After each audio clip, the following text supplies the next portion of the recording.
Dodge City and in the territory on west, there's just one way to handle the killers and the spoilers, and that's with a U.S. Marshal and the smell of Gunsmoke.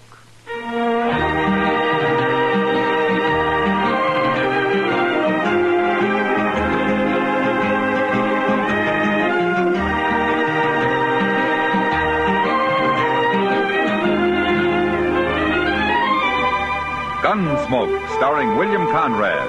The story of the violence that moved west with young America. The story of a man who moved with it. Matt Dillon, United States Marshal.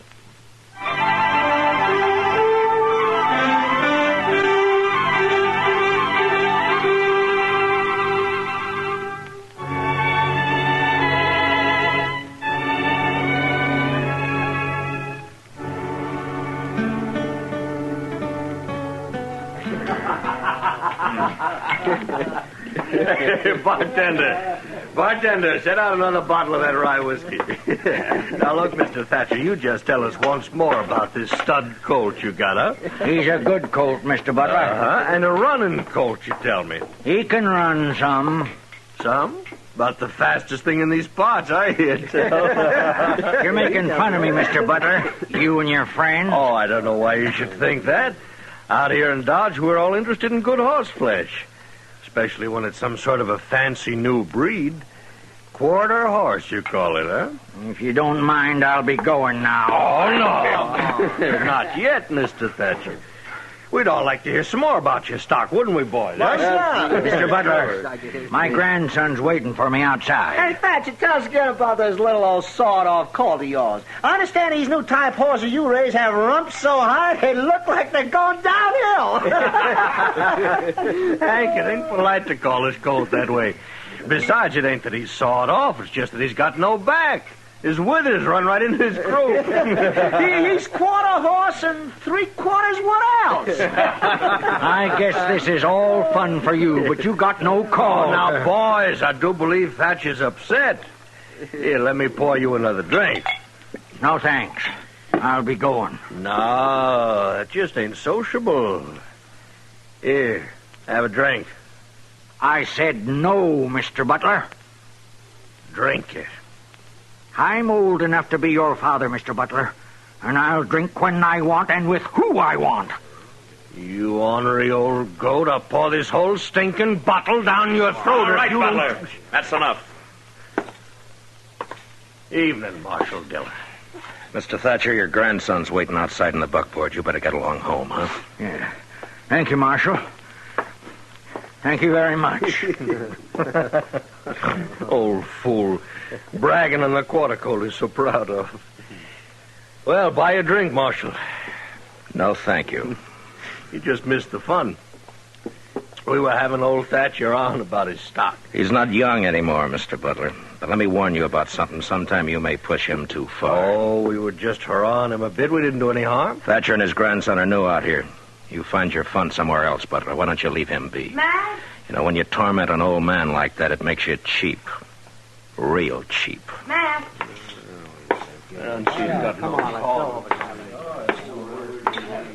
Sit down, Matt.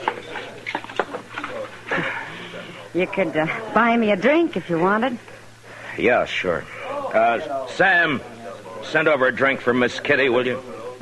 I have to drink alone. Usually my partner drinks with me. Not tonight, Kitty. You mad about something, Matt? No.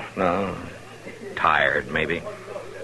I saw you talking with Ed Butler over there. He say something to set you off? Yeah, maybe that's it, Kitty. I don't know. Oh, thanks, Sam. There you are. That was old man Thatcher over there, wasn't it? Yeah. Whenever he comes in here, Butler gets him started on this new breed of horse Thatcher's got.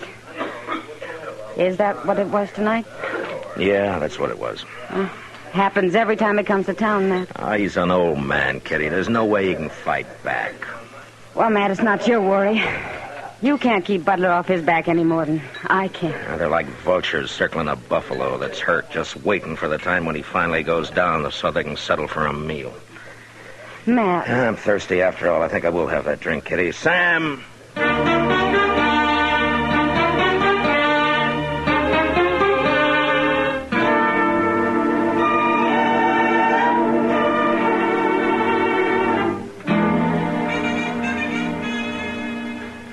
Chester, if you'd run these papers over to Mr. Hightower. Yes, sir, Mr. Dillon.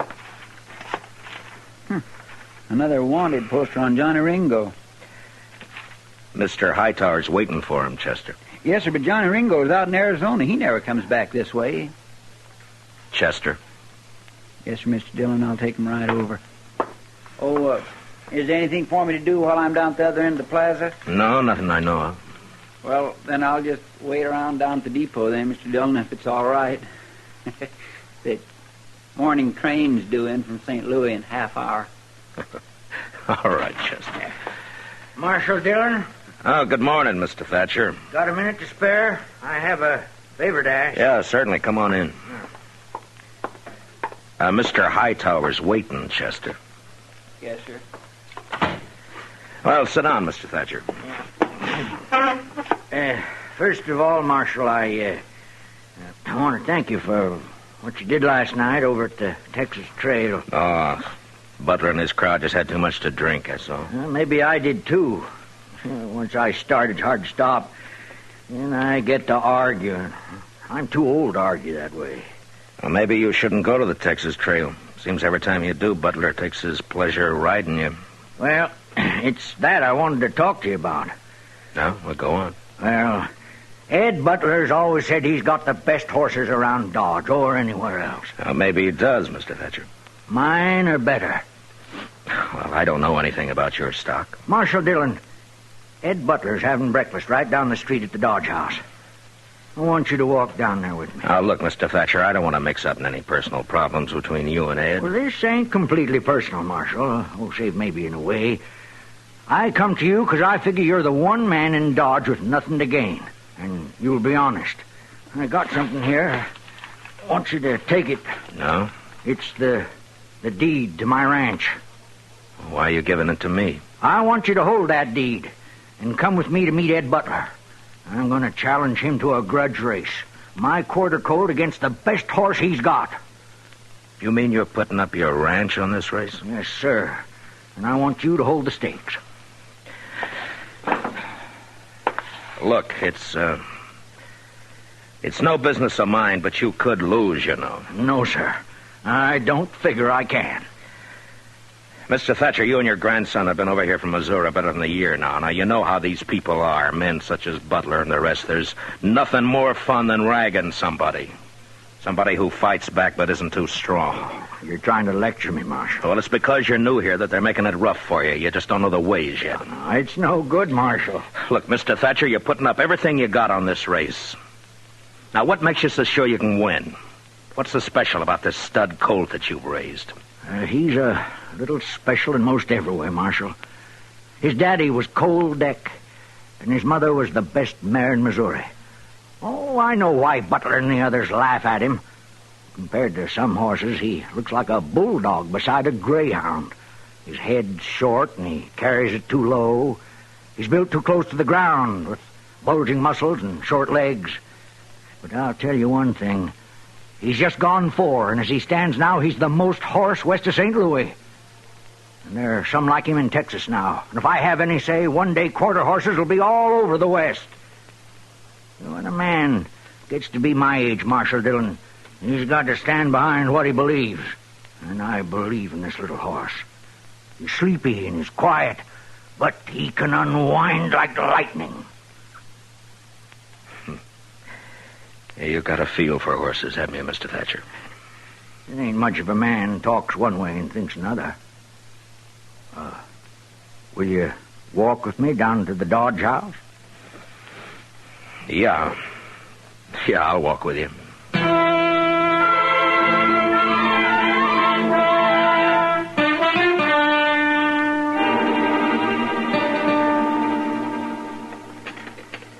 I'm going to have some more. Well, Butler, that's it. And Mr. Thatcher here has asked that I hold the purse. Couldn't ask for anything more fair than that. Then you race? Why, sure I'll race. You name the day and the time, I'll be there. This afternoon, then, across the river. Good enough for me. All right, we'll make it at 2 o'clock. I'll have Doc Adams there to look over the horses. They'll both be sound or there'll be no race. Is that agreed? That's Sure. good. And they'll run the way they are, shod or not shod. Mr. Thatcher has suggested a distance of 400 yards. That's right. 400 yards. Hardly worth running, but I'm willing. All right, since you accept the match, Mr. Butler, you'd best to come to some agreement on the bet with Mr. Thatcher here. What do you figure your ranch with everything on it's worth, Thatcher? Oh, maybe $4,000? That's high for just 500-600 acres, a few outbuildings, and a couple of old milk cows. I'll put 4,000 against your deed. Marshal, I'll give it to Hank here. He'll bring it over to your office. All right, if you'll have it there by noon. Hey, how about a side bet for me, Mr. Thatcher? Well, I don't know. Hank, Hey, yeah, Jim, what? I seen a quarter mare named Belle run down Galveston last July. And I seen Thatcher's colt run little. I'll take you a side bet. Name it. 400. Double that, it's a bet. Good enough. Then it's 800, and I'll bet the quarter colt. Well, now, Mr. Thatcher. Seems Jim Bales here don't have no more sense than you. Well, at least you're not alone. All right, then. Everything's settled. Just one last thing, gentlemen. This is going to be a fair race. Well, no need to worry, Marshal. Ain't no reason to press my luck. Not against a jug-headed cayuse like Thatcher. Why, you know... All right, that's enough. Now, come on, Mr. Thatcher. Let's get out of here, huh?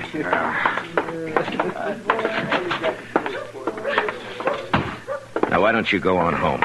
I'm going back to the office. You think I'm just an old fool, don't you? Yes, Mr. Thatcher, I do.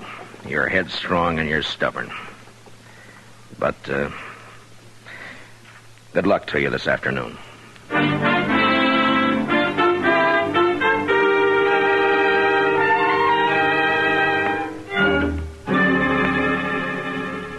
You know, Matt, there have been horse races in Dodge before, lots of times. But I've never seen one where so many people got concerned. Why, the whole town's in on it. Everybody's betting one way or another. Yeah, I know. And I don't like it, Doc.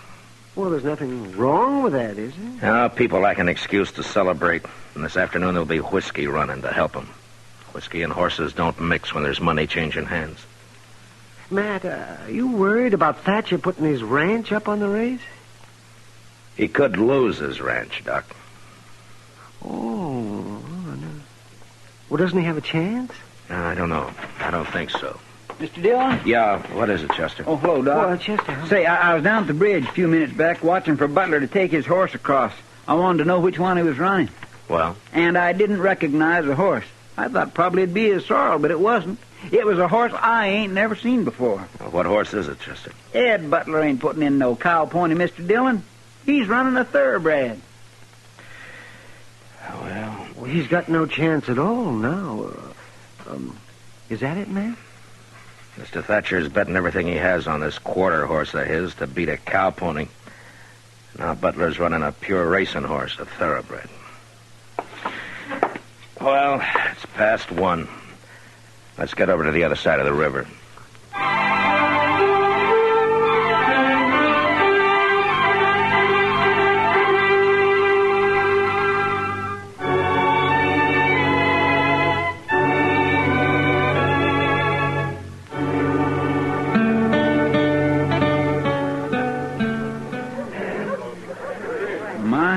Looks like half a Dodge is over here, Mr. Dillon. Yeah, maybe more than that. Chester, see if you can find Ed Butler and old man Thatcher and bring him over here, huh? Yes, sir. Hi, Matt. Hi, Kitty. I haven't seen this many people in one spot since last year when Eddie Foy played the Opera House. It's kind of a fiesta, isn't it? Yeah, in a way. Nobody'd think it to look at you. Where's the finish line going to be, Matt? I want to see good. Back up there about 50 yards. Oh, well, I'll go up and find me a place. Yeah, okay. Matt! Oh, Matt! Yeah, Doc. Oh, here you are. Well, I've looked over both horses. They seem sound enough. Good. I don't get much call to check horses anymore. Mostly it's babies these days. Or maybe a gunshot wound. Doc, who's going to ride for Butler and Thatcher, you know? Butler's got Hank Thomas, and I think Thatcher's grandson's going to ride for him. Well, I hope the boy knows what he's doing. I think he does, Matt. He's got spurs and a switch. Well, that'll help. See, Matt, Thatcher's getting all liquored up. Well, that's his affair, isn't it, Doc? Yeah, but he's got a skin full. You know how edgy he gets when he's that way? I sent Chester for him. He should be along any minute. The whole crowd seems kind of excited and nervy. Maybe I'll pick up some business out there, huh? That's not funny, Doc. I'm sorry, Matt. Mr. Dillon, I found Mr. Butler, but I Afternoon, couldn't... Marshal. Where's Thatcher? Oh, I wouldn't know. Last time I saw him, he was pouring down some red-eye. Preparing for the loss, maybe. Well, Mr. Hightower and Doc here are going to act as judges along with me. Chester will fire the starting gun. It's all terrible fancy for just a whim of that old fool Thatcher's, ain't it? You may call me an old fool now, Butler, but it'll be different after the race. You're drunk, Thatcher. Any law say a man can't win a horse race if he's drunk? Oh, what's the matter? Need courage to bring your horse out here to the flat? All right, stay out of it, Butler. Mr. Thatcher's your grandson all set? Yes, sir, Marshal. How about you, Butler? We're ready. All right, then tell your riders to take their horses down to those 2 buckboards down there. That'll be the starting line. You thought you'd fool me, didn't you, Butler? Bringing out that thoroughbred to run. Well, I don't care. I can still beat you. You're talking an awful lot for a man who ain't worried. Don't ride me, Butler. I've had enough. Oh, of listen you. to me, Thatcher. I put up with your chatter long enough. Why you... All right, that's enough. I'll You have just both of see you. to it you win, Thatcher. I'll have your ranch and that colt you think so much of. Oh, what did you say? You heard me. Just make sure you win, if you can. Oh, what did you say about my colt? What did you mean? Well, if my bay mare wins, I get your ranch and everything on it. That includes your colt. No, that isn't right. Well, what about it, Marshal? You're holding the purse and drawing up all the rules, it seems. What about it? Butler's right, Mr. Thatcher. That's the way you made the bet. You're no good, Butler. No good at all. I didn't make the bet. All right, both of you move your horses down to the starting line. It's 2 o'clock. Hank, move that bay down those markers. Well, go on down, Mr. Thatcher. Yes, sir, yes. Chester, you walk with him. Give him 5 minutes, and then you can start him off. 5 minutes. Yes, Mr. Dillon. Well, I was right. Wasn't I, Matt? Thatcher's been drinking some. Yeah.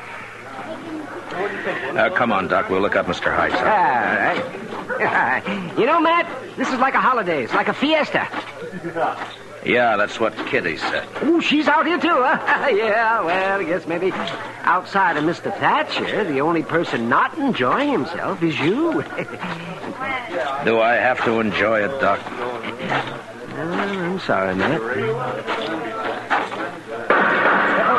What's up? Come on, Doc. Run. Wait a minute. Wait, Mr. Dillon, it's Mr. Thatcher. He's been shot. Shot? Where is he, Chester? Right over there, laying on the ground. His boy's with him. All right. Let me through. Let me through. I'm the doctor. Let me through here. Oh, here now, just a minute. It's not much use looking, Doc. I know where it is. He's bad, Matt. What happened, Mr. Thatcher? And now I won't see him run. Mr. Thatcher, listen to me. Now I'll never know for sure if my colt could...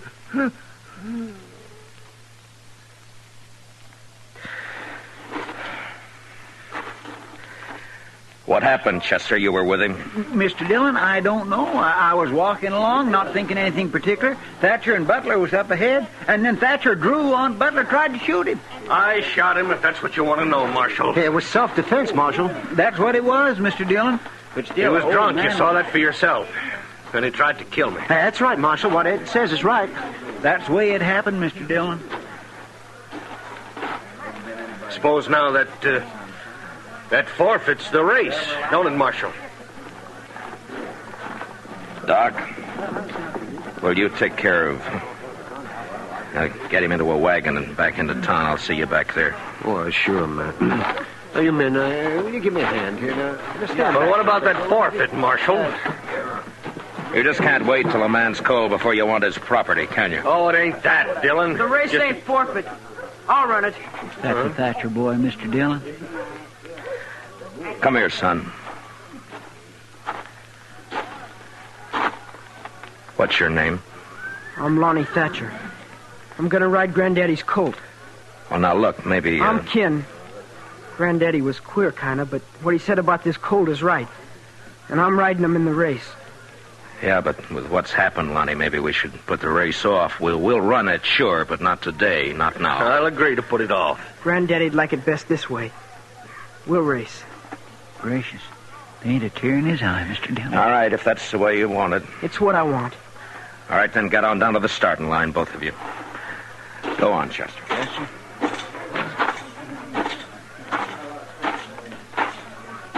I was looking for you, Marshal. Are we going to have the race? Yeah, That's a good thing, you know. There'd be a lot of people disappointed if it didn't come off. and we wouldn't want that, would we, Mr. Hightower? How's that? The killing's hardly enough to make the day complete, is it? No, Marshal, I didn't mean anything wrong. It's just... Yeah, sure. Just forget it. Move on up to the finish line. I'll get a couple of these riders to clear the lane. All right, Mr. Dillon. You there, would you ride down toward the start and make everybody move back and clear a lane, huh? All right, everybody, will you get back, please? Oh, would you clear the lane, please? Please move back. All you people there. Move back. That's it. Well, it's time, Marshal. Yeah. What's Chester waiting for? It looks like the colt's acting up. I've never seen two different breed of horses run against each other. And that colt's kicking up a storm. Could make a good column for the paper, maybe. Come on, get a hold of him, kid. Don't you think it'd make a good column, Marshal? There they go, Matt. Look at that boy ride, Matt. Come on, kid. Come on, kid.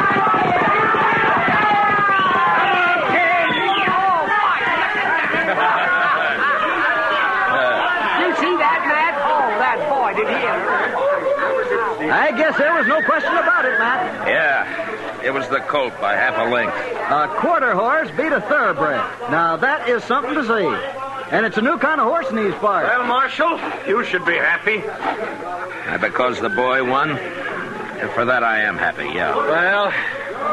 Well, I got no complaint, Marshal. It was fair and square. If you gentlemen will excuse me, I want to get back to the office. Sure, Mr. Hightower. Marshal. Yeah? Look, Marshal, about what happened this afternoon. About Thatcher. I didn't really hold anything against the old man. I'm sorry it happened. I told you sometime you'd push him too far. Now he's dead. Well, after all, Marshal, he drew first. Oh, I'm not saying you're a murderer, Butler. But you're small inside. The only feeling I got for you is contempt. You're responsible for the death of that man today, and yet there's nothing I can do about it. You're blaming me for everything? It's not you. I guess it's just people. Good day, Mr. Butler.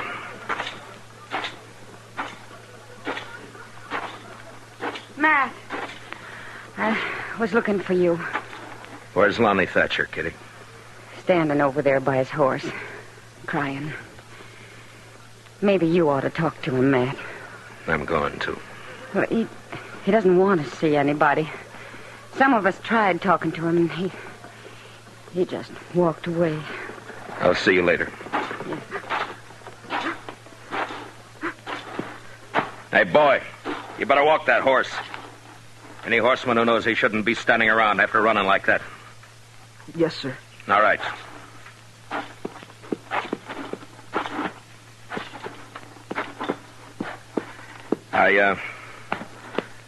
I got $4,000 for you, Lonnie. You want to take it, or shall I give it to Banker Hodgson? I'll take it. It might be better to leave it in the bank. I said I'll take it. All right, son. Here. Thank you, Marshal Dillon. Lonnie, you got any plans? Yes, sir. What? I'm going to do what my granddaddy always wanted to do. I'm going to raise horses like this stud colt. I'm going to breed them. Where are you going to do this? At your granddaddy's place? Yes, sir. That's a big spread for a boy to handle alone. I'll manage. How old are you, Lonnie? I got $4,000 to help me. And I'm old enough to know my mind. Yeah, I guess you are. And you know something else, Marshal? I understand these quarter horses, just like my granddaddy did. When men in these parts get sense enough to be interested in new stock and want good mounts with a fine way of going, they can come and buy them from me, Lonnie Thatcher. Yeah. And if I'm any judge, that may not take too long, Lonnie. Thanks, Marshal Dillon. The boy's eyes were glistening as he turned and walked away, leading his stud colt home. Most of the crowd had left. They'd gone back into Dodge to rerun the race over a drink or two and talk about this new kind of horse, this stocky, heavy-muscled, quick-as-lightning quarter horse that had come to Dodge. And now it was getting darker because of some clouds building up over in the northwest. And when I looked again, the boy and his horse had almost vanished from sight.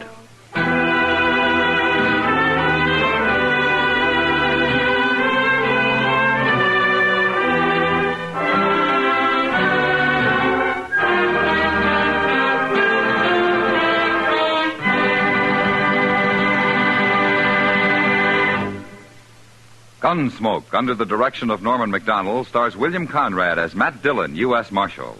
The special music is composed and conducted by Rex Corey. Featured in the cast were Lawrence Dobkin and Joe Carnes, with Johnny McGovern, Harry Bartell, and Luke Krugman. Harley Bear is Chester, Howard McNear is Doc, and Georgia Ellis is Kitty. Gunsmoke is heard by our troops overseas through the facilities of the Armed Forces Radio Service.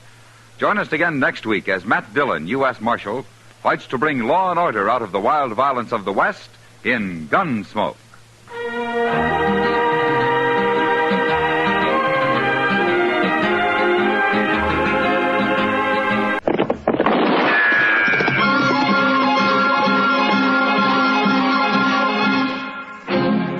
Around Dodge City and in the territory on West, there's just one way to handle the killers and the spoilers, and that's with a U.S. Marshal and the smell of gun smoke.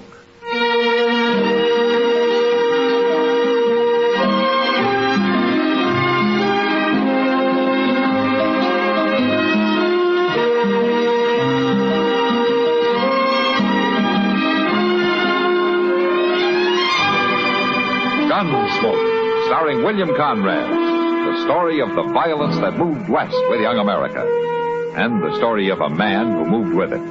I'm that man, Matt Dillon, United States Marshal. The first man they look for and the last they want to meet. It's a chancy job, and it makes a man watchful and a little lonely.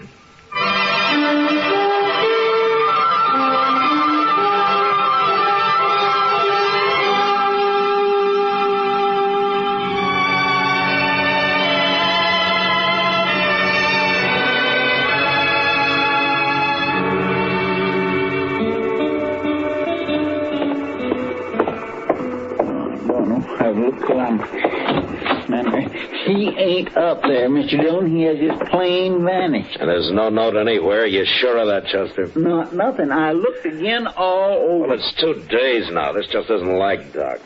What'll we do, Mr. Dillon? I don't know. Might start asking people, Chester. Try the saloons, the store, maybe the depot. All right. I'll go right now, but I don't know whether... Well, I do declare if that wouldn't... What's the matter? Look. Riding right up front street as big as life.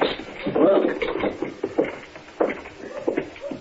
That old rascal getting us all worried about him.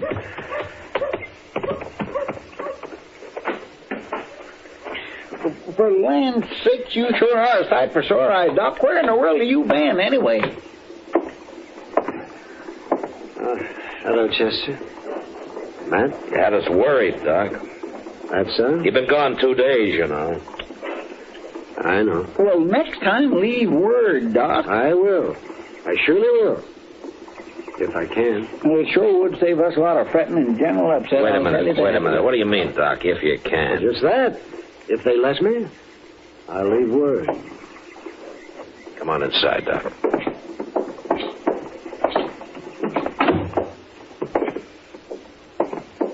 Well, you want to tell us about it?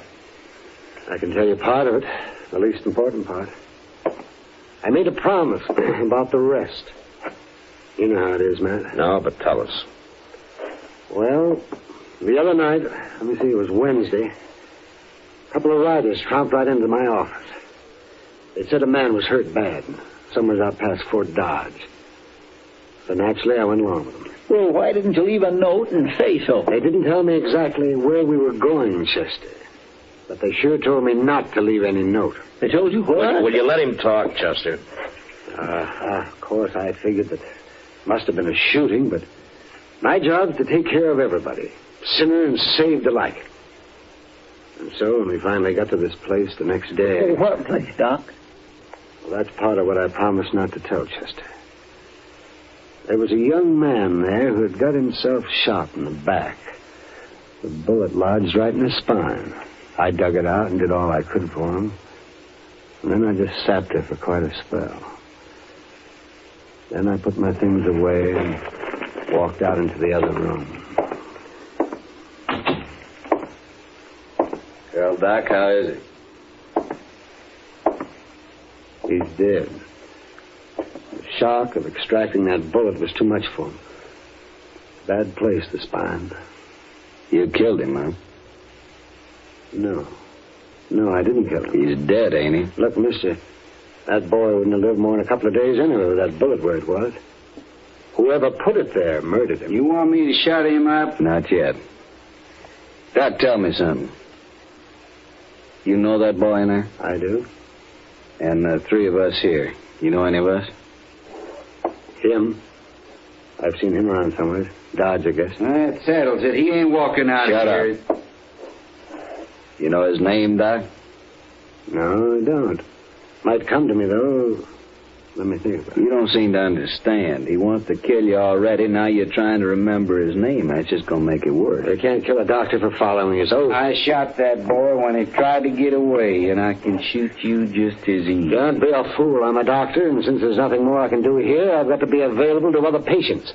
I've been away too long as it is. What are we arguing about? The sooner we shoot him, the better. What kind of a man are you, anyway? Don't you know I'm the only doctor within 100 miles of Dodge? Right now, that's one too many. Now, wait a minute.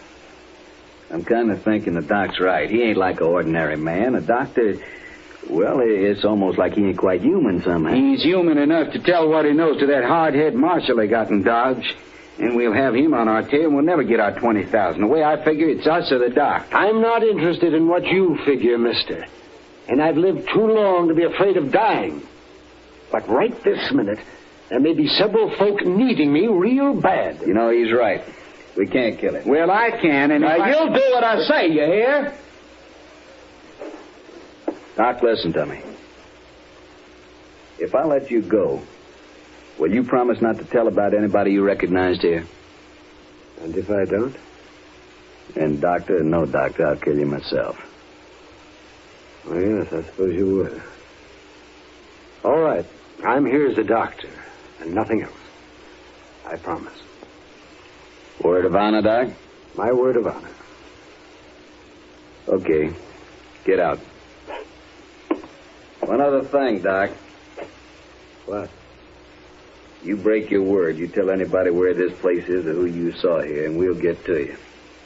We'll kill you no matter where you try to hide. I gave you my word, didn't I? Yeah, you did. But just don't forget what I said. We'll kill you, we'll die trying. Well,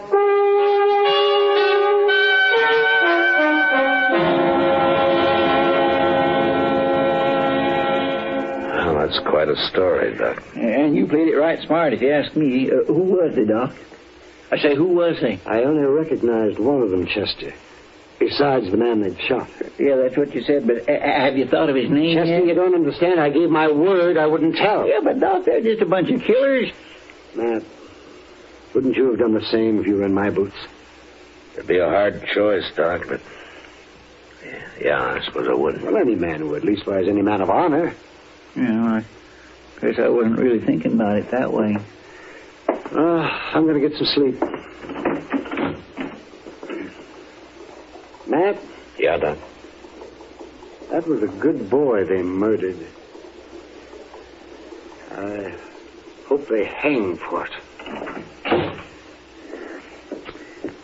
How are we ever going to find Mr. Dillon? I don't know, Chester. We don't even know who they killed.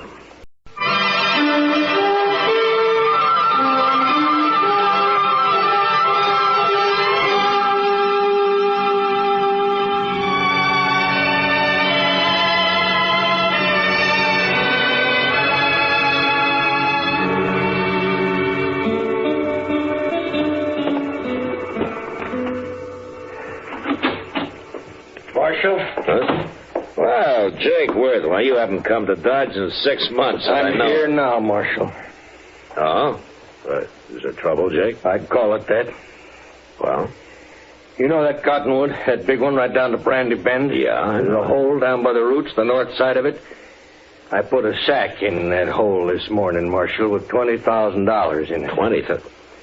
That's a lot of money, Jake, even for you. No, it ain't if Hank gets back all right. Hank gets back? And that's ransom money, huh? Your boy's been kidnapped? He didn't show up the other night, Marshal. Next morning, I found a note tacked on the corral. Said leave the money or else they'd kill him. Well, come on, Jake. We'll try to get there before they pick up the money. No, Marshal. I won't take any chances. They'd shoot him sure if we did that. Look, Jake, if they killed Hank, you'd want him hung, wouldn't you? I'll hang him myself if it comes to that. I'll hunt him down like wolves. All right, then let's go. Let's get down to Brandy Bend and wait for No, Marshal, I already told Hank's you no. Dead, Jake. What? They already shot him. He's dead. What? What are you talking about? Where is he? Well, I don't know. But how come you know he's dead? Well, I can't tell you. Marshal. Oh, Marshal, I had about enough of Look, this. we're wasting time here. Now, come on, Jake. I'll tell you what I can on the way to the river. You better, by heaven, or one of us is never going to get to the river. Jake Worth was known as a hard, hot-tempered man, but he was straight as they come. And all he wanted out of life was his ranch and his 3 sons to work it with him. It was hard to tell him, but without mentioning Doc, I said what I could. And when we reached the Arkansas, we hid our horses in a clump of bush and worked our way on foot up to the big cottonwood. And then we saw it.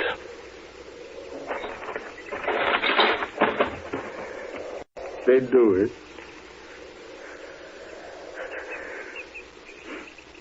I gave him the money. What? I'm sorry, Jake.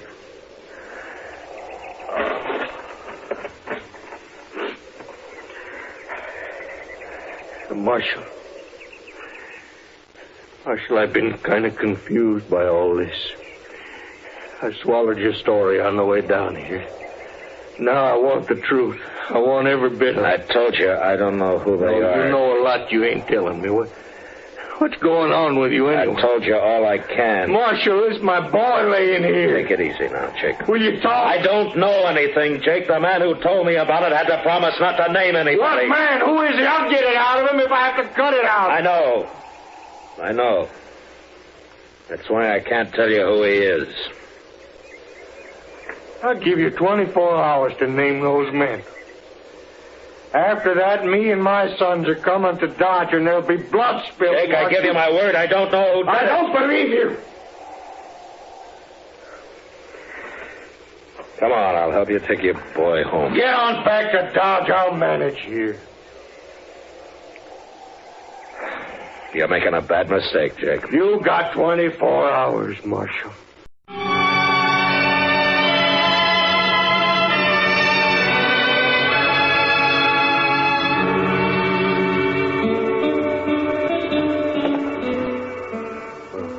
All right, man. I'll do whatever I can. It might not work, Doc, and you'll be exposing yourself to a lot of danger. Have you thought about that? Yes, I have. And I've also been thinking about the men who killed young Hank Worth. Well, we could wait till they start spending their money, or till one of them gets drunk and maybe talks too much somewhere. Yes, we could, but meantime, you and the Worths will have a gunfight, man. All right, then, Doc, let's go. I want to get out to the ranch before dark. Come on.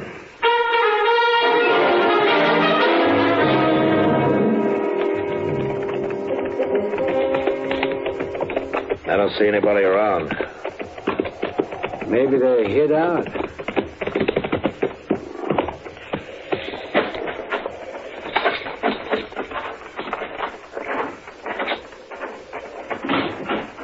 Far enough, Marshal. Just watch him, boys. If he makes a move, you shoot. Jake, I came here to stop a shooting, not to start. You can stop it, Marshal. Just tell me who killed my son. If I knew, I'd be on his trail, Jake. What's Doc doing here? You tell him, Doc. Jake, I took the bullet out of Hank. He died soon after. What? That's right. Now come down here where we can talk like friends, and I'll explain it to you. Stay where you are, boy.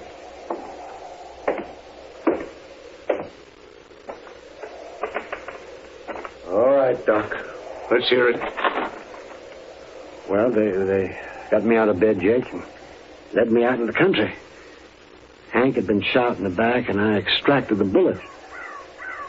But it was no use. He'd have died anyway. There were 3 men there, and I recognized one of them. Who was he? I had to promise I wouldn't tell, or they'd have killed him. That don't matter now. Wait a minute. Just think about it, Jake. Doc gave him his word, and you're asking him to break it. Will you think about it for a minute?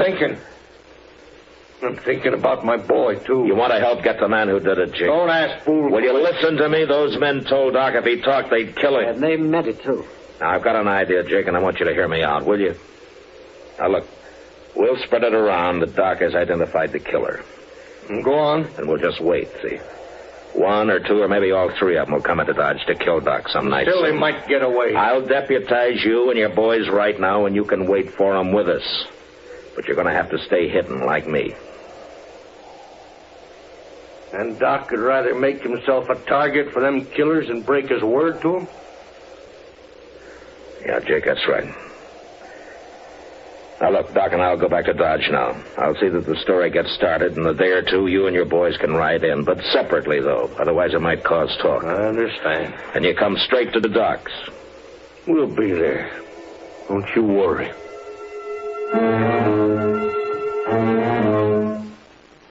For the next few days, Doc never left his office.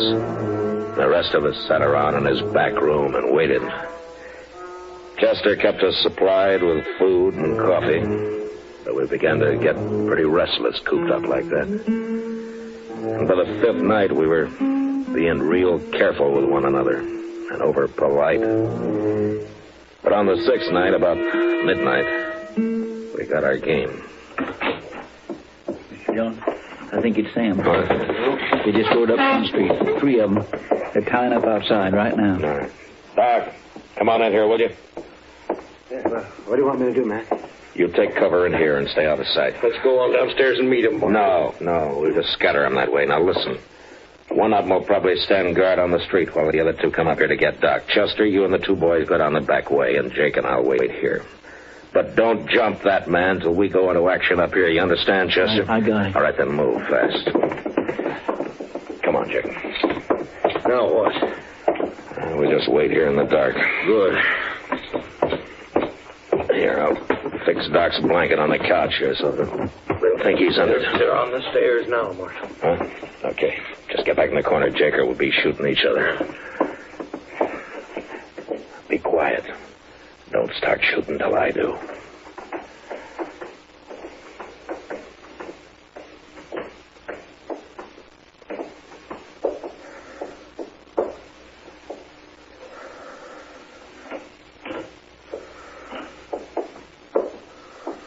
Doc, wake up, you lying dog. Let's just shoot him and get out of here. Wait, he ain't here. What? Here, get your hands up. You're under arrest, both of you.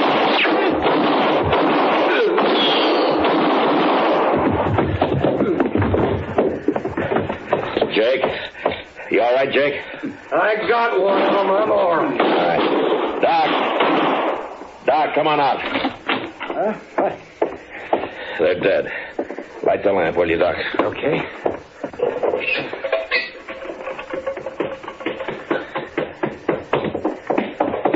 All right, Mr. Dillon. Come on in, Chester. We got the one in the street. He tried to get away when he heard the shooting up here, but he ran smack into one of the Worth boys. He's dead. Good. Well, Doc, you can tell us now. Is one of these the man you recognize? This one here.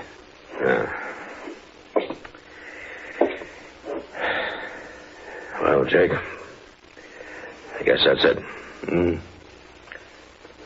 Marshal. What? I doubted you, Marshal. I'm sorry for that. Forget it, Jake. No, it's best I remember it. Man shouldn't make mistakes like that. Well, there was no harm done. The way it worked out. Yeah. I'll buy you a drink before we leave, Marshal.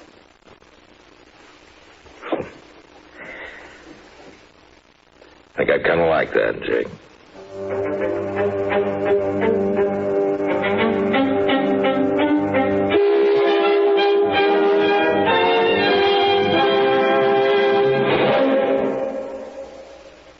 Gunsmoke.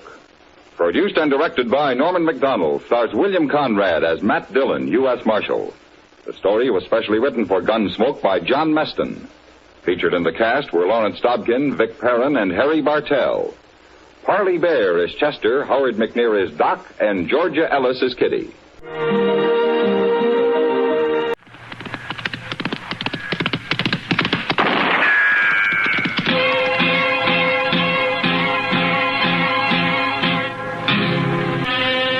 Around Dodge City and in the territory on West, there's just one way to handle the killers and the spoilers, and that's with a U.S. Marshal and the smell of gun smoke.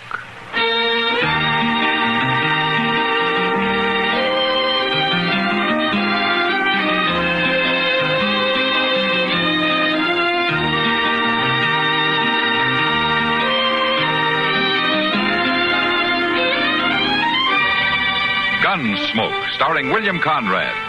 The story of the violence that moved west with young America. And the story of a man who moved with it. I'm that man. Matt Dillon, United States Marshal. The first man they look for and the last they want to meet. It's a chancy job, and it makes a man watchful. And a little lonely.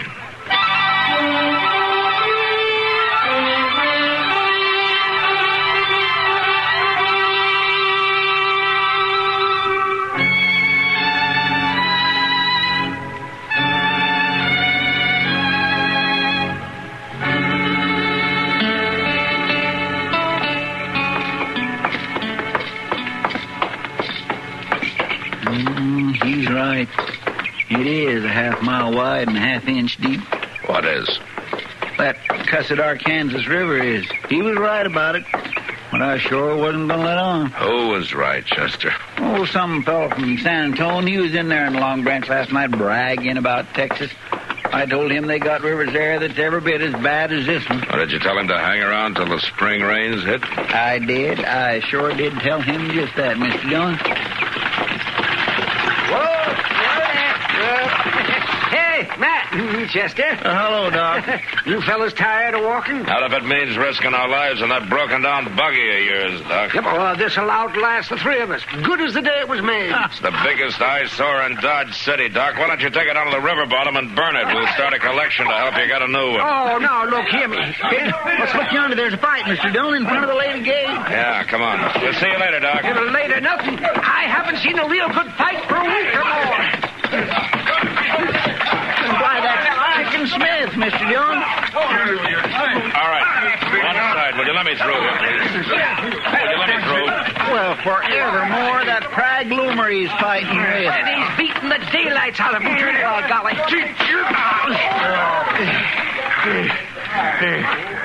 All right, Prag. You had enough now? I'll show you who's had enough. All right, come on. I'll make a move toward that gun, Prag. Some folks would call it self-defense, Marshal. Chicken Smith never carries a gun, and you know it. Get on your feet now and forget it.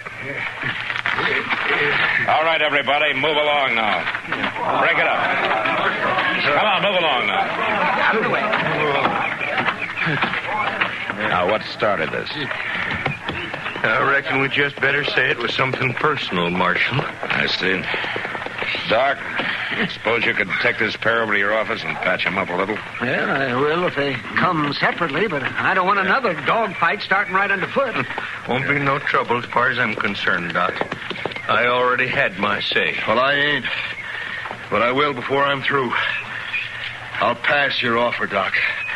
I reckon I'll heal all right alone. Well, suit yourself, Prag. Come on, chicken. Yeah. Let's see if we can restore your normal ugliness. You know, Chicken Smith's not ordinarily the kind of a man to start a fight, right? Well, he started this one. Maybe he figured he had a reason. Well, I guess it rankled him some that I was talking to his wife. And she wasn't objecting none. Well, Ellie's not one to use her head sometimes. Is that her name? Ellie? Forget her, Prag. And him, too. If he turned up with a bullet in him, I'd know where to come. Yeah, there's more than one way of getting even, Marshal. I'll see you later. Now there's a man that can be mean without even trying, Mr. Dillon. Prag Wimmer? Yeah, I guess he can. Come on. I swear I just wouldn't have figured Chicken Smith had it in him. A fellow that raises hens and gathers eggs ain't usually one to rear up like that. Oh, Marshal. What? Oh. Hello. How are you, Ellie? Marshal, I just wanted to explain that what happened there was just a big misunderstanding. Well, I never saw that man before in my life. No? I took some eggs into the store, and he was standing in front. He just passed the time of day with me, was all. I didn't know him from Adam. I still don't. His name's Prag Loomer. He bought the Lady Gay Saloon a while back. Well, he's right handsome, you know, in a kind of a strange way. He's a good man to stay clear of, Ellie. Oh, Marshal, I hope you don't think that... Well, I mean, I certainly will stay clear of him. I sure wouldn't want another misunderstanding. Neither would I, Ellie. The next one might be fatal.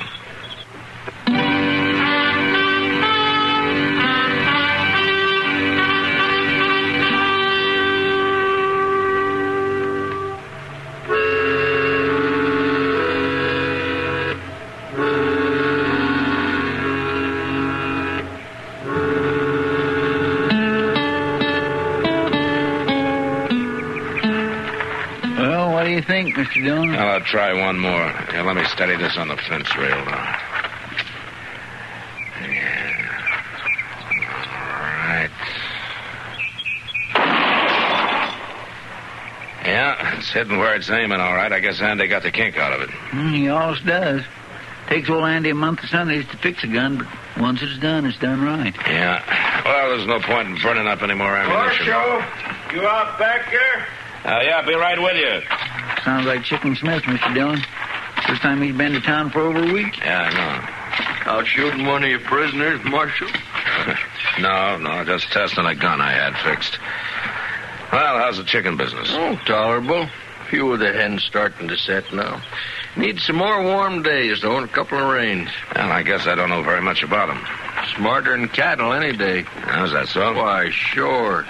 Chickens can tell when the weather's going to change and the storm's coming and know when there's a hawk overhead. Hens will run straight to the rooster for protection. They'll stay there as long as there's any danger. At least the older ones. Some of the pullets, they stray once in a while. Them's the ones that get killed off. I see. A man can learn a lot watching a flock of chickens, Marshal. Like the way a rooster will fight to the death to protect his hens. Appears some people never heard of that. You mean people like Prag Loomer? I reckon he's heard of it now. Okay, he's heard of it. Well, let me give you a piece of advice, Chicken. Last week you knocked Prag around some and you got away with it. A man's got a right to fight for what's his. Prag's not a man to take a beating easy, not while he carries a gun in his belt. Maybe I ought to get one. You never packed a gun in your life and you wouldn't know what to do with one if you did. Now, why don't you forget it? That's all I'm saying. It's over and it's done with. Ellie's too pretty for her own good. That's the trouble. And young. Kind of strays out of the yard once in a while. She'll learn. I hope so, Marshal. I sure do hope so. My land of gracious, look yonder at that buckboard. Yeah, that's pretty reckless driving. That's Ellie. Doggone it. I told her once. I told her 1,000 times. Morning, Marshal. Young lady, you keep handling a team that way, and you're going to roll that rig over a cut bank one of these days. Well, life ain't worth much without a little danger in it, Marshal.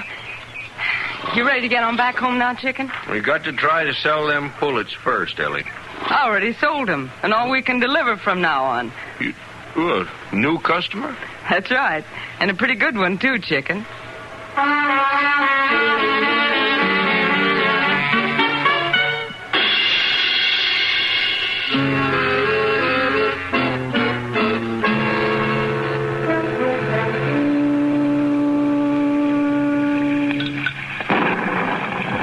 Sounds like we're finally getting that brainstorm, man. I've been building up to it for a week now. Well, I suppose the ranchers are happy, but sure hasn't helped business in the Long Branch this evening. Everybody left early so they wouldn't get cut off by floods in the washes. Well, you can still count on us, Miss Kitty. There ain't no wash between this here saloon and the jail. You know, Chester, if there was, you'd still manage to get trapped on this side of it. Well, if a man's going to get stormed in someplace, he could do a lot worse than the Long Branch. No, they might do better, too. Over at the Lady Gay, you'd get free fried chicken twice a day. I ain't been over there even once during the whole 2 weeks, and I ain't aiming to go. All as long as Prag Bloomer's running the place. Giving away free fried chicken at the bar twice a day, I know. Well, to draw trade, so he says. Well, maybe that's his reason. The boys have started calling it the Chicken Smith Hour. Chicken Smith. So Prag Bloomer's their new customer, huh?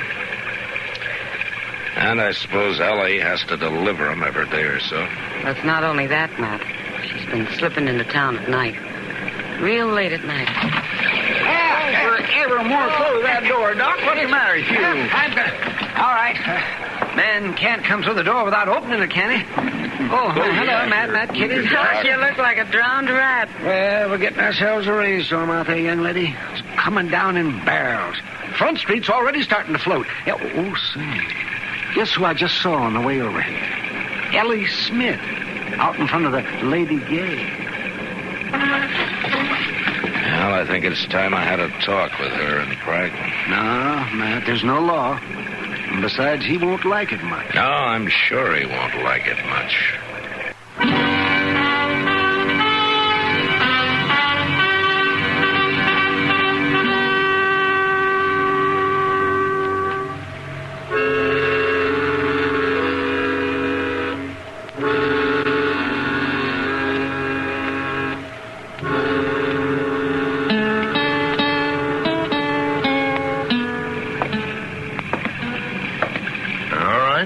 What's on your mind, Marshal? Prag, I want to talk to Ellie, too. Where is she? Ellie? Oh, well, I guess you mean Ellie Smith. Where is she? Now, what makes you think she'd be here at the saloon this time of night? She was seen here, Prag, tonight and other nights as well, so don't go to the bother of lying. Man's personal business ain't no concern of the law. I don't figure it's personal when it's heading toward a killing. Now, Marshal, it's too late to stand around spinning yarn. Now, I ask you a question, Prag. Where is she? I don't know. She was here, wasn't she? She left 20 minutes ago. All right. Left for where? Home, I guess. She was driving the buckboard, and I saw her off. You let her leave alone on a night like this with the flash floods running in every gully between here and her farm? She ain't no lookout of mine, Marshal. She's Chicken Smith's property. Or at least she was. I told you there was more than one way of getting even, didn't I?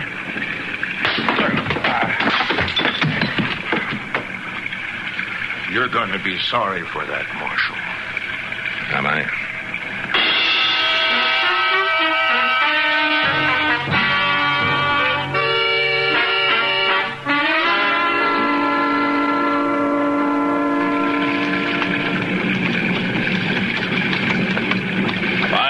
Chester? She didn't try to cross here, Mr. Dillon. Looks like you turned north along the bank there. Well, there's another ford up there about 100 yards. Couldn't have been too long ago. Wheel tracks ain't rained out yet. Now, let's ride up that way. Yes, sir. Be a whole lot easier if we had some daylight. A man can't always pick and choose. She could have, though, doggone her. Crazy fool stunt tearing around in the middle of the night, storm like this. Now, life's not worth much, according to her, unless it's got some danger in it. Well, I wish she'd find some kind of danger that don't keep me up all night riding around in a storm. Look out, Chester. That bank's all undercut along there. Yeah, by golly, sure is. Breaking off and falling into the water all along the side of it. Mr. Dillon, look. Huh? Yeah, I see it. Horses must have broke clear. It's only the buckboard down there. Uh-huh. Come on. She might be hanging on the other side. Nah, it's been rolled, Chester. Smashed up pretty bad by the current. Well, let's see if we can find her. But where, Mr. Dillon? I don't know. Downstream somewhere.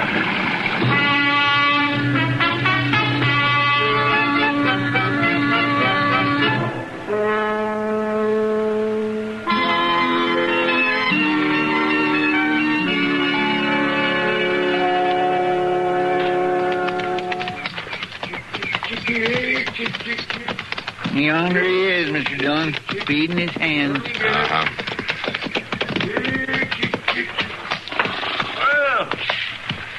Well, morning, Marshal. Morning, Chester. Hello, Chicken. Morning. Sure turned out nice after the storm. Yeah, did. Come on, Chick. Come on. Come get it. Here, Chick. I come out pretty lucky with my poultry here.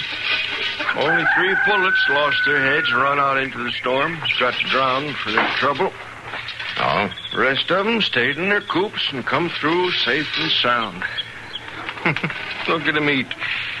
They're always real hungry after a rain. Chicken. I'm afraid I got some bad news for you.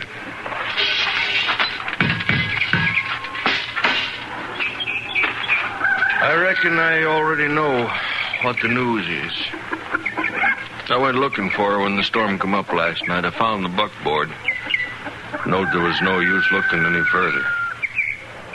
You found her, huh? Yeah, about a half mile on downstream. Kind of where I figured she'd be. She was a good wife, Marshal.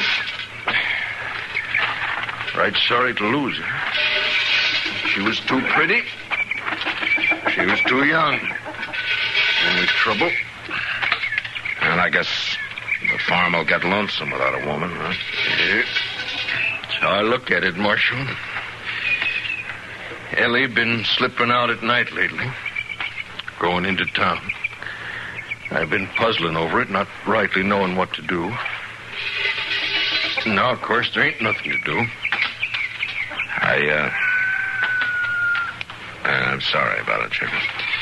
Mighty kind of you to ride out and tell me. Now, you just wait till I finish feeding these hens. And I'll ride in with you, Marshal. Save you a trip back out. Oh, what do you mean? After I found that buckboard last night, I rode on into town. I wanted to see Bragg Loomer. You'll find him when you get back to town. Find him? I took your advice, Marshal, about not knowing how to handle a pistol. I took my shotgun, the same one I used for hawks. It worked just as good on Bragg, only took one shot. Of course, you understand, I was closer to him than I ordinarily get to a hawk. Here, come on, chickies. Come on, get your breakfast.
produced and directed by Norman McDonald.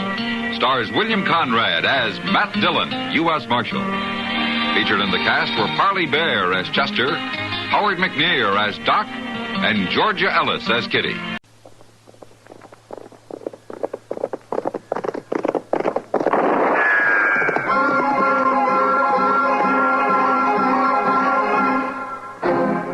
Around Dodge City and in the territory on West, there's just one way to handle the killers and the spoilers, and that's with a U.S. Marshal and the smell of Gunsmoke.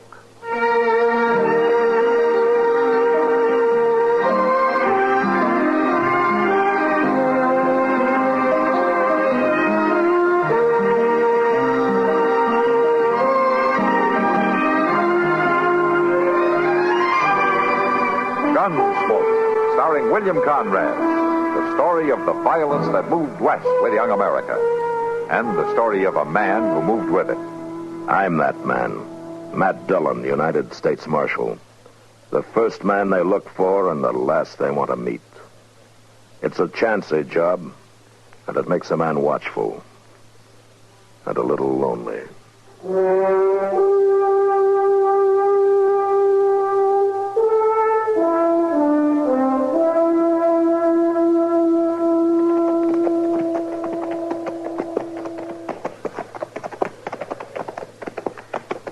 Seems to me this fella could have picked a better place to get himself caught in. Yeah, it's pretty dry, all right. And we still got a 3-day ride. Seems to me that sheriff could have brung him in without sending for us all the way to Dodge. The sheriff probably didn't fancy the trip either, Chester. This trip too tough for you boys? Too much for you to handle? Well, now, we can handle it all right, Hob. Don't you worry none about that. Never did like to see a man bite off more than he could chew. All right, now, just a minute. Don't you go thinking you're more than we can Ain't a man take on, so hey, what do you mean? Me feel bad. Real bad. All right, that's enough, Cannon. Marshal, I was just saying I'm sorry for the fix you're in. There's only one thing about it that worries me. What's that? You're not worth it. He sure ain't. It's a pure waste caring for a murderer like him across these plains. Just ought to leave him here for the coyotes. Buzzards. Buzzard bait, that's all he... Hey, look yonder, Mr. Dillon. Some riders coming up over that rise there. Yeah, I see them.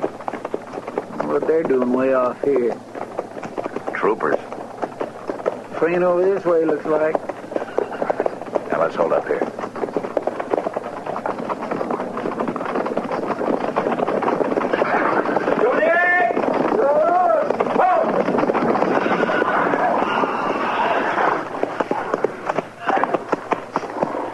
Lieutenant. Good morning.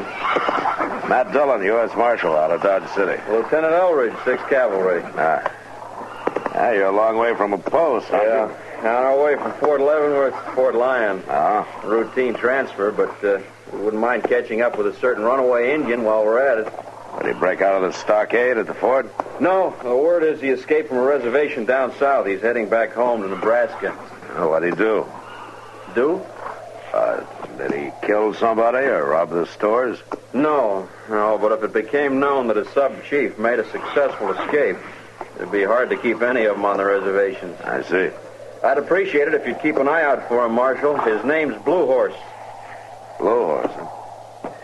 Yeah, all right, Lieutenant. I'll keep an eye out. Thank you. Oh, Marshal. Mind riding over here for a minute? Sure. Marshal, this is my first time west of Fort Leavenworth. Well, I kind of figured that. Yeah. Well, Marshal, I have maps, of course. But you wonder if you're on the right track, huh? Well, yes, to tell the truth, I do. Well, if I were you, Lieutenant, and this was my first time out, I think I'd just drop on down south to the Arkansas River. Yes? Well, that's all. You just hit the Arkansas and follow it west. You couldn't miss Fort Lyon if you tried. Oh, much obliged, Marshal. I'd have got there all right. Oh, sure. I'm just giving you the easy way. Yeah. Well, we'll be on our way. Yeah. Coming in! At the walk!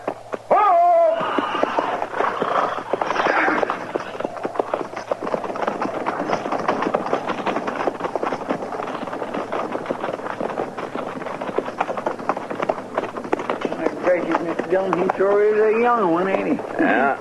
Well, there's one thing for sure. Yes, sir. There's only one way for him to grow, and that's older. Come on. Let's get going.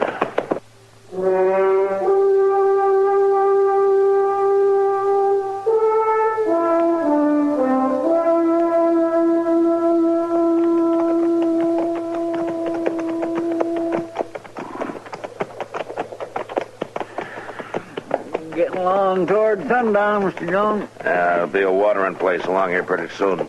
We'll stop for the night, huh? You mean you tough lawmen are going to stop and sleep like ordinary folks? Never you mind, Cannon. You'll be lucky if we don't just leave you tied on your horse all night. He'd be better company. All right, now you listen Chester. here. Yes, sir, Mr. Dillon. Look, why don't we head for that bunch of trees over there, huh? Come on. Sure. Hey.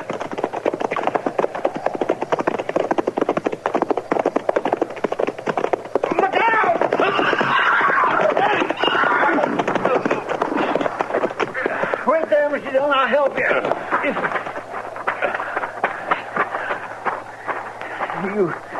You hurt bad? I don't know, Chester.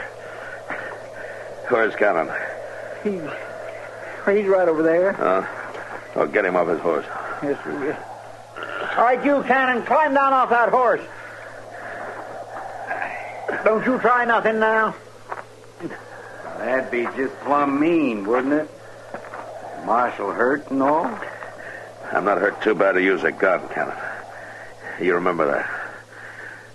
Chester, see if you can get me on my feet, huh? Sure will.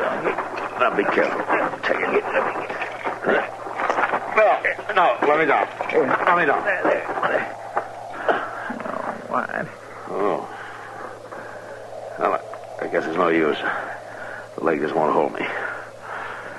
All right, help me get my boot off then, huh? Yes, sir. Now, take it easy.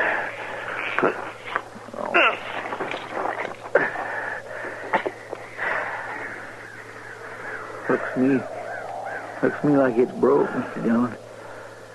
Broke bad. Yeah. Look at my horse. Yeah. And he stepped in that hole and pitched all the way over, landed on his neck. He's dead, all right. Well, we can't stay here. No.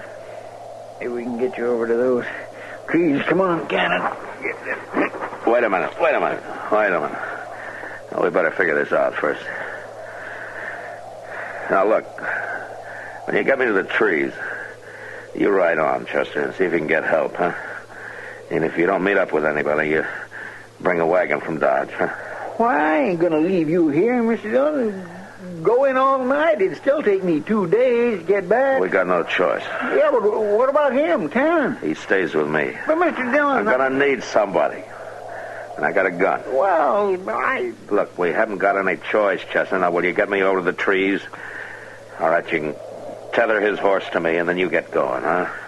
Well, all right, if you say so, but I sure don't feel good about that. I don't feel good about anything. But come on, let's go.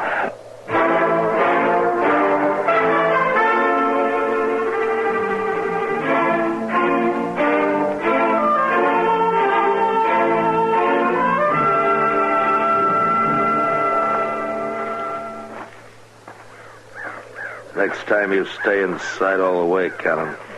Just filling your canteen at the creek, Marshal. You just stay inside, that's all. Marshal, a man with a leg like yours, with a fever coming up, he ought to be glad of water no matter how it comes. I just want to be sure it does come. And I'm still watching. Here, Marshal. Have it sweet.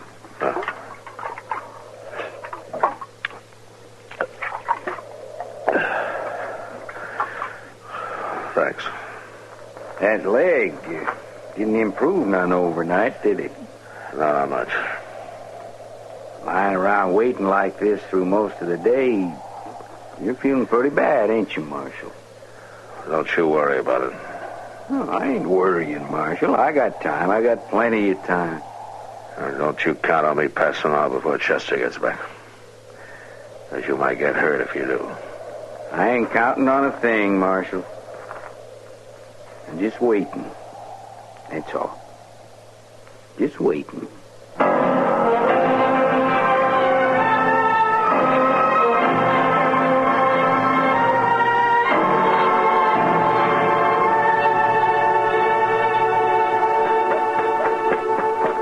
Miss Kitty! Miss Kitty! Why, Chester, I didn't think you would due back for a day or two. Miss Kitty, have you saw Doc anywhere? I've been up to his office and he ain't there. Oh, he just went into Delmonico's there to get his supper. What's the matter, Chester? I can't stop to talk, Miss Kitty. I gotta get Doc. It's about Mr. Dillon. Well, what about him? Well, he's hurt bad and way off there. Way off where? Out on the ferry. 2 days ride out. Doc? Doc? Well, when did you get back? There's trouble, Doc. Terrible trouble. What is it, Chester? Where's Matt? He's out there on the plains, Doc, with a busted leg. Is he all alone? There's nobody but that murdering Hob Cannon. He's with him. Well, we better get to him, man. Can you take me there? That's what I come for. Well, you don't look too good yourself. You ride all night, Chester? Well, sure I did. Miss Kitty, come on, Doc. We ain't got no time to wait. Well, you're sure you can make it back there, Chester? It's rough sleeping in that rig of mine. I could take somebody else. Of course I can make it back there. Come on, Doc. Come on. All right, Chester, all right. Don't worry, Kitty. Matt's a strong man. I know, but you hurry just the same.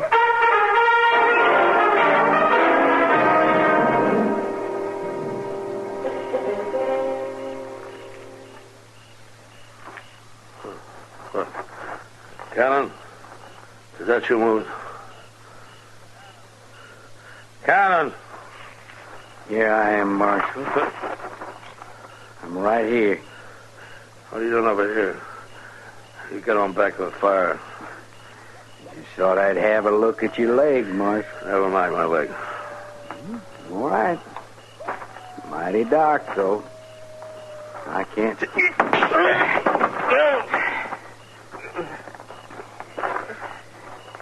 Sorry I had to kick you that way, Marshal. But I figured it was the only way to jolt you loose from that gun. I'll get you, Count. You'll never make it. Oh, no. You won't ever get me. You're going to be just a corpse for that fool Chester to take back to Dodge. I'm going to get me onto that horse you've been hanging on to, and I'm just going to kill you, Marshal. Ride right out of here. So long. Stop. Drop gun. I will shoot. What the devil are you doing here? I am Blue Horse. Blue Horse? Well, you're the runaway Injun they're looking for. Hello, Blue Horse. I have been watching. Well, that's lucky for me.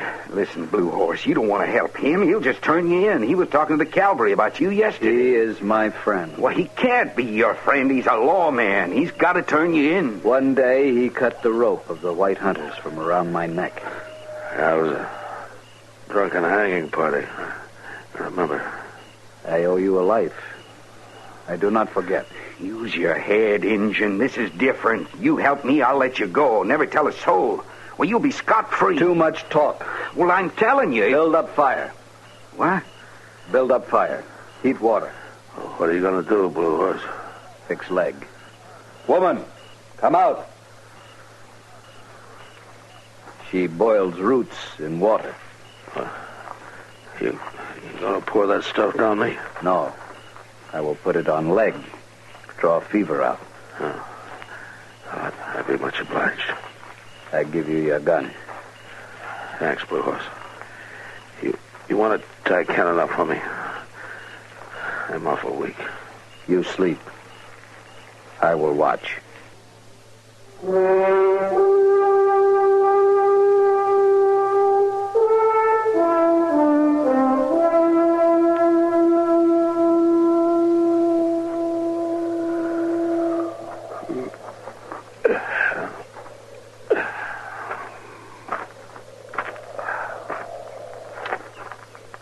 You sleep well. The sun has long been high. Yeah. Where's Cannon? The prisoner is safe. Oh. Well, that's more than he deserves. Woman, bring some food. Blue Horse, I want you to thank her for me. I feel a lot better. Yes, your leg will heal. The fever is gone. You want water? Oh, yeah, thanks.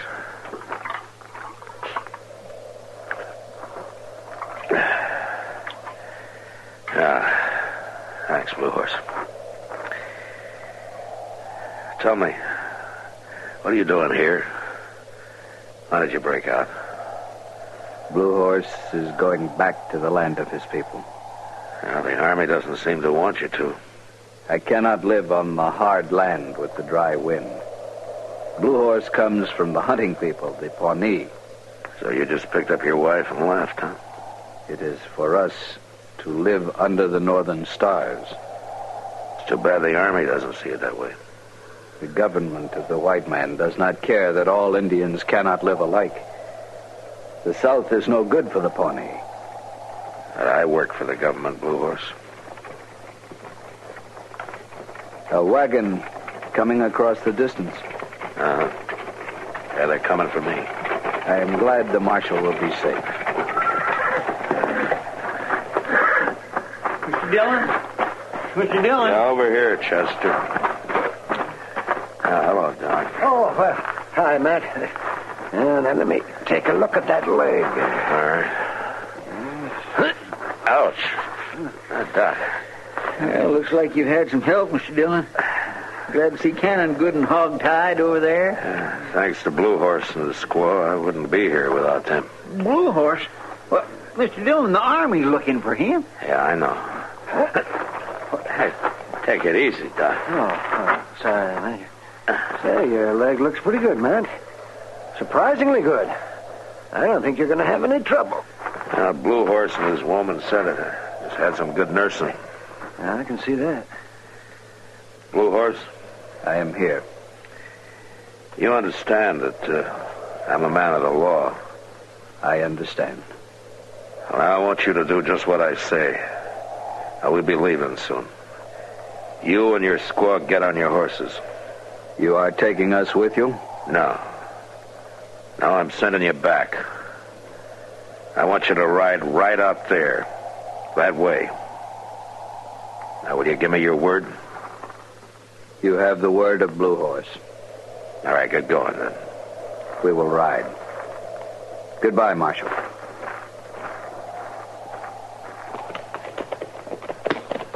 Well, I've heard of ungrateful people in my time, but this beats all. You let him save your life, and then you send him back to be cooped up on the reservation. I did what I had to do, Doc. Well, I could have done something else. You pointing the way and making that Indian promise to go there, and you know he'll keep his word. Yeah, I know he will. Hey, wait a minute, Doc. I just thought of it. Mr. Dillon pointed north. That reservation's not north, it's south. Huh? Well, by golly. Yeah, that's right. Well, you made a mistake, Mr. Dillon. Yeah, I guess I did, Chester.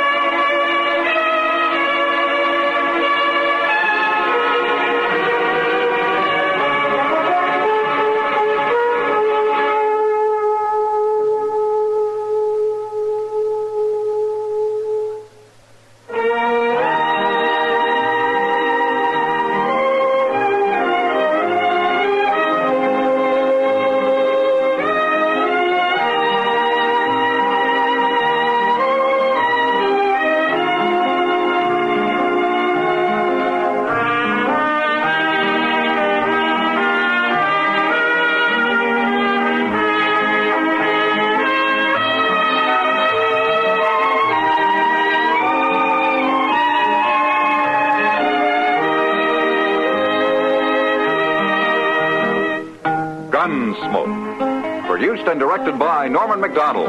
Stars William Conrad as Matt Dillon, U.S. Marshal. Featured in the cast were Parley Bear as Chester, Howard McNear as Doc, and Georgia Ellis as Kitty.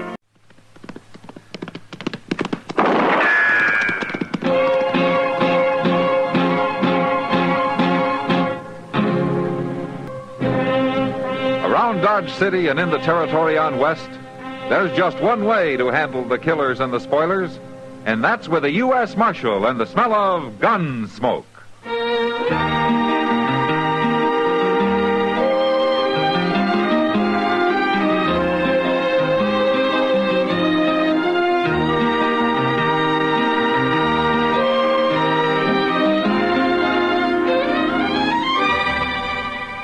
Gunsmoke, starring William Conrad. The transcribed story of the violence that moved west with young America. And the story of a man who moved with it. I'm that man, Matt Dillon, United States Marshal. The first man they look for and the last they want to meet. It's a chancy job, and it makes a man watchful and a little lonely.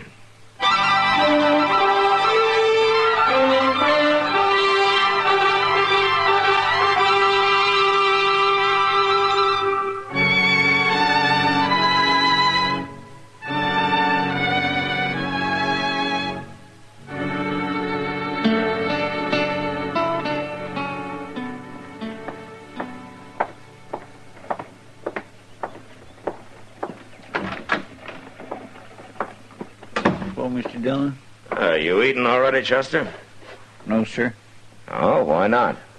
Well, I didn't like to ask Alfred for no more credit. Oh. Yeah, I heard that you were Chalk Beeson's faro table again last night. All right. Read me a sermon. I deserve it. I guess an empty belly will do you more good than a sermon. I tell you what, you can think about that while I'm eating, huh? And that's where I'm heading right now. All right, sir. But I think a sermon would do me good, too. You know, all about the evils of gambling. Mm-hmm. It kindly would lift me up, Mr. Dillon. The best one I ever heard was back in Prairie Falls. Yeah, well, that's very interesting. This here circuit rider was a real hellfire and brimstoner. Come right into the gambling hall, he did, and stood up on the table. He like got shot before he finished the first sentence. Look, but Chester, he could you tell me... out-shouted him and went right on. Took up a collection afterwards, must have got $40, $50. But there was only one trouble. Yeah, what was it, Chester? Well, nothing much, really. Only the money was in chips. See, he could cash 'em or play 'em. He played 'em, and he won. That kindly soured everybody on the sermon. Yeah. Well, I'm going to go eat now, Chester. I'll be back. There's more to the story than... Hello. Are you the marshal here? Yeah, that's right. Do you want to see me? If you're not too busy. No, come in. This is Chester Proudfoot. Hello. How do you do? My name is Ascom, Marshal. Clint Ascom. I'm a gambler. Well, I kind of figured that. But you're not from around here. I'd say maybe you work the Mississippi riverboats, huh? That's pretty close. The Ohio. Ah. Well, you're a long way from water here. Thanks to the Santa Fe Railroad. But that's only a temporary necessity. I have a matter to settle. Oh, well, how can I help you? I'm looking for a man. I've traced him to this vicinity. Uh-huh. You know his name? That's all I know. His name is Cass. Jameson Cass. Old Jim Cass? Well, I never figured him to get mixed up with gambling. Chester, you do know him, then? Yeah. Well, maybe you can direct me to him, then. Well, he has a place out in the country. Those aren't very explicit directions, Marshal. No, they're not. But they're all I'll get? Well, I'd like to know what your business with him is. It's a personal matter. Oh, sure, but what? You told me what I wanted to know, Marshal. He's here. I'll find him without your help. Ask him. Why do you want to kill Jim Cass? What makes you think I'd do? A man eaten up by hate gets a look in his eyes. I've seen it too often.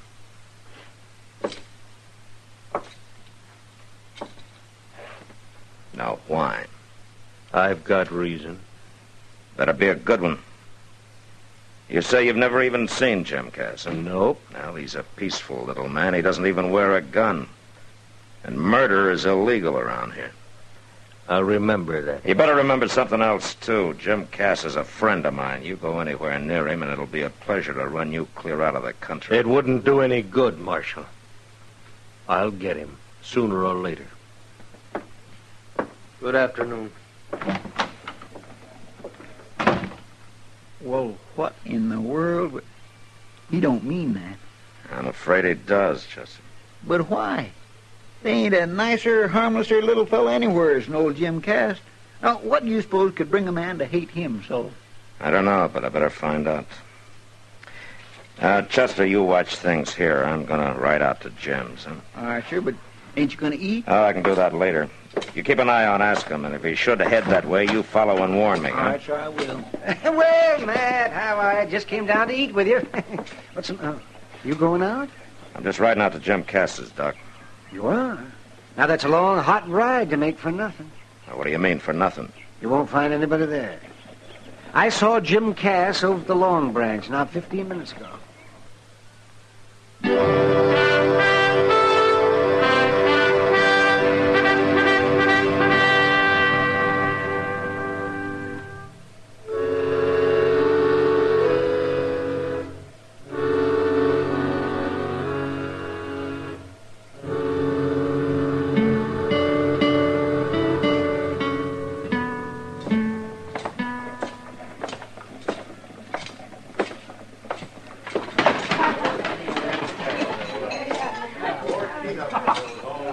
Well, hello, Matt. Hello, Kitty. Have you seen Jim? Oh. Marshal? Following me? Well, I might be, Askham. Kitty, can I talk to you for a minute? Sure, Matt. Is Jim Cass still around, Kitty? No. You know where he went? Home, I suppose. His wagon was hitched right outside. He got in and drove off about 10 minutes ago. Yeah. All right, thanks. Well, what's the matter, Matt? And I just want to see him alive. Alive? Jim Cass? Kitty, do me a favor, will you? Yeah. When I leave, you see that Ohio River gambler's entertained for a while, will you? Sure, as long as he's got money. Okay, thanks, Kitty. Marshal, have a drink. No thanks, Askham. Marshal, I've never had any trouble with the law. I don't want any now. This has got nothing to do with you. A deliberate killing is the business of the law anywhere, Askham. He'll have his fair chance. Sure, house odds, huh? I told you Jim Cass is not a fighting man. So you'll do his fighting for him? If I have to. I'm sorry, Marshal. Sure. But you won't stop it, will you? No. You must have a powerful hate. I have. I could lock you up, you know. Mm-hmm. And postpone it for a few days, that's all. And as for running me out of town, I'm leaving anyway, to go out to Cass's. If you want to warn him, you'd better go now. So you can follow me? I can find him without your help. Ask him, I'm going to warn you. You harmed Jim Cass, and I'm going to jail you or kill you. Fair warning, Marshal. If you can do it. I can do it.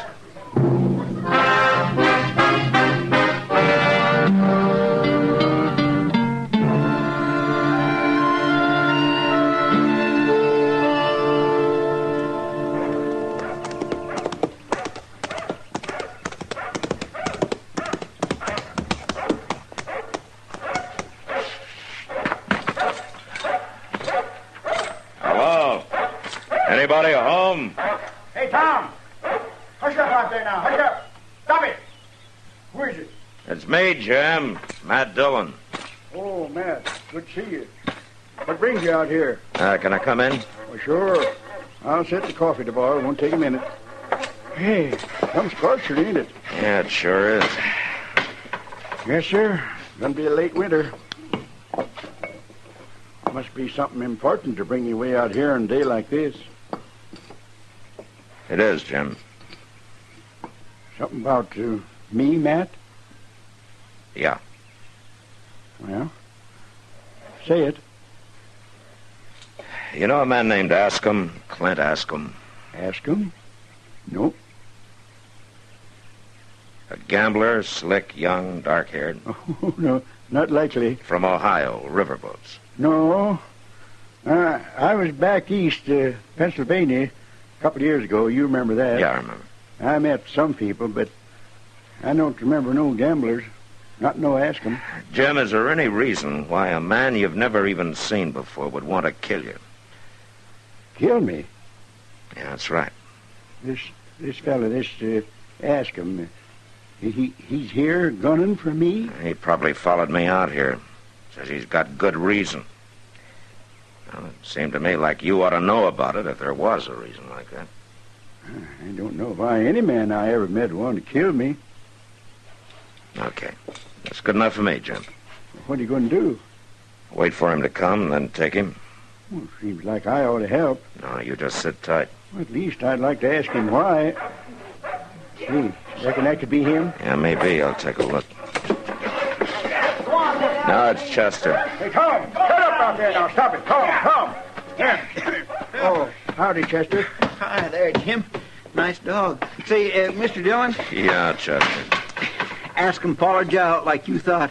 But as soon as he spotted the place he turned off, I come in to tell you like you said. Yeah. That's my mistake. Now we've lost him.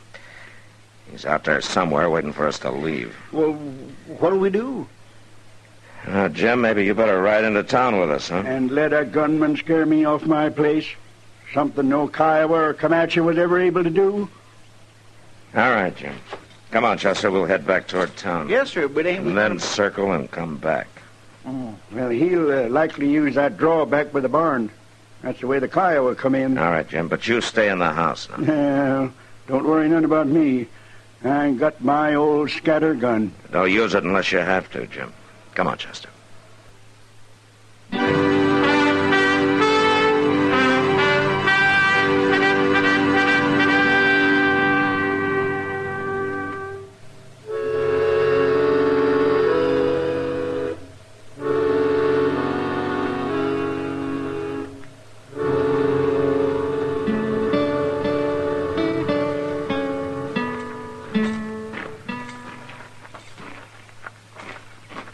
See anybody, Mr. Dillon? No, not yet. Now, wait a minute. There he is. Yeah. All right, you stay here. I'm going on up. All right, sir.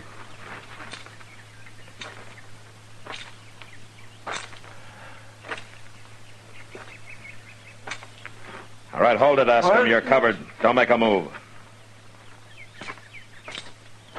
Where'd you come from? I'll just take that gun. Chester. Yes, sir. My mistake, Marshal. I guess I underestimated you. I guess you did, Askham. Chester, get the horses and we'll get out of here. Jim, I told you to stay in the house. Man comes to kill me, I gotta ask him why. Just holster your pistol, Matt. This scatter gun will keep him quiet. Now, wait a minute, Do Jim. like I say, Matt. You too, Chester. Mr. Dillon? All right, Chester. Maybe I'd like to hear this, too. Yeah, but I don't like the look in his face. All right, now, mister. My name's Jim Cass.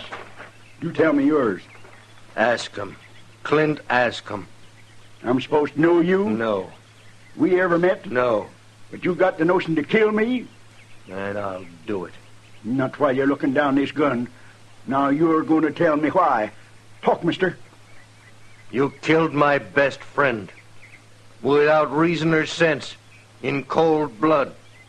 Well, that's a lie. I never killed no man. Jameson Cass of Kansas Territory. On the night of June 12th, 2 years ago, in a barroom on the Cincinnati waterfront. You pleaded self-defense and they let you go. Only it wasn't self-defense. It's taken me 2 long years to track you down. But that was an Indian. That was a Delaware Indian. He was my servant and he was my friend. The best friend I ever had. He was as good a man as you are, or any other white man. Jim, is this true? Well, Matt, ain't nothing to kill an Indian, you know that. You had no reason. Well, he jostled me, bothered me. Had no right being there at all with white men. Oh, I'll kill you with my bare hands. Stand back Ask now. him. You're still taking his part, Marshal. You hate Indians, too. No, Askham, I hate killing of any kind. But Indians don't count. Is that it? If it'd been my friend, I'd probably feel like you do. Not this murder. Ask him, did you ever think maybe Jim's got a reason for the way he feels, too? A reason? What reason? Well, out here there are plenty who feel his way. The situation's different. Indians aren't all like your Delaware. You take a look up there behind the house. That little grass plot with the flowers and the 3 headstones. Now, those are Cass's reasons. His wife and his 2 kids. And Kiowas put him there. Now, I don't hold with what Cass did, but what you're doing's no better. I don't care what his reason is. I come here to kill him. I'm going to do it. Ask him. All right, Mr. Indian Lover, you will get your chance. Give him back his gun. Now, Jim. Stand back, Matt. This is between him and me. You stay out of it. Give him the gun, Chester. No, Chester. Jim, can't you see that you're I see making... he ain't going to be satisfied short of blood. Well, now I ain't either. Now, wait a minute, Stand Jim. back, Matt. I'd hate to have to blast you. Use your head, Jim. Man comes to kill me. It's him or me. Mr. Dillon, that's a shotgun. Stay back, I told you. Put it down, Jim. Matt, I won't be stopped. Mr. Dillon, look out!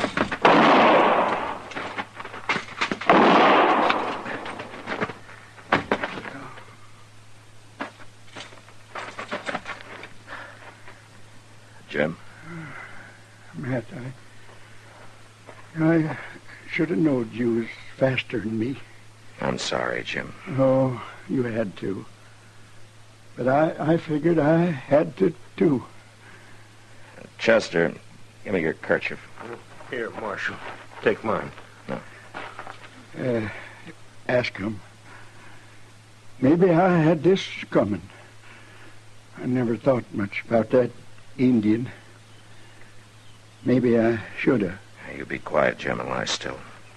Marshal, I'm sorry I caused this. It's a little late to be sorry, isn't it, Ask him?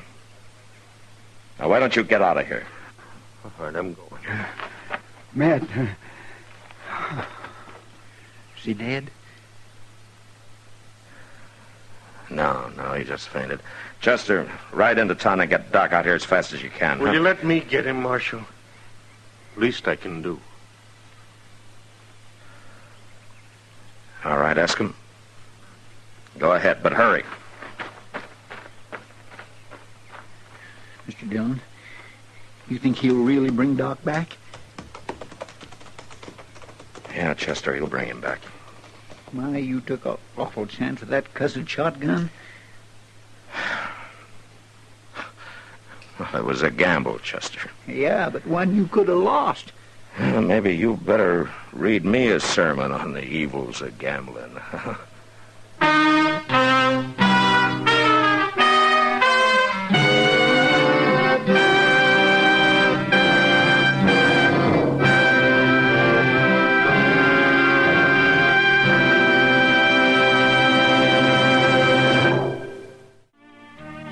Gunsmoke, produced and directed by Norman Macdonald, stars William Conrad as Matt Dillon, U.S. Marshal. The script was specially written for Gunsmoke by John Dunkel, with editorial supervision by John Meston.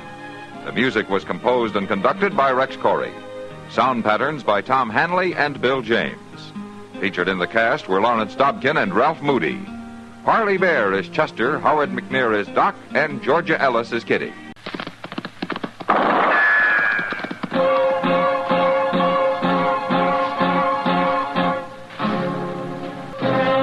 Dodge City and in the territory on West, there's just one way to handle the killers and the spoilers, and that's with a U.S. Marshal and the smell of Gunsmoke.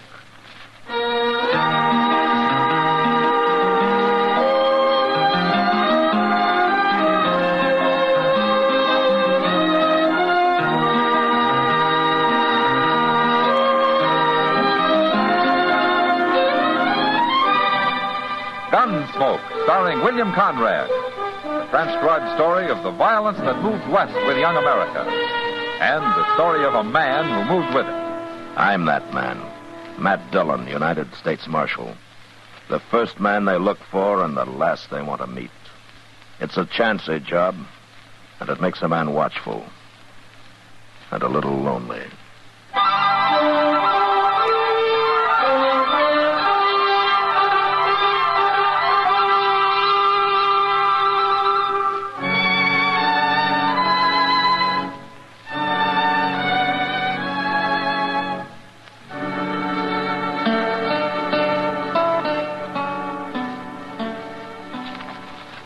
Chester, will you take this stuff down to the depot and see that it gets in the mail for me, huh? Yes, sir. Now, what's he doing? Huh? What's who doing? Old man McCready's boy, Mr. Dillon. What's he doing anyway? Well, you're the one who's looking out the window, Chester. Well, he ain't up to no good. Look at him. Well, I guess I'd better, or I'll never find out. Oh, he's jumping on his horse. There he goes. Well, what was he doing, Chester? Fooling around that wagon team there. He was messing with the traces for some reason. Oh, well, let's go have a look. Yeah, that Billy McCready always was a wild one. He's young, Chester, and he's only got his old man to bring him up. Sure, he'll probably grow up to be just as mean as the old man is. Well, I hope not. Wonder whose wagon this is, anyway. I don't know, Mr. Dillon. Ain't much wagon, though, is it? Must belong to some starving sodbuster. Chester, come here. Look, that's what Billy was doing. Why, he's got them traces half cut, Mr. Dillon. Yeah. They'll still hold for quite a few miles, though. Enough to leave whoever's driving this wagon a long way out on the prairie. Well, now, why would Billy do a thing like that? What are you fellas doing with that harness? Oh, is this your wagon, mister? It's our wagon. Me and my wife's here. What are you men doing with it? Oh, your traces have been cut, man. Cut? What do you mean? Come here, take a look. Well, who done that? Billy McCready. I told you, Jim. I told you something was going to happen. What's Billy McCready got against you people? Don't you tell them nothing, Jim. Ain't none of their business. Look, I'm a U.S. Marshal, man. Maybe I can help you. You Marshal Dillon? That's right. Tell them our name, Jim. It's Gabriel. I got a quarter section near Sky Mountain. Oh? Well, that's on the way to McCready's ranch, isn't it? Marshal, McCready can have all the land he wants, except mine. I filed on that land 8 months ago, and I've been living on it like the law says, and I've been proving it up. It's mine, and he ain't gonna get it. Well, hasn't McCready got enough land for his cattle out there without needing yours? It ain't the land so much as the water, Marshal. I've opened me a spring, and I've dug a well. It's the water he wants. They're trying to hound us off there, Marshal. Yeah, like Billy cutting our traces. They figured we'd lose the team on the way home, I guess. Who's they? The old man and Billy? Old man don't come around. It's Billy and one of them riders, Bart, a real ornery-looking fella. They're the ones. But it's McCready tells them what to do. They're going to start plaguing us real bad now. And I'll fight 'em. Me and the boy'll stop 'em. Oh, you got a son? He's down buying grain. We're picking him up on the way out of town. Ah. Well, you better mend those traces first. Yeah. Look, Gabriel, I think Chester and I better ride out with you, huh? Maybe we can find out what Billy had in mind.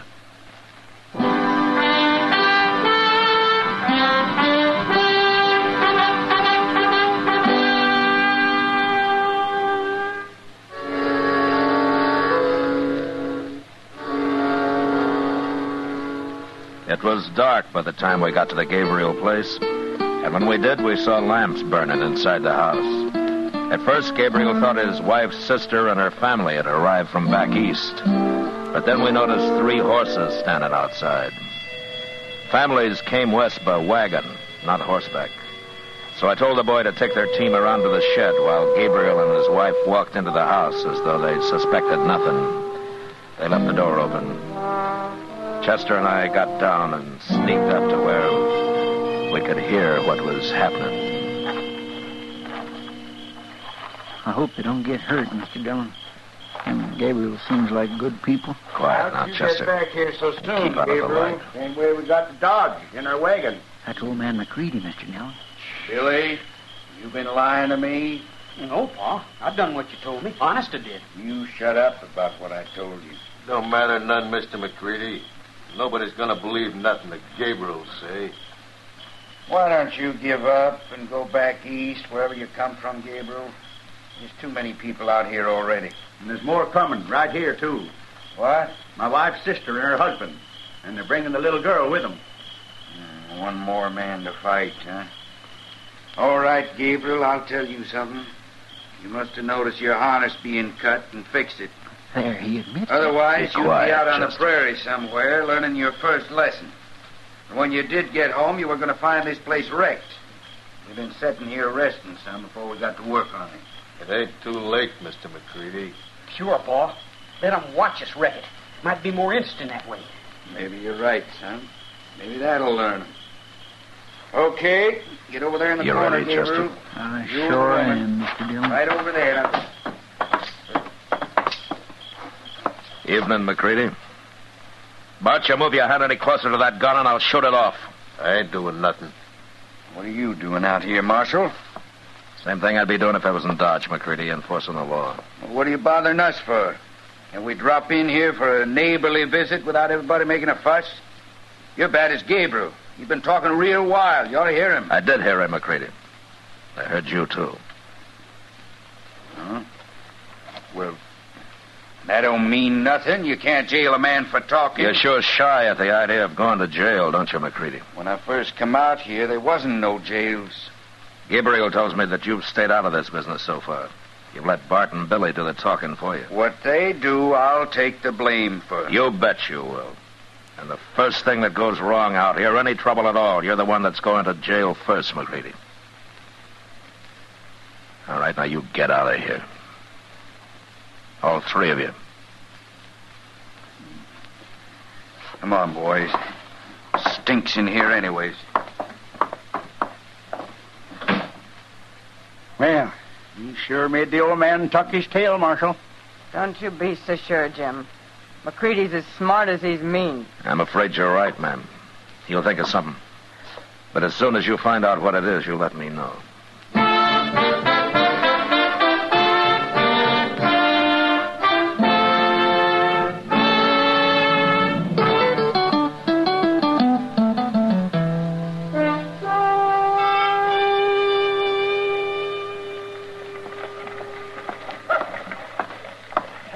Good morning, Matt. Hello, Doc.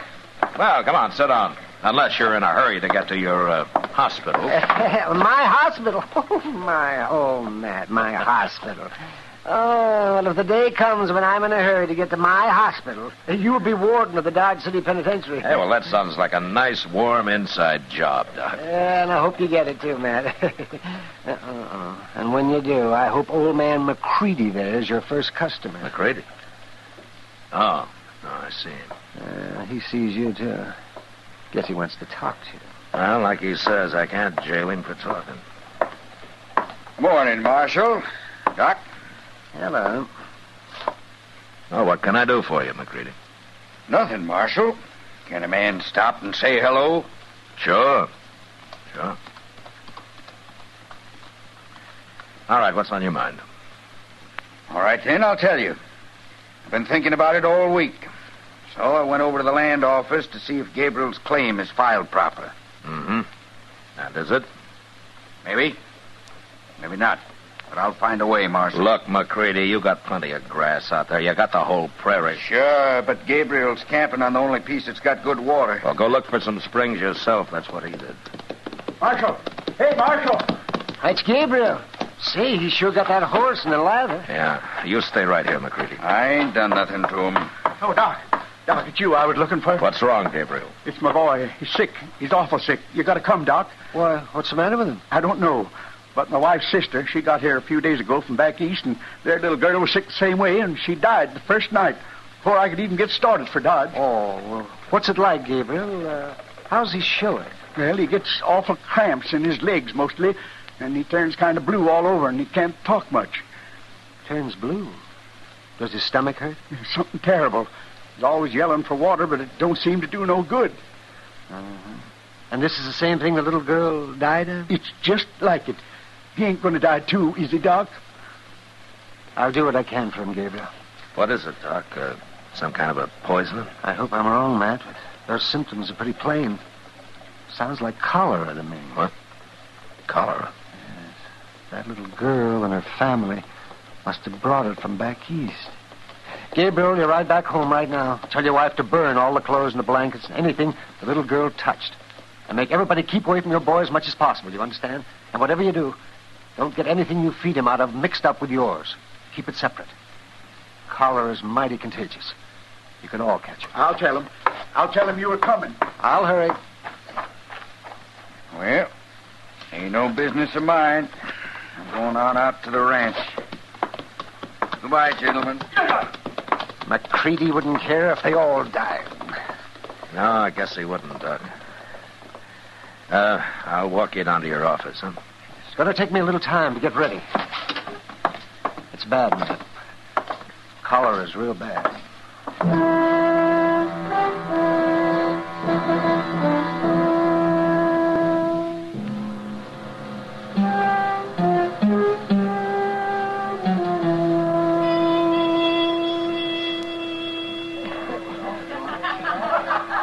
You're worried tonight, Matt. No, it's just that I can't help thinking about the Gabriels, Kitty. That's a terrible thing. Those poor people. Look, don't say anything about it around here, though, huh? I wouldn't want to get a panic started. Oh, of course I won't, Matt. But do you think there's any danger of it spreading to Doc? Well, Doc says not, as long as the family stays out of town. But they might catch it from each other. They ought to burn everything Mrs. Gabriel's sister brought with her. Well, that's what Doc said, Kitty. Well, for once I'm right. Just because it makes sense, I guess. Yeah. I never been around cholera. Have you? No, but I've heard a lot about it. Seems to me in this job I've heard a lot about practically everything there is.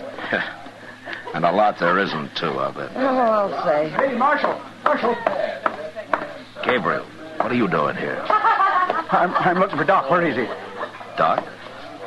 Oh, he never showed up, Marshal, and I just can't find him no place. Well, he should have been there this afternoon. Well, that's what I figured. And then come dark, I got worried. My boy's worse, Marshal. I just got to find him, even if it is the middle of the night. Well, he left here. What could have happened to him, Marshal? Well, I got a pretty good idea. Come on, Gabriel. I'm riding back with you. Your place is right on the way to where I'm headed. Where's that? McCready's.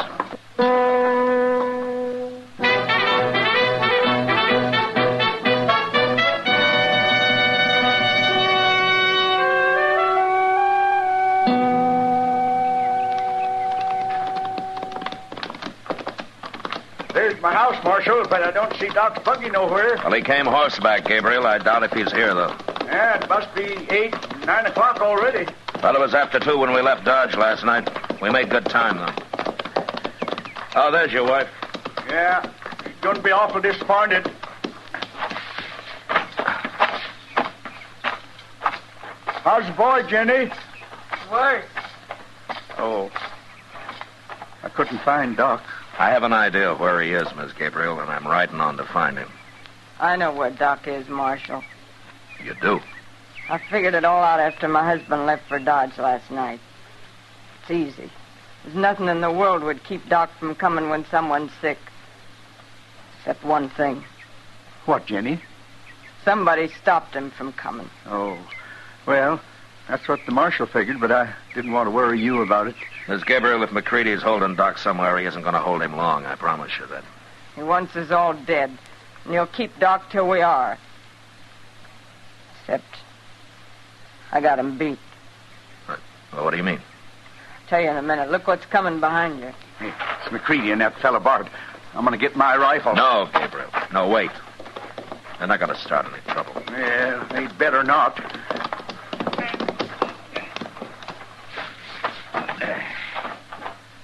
Morning, Gabriel. Miss Gabriel. Marshal. Hello.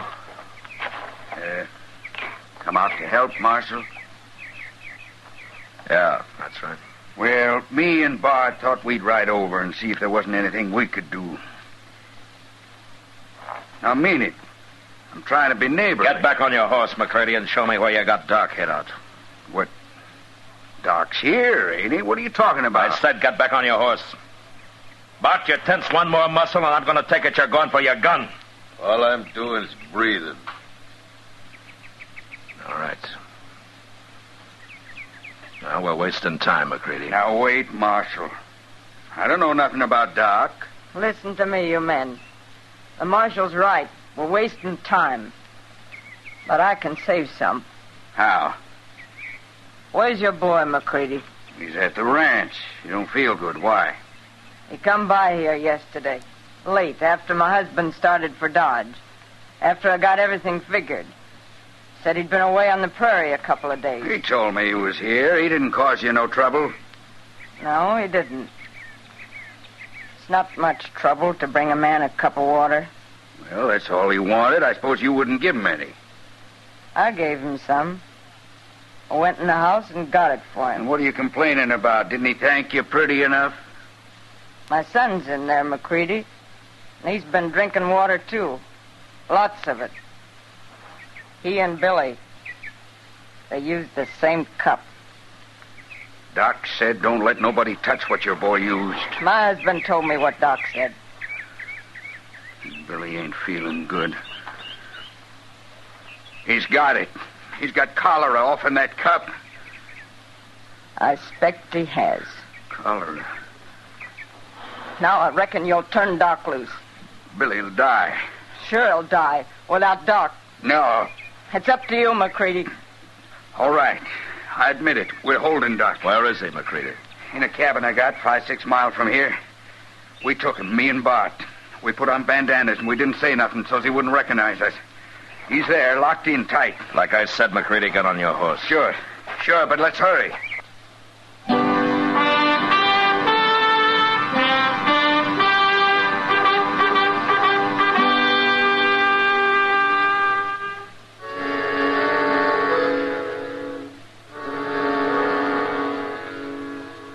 I expected to find Doc fighting wild when we reached the cabin, but instead he was pale, sober, and as calm as I'd ever seen him. And when McCready demanded that he go take care of Billy first, Doc didn't even answer him. He just mounted his horse and quietly asked me to lead him to the way to Gabriel's. When we got there, McCready sent Bart off to see how Billy was doing, and then sat down with Chester and me in the dirt outside the cabin and waited. It was along late in the afternoon when Doc finally came out, and he walked over to us. How is he, Doc? Any better? He's dead, Chester. Dead? Died about a half an hour ago. I've been telling the family what they've got to do to keep from catching it themselves. You already told Gabriel that back in Dodge, Doc. Haven't they done what you said? No. And I didn't think they would without my coming out here and prodding them. It's hard for people to burn what few clothes and things they have, Matt. Yeah. Come on, Doc. Now the boy's dead. Let's get over to my place. We're wasting time, John, here. McCready. Hey, look. Ain't that Bart coming? Yeah, that's Bart. Guess he got tired waiting for us. Shouldn't have left Billy alone, though. How are the Gabriels taking it, Doc? Hard to say, Matt. They aren't talking much, and they aren't crying at all. That's about what I'd expect. They're pretty lean people. It's a good thing they are. What are you doing here, Bart? Why didn't you stay with Billy? We're about to leave now. Mr. McCready. Well, what is it, Bart? What are you trying to say? Billy's dead. Died right there in his bed. I couldn't do nothing for him. He's dead. I didn't know what to do for him. He got all blue, real cold, and he choked up and died. Doc should have been there. I should have made him go. It's your fault, Doc. Chester? Yeah, Doc? Go into the house and tell the Gabriels to come out here. All right, Doc. And tell them about Billy McCready. I don't want to see them Gabriels. I don't ever want to see him. If they'd never come here, my boy'd be alive now. He's too young to die. Billy's too young. It ain't right. This ain't right. I done all I could, Mr. McCready. I put blankets on him. I straightened him out when he cramped up. I poured a lot of water into him. It ain't your fault, Bart. You ain't a doctor. How would you know what to do? You didn't kill him. That's enough of that talk, McCready. Why don't you shut up? It wasn't your son that died, Marshal. It was mine. Here come the Gabriels. Their son died, too, you remember? There.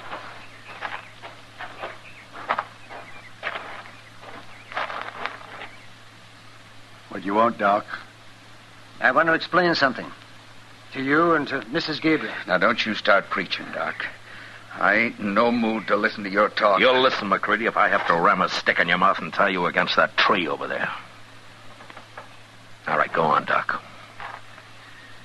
First, I want to ask Mrs. Gabriel something. Chester told me about Billy, Doc. Looks like I killed him. No. You only wanted him to get sick so's McCready'd have to turn me loose. You thought he'd do that right away so I could save your boy and Billy, too. Could have saved Billy if he hadn't come here first. No, that's where you're all wrong. What do you mean? Medicine's still a pretty crude science, Mrs. Gabriel. Someday maybe they'll know, but right now I've got no more idea how to treat cholera than I do insanity. There's absolutely nothing I know to do for it. Is that true, Doc? It's true. And I did kill Billy. Killed him with my own hand. No, Mrs. Gabriel. If you'd known I couldn't help him, you'd never let him touch that cup. No. No, of course I wouldn't. Oh, I never would have. It's McCready that's the murderer. He hoped keeping me away from here would see you all dead. That's what he wanted.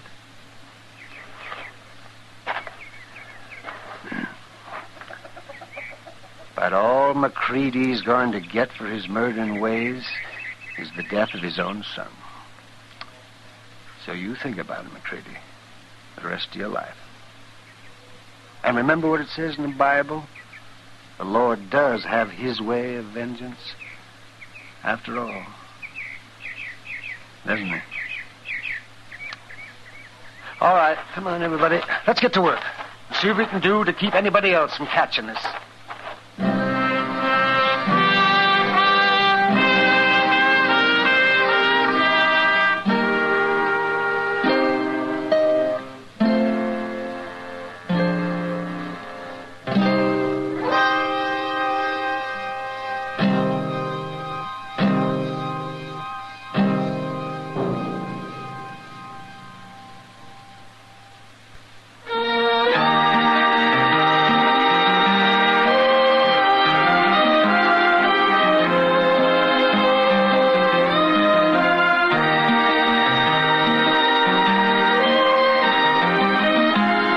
Gunsmoke, transcribed under the direction of Norman Macdonald, stars William Conrad as Matt Dillon, U.S. Marshal.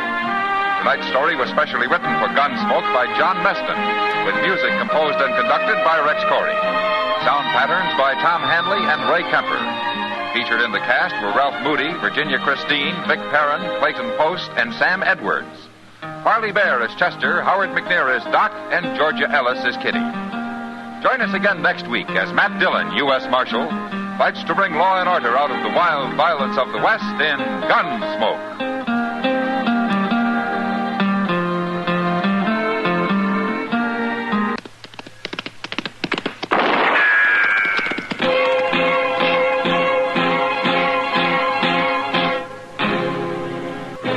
Around Dodge City and in the territory on West, there's just one way to handle the killers and the spoilers, and that's with a U.S. Marshal and the smell of gun smoke.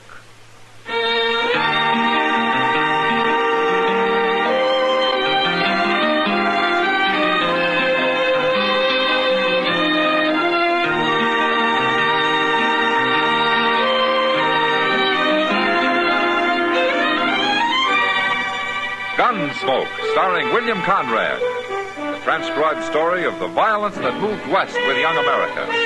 And the story of a man who moved with it. I'm that man, Matt Dillon, United States Marshal. The first man they look for and the last they want to meet. It's a chancy job, and it makes a man watchful and a little lonely.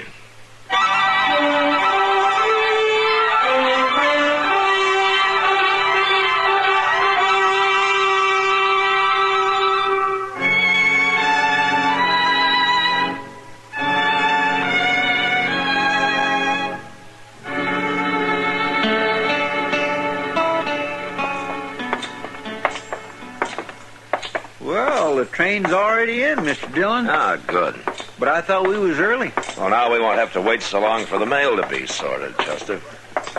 Hey, ain't that Miss Kitty? Oh, where? Over yonder, talking to that big fella. That looks like Hank Grote. Oh, now, what would she be doing with a man like him? He ain't fit for a hog pen. You go get the mail, Chester. All right, sir.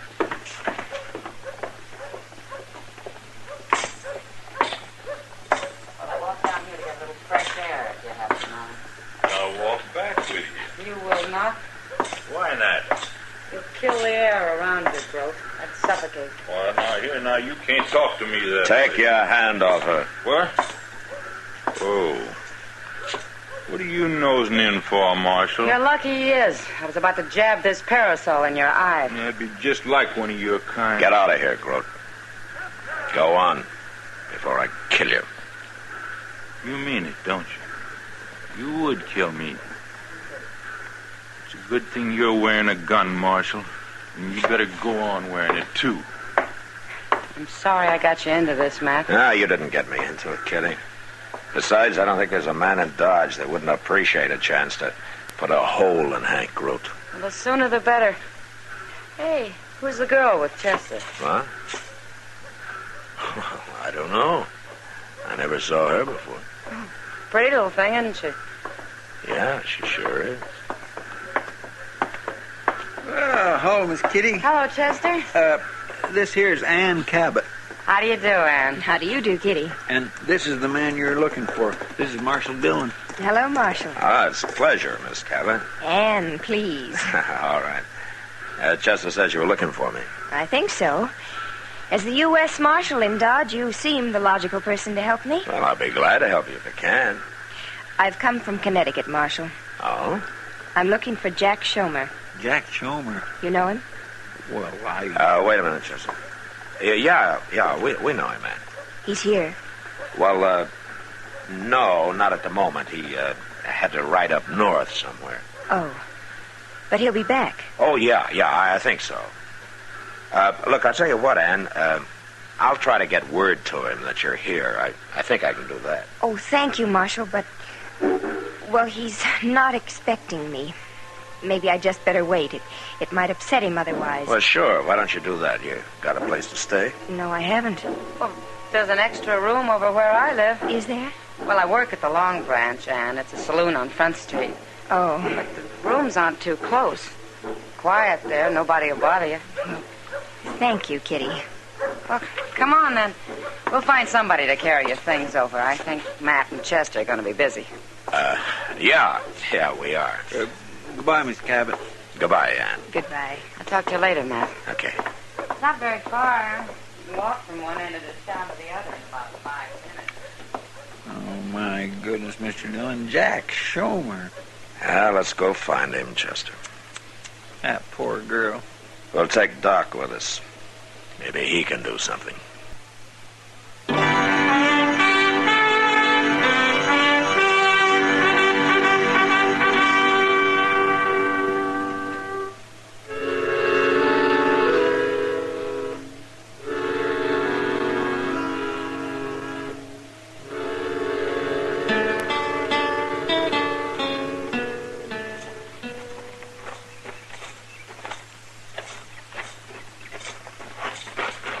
That is the meanest-looking shack I ever saw, Matt.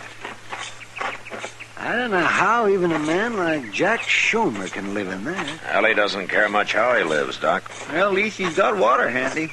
What with the whole Arkansas River running right past his door? What would Schomer use water for, Chester? Oh, to wash, maybe. Wash. Him? Yeah, the door's open. Schomer. Hey, Schomer. It's Marshal Dillon. What are you doing here, Marshal? Yeah. All right, let's go inside. Doc, Chester, I better get up.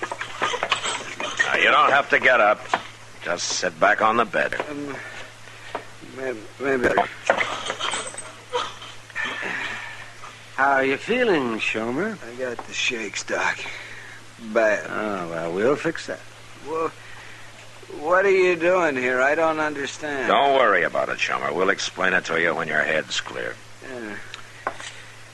Well, what do we do first, Doc? Take this jug of corn outside and smash it. Oh. Here you are, Chester. You can do No, what are you doing? No, never mind. It ain't very You full. can't Schomer. do that. That's my liquor. I'm going to get a pot of coffee going, Matt. While I'm doing that, you and Chester take him down to the river. Down to the river? They're going to throw you in and let you soak a while, Schomer. No, I'll drown. Don't worry, Schomer. We'll put a rope on you. All right, come on. Let's get it done.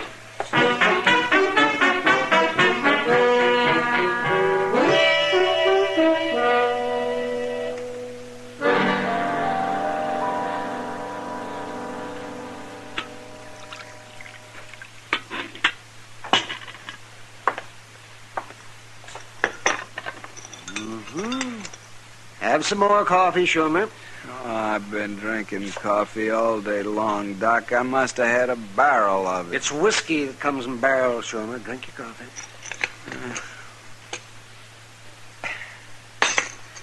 I'm floating. Shomer, you're pretty sober now. So what are you going to do? I can't face her, Marshal. I'd give anything to see her, but I can't do it. I'm no good for her the way I am now. What happened to you, Schumer? What went wrong? The land. The land went wrong, or I went wrong on it. I don't know. Anyway, it beat me, Doc. I was going to start a homestead and then send for Ann, but I couldn't make it. I had to give up. I even quit writing to her about a year ago. You're not the first man this country broke. It's more than that, Marshal. Most men who quit find something else to do, but with me, it's like I lost everything. I couldn't face people anymore. Then that night I got into a fight at the Long Branch. You heard about that. Yeah, I heard. I ran away. Couldn't stand up to it. I guess I'm a coward. Everybody says I am. Every man's been a coward at one time or another, Schumer. But it doesn't have to last. It's lasted with me. How could I face Ann knowing I'm a failure and a coward to boot? Well, you can prove you're not a coward just by going to see her. Try it. Women have a way of understanding these things. Well, I don't know, Doc. All right, Schumer. We'll tell her you're in the horse trading business. That's why you're out of town. But you'll have to tell her the truth. If you see her. I'm only half a man. Well, it's up to you. You think on it. But don't take too long.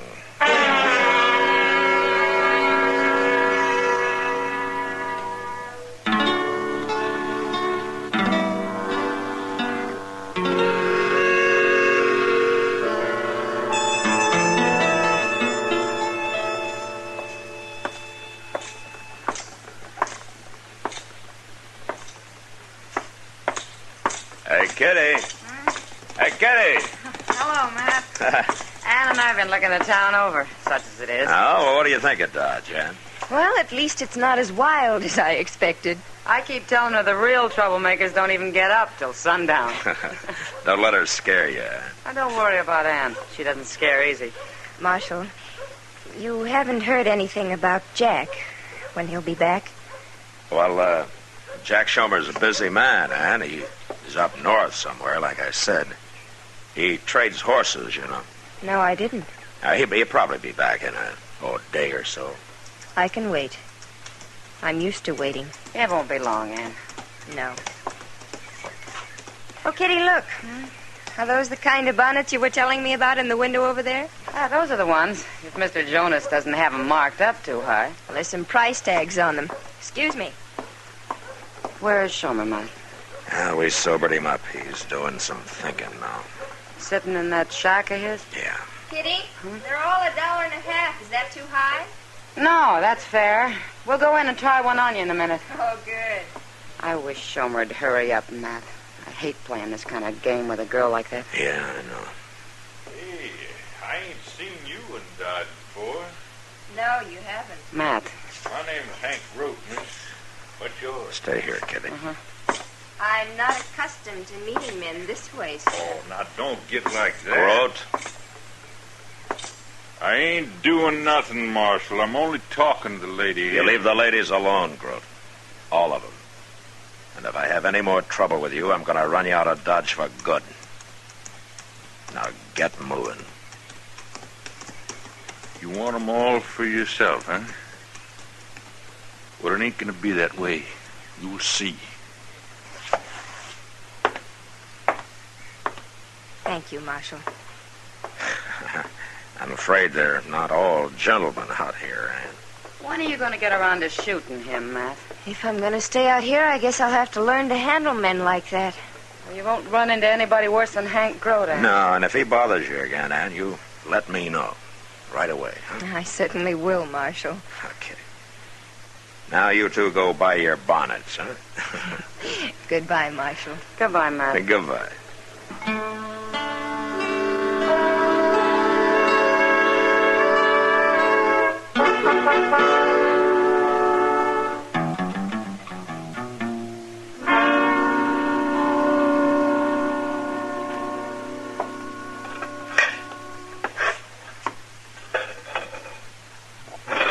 Cracked lids, wobbly doggone legs, rusty chimbly otherwise. It's working something wonderful. You know something, Mr. Dillon?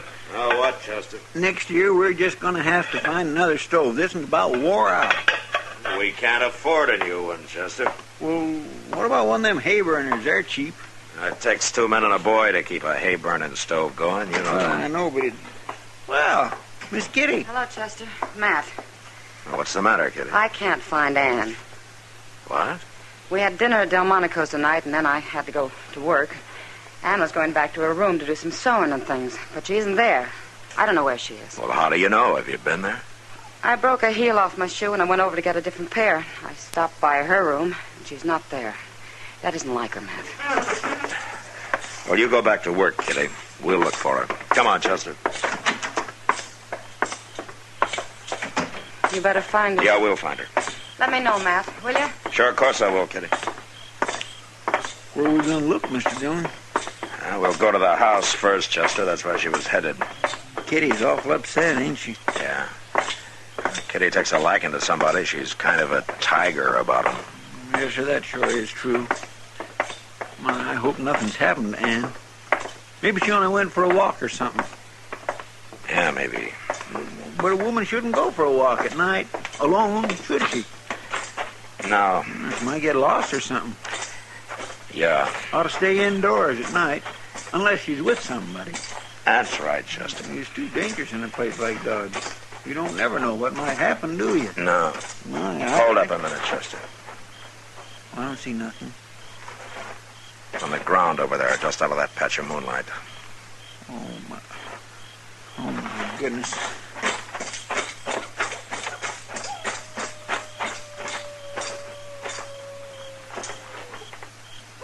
It's Ann Cabot. She's been hurt or something. Yeah.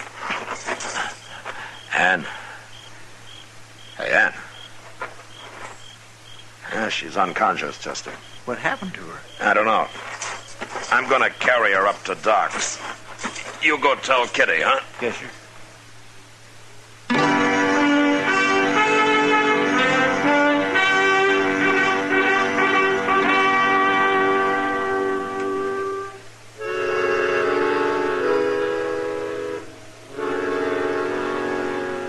Ann was still unconscious when I got her up to Doc's.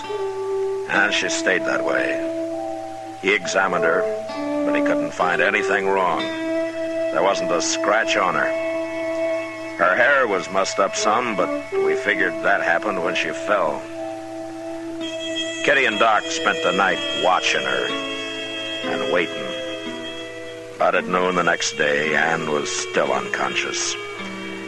And there didn't seem to be a thing anybody could do about it. Chester and I stayed out of the way and did our waiting downstairs in the office.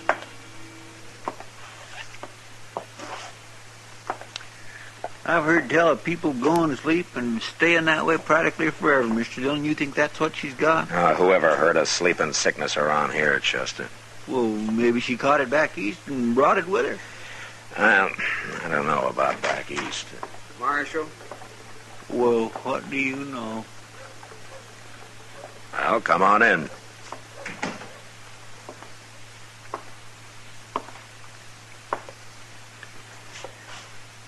It's no use, Marshal. What? I came to tell you I can't do it. Oh? I'm going to go away. Maybe you can tell her I got killed or something. No, I haven't been drinking. Not a drop since you and Doc and Chester came down there. Shomer, there's something. Matt, I wanted to tell you that... Yeah, what is it, Doc? Well, Jack Shomer. Hello, Doc. It's a good thing you're here, Shomer. What? He doesn't know about her yet, Doc. Oh, no, what? We found Ann lying unconscious on the street last night, and she's been that way ever since. She came to a few minutes ago, Matt. Oh? She say anything? Yes. It seems Hank Grote stopped her and tried to talk to her. She slapped him, made him so mad he hit her. What? He must have done it with the flat of his hand. But it gave her a concussion. He's a mighty powerful man. Hank Grote hit Ann? I'll go get him, Doc. Well, wait a minute, and I'll go with you, Mr. Dillon. I just want to lock the door out back here. All right. I saw Grote going into the Texas Trail next door. Oh, good. I'm going back to Ann. She's in bad shape. Yeah, Doc. Mr. Dillon, can you give me a hand out here? Yeah, I'm coming, Chester. Because the door is warped, Mr. Dillon. You'll have to shove onto it so that I can get it locked. Okay.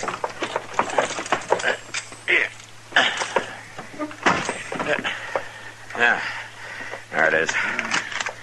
I got it. You know, we're going to have to build a new door one of these days. That one sure ain't much.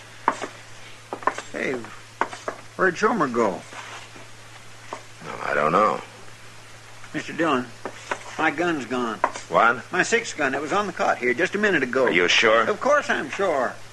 Shomer must have taken it. Him? What for? To go after Hank Grote with. Come on. You serious, Mr. Dillon? Well, it's a cinch Doc didn't take your gun. Oh, no, of course not. But the idea of Shomer going after Hank Grote. He saw him go into the Texas Trail here. And this is the last place I'd look for Shomer. Well, maybe.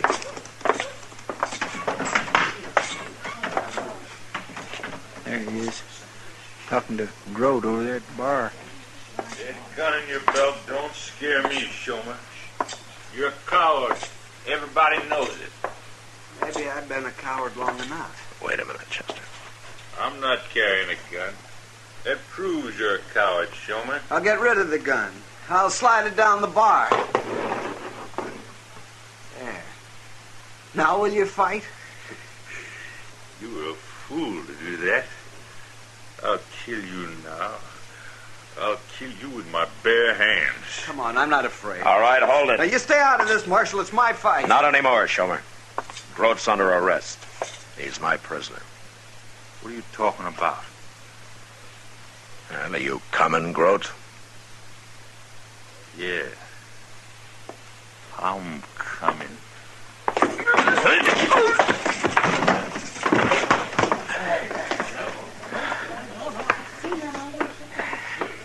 My goodness, Mr. Dillon, you ruin your 6 gun using it that way. Here, take it, Chester. When Grote comes to, bring him to jail, huh? We'll be up to Doc's. I think Shomer's ready to talk to Ann now.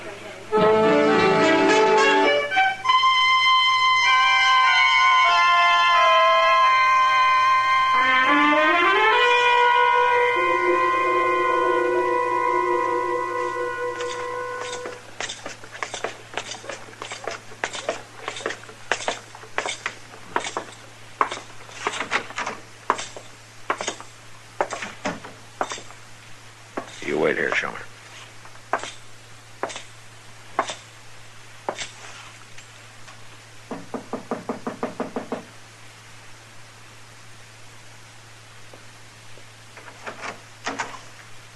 Oh. Hello, Matt. Shomer. Where's Ann, Doc?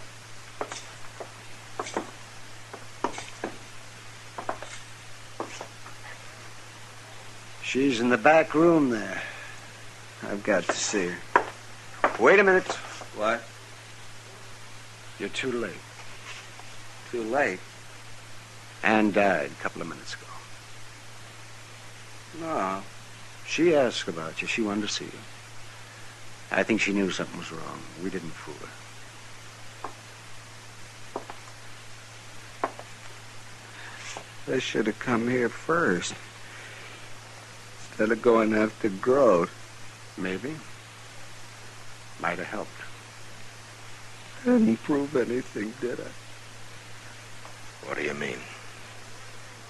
I wanted growth to kill me, Marshal, don't you understand? That way I'd never have to tell Ann the truth about me. It was her I couldn't face.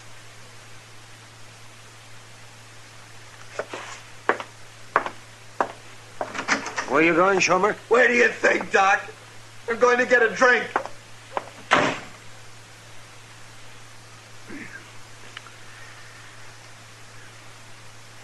Well, Matt? We tried, Doc. It just wasn't there.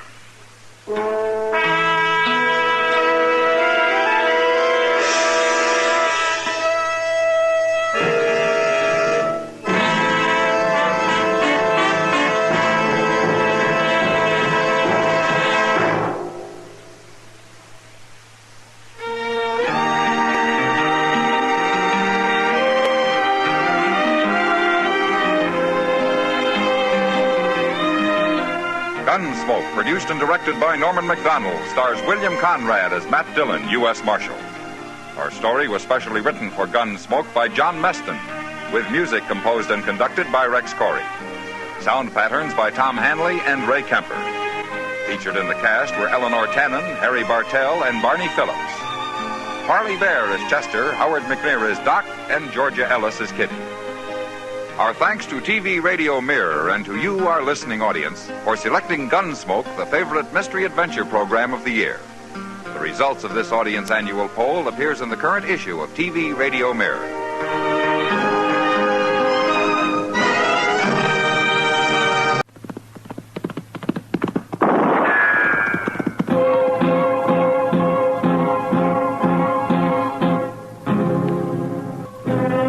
Dodge City and in the territory on west, there's just one way to handle the killers and the spoilers, and that's with a U.S. Marshal and the smell of gun smoke.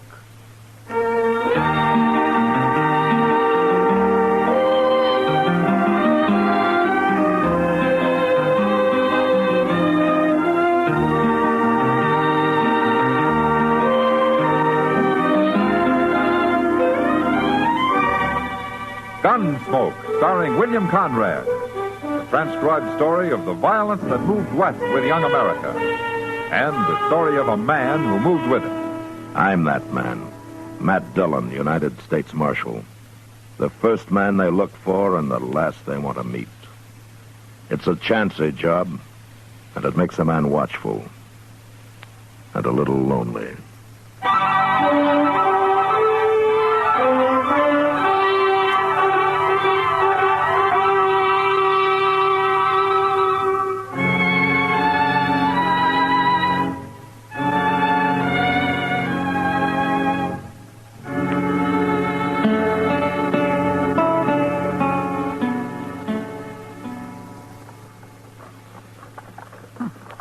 Funny, Mr. Dillon. Oh, what is, Chester? Look up the street there. What? Coming out of the Long Branch. Yeah, come on. I don't understand it. I didn't hear no gunshots. Well, that man they're carrying got hurt somehow, Chester. If he'd only passed out drinking, they'd probably left him under the bar and stood on him to improve their reach. Oh, I've seen that happen, Mr. Dillon. I've really seen it. Now, look, there's Doc with him. Well, he's got better ears than I have if he heard any gunfire. Now, there are other ways of killing men, Chester. Oh, yes, sir, that's true, Mr. Dillon. I saw a man killed with a bullwhip once. Oh, that was You bad. men carry him up to my office. The door's open. I'll be along as soon as I talk to the marshal. Okay, take him on the Matt, you'd better get into the Long Branch or there's going to be more of this. What happened, Doc? That's Bill Zant they're carrying. I don't know him. Well, neither do I. But that's what they said it is. Well, it doesn't matter. What happened to it? But he's been cut bad with a bowie knife. Who did it? That big drunk buffalo man, Noli Meeker. Noli Meeker, huh? Is he still in the Long Branch? Yes, he is, Matt. And you watch out for him. He's in a mighty dangerous mood. Did you see it? Well, I saw part of it. I was in there having a beer when it happened. Zant had a knife, too, but Noli Meeker knocked it out of his hand. Oh, then Noli did this in self-defense. No, he didn't. Everybody says Noli started it. Well, I've got to go and take care of Zant before he dies. Now, you watch out for Noli, Matt. Nobody can get anywhere near him. Come on, Chester. I saw Noli Meeker drunk once, Mr. Dillon. He sure does get mean. Mean enough to start killing people? Yes, sir. But when he's sober, he always seems plenty calm. I just don't know what happens to him. Now, that's what happens to other people I don't like. Being drunk's no excuse for murder. No, sir, it sure ain't. See what he's going to do now. Yeah, here he is now. Oh, look at him. He's got the whole bar to himself, Mr. Dillon, and that bloody knife in his hand. How you going to take him? You stay here.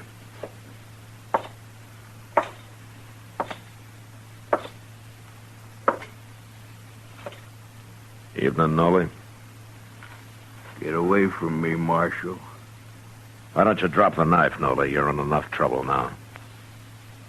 I killed Zant, didn't I? I'll kill you next. Zant isn't dead yet, Noli. Then I'm going to have to keep you in jail till we find out if he's going to live. I ain't going to jail. Not if I have to cut me a path all the way out of Dodge. If Zant dies, you murdered him. You're not leaving Dodge.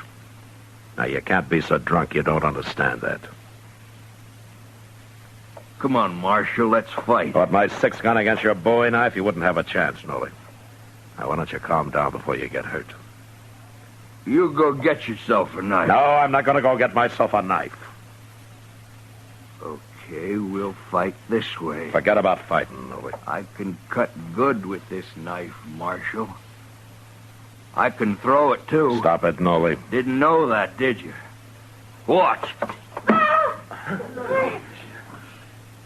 Hell, you don't throw too good when you're drunk. Noli?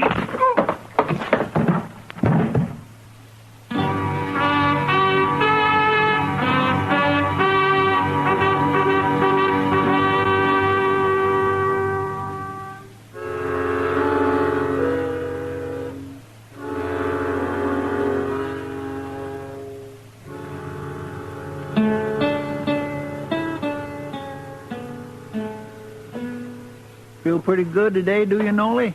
Leave me alone, huh? I got a head like I've been sleeping under a buffalo. Yeah. Well, you don't deserve it, but I brought you some coffee. I put it right there. I'd do better on a pint of Triple X.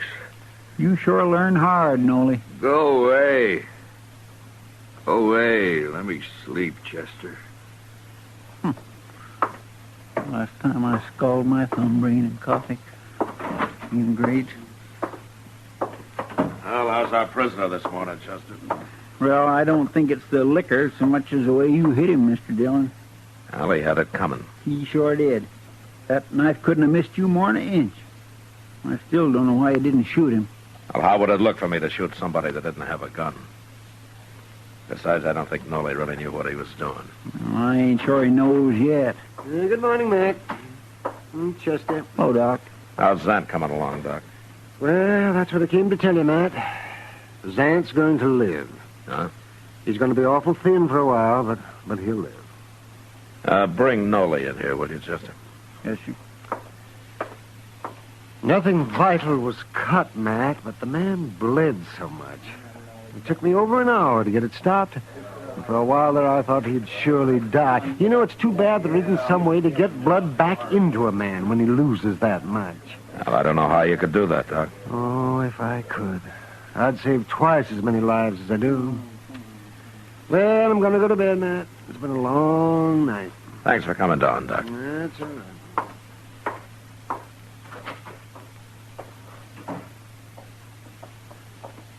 Quit complaining about sleep, Noli. You've just escaped years and years of it, whole centuries. I'll take that on any time, Chester. What'd you want, Marshal? You sober enough now to tell me why you took your knife to Zant last night, Noli? Personal matter? Well, maybe you better tell me whether it's personal or not. I'm not going to turn you loose to go stab him again. Turn me loose? You didn't kill Zant. He's going to live. Now, what were you fighting about? A woman? Is that all? You got something against women, Marshal? That's not what I meant. I've known you for a long time, Nolan. You never seemed like the kind of a man who'd try to kill somebody over a woman. When I'm drunk, I get mean, Marshal, I'll fight over anything. Even a woman, huh? Now you're fogging me up again, Marshal. Okay. Why did you know Zant? We've both been working for Ezra Marcy. Collecting buffalo bones? We gather 'em up off the prairie and bring 'em back to Dodge and sell 'em to Marcy. And he ships 'em back east on the railroad. It's beyond me how they can make fertilizer in China and stuff out of them little buffalo bones. Nolly, you and Zant work together, is that it? No. I got my own wagon. He's got his. But I still don't like him. You going to leave him alone? Marshal, I wouldn't hurt nobody less than I was crazy drunk. You tried to kill me, too. Do you know that? I did? Oh, Marshal, I don't believe that. You threw your boy knife at me. And you're lucky I didn't shoot you. I shouldn't have done that. Well, you start drinking again, and I'll throw you in jail as soon as I see you.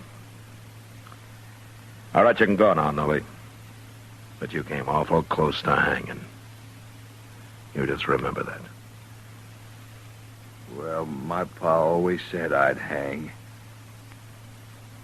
I won't cause no more trouble, Marshal. So long. So long, Chester. Goodbye, Nolly. Mr. Dillon, you believe that about them fighting over a woman? Oh, there might be more to it than that, Chester. Why don't you ask Zant about it? Well, if Nolly's lying, Zant will lie, too. But whatever they were fighting about, I doubt that it's over. He hurt Zant too bad for that.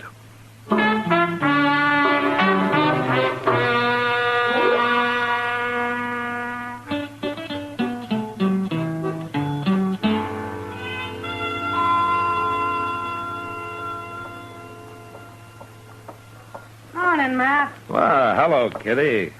You waiting for the stage to come in? No, I just got tired sitting in my office. That's a funny thing about your job. No? You're either doing nothing, sitting in your office, or standing around the plaza like some bum. Or you're the most violent man in Kansas. Well, it's a good thing I don't get paid for the job, isn't it? You'd starve. Oh, hello, Marshal. Hello, John. But still, nobody could ever pay me enough to go against Nolly Meeker and his knife the way you did a couple of weeks ago. Well, I could have shot him, Kitty. No, you couldn't. Not you. It's just what'll get you hurt someday, Matt. Or worse. Look, Kitty, I'll die when my time comes, just like everybody else. Matt, I'll feel better when I get some breakfast. Oh, haven't you eaten yet? I don't get up as early as some people. I'll go with you, Kitty. I could Good. use a cup of coffee myself. Oh, wait. Here comes Ezra Marcy. Looks like he wants you. Morning, Miss Kitty. Marshal. Oh, Marcy. Marcy. I got a job for you, Marshal. Oh? I wish I'd never made a deal with them men. Neither one of them. Oh, you mean Sant and Nolly Meeker? Them. They've been complaining and fighting more than they've been gathering buffalo bones for me. Oh, why don't you deal with somebody else? Most men would rather hunt for hides than bones, Marshal. It pays better. I buy both, so it don't matter to me, but even so, Zant ain't been much use since Nolly cut him up. Now he ain't no use at all. Why not? Nolly's got a shack down past the Opera House at the edge of town, Marshal. Let's go ask him. He got drunk again last night. I thought you were talking about Zant. It's about Zant I want to talk to Nolly. Oh, why do you need me?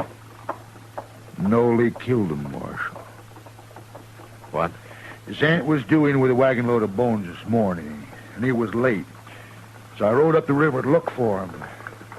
And I found him, sitting on his wagon with a hole through him like a Sharp's 50 would make. You think Nolly did it?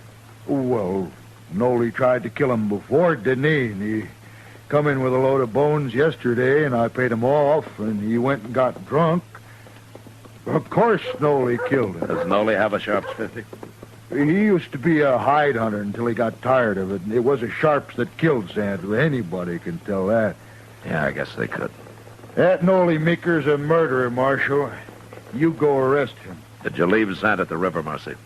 I ain't gonna bury him. Come along and show me where he is. All right, I'll send somebody out to bury him, but let's go find Noli.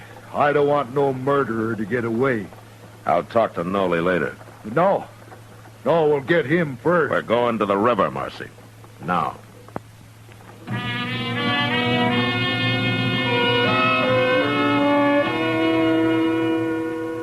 I went by the office and picked up Chester, and he and I followed Marcy up the river. Zant had stopped in a little cottonwood grove, apparently to water his oxen, a couple of miles above Dodge. And we found him there, slumped over the seat of his big Studebaker wagon, shot in the back. The wagon, piled high with sun-bleached buffalo bones, was headed toward the river. But the oxen had stopped when Zant was hit and were standing patiently, waiting for their next command. We laid Zant's body onto the sand, and then I had Chester lead the oxen down to the water. A few minutes later, he was back. You gonna bury Zant out here, Mr. Dillon? Well, it's as good a place as any. While we're fooling around here, Noli's probably on the run. I'll find him, Marcy. But I don't know how I'm going to prove he did it. Well, you got all the proof you need. What if he's got a good alibi? What if he can prove he was someplace else when this happened? Marshal, now I ain't gonna miss Zant. But I ain't gonna watch a murderer go free, neither. I'm kind of against murder myself. Well, you're awful slow showing it. Wasting time coming out here and now all this talk about proof and such. I'm telling you, Marshal, if you don't see Noli Meeker hung for this, I will. Lynch talks something I won't stand for, Marcy.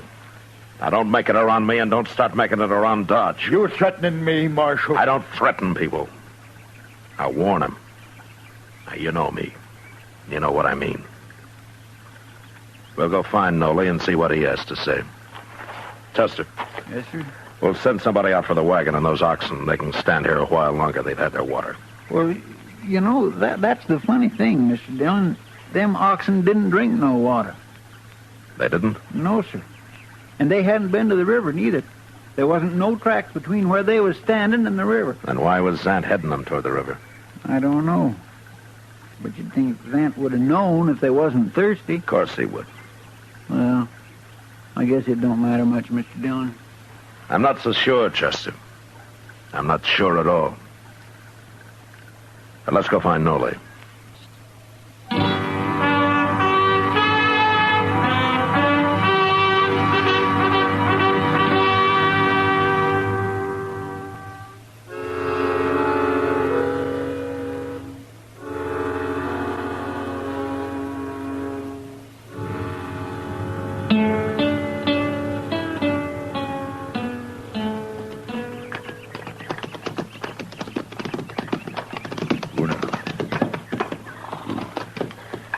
This is it, Marshal, right here. I just hope Noli ain't awake and watching us out of one of them cracks. You can ride back if you like, Marcy. No, I want to be here when you talk to him. Okay.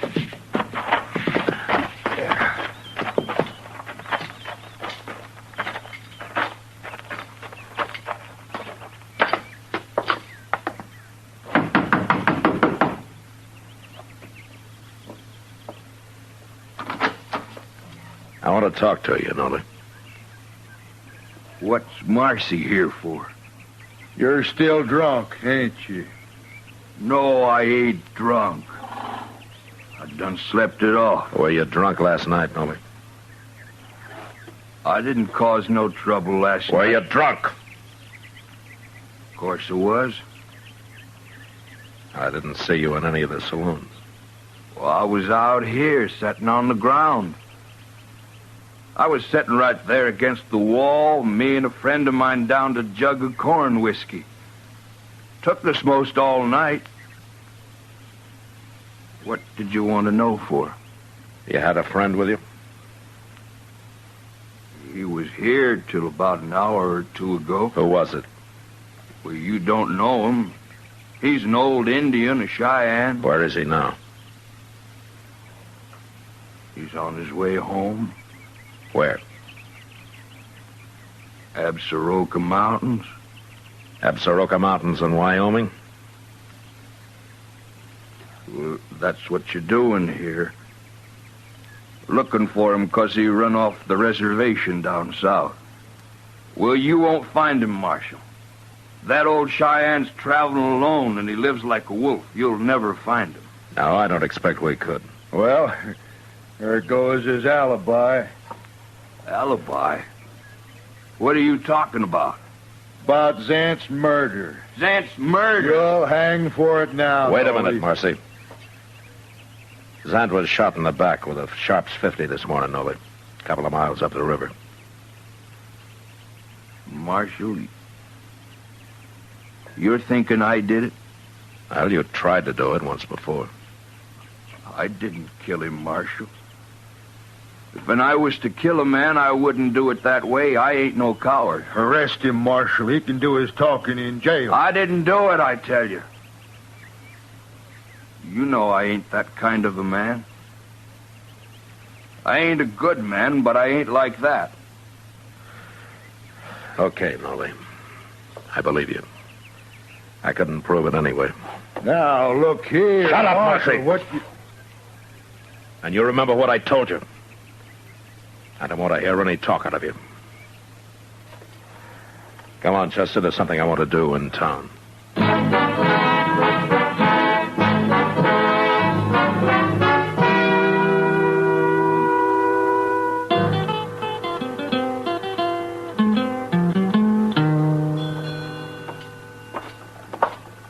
What are you after down here to the depot, Mr. Dillon? Well, I want to talk to Sam Vestal, Chester. Just hope he's in. Hello, Marshal. Chester. Come on in. All right, Sam. Fine, Chester. What can I do for you, Marshal? Sam is agent for the Santa Fe Railroad. I figured that you might know something about Ezra Marcy's bone shipments out of here. Well, what is it you want to know, Marshal? Well, I want to know if there's been any trouble about him. There sure has. But how'd you know? Marcy told me not to say anything about it. Tell me about the trouble, Sam. Well, the buyers back east have been calling Marcy a crook. But I know he ain't, Marshal. I weigh them loads myself, and I'll personally guarantee they ain't short on weight when they leave here. But they are short when they arrive back there, huh? Some of them are. Uh-huh. Zant's. How'd you know that? I guessed it. Well, you're right. I checked on it for Marcy, and it's the loads Bill Zant brings in that come up short back east. Marcy pays Zant by the load, doesn't he? Sure, but it made Marcy terrible mad being called a crook like that when he ain't one. If you ask me, maybe it's them fellas back east. They're the crooks. All Marcy wants is to be paid for the weight of the bones he ships out of here. They come up short back there. Ain't his fault. Uh-huh. Well, thanks, Sam. I'll go talk to Marcy about it.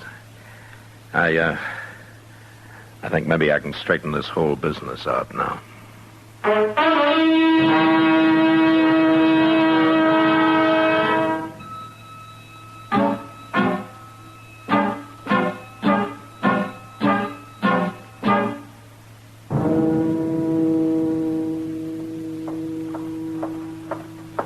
Marcy's coming, Mr. Dillon.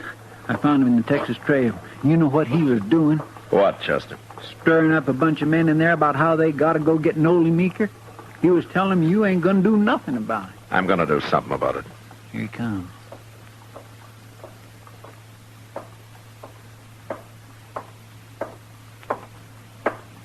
It's no use, Marshal. You can't stop me now. I already got 10 men in there on my side. Well, that's 11-1 against Nolly, isn't it? We shouldn't have much trouble taking him. Except for one thing. You ain't gonna stop us. I'm stopping you right now. All I gotta do is yell. And they'll be out here, Marshal. Marcy, I had a talk with Sam Vestal down at the depot. What? The bones Zant's been hauling in. They've been losing weight on their way back east. All right. So I told you. That's my trouble, Marshal. I'll handle it. You've already handled it. What are you talking about? You're scared to death, aren't you? I don't know what you're saying. Those oxen weren't thirsty at the river. Zant wasn't headed for water because of them. It was to soak those sun-dried buffalo bones. You figured it out, too, didn't you? Waterlogged, they weigh in heavy here, but by the time they're weighed again back east, they're dried out. That was a crook. Yeah, sure he was. But you shouldn't have murdered him, Marcy. Me? Murder him? I'm arresting you for it. Oh, no. No, you ain't. I'm going to take your gun, Marcy. No.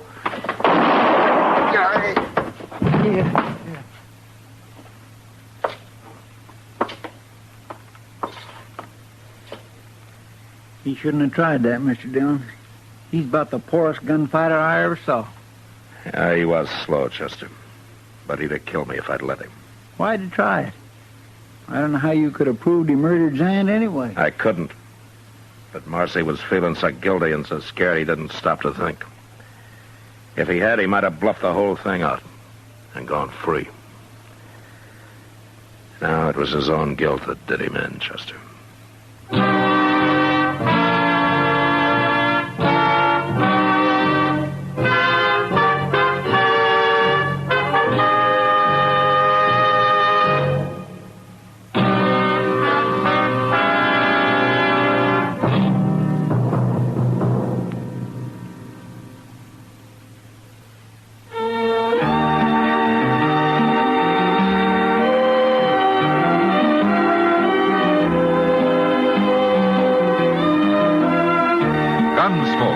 Transcribed under the direction of Norman MacDonald, stars William Conrad as Matt Dillon, U.S. Marshal. Tonight's story was specially written for Gunsmoke by John Meston, with music composed and conducted by Rex Corey. Sound patterns by Bill James and Ray Kemper. Featured in the cast were John Daner, Herb Ellis, and Frank Cady. Marley Bear is Chester, Howard McNear is Doc, and Georgia Ellis is Kitty. Join us again next week as Matt Dillon, U.S. Marshal, fights to bring law and order out of the wild violence of the West in Gunsmoke.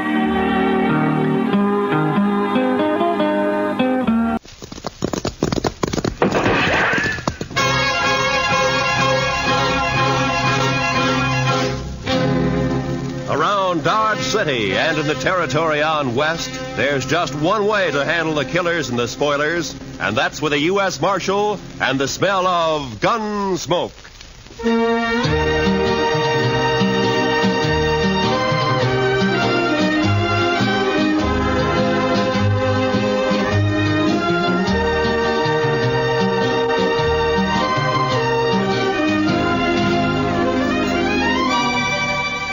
Gunsmoke, starring William Conrad. The story of the violence that moved west with young America. The story of a man who moved with it. Matt Dillon, United States Marshal.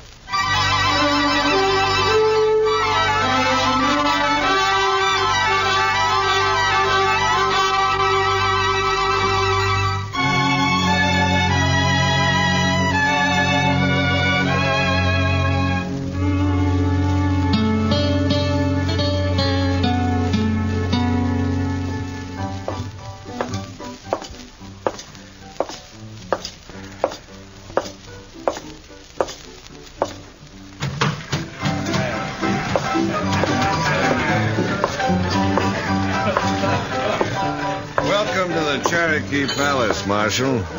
I see you received my complaint. I got it, Mingo. Where's Stanley?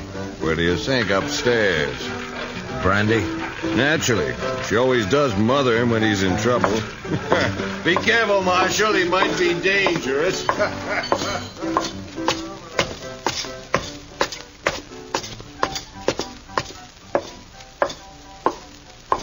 Well, Marshal. Got a sweet word for Dixie? Yeah. Move. Oh, it's not very sweet. It was to the point. Say hello to Jim for me, huh?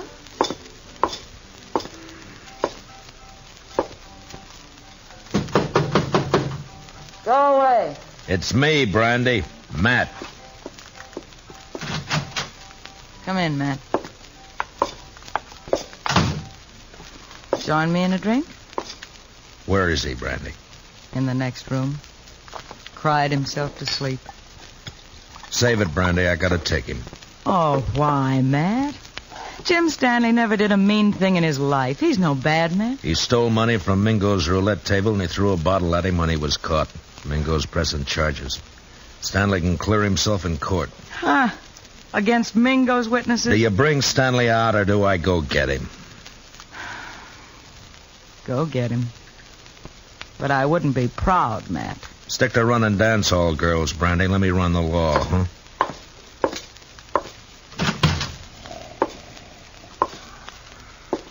Stanley? Stanley!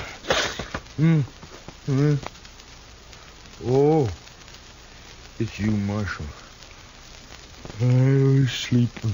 I want you to come with me, Jim. Come with you? Sure, Marshal. You better get up. Come on. Come on. Oh, yeah.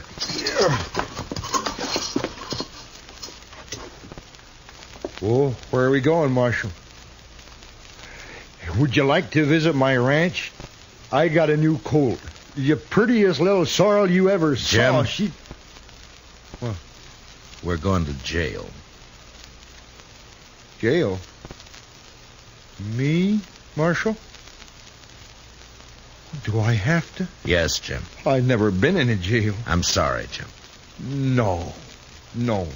I can't go in there. No, Marshal, I ain't never been locked up before. Please, don't make me. I have to.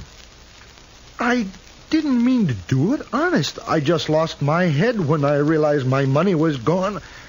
I wouldn't have kept those chips. I know that. I just grabbed them. I don't know why. They were there, and I just grabbed them, and then Mingo started in on me. He kept saying things, bad things about... Take it easy, Jim. I wouldn't have cared, except that, well, Dixie was there. He kept yelling at me that I was a thief right in front of her. I tried to make him stop, and he wouldn't. Then something happened. The bottle was there. You threw it at Mingo? No, I just threw it, Marshal. I was crazy.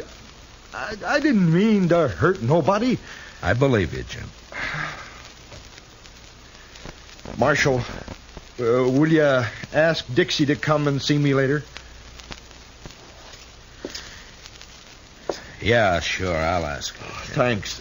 I just want to tell her not to blame Mingo for all this. She might say something or give up her job. Don't worry, Jim. I don't think Dixie's going to give up anything.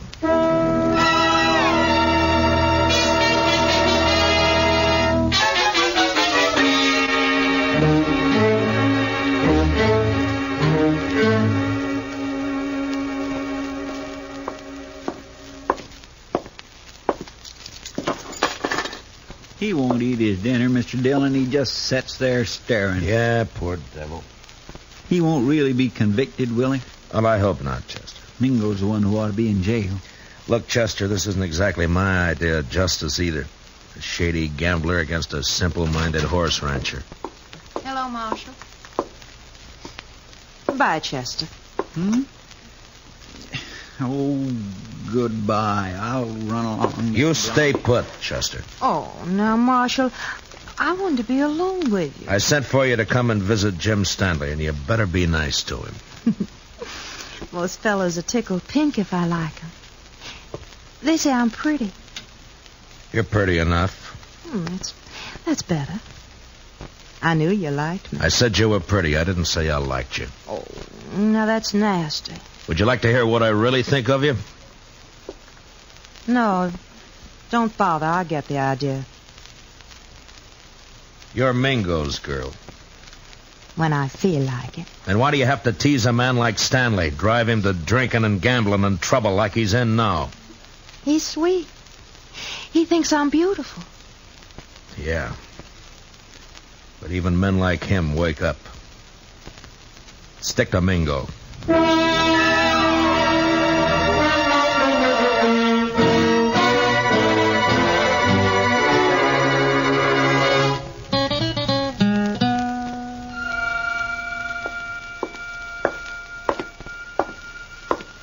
Hello, Marshal. Thought I'd drop in and see if your prisoner was all set for trial tomorrow. Mingo, I want you to withdraw those charges. And let that potential murderer go free? No. You got back the chips Stanley took from your table, and his assaulting a man like you is ridiculous. He doesn't even wear a gun. A bottle constitutes a deadly weapon. Look it up, Marshal. Why are you doing this, Mingo? Why pick on a man like Stanley? Let's say I don't like him always slobbering over Dixie. She's private property. For that greedy little vixen, you'd send Stanley to prison knowing that it'll probably crack his mind completely? That's his problem. You don't understand, Mingo. I don't like to see people pushed around. Well, don't cross me, Marshal. I already have. People get dead that way. Yeah, so I've heard. Now, just who are these witnesses of yours against Stanley? Ned Cole, Saginaw Henry. Both on your payroll? Dixie. Some of the other girls. All working for you, huh? Jim Stanley's as good as convicted, Marshal. There's not a thing you can do about it.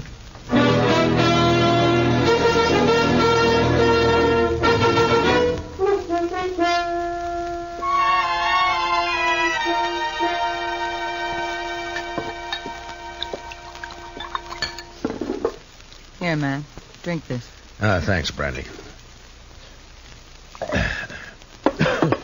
You know, all you need to do is stop fighting yourself, Matt. You're mixed up. Yeah, that's sure true, Brandy. You know, it's funny when it's something you can fight with your fists and your guns, it's easy, but how do you fight a deal like this? You gotta clear Jim somehow. Yeah, with those witnesses against him, Jim can't win in court. Technically, he's a criminal. Oh, criminal, my foot. He admits the crimes. The judge will have to sentence him to at least a minimum jail term. We know there are witnesses who can prove he's innocent. Now, a smart man would find a way to make him talk. I've been thinking about it. Well, I'll tell Jim you were asking after him. I think he'd like that. He's Dixie's. I had me a man once, Matt.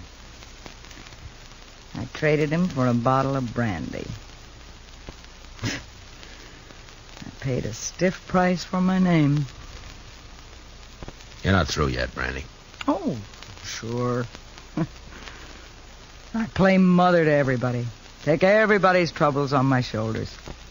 Help salve my conscience. Don't ever hurt a person, Matt. You never get through paying for it. Well, I better be going. Where? To try to get some of those witnesses to talk.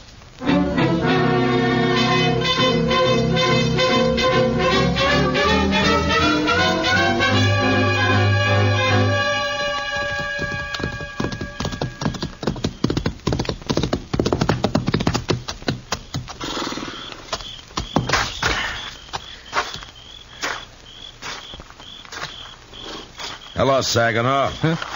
Oh, it's you. I've been looking for you. Then you've been looking for trouble. Well, you're beginning to sound like your boss, Mingo. It's late. What do you want?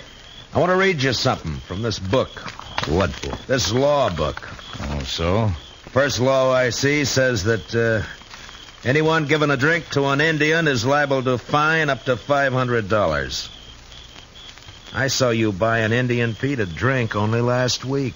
Pete's a stable boy. He ain't no savage. Law doesn't say savage, says Indian. Pete's an Indian, so technically you broke the law. You can't make Next one says any man that disrobes in a public place is guilty of committing a public nuisance. Carries a fine of $100. Look, what the devil is all this? I saw you breaking a horse down in Harrison's Corral a little while back. You took your shirt off, and that's disrobing in a public place. Technically. You can't get away with this, Dillon. How much you make a month, Saginaw? 50, 75. Uh-huh.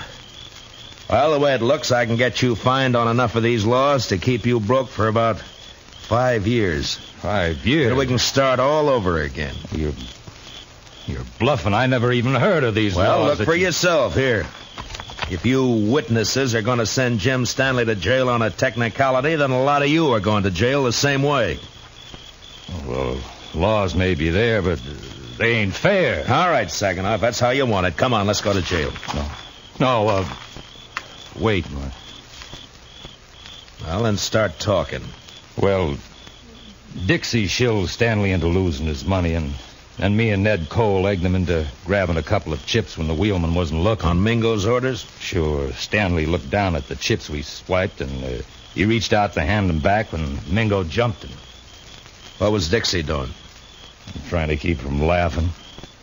Yeah, I'll bet. And then what? Mingo rode Stanley hard to make him break down in front of Dixie. Finally, the poor lunkhead seemed to go crazy. He yelled and tossed a bottle at the bar. Not at Mingo? No, missed him by 10 feet. Stanley was just working off his mad by busting the bottle. Paid for it. I guess he had the right. Yeah, I guess he had. First, I think Mingo was just deviling Stanley, and then he got the idea to press charges and send him to jail. We got orders how to testify. Uh-huh. Well, thanks, Saginaw. Marshal, I'd like you to know something. Yeah? I'm glad I told you about Stanley, because framing him into prison isn't my idea of something to be proud of. It shouldn't be.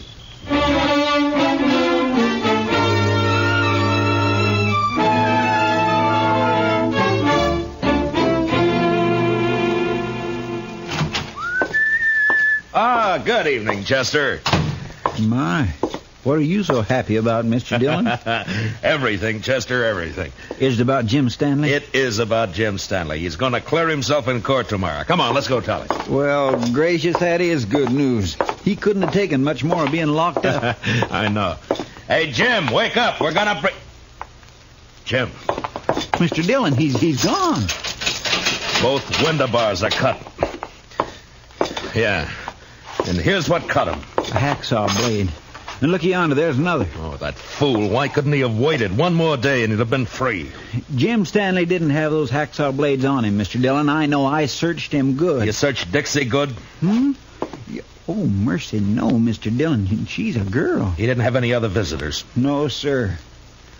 Mingo's going to be awful mad when he finds out his girl helped Jim Stanley get away. Come on. You going to arrest Dixie, Mr. Dillon? I don't know, Chester. First, I got to find her.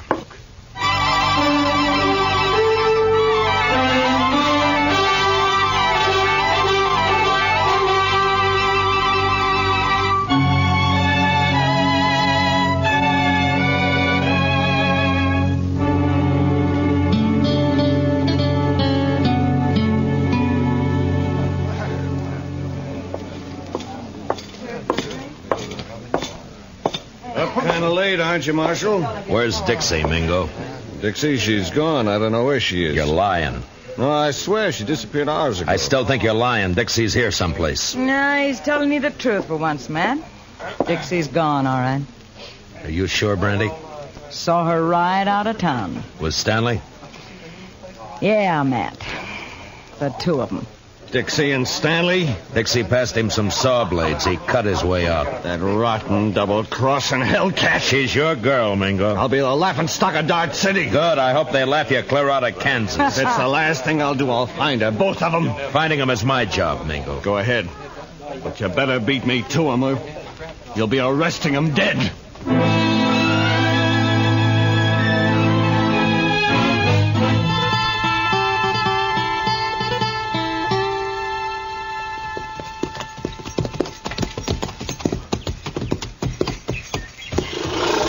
Yeah, they stopped here, all right. Probably changed horses and got some supplies. That wasn't why Stanley came home. Look, Chester. What? Water in the stock trough is right up to the top. And the barn's open. Feed pulled out where the stock can reach it. Even scared to death, Jim thought about his animals first. Mr. Dillon, you think Mingo's trailing Stanley and Dixie, too? Perhaps. It's one good reason why we better catch him quick. Come on.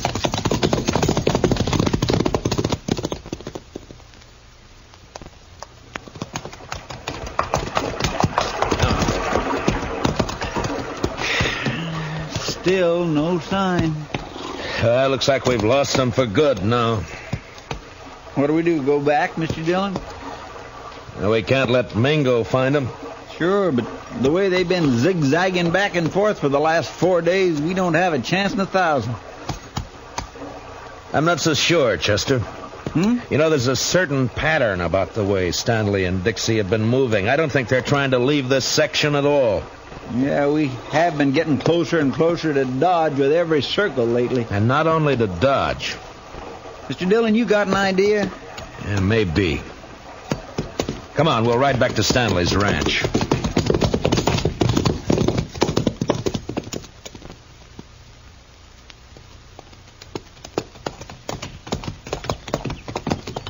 You think they came back here? I will soon find out. But from what we saw here before, I'll bet Stanley's not the kind to stay away from his ranch for very long. Hit the dirt, Jim. Behind the trough. Yeah. It's Jim Stanley. There's his horse. Yeah. All right, keep your eyes open. Stanley!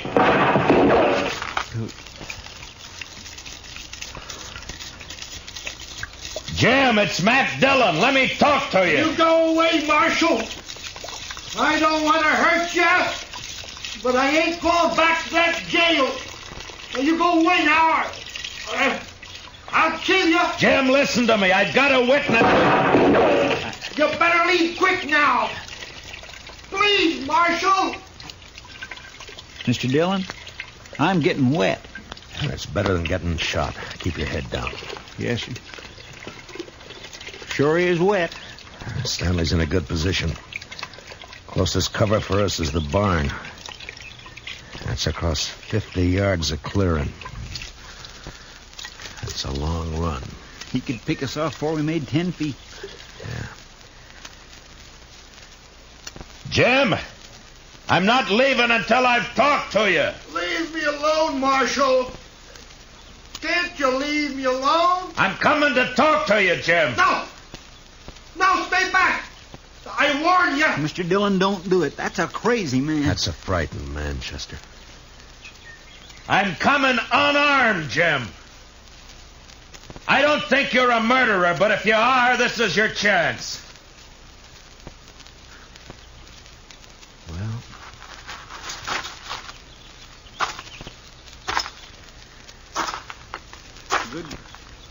Good luck, Mr. Dillon. Mr. Dillon! Stanley's shot sliced across my side like a branding iron.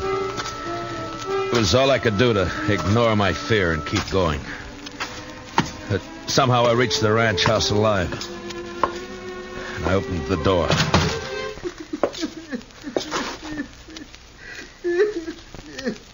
Jim Stanley stood there holding his gun. And crying.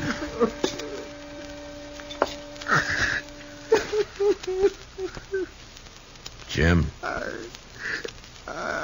I didn't mean it. I didn't mean it. I was only trying to scare you. I'm not a killer. I never shot anybody in my life.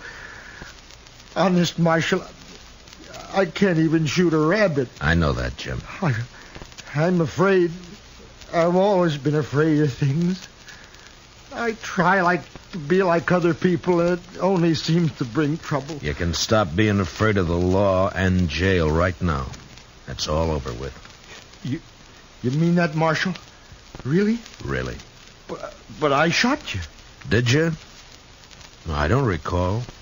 Oh, but Mr. Dillon, shot hit your side. Right there. You see it? It's bleeding. Now, Jim, listen to me. You didn't shoot me. Oh? Well, all right, if you say so, Mr. Dillon. I say so. Here, I'll take that rifle. Now, let's go back to town and get this business settled, huh? You've been good to me, Marshal. Forget it, Jim. There is one thing, though. Dixie. Oh, she brought me hacksaw blades. I know that. She said you were going to hang me and that I had to escape. She kept saying it. Uh-huh. She was riding with you. Well, where is she now? Oh, she left me last night. I was glad. I was nearly wild listening to her talk about you and prison. I even swore I'd kill myself before I'd go back to jail. I'm glad you didn't mean it. Oh, I meant it at the time. Oh, I was sure scared. You feel better now? Oh, yeah. Yes, I know. Everything's just going to be fine.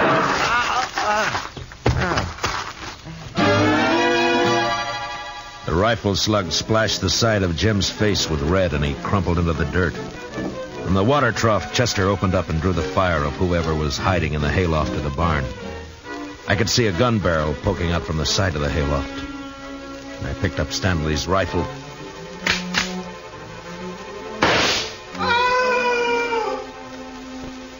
Mingo. Mr. Dillon, are you all right? Yeah, Chester. But Mingo's dead. Well, how about Jim Stanley, Mr. Dillon? Yeah, he was scared more than hurt. He should come to any minute. Well, my goodness. Oh, this looks like a sure enough war's been happening around here. Where have you been, Dixie?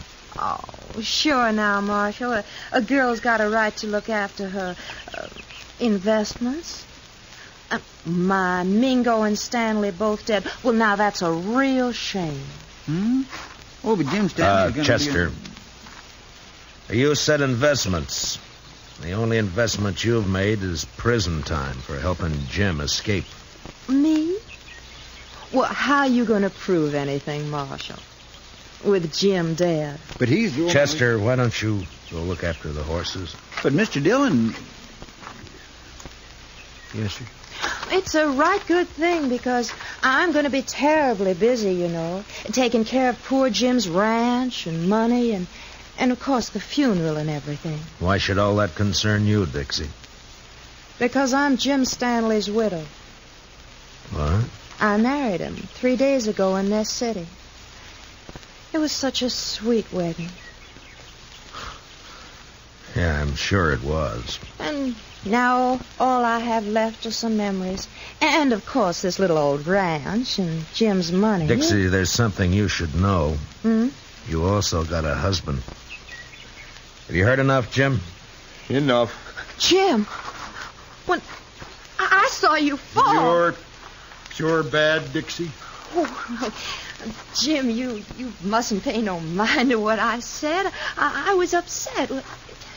Didn't I come back just to be with you? No good, Dixie. Jim's onto you now. Jim, are you going to let him talk to me like that? He's my friend. And I don't like you now, Dixie. Oh, that's too bad. I'm still your wife. Marshal, can she make that stick? Well, by law, you have to support her, Jim. Of course, it don't say how. Marshal, you stop putting ideas And, of course, she has to take care of your house for you, Jim. Clean it, do the chores, cook for you. Cook? Me? Cook for him? He can make you, Dixie. It's his right. All right, or not. I'd like to see him try. He can do it, Dixie. Yeah? Well, they can't if I'm not here. And I'm leaving right now.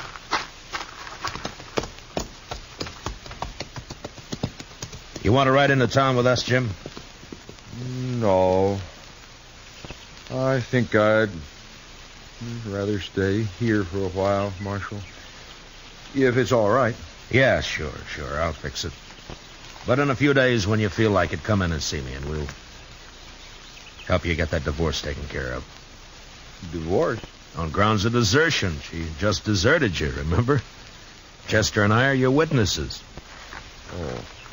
Well, thanks, Marshal. I sure do thank you. So long, Jim. Goodbye, Marshal. Bye. Come on, Chester, let's go.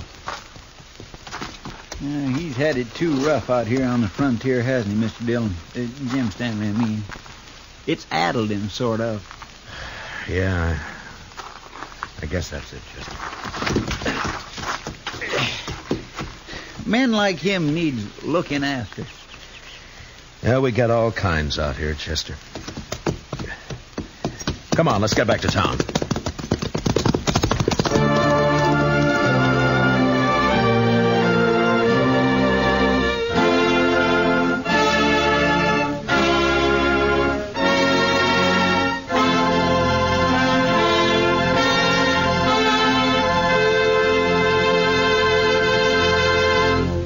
Gunsmoke, under the direction of Norman MacDonald, stars William Conrad as Matt Dillon, U.S. Marshal. Tonight's story was specially written for Gunsmoke by Herb Purdom, with music composed and conducted by Rex Corey. Featured in the cast were John Daner and Michael Ann Barrett, with Paul Dubov, Vivi Janis, and Bill Lally. Parley Bear is Chester. Join us again next week as Matt Dillon, U.S. Marshal, fights to bring law and order out of the wild violence of the West in Gunsmoke.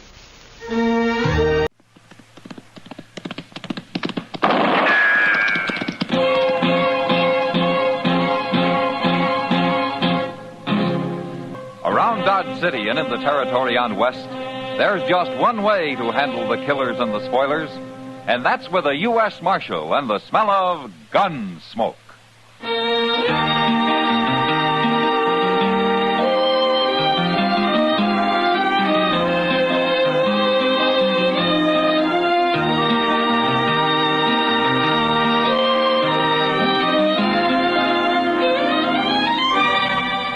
Gunsmoke, starring William Conrad. The transcribed story of the violence that moved west with young America.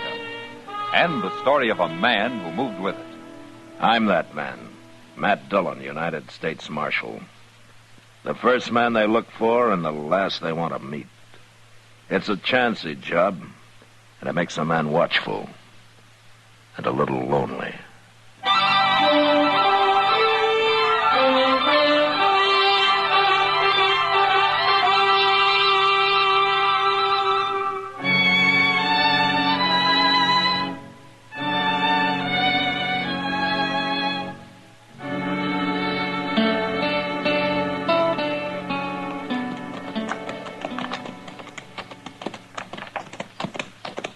I swear this is the lonesomest looking ranch in the whole state of Kansas, Mr. Dillon. That's no place for a man who likes company, Chester. 3 days' ride from Dodge, 150 miles. It'd get me talking to myself. Now let's driven old Tub Claver a little crazy. Not so crazy he ain't finally selling out. Yeah, let's leave him here, huh?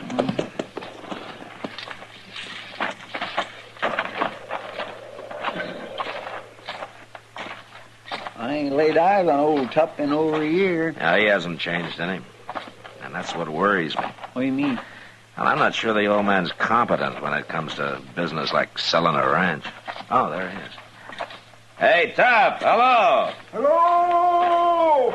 Look at his hair. He must use it for a napkin. That's bear grease, Chester. Yeah, looks like he ain't washed it since he was a boy. How, Tup, how are you, huh? Fit to fight day or night. Hello, Tup. Well, I see you're looking sloppy as ever, Chester. I'm looking sloppy. Why, Tup, doggone your old hide. Never mind, Well, Chester, I never mind. Well, no, that's how I remember him. Tup, we've been up on the Republican River. We heard that you're selling your ranch. Yeah, want to buy it? No. We just thought we'd stop by and see how you're doing. That's all. Oh, I'm doing right good, Marshal. Well, why are you selling, Tup? I'm tired of being alone. Need help out here. Getting old. Nah. How much you asking for the place? 10,000, and it ain't worth $1 more. You want it? No, I don't want it. But have you found anybody who's interested? That's why I'm riding to Dodge next week. I'll find somebody. Well, I wish you'd come see me when you get there. Yeah, maybe I will when I get there. You can buy me a drink, Marshal. I'll be glad to, Tup. Well, so long. Bye, Tup. Goodbye. If the ocean was whiskey and I was a duck, I'd dive to the bottom and drink it all up. Good, Mr. Dillon. Ain't that awful? He's a fine old man, Chester, for all his loose-minded ways.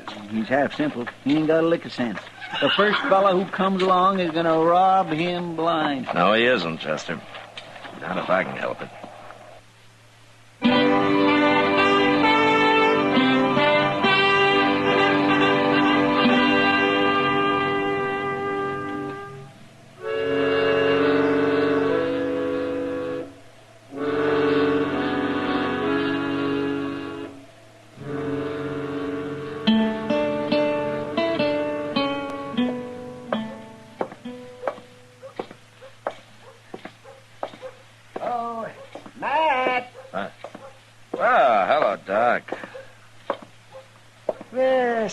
Sit down, my boy. No thanks, Doc. I had enough sitting last week. Oh, yeah. Oh, say, that was a long ride you made. Well, we didn't accomplish much, but we saw an awful lot of country. You know, that's what I like about your job. You get paid whether you accomplish anything or not. You know, you're complaining because you can't collect money off of dead men, Doc. Oh, is that so? Well, now, you talk easy, Matt Dillon. You're forgetting how you might get sick. I'm too healthy to worry about having to stay on the good side of you, you miserable little... Oh, all right, now you've done it. Yes. Now you're going to have to buy me a drink. My pleasure, Doc. Let's go to the Long Branch. I knew if I waited long enough, some conscience-stricken heathen would come along and ask me into a bar. I don't mind, Doc. It's some poor devil you might have to operate on this afternoon that I'm worried about. After you. Thank you. Well, now, shall we stand at the bar? Wait a minute, Doc. What? That's Tup Claver sitting over there. Oh, yes. I saw him on the street a while ago. Who's that with him? I don't know, man. Look, Doc, order me a drink, will you? I'll be with you in just a minute. Hello, Tup. Oh, sit down, Marshal. Sit down. I thought you were going to look me up when you got to Dodge. Oh, Marshal, this here's Mr. Wayne Ruttman. How do you do, Marshal? Mr. Ruttman. He's aiming to buy my ranch. Oh, is that so? Well, yes, he's from Kansas City. He wants to see the ranch before we make a deal, though, Marshal. Well, I can understand that. You want to see the money, don't you? Well, it's your ID. Well, of course, and you will see it. 2 weeks from now, I'll have it deposited in the bank here. Well, it'll only take a week to ride up and see the ranch and come back. No, I want to send for the money first. Why? I ain't going to sell without I get paid anyway. Evidence of good faith, Tup. I want you to know I have the money that I'm ready to buy before I look the ranch over. Yeah, don't make sense to me. Marshal, do you see anything wrong in doing it my way? Oh, I don't see it makes any difference. There you are, Tup. I'll be going now, and 2 weeks from today I'll meet you at the bank. Agreed? Sure, I'll be there. Good. Bye, Marshal. Bye, Mr. Ruttman. Ho, ho, dead doe, you never know. My. What? Ho, ho, dead... never mind, Marshal. Nice feller, huh? Yeah. Well, where did you run into him? Oh, at the hotel this morning. I told everybody I was selling my ranch, and his eyes lit up, and he bought me a drink. Oh, I got to come to town more often. When do the ladies get here, Marshal? You never mind the ladies. But I'm going to be rich. $15,000 worth. What? Yep, $15,000, Marshal. But you were only asking 10. Well, I told him that. But he said that he's as rich as can be and wants to do right by an old man like me. Now, ain't he a nice feller, Marshal? Yeah, maybe. But, I'll be there to find out for sure.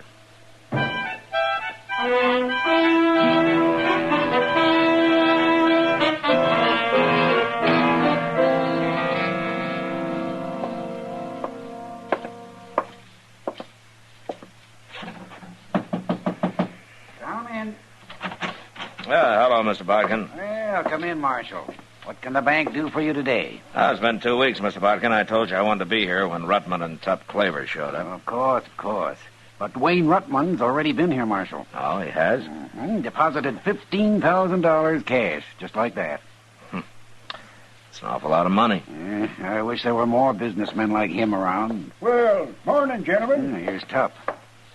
Oh, it's you, Marshal. Hello, Tup. Oh, where's Ruttman? He said he'd meet you at the stable about noon, Tup. He'll be ready to ride up to the ranch with you, and the money's here, $15,000. It's been deposited. I'll take your word for it, Bodkin. If Ruttman decides to buy, he'll give you a note for the money. All you'll have to do is come here and collect it. Well, sounds easy. Nothing to it. My. Well, I don't see anything wrong with the deal, do you, Mr. Bodkin? Certainly not. You're a lucky man, Tup. If he decides to buy. Oh, he'll buy. Place looks fine. I just got back this morning. Ah, so that's where you've been. Huh? Riding and dreaming, Marshal. Dreaming of money. Well, good luck, Tup. There ain't no such thing, Marshal. Luck's for fools and sinners. You'll see. Oh, yes, you'll see. If the ocean was whiskey and I was a dog...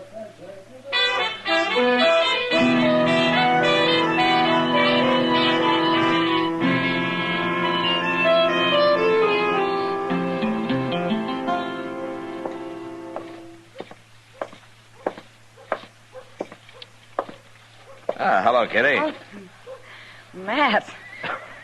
What's the matter? Did I scare you? I guess we were concentrating pretty hard on those dresses in the window. Matt, this is Mary Emmett. Now, how do you do, Mary? Hello, Marshal. Mary's an old friend of mine.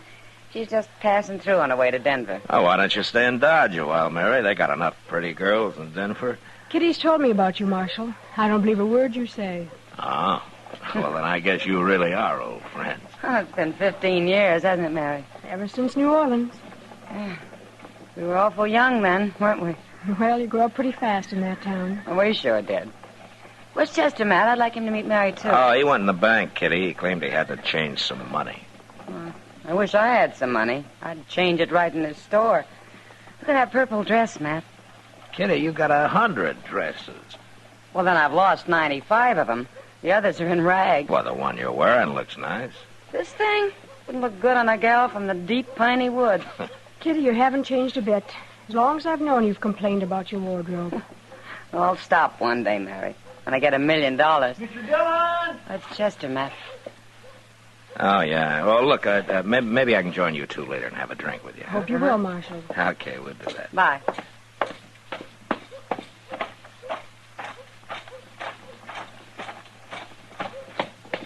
Hey, Mr. Dillon, they're having an awful row in the bank there. Oh, who is? Mr. Botkin and that fellow Rutman. Oh, is Rutman back? Got back this morning, he says, and he wants his money. He's decided not to buy Tup's ranch. Oh, what's the trouble? Well, Mr. Botkin says that... Well, you better ask him. There they are at the teller's window. You keep quiet a minute, Rutman. Marshal Dillon, you settle this. What's the trouble, Mr. Botkin? He won't give me my money, that's the trouble. You haven't got any money here. $15,000 is all. Here's your note, Rutman. You signed it. My note? Can I see it a minute, Mr. Botkin? Give whatever money I have in bank to Tup Claver. Signed Wayne Rutman. It's impossible. Well, isn't this your writing, Rutman? Of course it is, Marshal. Tup brought it in 2 days ago. 2 days ago? Now, that's a lie. 3 days ago, I left him at his ranch 150 miles from here. Nobody could ride that in one day. Well, somebody's sure lying. He was here, and I gave him the money. Then it's up to the marshal to get it back. Right now. I'll be waiting at the Dodge House, Marshal. Mr. Dillon. Yeah, what, Chester? I got a idea where old Tup might be at. Well, let's go find him.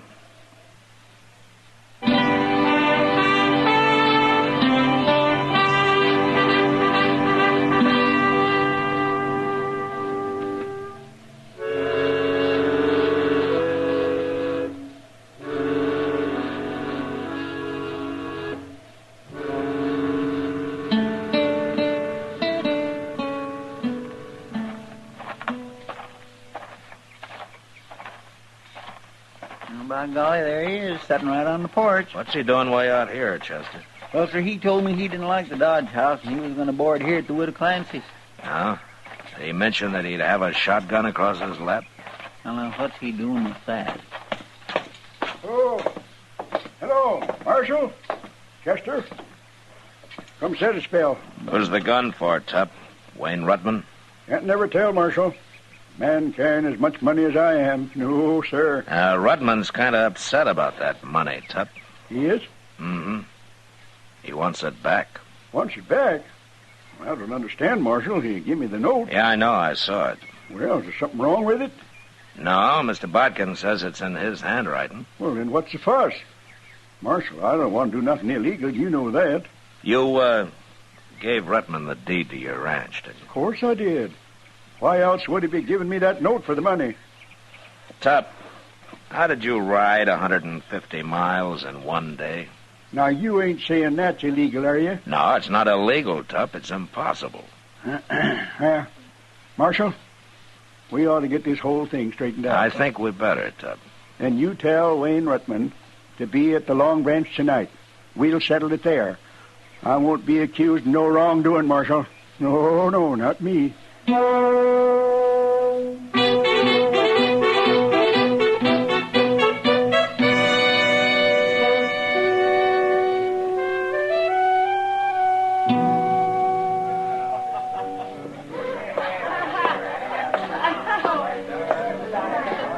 Well, there he is, Rutman. The same table where you first made the deal. You stand up on me, Marshal. You make him give me back my money. Well, evening, gentlemen. Sit down. Hello, Tup. I hear you got a complaint, Rutman. What's wrong? I changed my mind. I don't want your ranch. You don't want it? Here's the deed. Now hand over the money. Oh, but we made a deal. I gave you the deed, and you gave me the note for the money. Well, I said I've changed my mind. No, it's too late, Rutman. You've already bought the ranch. It's yours. $15,000 for that place. Don't be a fool. And I didn't make you pay it. Rutman, don't you tell me something. Tup only asked $10,000. Now, why did you offer him $15,000? Well, I'll answer that, Marshal. He wanted to make sure I wouldn't sell it to nobody else. He had it all figured out. He rode out to my ranch with me, and we made a deal. I gave him the deed, and he gave me the note.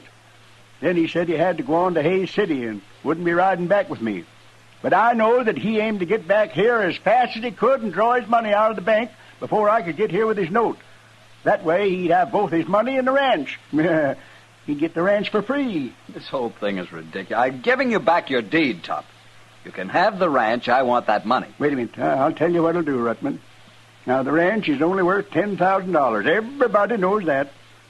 So I'll buy it back for 10. What? Yep. I've got the money right here. You want it? No, I want the whole 15. I had to borrow 10,000 of it. I've got to return it within a week. I can't help that, Rutman. The ranch ain't worth more than $10,000, and that's all I'll pay for it. Now, you can take it or leave it. Marshal, are you going to sit there and let him cheat me out of $5,000? Mr. Rutman, you don't have to sell the ranch back. I've got to return that $10,000. There'll be trouble if I don't. Bad trouble. Well, there it is. Right there on the table. I'm going to go get me a gun. No, you don't, Rutman. I'll find him when you're not around, Marshal. Hey, Rutman, look over there at that bar. You see them 5 fellers? What about them? They're mighty good friends of mine, and they're staying right here in town as long as I do in case of any trouble. Looks to me like you're licked, Mr. Rutman. Now, you either pick up the $10,000 or the deed, and you get out of here. Now. You'll hear about this, Marshal. Cheating me. I said get going, Rutman. Crooks. Well, he took the money and left the deed, Marshal. I still got my ranch and $5,000 to boot. Tup, who are those friends of yours at the bar there? Oh, I'm giving a party tonight, Marshal. You're invited, too. All the drinks are on me. But why them? Well, they're just fellers I know. They live 30, 40 miles apart, all the way up to my ranch. Oh? When I rode back here to see Rutman's money like he wanted me to, I left a horse at each one of them fellas' place. So that's how you made the trip in one day, huh? A day and a night, Marshal. You had your own Pony Express. Well, I kind of figured maybe I ought to get here before Rutman did. You kind of figured right, Tup. Now, Marshal, you know that I'm honest as daylight. I always have been. Of course, I do stretch the blanket a little when it's blanket stretching time. I tell you what, Tup. Why don't we get that party going, huh?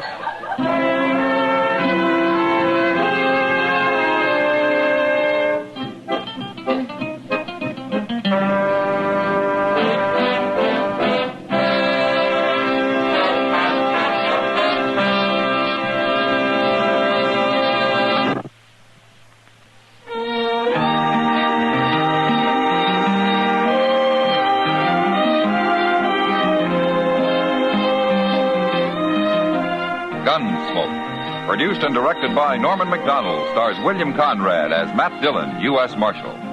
Our story was specially written for Gunsmoke by John Meston, with music composed and conducted by Rex Corey. Sound patterns by Ray Kemper and Bill James. Featured in the cast were Ralph Moody, Harry Bartell, Joe Duval, and Kathy Marlowe. Marley Bear is Chester, Howard McNear is Doc, and Georgia Ellis is Kitty.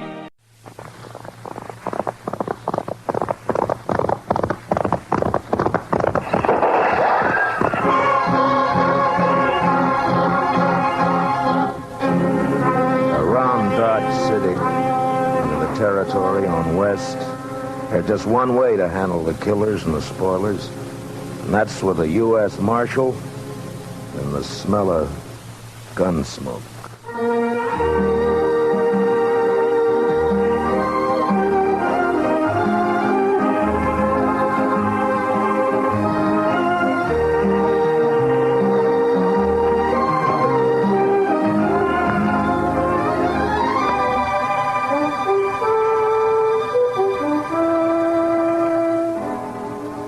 Gunsmoke, the story of the violence that moved west with young America. The story of a man who moved with it. Matt Dillon, United States Marshal.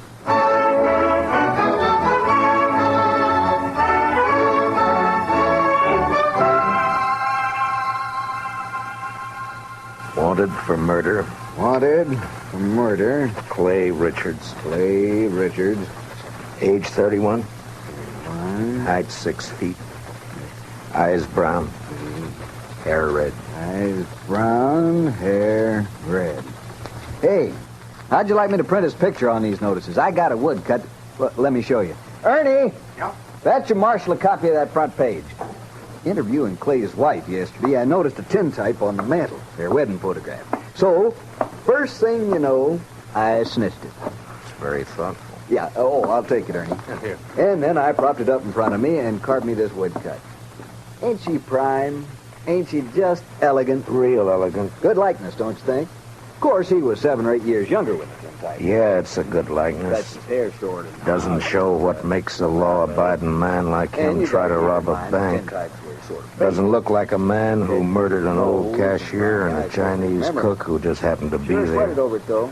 But it's a good likeness. Yes, sir, it is. A picture like this sure dresses up the front page, don't it? Yeah, it's a little masterpiece, Mr. Hightower, a notable contribution to the culture of Dodge City. Well, thank you, Marshal. Does fetch the eye, don't it? I'm printing an extra 500 copies of the weekly, and I bet I sell them all. Too bad the cashier's shot went wild.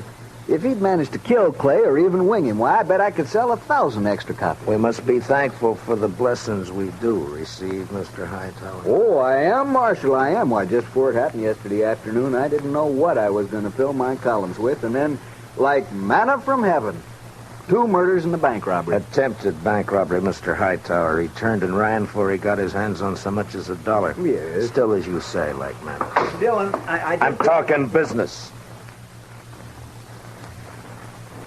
What is it, Chester? Well, it can wait, I guess, Mr. Dillon. Yeah, print Clay's picture on those notices, Mr. Hightower. Now, where were we? Eyes brown, hair red. Oh, yes. Also known as Red, Bricktop, and Sorrel. He didn't answer to no other nicknames, did he? No, that's what they called him. All right, then in big letters, $400 reward. Dead or alive. And at the bottom, apply Matt Dillon, Marshal, Dodge City. Print 200 copies. How soon can I send Chester over for him? This afternoon. Good morning, Mr. Hightower. Chester.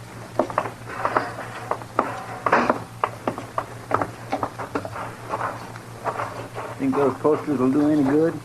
Richards is probably over the line into Oklahoma or Colorado, but now that strawberry roan of his is the fastest in the county. He has no money. He panicked and ran out of the bank before he got a penny. I think he'll try to get help from his wife or brother or a friend the first chance he has, maybe tonight. I say he's around here somewhere.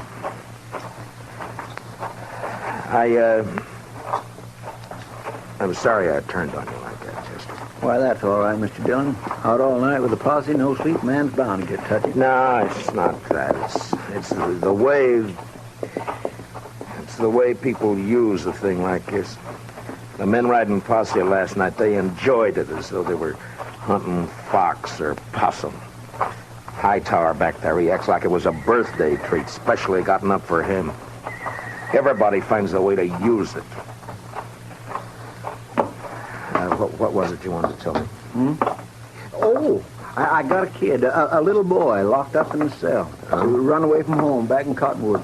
Ed Slade turned him over to me when he come through on the stagecoach just now. Kid about 12 years old. Whose is he? Widow woman, Miss Bonnie. She runs a boarding house in Cottonwood. Ed says kid's always running away a little while, I guess. He flagged Ed for a ride on the road halfway between there and here. Soon as Ed seen him stand there with his bundle on his shoulder, he knowed what he was up to. So he told the kid he'd help him and then turn him over to us when we got there. All right, we'll send a telegram to the mother to come fetch him. Well, come on in, Chester, and shut the door. Mr. Dillon? You're letting in every horsefly in Kansas. Mr. Dillon, I think you better cancel the order for them notices. What? The Dutchman's coming up the street, and he's leading a strawberry roan, and Clay Richards is draped across his back. Like a sack of wheat across the saddle. Last time I saw him, 2 days ago, he was standing at the bar laughing his head off. A sack of wheat across the saddle. And followed by half the saloon bums and loafers in town.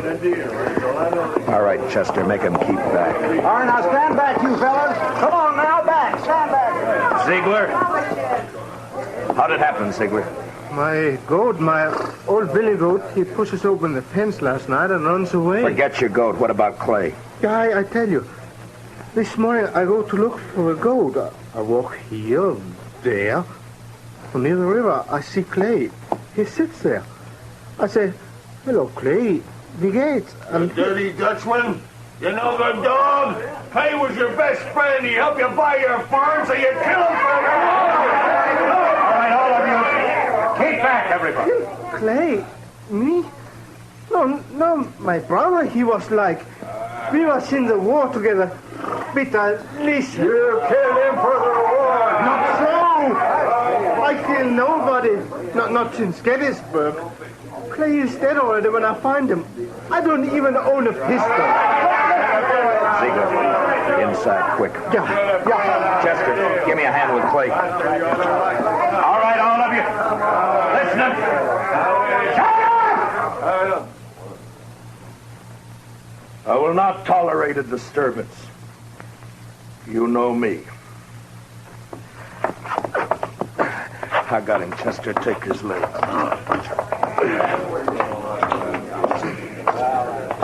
All right, kick the door shut. Marshal, I don't kill Clay. On this table, Chester.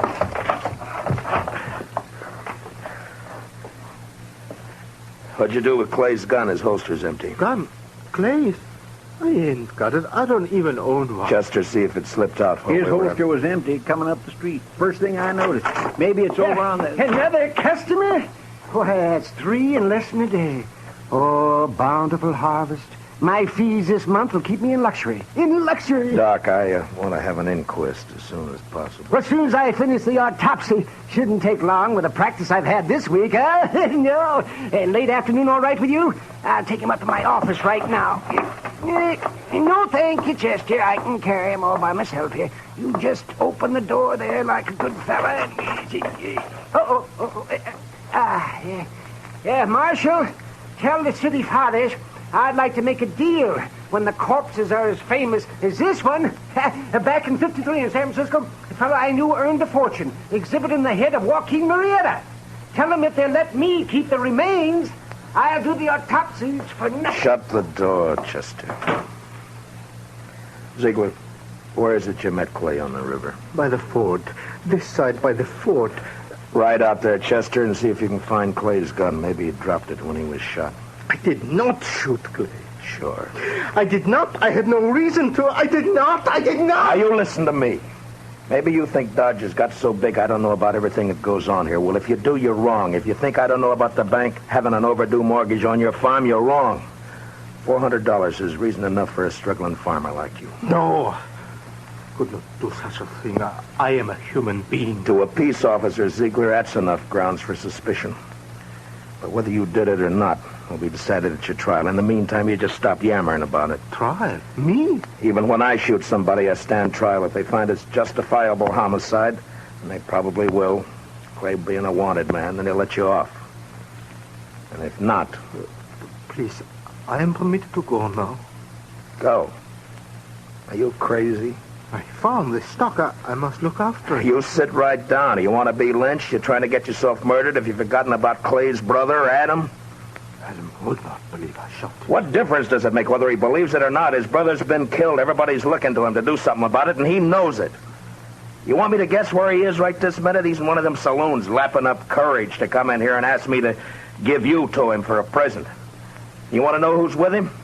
Every loafer, every bum, every slob in town. Slapping him on the back and telling him what a shame it is. Egging him on to kill you so that they can have some excitement and some fun. Well, maybe you deserve killing, but it's my job to uphold the law, and I'm not letting you out of here. But I tell You might that... spend your time trying to think up a better story. That is, if you intend to stay in this town. All right, now think back. Didn't Clay go for his gun before you shot him? I tell you, I didn't. If I'm not under arrest, you have no right to keep me here. I got to look after my farm. I go. All right, Chester, lock him up. Yes, sir, Mr. Dillon. Come on now, Ziegler. Step out, Sonny. This cage is bespoke. Who's in there, Chester? That little old runaway from Cottonwood. Oh. Yeah, come over here, son. Come over here to me. I know who you are. You do you? You bet.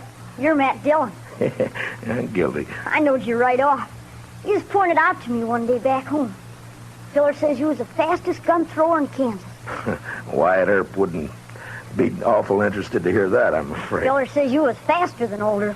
Faster than Wild Bill Hickok in Hays City and Fat Masterson or any of them. How many fellas have you killed? You don't keep score, son. It's something you try to forget. Not me. Someday I'll be famous like you, and for every filler I kill, I'll put a notch on my gun. People will see those notches, and they'll know they better not try. Why'd you run away from home, bub? Don't you know your mother's likely to worry about you? Oh, she won't worry. She's too busy working. You ain't gonna make me go back, are you? You wouldn't do that, would you? Well... Because it wouldn't stop me for long. I'd only run away again. Oh, where are you off to in such a sweat? Oh, Texas, California, Mexico. Fella can accomplish things there, not like living in old Cottonwood. If you let me go, someday when I'm famous, you can tell people you helped get me started. Well, that's a pretty strong inducement. I'll have to think about it for a while. And, look, while I'm making up my mind, I want you to give me your word. The word of a man who'll be famous someday that he won't try to run away from me. Otherwise, I'll have to have Chester lock you up again. Oh, I'll shake on that. Good. Chester, I want you to go look for Clay's gun. Yes, sir, Mr. Dillon. And on the way, stop off and send that telegram. You know? Hmm? Oh, that telegram. Yes, sir, Mr. Dillon. Where's Ziegler? It's all right, Chester. Go ahead. Yes, sir, Mr. Dillon. Where's that murdering dog? Oh, there you are. You Not a single step further, Adam. I want him, Dillon. He murdered Clay, shot him down without giving him a chance. How do you know? Because Clay wouldn't have let anyone catch him off guard except a friend. A friend. And now, Dillon, give me that Dutchman. Try to take him. It's like that? It's like that. And it's true what the fellas say. You made a deal with the Dutchman to give him the reward and to protect him if he'd killed Clay for you. That was the deal, was it? Yeah. The fellas say why I'd make such a deal? Dillon, it ain't no longer a secret around town that you and Francie want each other. But Clay was in the way. You had him killed so you could get his wife. Do you deny it? No. It'll serve as well as any other crazy story. It'll work you up. You think you're safe behind that star, don't you? Well, Clay had friends, lots of them. I'm coming back with them friends, and we'll get the Dutchman and you and anyone else who tries to stop us. All right, Adam. I'll be waiting. Yeah. You wait.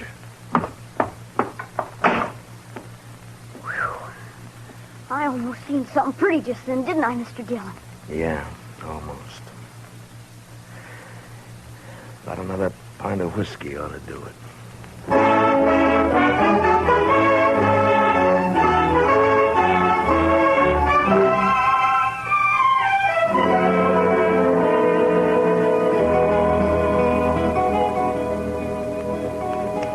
Son? You say something, Mr. Dillon? Yeah, open that drawer in front of you there. You'll find a small bottle of oil in there. No, one to the right there. Yeah, that's it. Now, bring a little brush, too, huh? Here it is. Thanks, bub. It's a right nice gun you have. Yeah, it's not bad, but a little stiff. Just a little stiff. Don't it have a trigger? I never seen no gun without a trigger before. Oh, you remove the trigger or tie it back against the guard. And all you have to do is thumb a hammer. Yeah, like that. It's faster. Yeah, that's better now. Remove the trigger. I remember that. What in the world for? Well, I remember everything you told me. About the Texas holster and the spring holster and the double roll and firing off the sight. It's just me, Mr. Dillon. Oh, any luck, Chester? No, sir, not any. I went to the store first and asked Mr. Denton what kind of ammunition Clay Richards used to buy, and he told me Clay had a double-action 44. I scoured that riverbank a half-mile each way from the ford, and not a sign of it. Yeah. I got that telegram off. You know who ought to be here pretty soon. It's only 7-8 miles from... Is that a fire in town? Funeral services for Mr. Grinnell, the cashier. So soon? It's awful hot weather. Yeah. Any of your guns need oiling, Chester? I don't think so. You sure? When Adam left, he said he'd be coming back with some friends. I know. I stopped at the Oliver Gans just now to rinse out my mouth. Adam was there talking mighty ugly and mighty big. He's got a sizable following. Yeah. When do you think? Any minute now, Mr. Dillon. Want me to take Bob out of here to one of the hotels, maybe? I want to see No, it. I think you'll be safer here, Chester, behind stone walls and dodging about the streets rubbernecking. You keep your head down, Sonny. You hear? There's a... Matt, I gotta talk to you. She ought to be in mourning. If she cared for Clay at all anymore, she ought to be in black. Matt, Oh, Lord, I find her more beautiful all the time. Matt, have you heard what they're saying? What are they saying, Francie? That you and me, that you made Pete Ziegler kill him because I'm sorry that got back to you, Francie. it's all over Dodge. Adam almost strangled me before they dragged him off. Francie, I didn't shoot Clay. Francie, I beg you believe me.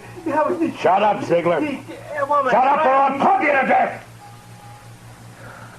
Francie is just one of those crazy stories. They needed one and they made one up. But, Matt, everyone believes it. On my way down here, people were pointing, whispering. Old women clucking their tongues at me. They believe it. They'll forget it as soon as this is over. They'll remember that even if we once did go with each other, it was finished and done with even before the war ended, before you even met Clay. No, they won't forget it. For the rest of my life, as long as I stay here. Hold it a minute, Francie. Yeah, Doc, what is it? Oh, am I interrupting? What is it, Doc? Topsy's finished. I examined his liver and lights his... This is Mrs. Richards, Doc.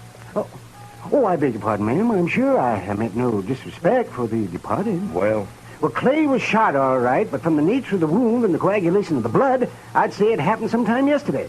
I'd say the cashier's bullet didn't go wild after all. how could a dead man gallop away? Well, the wound wasn't what killed Clay. The ball hit the rib case and bounced off. 22 caliber it was. What did kill him was the stab in the back, right through the spine, inflicted sometime this morning. Now, near as I can judge, by a small blade, 2 or 3 inches long. It could have been a Barlow knife. Thanks, Doc. Please accept my condolences, Mr. Richard. You call the inquest anytime you're ready, Marshal. Chester, close the door. You see, I didn't do it. I didn't shoot him. All right, I told then you that stabbed him, maybe. You said you never carried a gun. Look, Francie, go home and give matters a chance to simmer Matt, down. I was going to ask you for something. Yeah? Turn Pete Ziegler out into the street. What? Francie, they're itching to get their hands on him. Let him have him. It'll prove that story's a lie, that you didn't make a deal with him. Please, Matt, I have to live here. Clear me, I have to live here. Matt? Matt. Don't look at me like that. Go home, Francie. Go home or leave town or hang yourself or anything you like. Just go away. Away! Right now.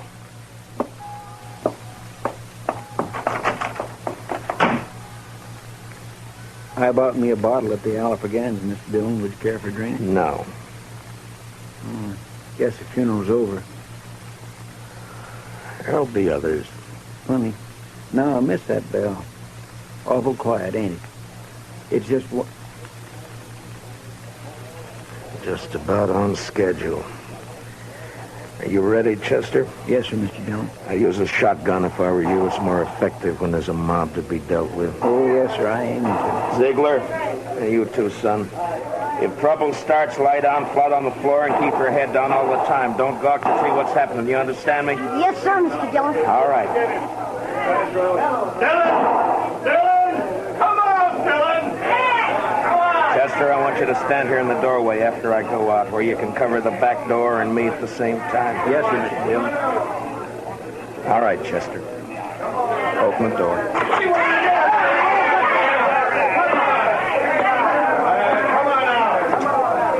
It's my duty to warn all of you that you're in the breach of the peace. I've sworn to uphold the law. I've killed men in order to do it, and I'm prepared to do so again. Give us a Dutchman, Dillon. Men! I ask you to be sensible and to leave quietly.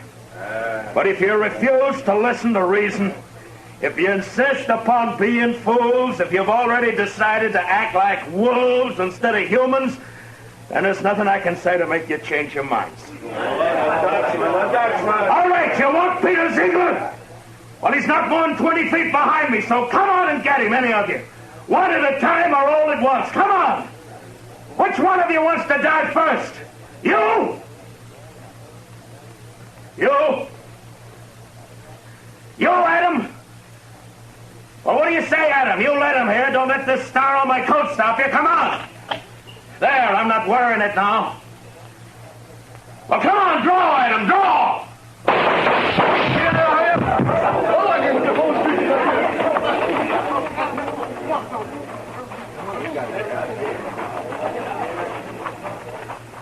You all right, Mr. Dillon?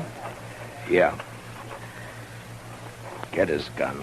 Man alive, I couldn't even see your hand move. Marshal! Oh, don't tell me. Don't tell Doc, me. you make one single funny remark and I'll knock you down. You just take him to your office and get to work. Well, I never do mean to offend, Marshal. In my line of work, well, bodies, they're just so much lumber. Make all the jokes about him you please, but not to me and not in my hearing. In my line of work, there's nothing humorous about death. Give him a hand, Chester. No, I can handle it, Marshal. Thank you. Thank you. Just the same. Can you direct me to the marshal's office? Yes, ma'am, right here. I'm Marshal Dillon. Well, I left Cottonwood as soon as I got your telegram. I'm Miss Bonnie. Where's my boy? Oh, we have him, ma'am, safe and sound. Here, let me help you down. Hitch that horse, Chester. Right this way, ma'am. Oh, I'm so sorry he put you to all that trouble, Marshal. The truth of the matter is he's a wild one and no mistake. Takes after his father, one scrape after another. He was no trouble at all. I enjoy children. I like to have them around. Bob? Bob, your ma's here. Son? Chester, where's the boy? Did you let him slip past you? No, sir, Mr. Dillon. He never got past me. Look, the back door's open. He seen me and he hightailed it, the devil. We'll round him up for you, ma'am. Don't worry. Oh, I don't know why I bother hauling him back. If he's run away once, he's run away 1,000 times. This time he ran because I wouldn't buy him a gun. He wanted a real one. That boy's just gun crazy, I swear. I got him a nice Barlow knife instead. Barlow I knife? reckon it didn't signify, and off he runs. Barlow knife? The kid. Chester, find that kid. Marshal, has he done something bad with it? I told him to use it careful.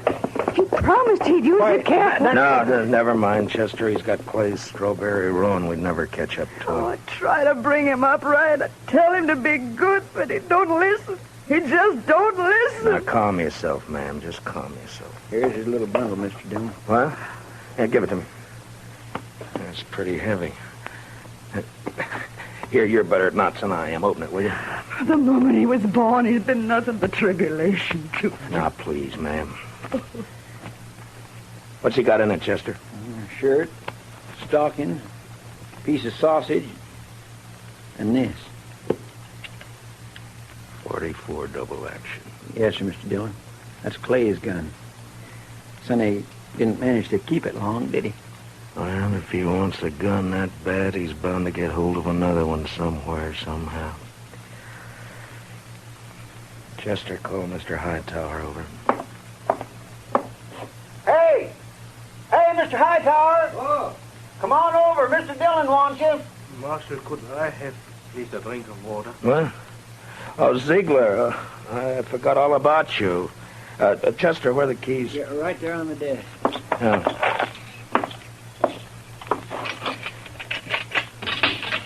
There we are. It'll be safe for you to go home now. I can go back by the farm. Yeah, that's right. I'll send for you for the trial. Oh, danke schön. Danke schön. Watch where you're going, you dumb... Excuse me. Yes, Marshal. Mr. Hightower, it appears that we can do business after all. Get some paper and a pencil. I want some notices printed. Fire away. Wanted for murder. Wanted for murder. What's the boy's name? Bonnie. William Bonnie. William Bonnie. William Bonnie. Age 12. Height about 5 feet. Hair light, eyes blue. I don't suppose he's known by any other name. I know. Everybody just called him Billy. Or the Kid. Also known as Billy. The Kid.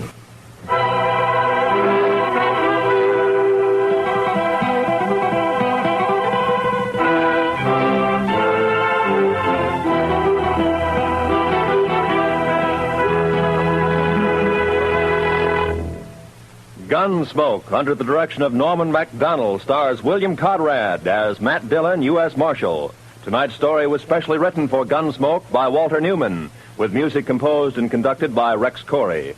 Featured in tonight's cast were Don Diamond, Parley Bear, Harry Bartell, and Howard McNear, with Richard Beals, Paul Dubov, Georgia Ellis, and Mary Lansing.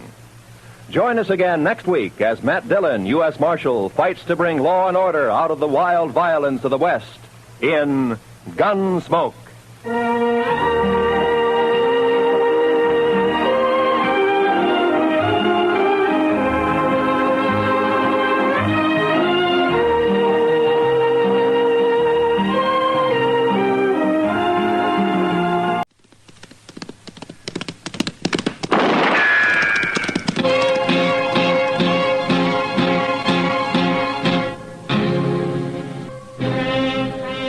Dodge City and in the territory on West, there's just one way to handle the killers and the spoilers, and that's with a U.S. Marshal and the smell of gun smoke.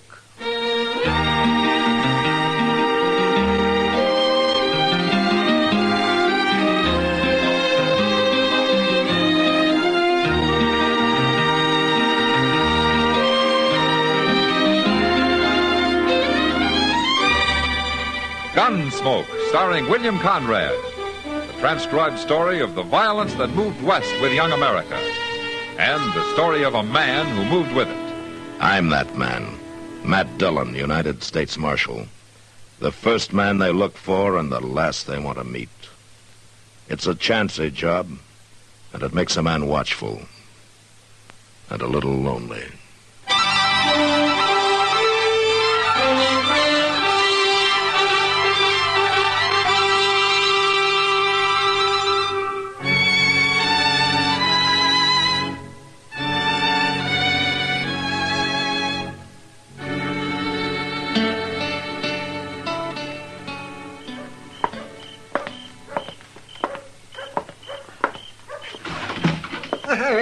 Good evening, Matt. Hello, Doc. I've been waiting for you. I'm all set up. Well, might as well put away that cribbage board. We won't be playing tonight. Oh, why not? You found an easier mark? No, but you're going to hightail it up the street once you hear the news. Yeah?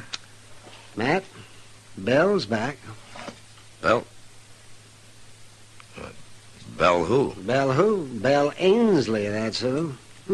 You got a mighty short memory for a man who used to eat dinner out at her place 2 and 3 times a week. Well, she was a good cook, that's all.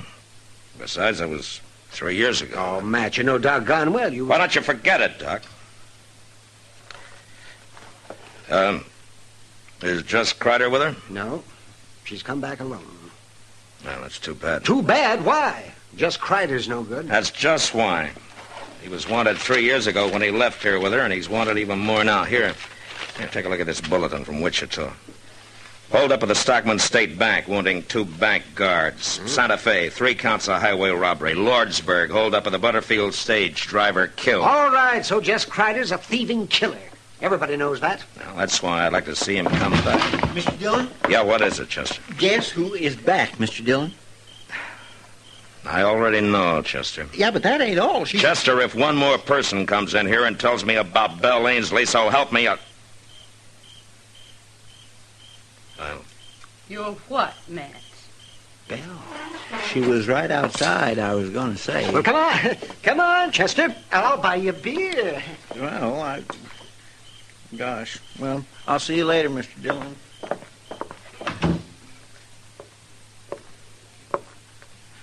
How are you, Matt? I'm fine, Belle. And you? Huh? A little older. Are you visiting, or are you planning on staying? Well, I'm staying. If the town will let me. What about Jess Kreider? Where is he, Bill? I don't know. And I don't care. I left him in Durango. I'm through with him, Matt. I see. I want to stay here with my father. He's getting old, and my kid sister Phyllis, well, she's grown into a young woman since I went away. And pretty bitter, I understand, when it comes to you. She'll get over it. Everybody will, if you'll help me, Matt. Help you? 3 months after I left, I came back, if you remember. And I found the good people of Dodge had already tried and condemned me. What could I do but go back to Jess? Well, you chose to run off with him in the first place. Sure. Who knew whether I had? Who bothered to ask? You? Anybody? What are you saying? Matt, I rode out of Dodge, thrown across the back of Jess Kreider's saddle, with a gag in my mouth and my hands tied. Oh. Why didn't you tell somebody that? Who'd have believed it? Yeah, but he didn't keep your hands tied for 3 years, Bill. Matt, a woman has to have somebody. Somebody who wants her. And nobody here did. As bad as he was, Jess was my man. Yeah. What do you want me to do, Bill? Just tell people, that's all. If you believe me. Just tell them how it happened.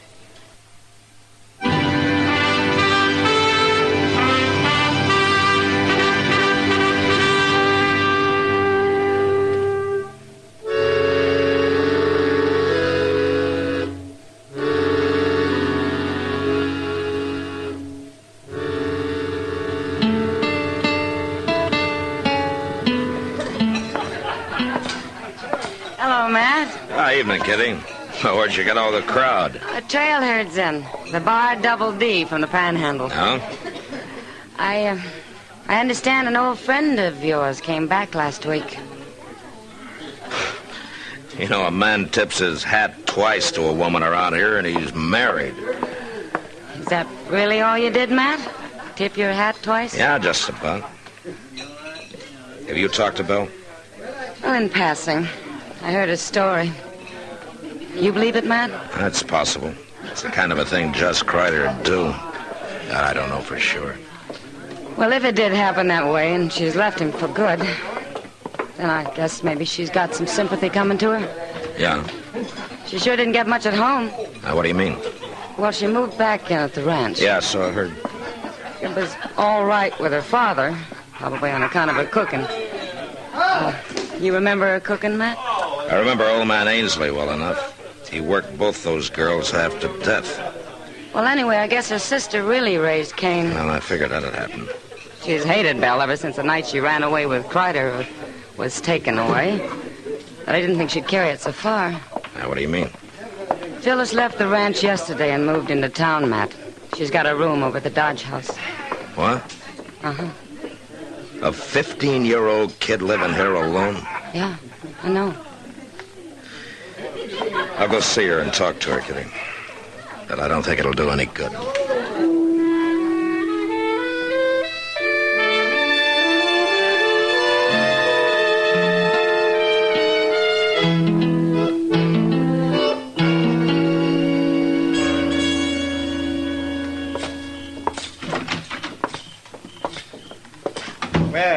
Good evening, Marshal. Chester.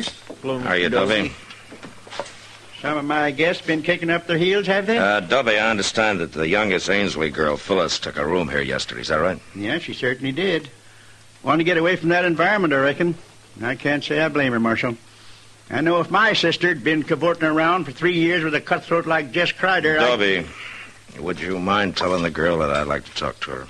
Well, I can't very well do that, Marshal. Oh, why not? Because she up and left this evening. What? Yep. I've already let the room to somebody else. She said she was leaving the country and wasn't coming back. Leaving the country? Well, was she alone? Well, now, she walked out alone, but I kind of had the impression there was some man waiting for her outside. And you let her go? Well, there wasn't nothing I could do about it. Well, you could have told somebody, or family, or me. She's only 15, Dovey. Well, that's growed up the way I look at it. Anyway, I figured it's just another case like our sister Belle. It sure ain't none of my responsibility.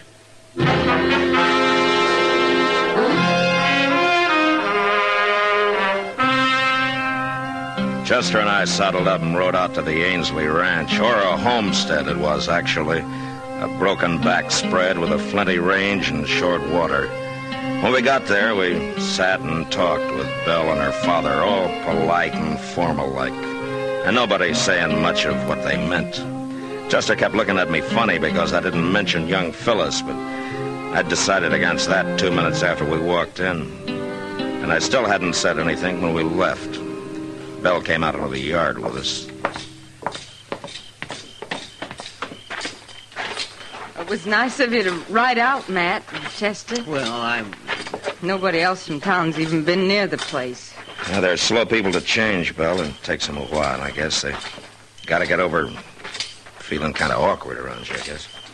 Well, it's not only the outsiders who feel awkward around me. Oh? Well, I guess you wondered where Phyllis was. She's moved out, Matt. She took a room in town. Well, she'll get over it. A girl can be pretty flighty at that age. I suppose so. Well, thanks for coming out. Sure. You ready to ride, Chester? Yes, sir. We'll see you again, Belle. I hope so. Good night, Matt. Good night, Chester. Good night. Mr. Dillon, you didn't say one word about Phyllis. Wait a minute, Chester. We're going to ride away from here now, but we're coming back later tonight. What? Didn't you notice how they acted? Old man Ainsley was scared to death, and Belle was jumpy as a young colt. Well, I did notice that, but... Belle didn't come back home alone, Chester. Just Kreider's around somewhere.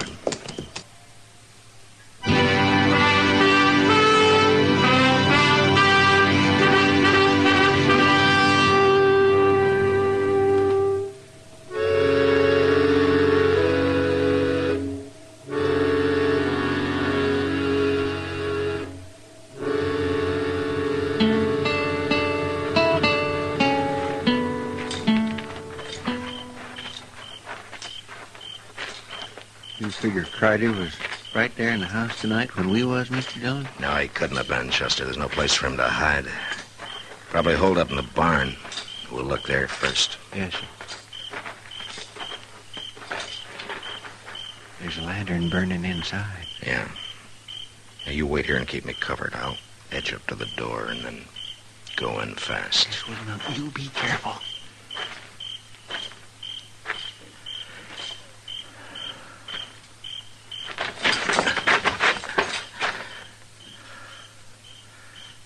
Kreider?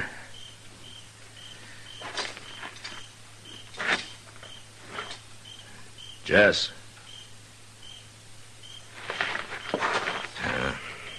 Come on in, Chester. He ain't here? No, but he has been. You see that blanket on that straw there? It's made up for a bed. Well, maybe he's up at the house now. I don't think so. The only horse in here is that old Spavin mare Ainsley uses on the buckboard. Just Kreider to have the best mount he could lay his hands on. Maybe the two of them got spooked up and made a run for it. Well, maybe, but I don't think so. Get your hands up, Matt. Well, You too, Chester. Oh, well, Jess? Jess? Forget it, Belle. He's too far away by now to hear you. What are you talking about? Well, take a look around. Didn't you have a couple of horses in here? Well, sure we did. Now, don't move. Either one of you. They're gone. Jess! Jess! You might as well save your breath, Bill. He took both saddles and the packs. You know where he went? Well, I can guess. Where? When's the last time you saw him this evening? Just before dark. I brought him out some coffee, and he said he was going to try to sleep. Matt, where'd he go? Tell me. There's not much point in holding a gun on us. Not now. Stay back, Matt. Let's have it, Bill. No! Thanks. Well, now, a man can breathe a mite easier without that thing staring him in the face. What's happened to Jess? Tell me. What do you care? You've left him, haven't you? You said you had. Oh, I only came and told you that so you wouldn't get suspicious. Jess caught a bullet in that hold-up at Elko.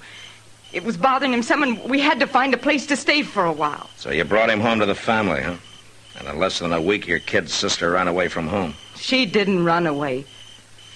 I sent her into town. And why? What's the difference why? Because Jess was bothering her, is that it? What are you saying? He's always been known for it, Bill. Was that the reason? All right, that was the reason. She's my sister, Matt. And she's only 15. And Jess is your man, huh? Isn't that what you told me when you came to my office? Sure, that's what I told you, but never mind that now. I want to know what's happened to Jess. The same thing that happened to Phyllis, I guess. She checked out of the Dodge house this evening, Bill. She said she was leaving the country for good. What? A man was waiting for her outside. And Jess Kreider left here with 2 horses. Get him, Matt. Go after him and get him. You know where he might be. Of course I know. I know everything about him. I've had 3 years to learn, haven't I? All right, then where is he? He'll only ride at night. He'll stop at sunup. There's an abandoned shack about a mile west of where Little Deer Creek runs into the Arkansas. Yeah, I know the place. Well, that's where he'll be. We've used it before. We stopped there on our way in. All right, Bill. That business about your hands being tied, being thrown across the back of Kreider's saddle. That part was true, Matt. All right, Bill. Come on, Chester, let's ride.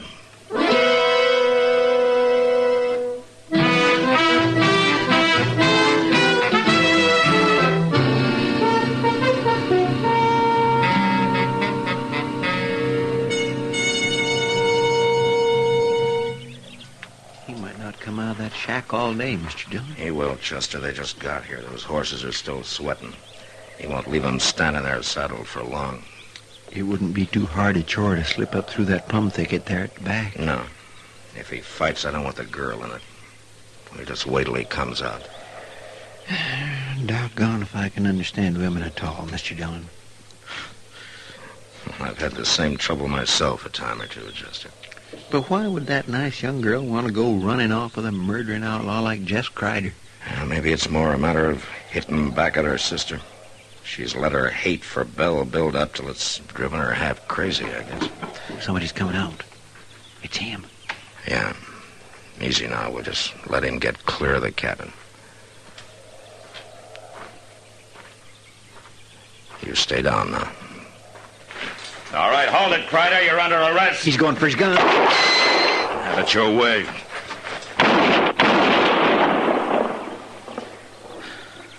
Okay, Chester.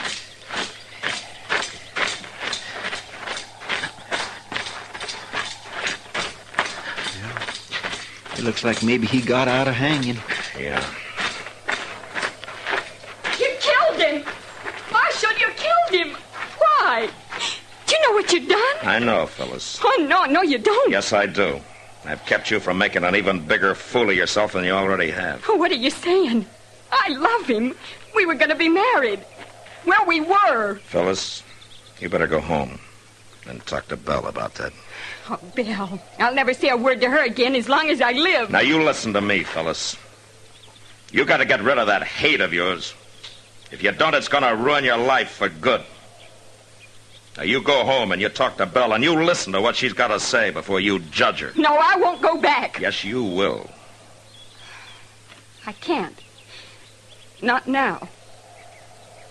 Nobody will ever know about this, Phyllis. I promise you. Jess Kreider was alone when I found him. Now, there's your horse.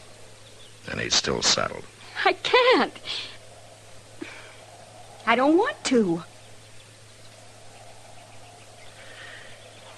I know what you need, young lady. You see that plum bush over there? Well, I'm going to cut me a switch off of that, and if you're not out of here in 1 minute... Oh, you wouldn't. Oh, I wouldn't, huh? Well, you just watch me. Marshal? Yeah? I've been thinking, Marshal. Maybe I'll go home after all.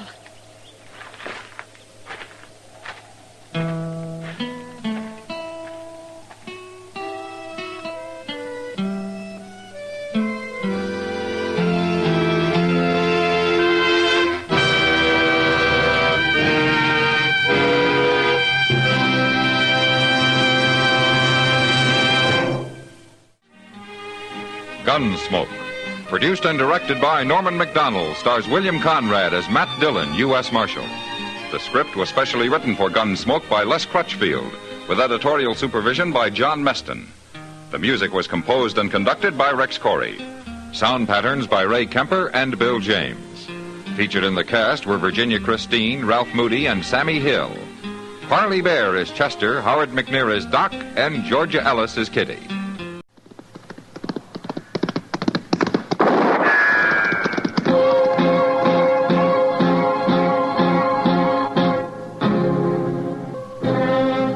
Around Dodge City and in the territory on West, there's just one way to handle the killers and the spoilers, and that's with a U.S. Marshal and the smell of gun smoke.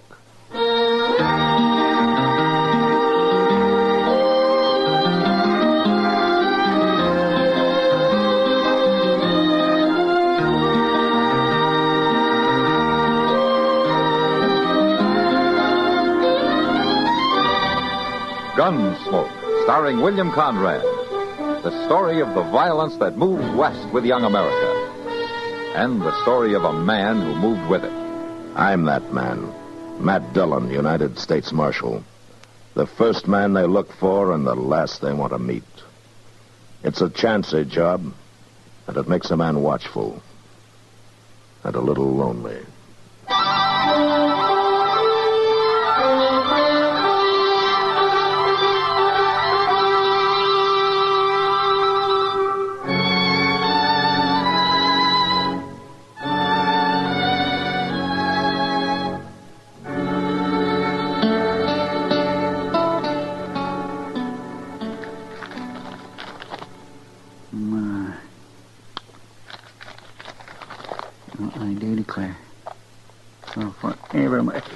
You know, Mr. Dillon, a man can get a whole lot out of books if he just puts his mind to it.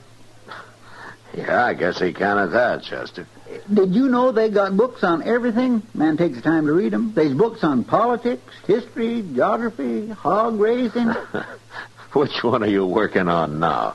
Well, this here book ain't exactly one of them top ones, but it's still mighty valuable, Mr. Dillon. Oh, what's it called? Advanced Theories in the Art of Draw Poker. Well, you know, there you could stand some improving, Chester, if that game last night was any sample. I'll get it back. That's why Doc loaned me this book of his. Doc loaned you? Chester, Doc lost more in that game than you did. Well, yes, but the cards just wasn't with him. But he's got the theories down cold. Why, this book tells you every play there is, Mr. Dillon. Oh, hello, Tessie. Well, come in. Just come back, Marshal. Oh? Who's come back? Stead Rudger. I just saw him ride in. I'm afraid, Marshal. He's been away a long time, Tessie. I know, but he won't have changed any. You know the kind he is. 6 years, a man can calm down an awful lot. Not Stead. A lot of things have changed since he left. Yeah, I guess that's true enough. When he finds out about me and Tom, there's going to be trouble. Marshal, can't you arrest him? Arrest him? On what charge? He hasn't done anything. But he will, Marshal. Believe me, he will. You got to keep him and Tom apart. Where's Tom now? over at the Long Branch. Marshal, what are you going to do? Look, Tessie, I don't go looking for trouble. Now, Stead can't expect to find everything the same way as he left But he will, Marshal, I know. Hello, Stead. Evening, Marshal. Well, Tessie. Well, hello, Tessie. How are you, Stead? Talk about luck. Come here to ask the marshal where to find you, and right here you are. And prettier than ever. No, Stead. No. Now, what kind of talk is that for a man to hear from his intended? Marshal, please. Stead, wait a minute. You've been away quite a while, haven't you? Long enough. Too long, maybe, Stead. Tassie's married now. Married? That's right. It's been almost 3 years, hasn't it, Tessie?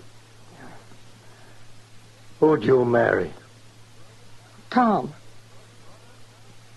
My brother, Tom? That's right, Stead. Sneaking, rotten snake. You've got room to call names riding out of town free. Is there never a word from you? No good double-crossing brother of mine. Sure, he's so no good he's worked himself half to death trying to save the ranch after your pa died. Well, Pa's dead, huh? 2 years ago. So Tom got the ranch along with my girl. Well, Tom made a clean sweep for himself. Tassie, you better run along now. You leave this to me, will you? All right, Marshal. Goodbye, Stead. Tassie, far as I'm concerned, you're still my girl. I said goodbye, Stead. She's still my girl. Instead, I'm going to give you some advice. You forget about her. You just ride on. I may just do that, Marshal. But not till after I talk to Brother Tom. All right, let's get it over with. You'll find him at the Long Branch. Thanks. And you'll find me right beside you while you talk. No call for that. I just aim to tell him something. No? Tell him what? Tell him I'm going to kill him.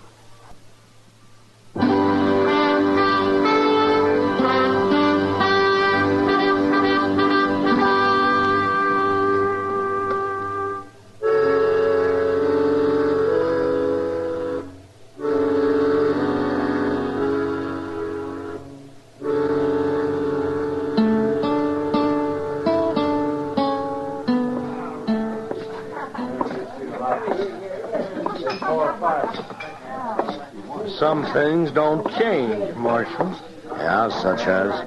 This here old Long Branch. Just a little noisier is all. Uh-huh.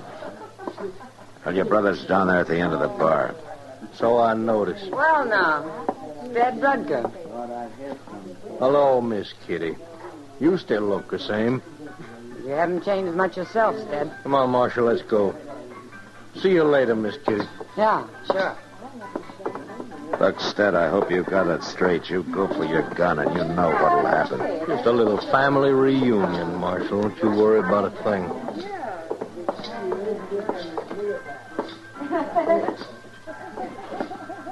Good evening, Marshal. Well, haven't seen you for quite a spell, Stead. Heard you was in town. Tell me, how are you, Tom? Stead, it's good to see you. What you holding your hand out for? Waiting to rot? I just thought we'd shake for old time's sake. It's for old time's sake I'm going to kill you. Now, wait, Stead, if that's a joke or something. You ran into Tassie in my office, Tom. I don't think it is a joke. But, well, Stead, you got things all wrong. I can explain about things if you just let me. Same way you explained to Tassie, maybe? Look, I didn't mean to do it, Stead. It just happened. You was gone so long. Well, I just fell in love with her, that's all. You're claiming that makes it all right? I thought you'd forget her, Stead, before you'd been gone a month. That's how it was with her. In 6 months, she was all over. I'll just bet she was, with you helping her. I'm telling you, she'd forgot about All right, fine. then she forgets easy, Tom. So in 6 months, she'll forget about you. Marshal, are you going to stand for this? I can't run him in for talking, Tom. We're going to settle this ourselves, Tom. Just you and me. You're a gunman, Stead, for 6 years now. I heard about you. I ain't got a chance against you. You should have thought of that before. Wait a minute. Tom, are you in any position to pay him off in cash for his share of the ranch? Well, reckon I could borrow it from the bank, but he ain't got no share, Marshal. Pa left the whole thing to me. The whole thing to you. But tomorrow night you won't be worrying about the ranch or about Tassie. What do you mean? Just listen to me, Tom. Early tomorrow morning I'll be sitting on the front porch of the Dodge House, just waiting for you. And unless you want it to happen right in front of Tassie, you better ride in. If you ain't showed there by sundown, I'll ride out after you. Good night, Marshal.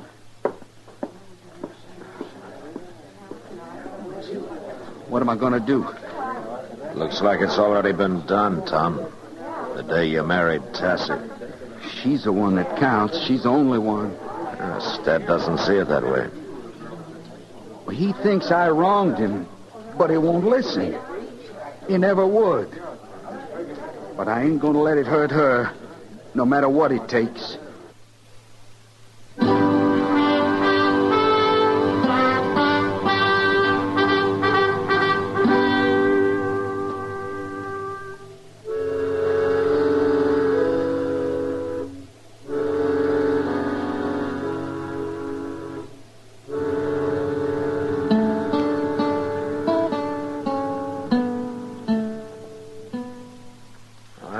Tell you what, Doc, I'll stay and I'll raise you 50 cents. Yeah, 50. Oh, you will. That's right. I'll just go right along with you on that raise, Matt. Yeah, well, I was hoping you would, Doc. Sure you will. How many cards you want?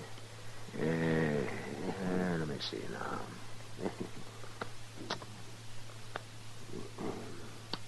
Give me 3. 3? Oh, raised me 50 cents on nothing but a pair. Oh, my. And I'm taking 1. You ought to read that book I loaned to Chester. No? Might keep you from pulling such darn fool moves as that. Well, I'll try to get around to it before the winter's over, Doc. Ah. All right, Doc. Here's another $1 at you. $1? Oh, Matt, are you crazy? One way of finding out, Doc. I drew 3 cards, then go right in for $1. Yes, you're aiming to bluff. But you're talking to the fellow who invented bluffing. Is that so? Well, Doc, if you'll just see All right, me... all right. I'm staying right with you. And I'm upping you 50 cents. Oh, yes, if a man wants to throw his money around like a rum-drunk Comanche, I'm always glad to oblige. Oh, come on in, Chester. How's Stead making up? Well, he's still sitting there on the porch of the Dodge House, but he's getting kindly fidgety, Mr. Dillon. He is, huh? I reckon he ain't going to wait much longer. It can't be more than a half hour till sundown. Yeah. Well, I guess we better ride out ourselves, Chester. No, you don't, Matt. No. Not just when I got you over a barrel. Doc, I got some business to attend. It'll keep until we finish this hand. It's your bet, Matt. Oh, you watch this, Chester. It's right out of the book. All right, you raise 50 cents, Doc, and I'll call you. Oh, John, I was hoping you'd raise it some more. You're greedy, Doc. Okay, lay him down. It is a pleasure. Yes, I drew to a flush, and I made it. All blue. Oh, my, that pot looks like it's worth about $5. Doc, wait just a minute. You know that pair I held? Well, they were aces, and I drew 3 cards. Pair of deuces, and another ace. Well, I declare. A full house? Oh, but the book says the odds against you... I never read the book, Doc. Let's see, that comes to $5.25. Thank you, Doc. Guess we better head out, Chester. All right, Mr. Yeah, but Matt, it's against all theory. Yeah, you're probably right, Doc. It was a hunch, that's all. Doc, I ain't got much time for reading anymore. I'll get that book back to you first thing in the morning. Yeah, keep it, Chester. Keep it!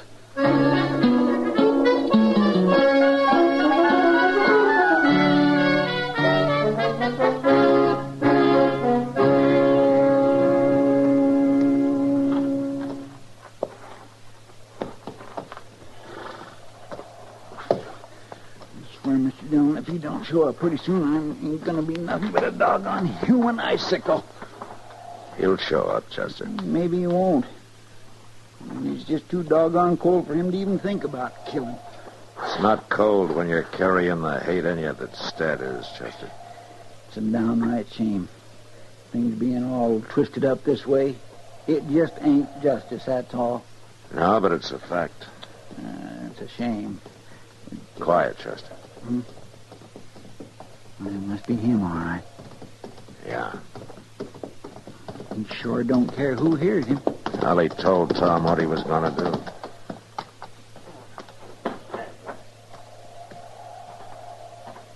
Tom? Hold it, Stead. What? It's Marshal Dillon.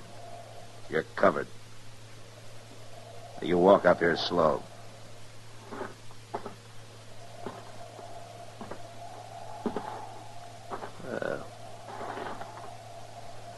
So 'tis the marshal, and still riding herd. Yeah. Tom's not here. The light in the house. Tassie's there. Well, she don't need no protection. Maybe she does, in a way. I'd ask you something, Ted. How do you feel about Tassie? You know how I feel. Maybe. But do you love her enough to put her ahead of yourself? It ain't a matter of that the way I look at it. No, I'm afraid it is, Stead. Marshal, you know you're taking quite a bit onto yourself, ain't you? I'm just trying to stop a killing, Stead. I know you could get him to draw on you and claim self-defense, and you'd probably go free. But it won't get you what you want, Stead. It will get me what I want. And she'll forget him in 6 months. She'll never forget him. And neither will you. Oh, Tassie! Here, wait a minute. What you doing? I could have told you this, but I figured it was better to get you out here and show you. Is that you, Marshal? Yeah. Could you come out a minute, Tassie? Stead's here. All right. Look, Stead, if you love her, you think it over before you go on trying to kill your brother. No, Marshal. Tassie?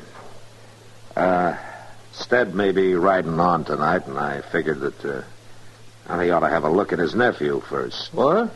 Can you hold a match here, Chester? Yes, sir. Oh, look at... We're not careful. Shh. Don't wake him up. Nephew? Tassie, you mean you and Tom... He's 6 months old now. I supposed you'd heard. Here, let me look. Well, what's his name? Stedman Rutger. Stedman? It was Tom's idea. He wanted to name him for you.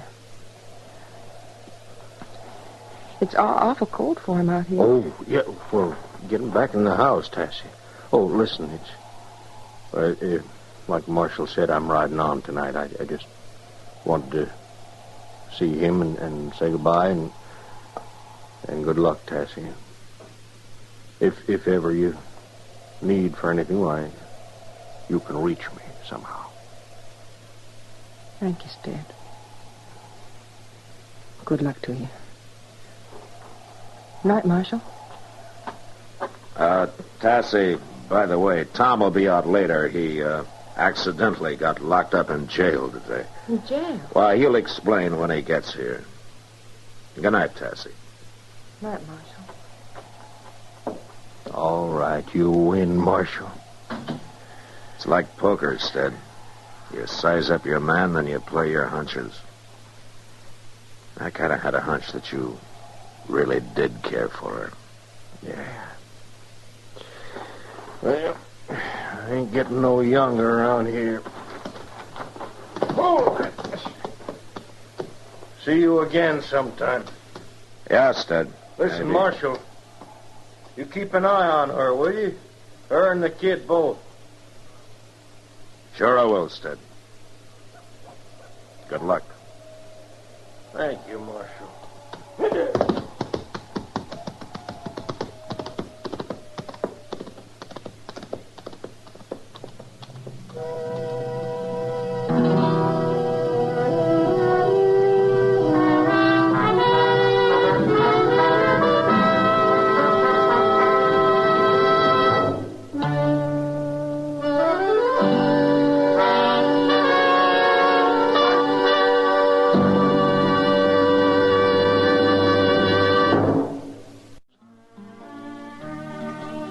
Gunsmoke. Produced and directed by Norman McDonald, stars William Conrad as Matt Dillon, U.S. Marshal.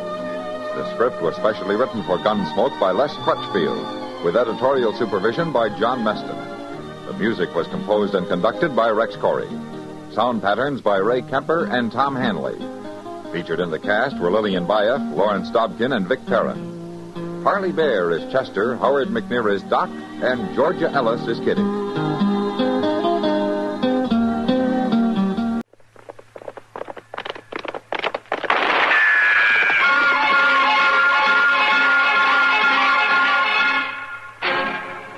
Around Dodge City and in the territory on West, there's just one way to handle the killers and the spoilers, and that's with a U.S. Marshal and the smell of Gunsmoke.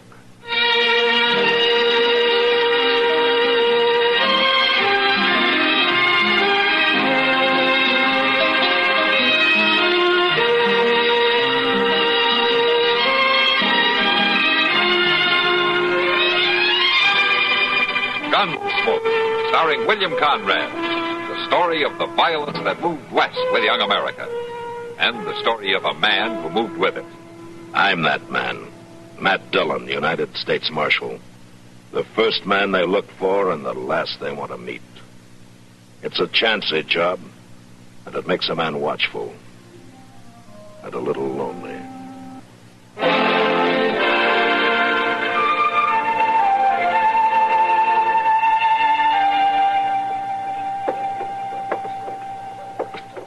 Well, Matt, thanks for riding up. Glad to, George. There's one man I'd like to catch.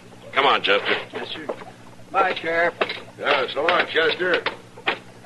You take care of that hat. Yeah, oh, sure thing, Sheriff. I'll do that. All right, let's get going. Now, just what incarnation did he mean about my hat? Well, it's brand new, isn't it? Yes, sir, but I don't know it's any of his business. You know, Chester, when a man goes around wearing the same hat for 10 years and then comes out with a new one, it's bound to be noticed. Now, that ain't so. I couldn't have had that other in more than 7 or 8 years. There was lots of wearing that hat yet, too. If it hadn't fell off that hook on top of that stove... You'd be wearing it yet, I know. Well, at least you got something out of the ride up here. We sure didn't get very close to that Gans fella, did we? He headed in another direction. You reckon he might turn up round Dodge? I don't know, Chester. I sure hope so. Too bad about Paul getting killed in that holdup. Shot in the back to boot. Yeah. That Gans fellow mustn't be worth much to do a thing like that. He's worth a lot to me, Chester. A lot.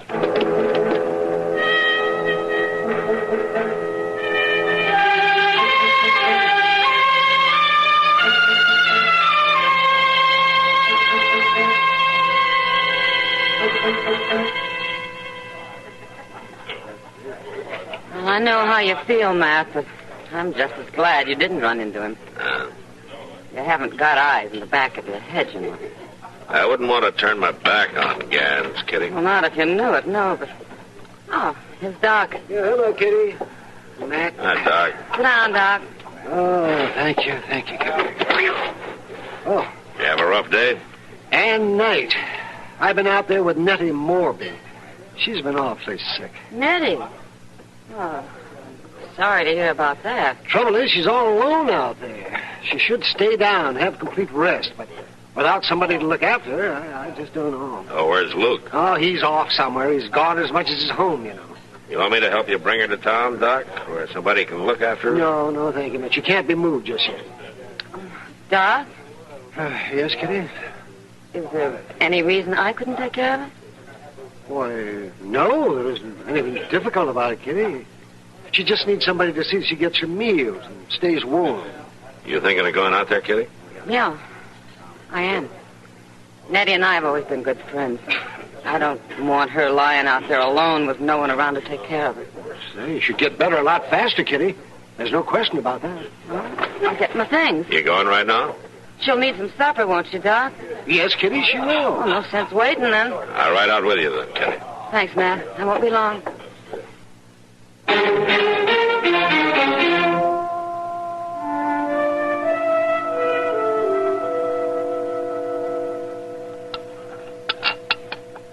Come on now, Nettie. Finish this gruel.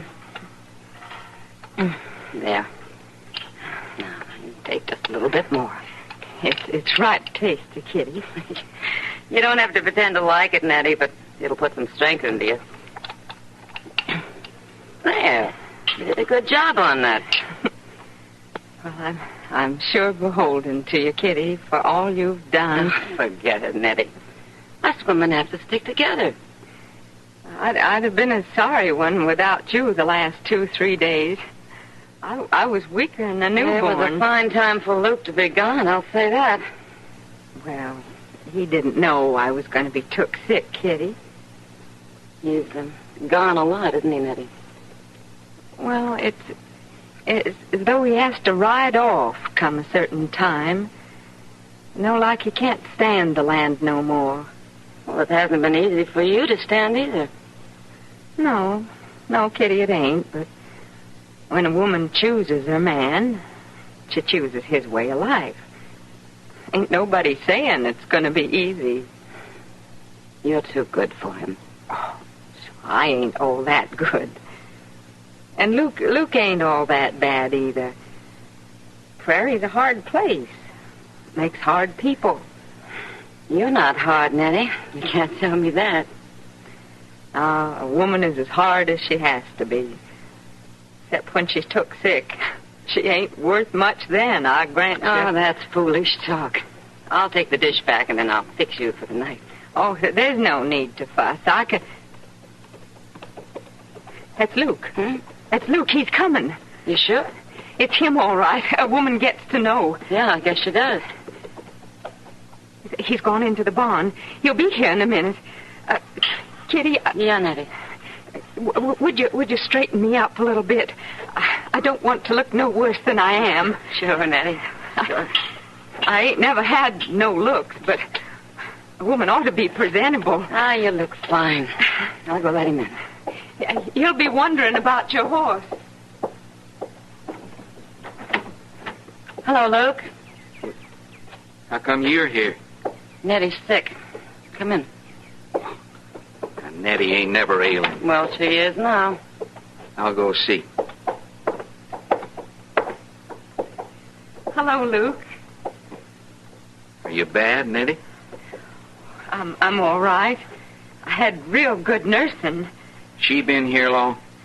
3 days. She can go now. I'm in no hurry, Luke. I can stay till Nettie's up and around. You ain't needed no more. Luke, there ain't no call for being unfriendly. I thank her for looking after you. Now she can go.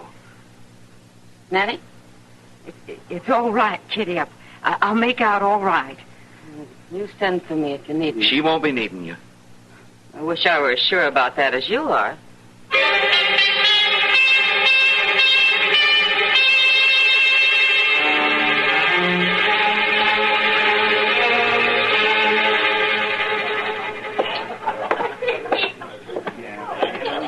I swear to goodness you two are sitting here as though you hadn't moved since I last saw you. Hello, Doc. Hi, Doc. Sit down. Oh, you say, I'm surprised to see you here, Kitty. She owns the place, Doc. I thought you'd still be at Nettie Morby's. Well, so did I, Doc, but her husband came home and said they didn't need me anymore. Luke. I shouldn't think he'd be very handy at caring for anything. Well, I offered to stay as long as she needed me, but he seemed awful anxious for me to go, so I left. Well, how was she when you left? Well, she's doing better, Doc. She just started to eat a little. She certainly wasn't very strong. Oh. See, I wish I could go by and see her tomorrow, but I can't. Why not, Doc? I promised that new young doctor at Hays City that I'd come up and assist him at an operation, and he just won't wait. Well, I could go back out if you think it'd help. Oh, no, I hate to have you make that trip again, Kitty, but you might be able to keep her from doing too much and going into a relapse. Well, I don't mind, Doc. It might be a great help, Kitty. All right, Doc, that's settled. It's beginning to look like you missed your calling, Kitty. You should have been a nursemaid. Oh, you know better than that, Matt. I guess you're right. I won't be able to ride out early in the morning, Kitty. I'm expecting a prisoner. Oh, that's all right. I'll see you when I get back. All right, Kitty. And, I'll try to drum up some nursing business for you here in Dodge, huh? You do, and you'll need some nursing yourself.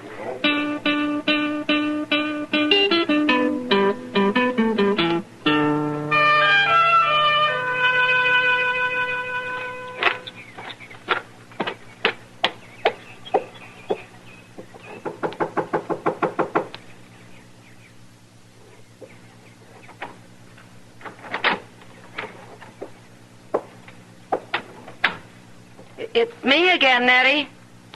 Oh, Kitty? You shouldn't have come back. I just wanted to be sure Luke was taking good care of you. Yes, he's taken care of me just fine. There's no need for you to stay. Well, then I can just pass the time of day. I don't feel much like talking. Something's the matter, Nettie. What is it? No, it ain't nothing, Kitty. It's just I don't feel like visiting. There ain't nothing for you to do around here. You might as well run along before dark. It won't be dark for hours, Nettie, and you know it. Kitty, listen to me. You told me there wouldn't be nobody coming by. What are you doing back here, Kitty? I came to see how Nettie was getting along. Now, I told you we didn't need you. Please, Kitty, just go along. A little late for that. Who are you? Don't ask no questions, Kitty. Luke didn't do nothing. Luke, what is all this? You're asking the wrong man, lady. All right, then you tell me. I'll tell you that you just stay here and keep quiet until I'm ready to go. That's all you need to know. Joe, let her go. She ain't hurting nothing. And let her tell everybody I'm here? You used to be smarter than that, Nettie. Luke, we got no right to keep Kitty from going back. Luke, make her shut up. You do like he says, Nettie. You ain't never raised a hand to me, Luke Morby. You'd do it if I said so. Wouldn't you, Luke? Wouldn't you, Luke? Oh, for heaven's sake, stop acting like children. You want me to show you that I ain't no child, lady? All right, then, you stay quiet. And don't try to get away, then nobody will get hurt. Is it all right if I watch after her? Yeah, sure. You watch after her, and maybe you can watch after me some on the side. Don't hold your breath.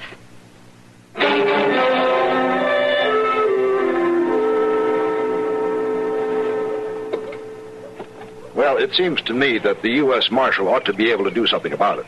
Yeah, well, you tell me this, Dobie. Do you want me to stop the cattle drives from going through Dodge? Stop the cattle drives? No, of course not. You people at Dodge make a little money off of them, don't you? Well, yes, of course we do, but I don't see why we have to put up with cowboys carousing in the streets. You can't have a cattle drive without cowboys. Well, there ought to be something, and if you Dillon!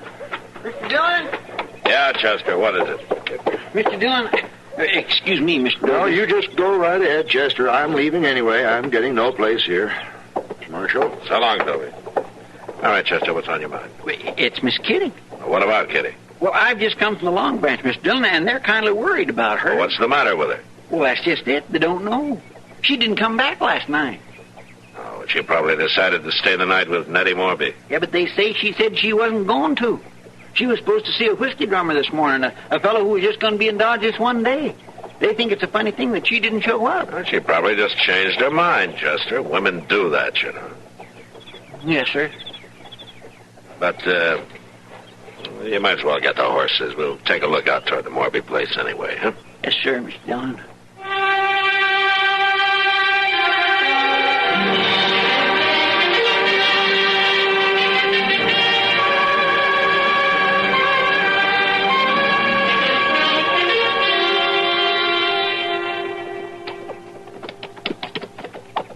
I'm glad you decided to come, Mr. Dillon. Yeah. There's just an awful lot of things that can happen to a woman off alone. Kitty can take pretty good care of herself, Chester. Oh, yeah, sure she can.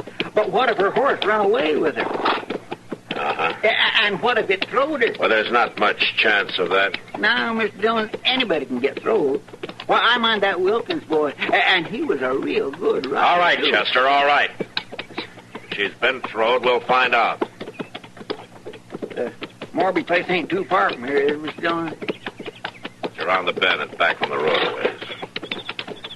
You know, I wasn't worried too much when we started, but the longer we've rode, the more worrying I've did. You've talked yourself into it. Well, now I... Talk about something else, huh? Well, I ain't thinking about anything Then else. just don't talk.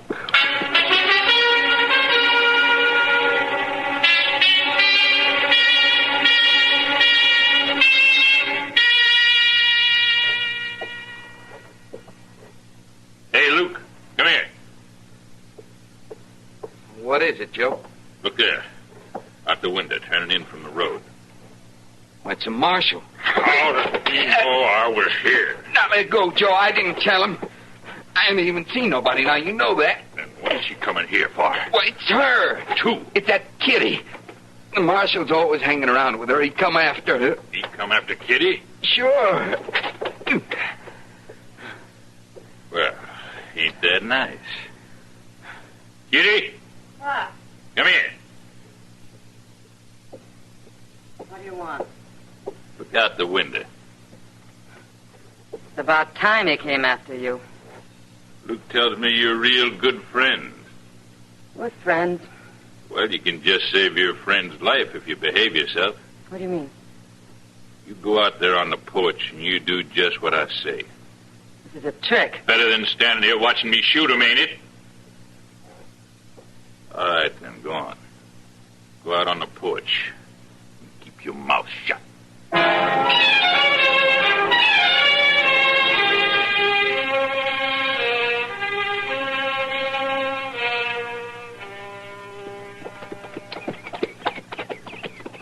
I don't see Miss Kitty's horse tied up nowhere. Well, the tracks lead up here. It may be in the barn. Yes, I guess it could be.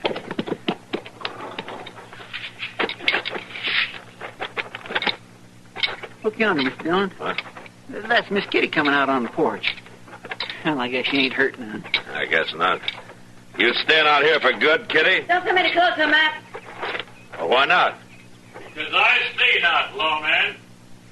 Who are you? My name's Joe Gans, Marshal, and I ain't aiming to let you do nothing about it. Miss Dillon, Yes, Chester, never Tell me mind. that you're good friends with this little lady. Real good friends.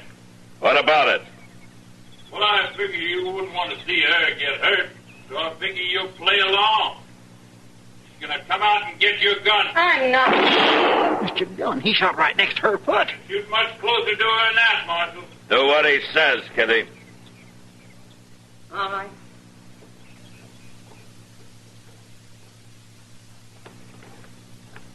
That's far enough. Now you two, throw down your guns, both of you. Miss Dillon? I got a real good bead on her Put back. on your gun, Chester.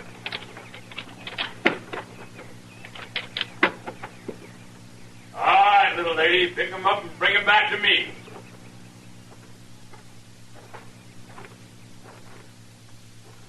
Matt? Do what he says, Kitty.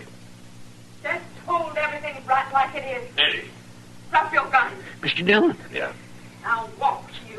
Miss Morby's holding a shotgun on him.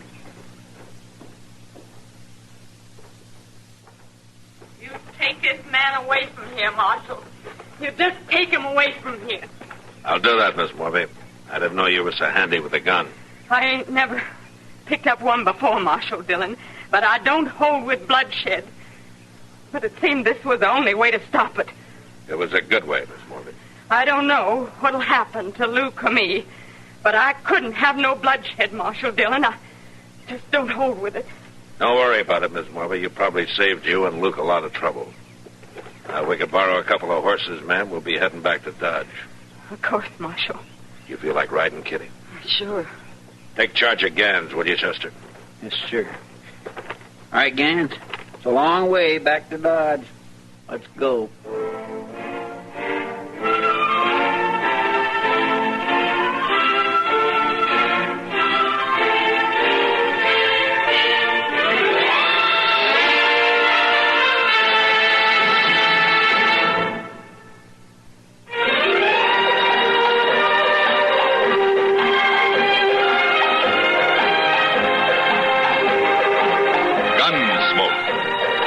Directed in Hollywood by Norman Macdonald, stars William Conrad as Matt Dillon, U.S. Marshal.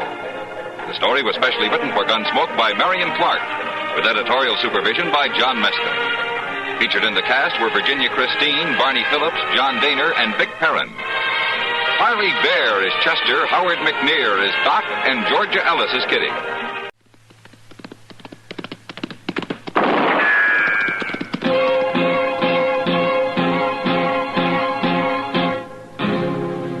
Around Dodge City and in the territory on West, there's just one way to handle the killers and the spoilers, and that's with a U.S. Marshal and the smell of Gunsmoke.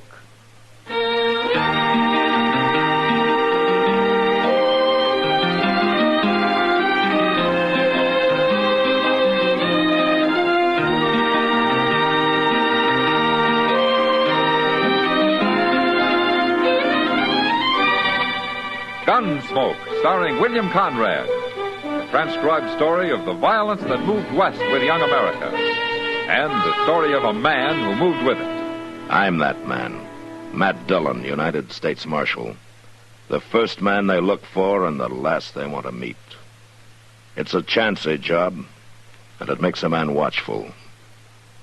And a little lonely.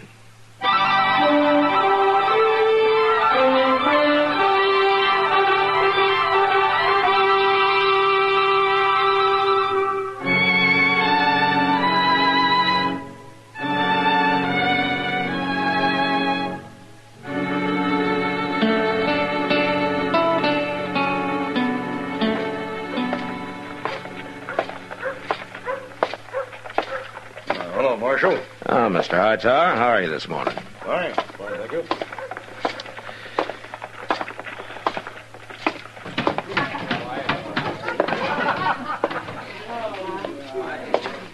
Hello, Matt. Well, hello, Kitty.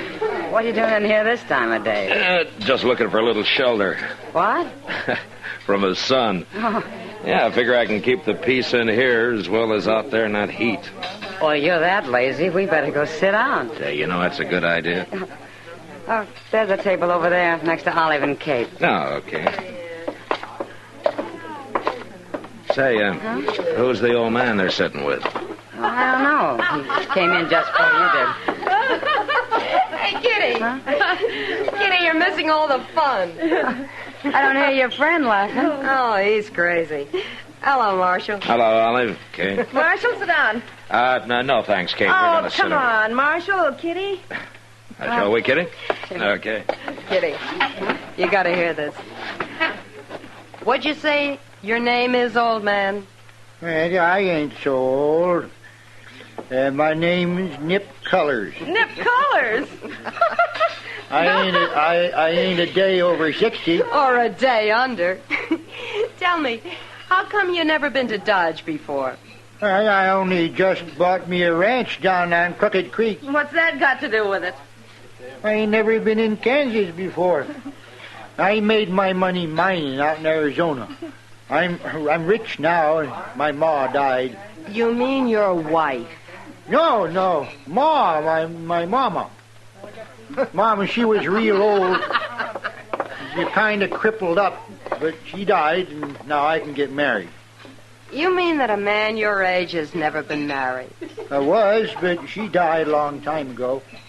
You have any kids?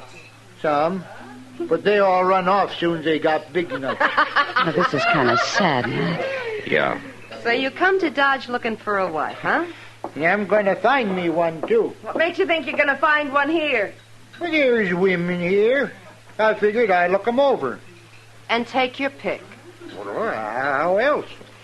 Listen, there isn't enough gold in the world to get me to marry an old, ugly coot like you. Me either. You're about as romantic as a turkey buzzard. Why, I've seen water dogs I'd sooner cuddle. I wouldn't get any closer to you than I am now to save me from hanging. Olive, that's mean. Well, look at him. Oh, he can't help it. I mean, you don't have to talk to him like that. He's an old fool. He isn't doing you any harm, Kate. No. I don't mean to do no harm. But I gotta find a wife. You don't need a wife. You need a bell around your neck and one leg tied up. I've had enough of this. Now, Kitty. I'll handle this. Olive, you and Kate get out of here and leave him alone. What? You heard me? Get out, both of you. Since when did you start running things around here? You ever see me fight? Kitty, will you take it easy? You girls will look like scarecrows when I'm done with you. You're first, Olive. Get up. Look, I don't want any trouble with you, Kitty. Then get away from this table. I'm going. You too, Kate. Sure. We don't want to talk to him anyway. You gotta excuse them, mister. They learn all that talk from the cowboys and such that come in here. They said that your name is Kitty? Yeah, that's right. You're very nice, Kitty. Oh, sometimes a woman can handle women better than a man can. You're pretty, too. Yeah. Well, you better stay out of here, Nip. Go look for a wife someplace else. Well, I don't have to. What? Not now. I found one.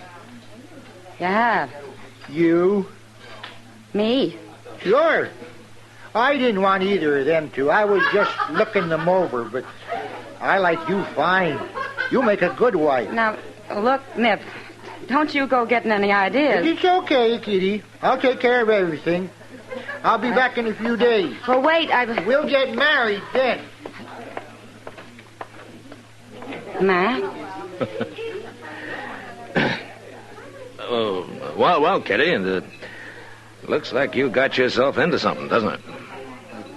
Try to be nice to somebody. Try to do a good deed. See what happens. Oh, well, I wouldn't worry about it. Maybe you'll forget about it. You think so? No. Oh, what am I gonna do? Why don't you marry him, Kitty? You ever see me fight? No, Kitty.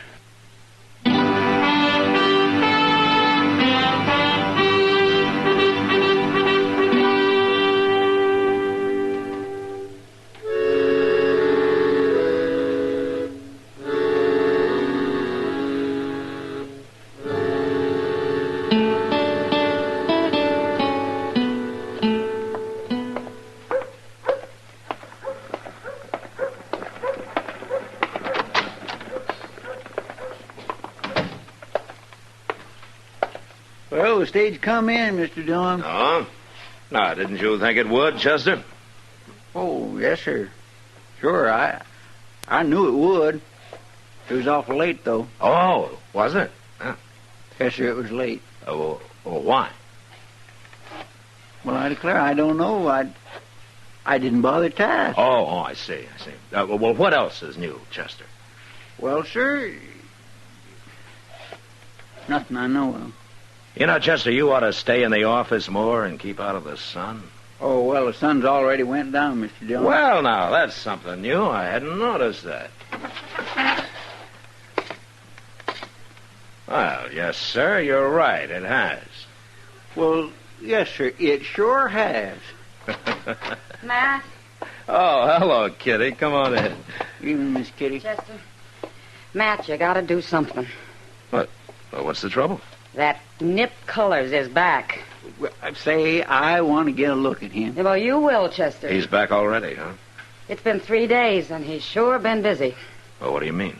Well, first he's gone and bought a lot of new clothes. Got himself all duded up. Well, he needed it. Well, that's not the point. They're wedding clothes. Oh? He came into the Long Branch wearing them. He's over there now buying drinks for the house. Celebrating. I nearly died of shame, Matt. Everybody laughing at him and at me. I left. I got out. Well, that's funny, Kitty. I'd have thought you'd have got mad or laughed it off yourself. Matt, he's serious. I don't know how to stop him. And what's more, I am mad now. That's why I came here. Oh? I ran into the preacher on the street.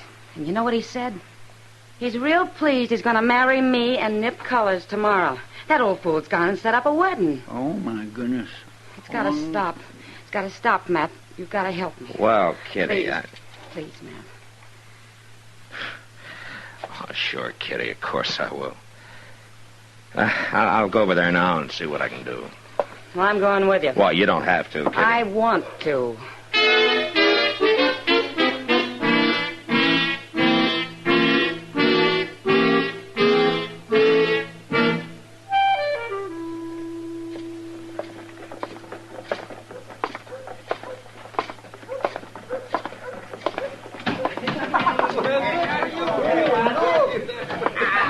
There he is, at the bar, talking to Olive. Yeah. Now maybe he's changed his mind. I doubt it.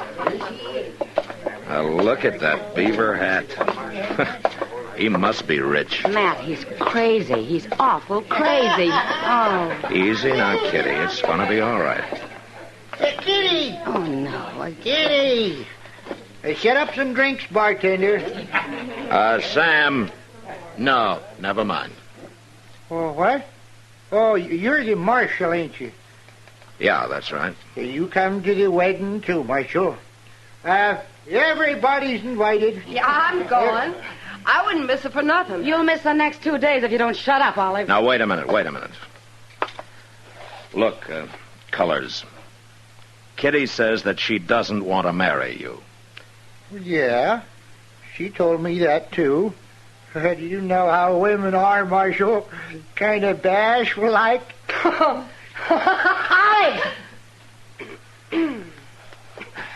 Kitty isn't a bashful woman, Colors. She doesn't want to marry you. Now, can't you understand that? But she can't back out now. Oh, for mercy's sake, it's no use talking to her, I Matt. gotta have me wife, and I decided on her. That's how it's going to be. And I'm coming by for her noon tomorrow, and we're going to get church. You come by at noon tomorrow or any other time, and I'm going to be waiting with a shotgun to blow your head off, and I mean it. I think she does. No, that ain't no way to talk, Kitty. All right, Colors, the talking's over. What? You get out of town or I'm going to lock you up. Lock me up? In jail, and you'll stay there till you're ready to quit bothering people. Well, now, whoever heard of going to jail for wanting to get married? You see? I'm not going to argue with you, Colors. Now you take your choice right now. You're the meanest marshal I ever met. I just ain't going to jail. All right, Colors, come on. No, let me go now. I'll leave. I don't want to go to jail. All right, then get out. Well, I'm going. But I'll be back, Kitty. You'll see. And I'll be waiting with a shotgun. Oh, Kitty. Oh.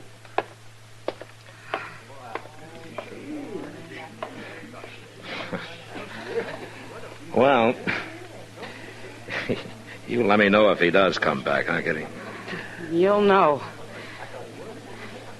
Thanks, Matt. Yeah, sure.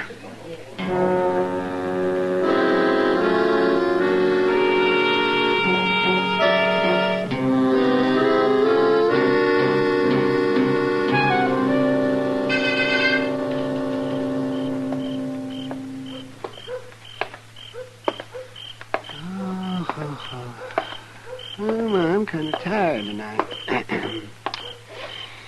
Well, it was a good dinner, though. Turkey and chocolate sauce. Well, can you imagine that? Turkey and chocolate. Doc! Yeah, huh? Hey, Doc! What? Over here. Oh! I didn't see you standing there, Matt. Well, I don't like standing in the light very much. Oh, no, I don't blame you. Oh, where you been? On a call? No, I had a late supper. I was busy until, after 10 o'clock tonight. No? I was over at Delmonico's? No, I wasn't. I went to that new Mexican place. I had some of their turkey and chocolate sauce. Say, you tried that? Yeah, it's good, too. Yes, it is. Yeah, well, I think I'll turn in now. Okay. Wait a minute, Doc. Why, it's Chester. Mr. Dillon, you better come too, Doc.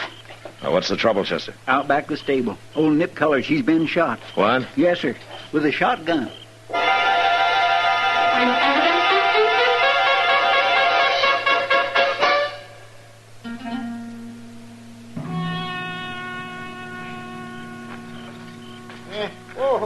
Oh, now, take it easy. Well, it's here. Oh, Well, Doc, how does he look? he looks like a Virginia ham just sprinkled with cloves. Well, now, that's no way for a doctor to talk. I've been shot. It isn't my talk you should be worrying about. It's whether I can dig all those pellets out. Ooh. That's going to be quite a task. Yes, sir. It's going to be quite a task.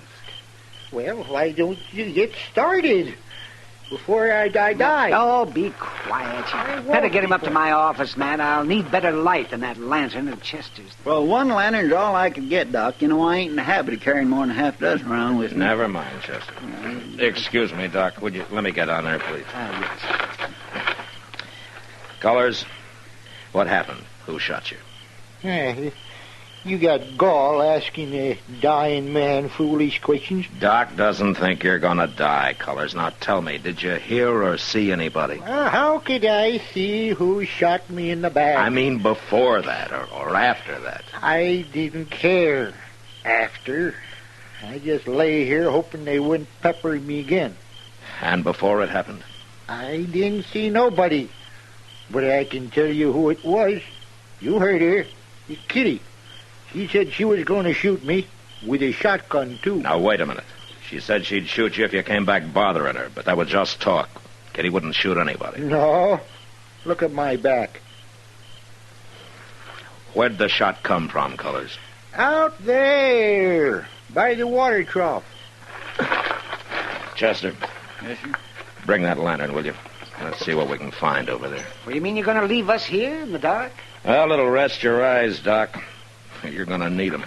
Come on, Chester. Ow. Fine way to treat a dying man. Hey, what if they're still around, Mr. Dillon? Won't they take a shot at us? It's not us they're after, Chester. Here, hold that lantern down by the ground here where it's muddy, will you? Okay.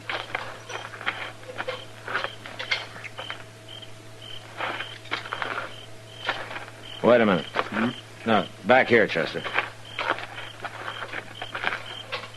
There. Look at that. Well, I do declare, Mr. Dillon, them is woman footprints. Yeah.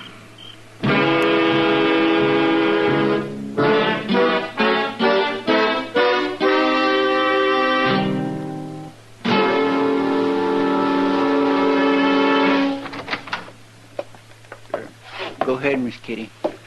Come on in, Kitty. What's this all about, Matt? Chester won't tell me a thing. Well, sit down and I'll tell you. Must be serious to have me dragged away from work at midnight. Yes, it is, Kitty. It hasn't got something to do with old nipped colors again, has it? Have you heard anything? No. Well, what, Matt? He got shot. Got shot? About a half hour ago by a woman. She used a shotgun.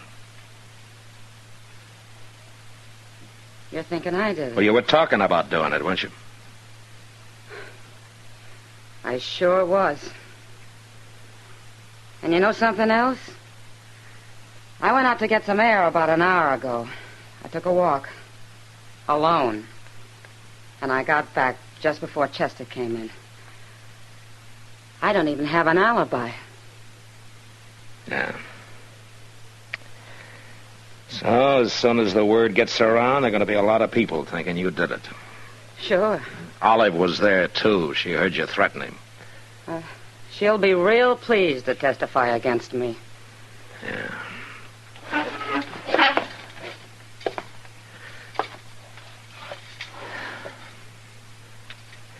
Kitty, might be easier for you if you laid low till I find out who did this, huh? How do you know I didn't? Well, I don't know. Not that way. Not so as I could prove it legally. All right, Matt. I'll lay low. Mr. Dillon? Yeah, what is it, Chester? Somebody just went upstairs to Doc. So? I seen her out the window here. Her? Yes, sir. It was some old woman. And she seemed like she was in an awful hurry.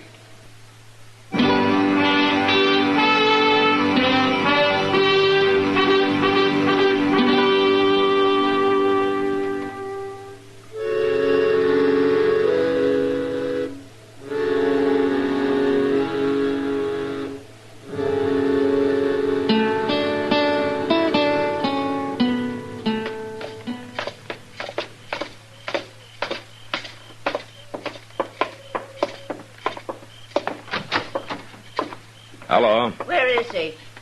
Are you looking for Doc? They told me he was here. Man at the stable did. They said the doctor brought him here. You mean Nip Colors? Where is he? Well, Doc's working on him in the back room there. He got shot. I know he got shot. Here, now, wait a minute. Oh. You're the marshal, ain't you? Who is she, man? Well, we'd all like to know that. Who are you, ma'am? I'm Nettie Beecher. Now, let me go, Marshal. I got to see him. He's not gonna die. You sure? And I thought maybe you'd come to finish him off. No, I come to see him and tell him I'm sorry. I got mad when I said he was going to get married. Oh? Well, were you engaged to him or something? Well, I thought I was. I've been with him 20 years, cleaning his house, cooking his food, raising his kids, nursing his old crippled ma. And all them years he kept saying he'd get married again when his ma died. You thought he meant you? Well, who else would have him? Him and his crazy ways. Well, I didn't believe it when he said some girl here was going to marry him. I didn't believe a word of it. Nettie, I'm the girl he was talking about. No, well, I'm right, ain't I? A girl like you marrying him? I told him no. If you didn't believe it, why did you shoot him? Oh, I didn't aim to kill him. I only wanted to hurt him some. But why? Because he never looked at me. 20 years and he never once looked at me. But I'm sorry now, and that's why I come here. What's going on in here? I will tell you later, Doc. Right now, this lady would like to see colors. Can she come in? Well, does she have to? Yeah, she has to. All right, but you come with her. I don't want any trouble in there.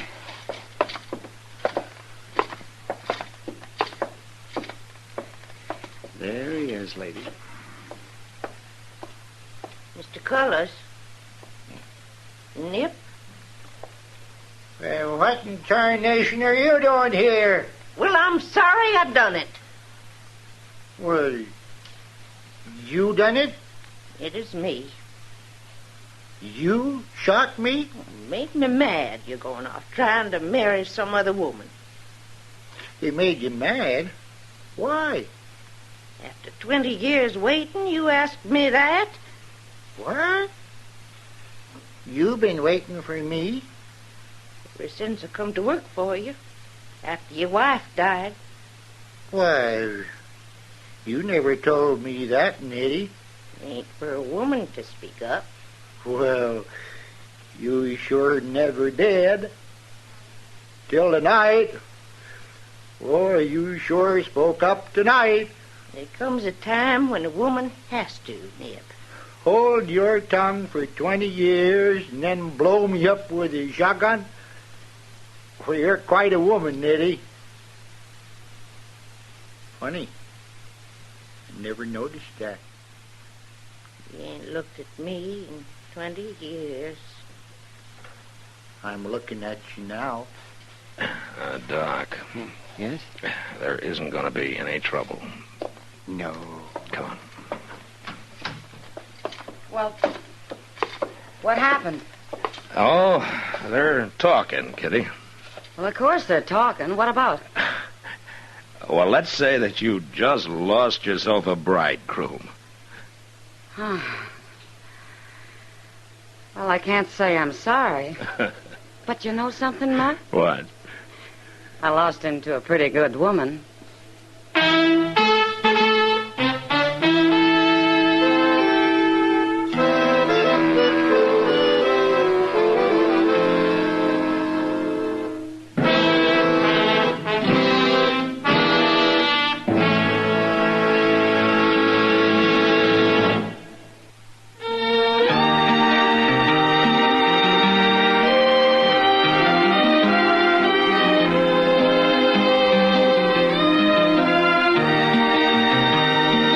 Gunsmoke, produced and directed by Norman Macdonald, stars William Conrad as Matt Dillon, U.S. Marshal.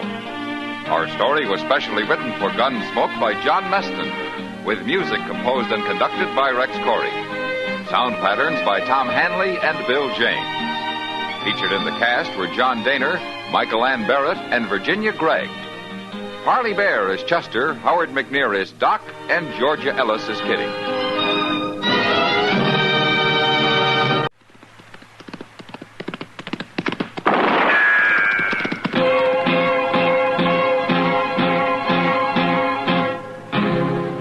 Around Dodge City and in the territory on West, there's just one way to handle the killers and the spoilers, and that's with a U.S. Marshal and the smell of gun smoke.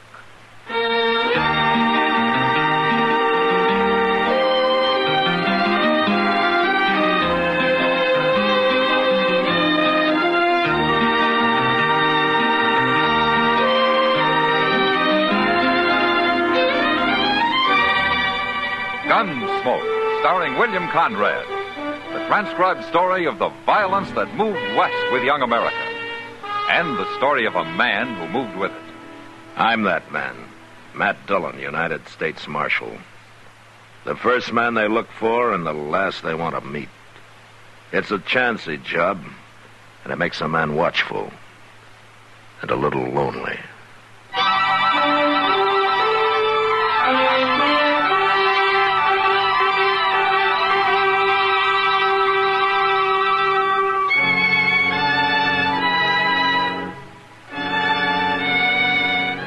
It was the worst winter we'd ever had in Dodge. The worst one I'd ever seen anywhere on the plains.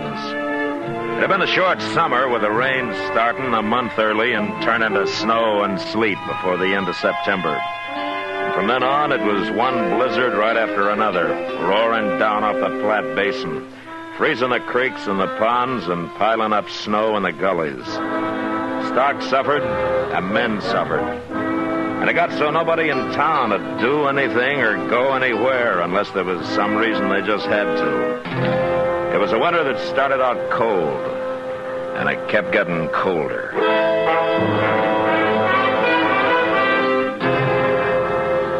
One of the few places in town where a man could go to get warm was a Long Branch. They had a big pot-bellied stove there that'd take 4-foot chunk of cottonwood. Most nights they kept it red hot. Matt, you want to know a secret? Yeah, sure, Kitty. What is it? I'm in love with a man who invented woolen underwear. You? Under that? You're darn right. Don't let the dress fool you. Well, it can't do much good. About as big as a saddle blanket for a cottontail. In this weather, anything helps. How about a drink, Matt? Well, I was kind of waiting around for dark, Kitty, but I guess that baby of Miss Tucker's turning out to be pretty stubborn. The Tuckers, another one? Uh-huh. You was a man, you'd wear a gun. Well, it started out to be a quiet evening. Oh, it's Ned Crater and old man Side Row again. I think it's just a talking fight. No, Kitty, this one's due. It's been building for a week now. Oh? I'll see you later. You ain't scared, why don't you borrow a gun? Anybody in here will loan you one. They'll be glad to see you called for once. You're yellow, Josh. You're mean, dirty, and you're yellow. All right, Crater, you've had your say now. Well, how do you feel, Marshal? How would you feel about it if you was in my place? Probably the same way you do, but this kind of talk's not going to help you any. Now, why don't you take a walk? Go have a drink somewhere else. Oh, sure. While that old skinflint stands there... Crater, I said take a walk. I'll get it. All right, Marshal. That was well handled, Marshal. You join me for a drink? No, thank you. Side Row, what makes you like you are? Don't believe I understand you. Joshua Side Row, the meanest man in town. Do you like being thought of that way? I'm not much concerned, Marshal, one way or another. A prudent and successful man's always envied, maligned by fools like Ned Crater. That hay barn of yours is full to the roof. You got 5 times what you need to hold your stock through the winter. Crater's on a ragged edge. He's desperate. A couple of loads would probably carry him, and you wouldn't even miss it. Well, the hay's for sale. Oh, yeah, sure, at twice what it's worth. The thing is worth whatever you can sell it for, Marshal. He's no better than the other nefters.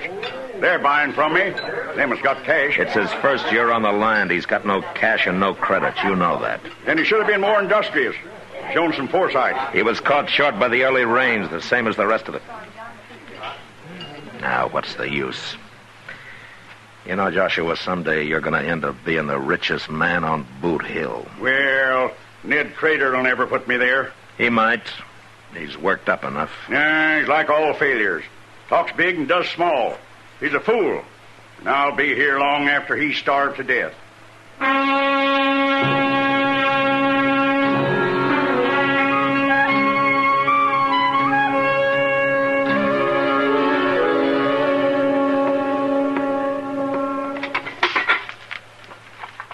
swear to goodness, Mr. Dillon, the more wood you chunk into this cussed stove, the less heat it seems to give off. It's a cold morning, Chester. Throw some buffalo chips in. Yes, and burn out the grates again. And this jailhouse can't afford a halfway decent stove in weather like this.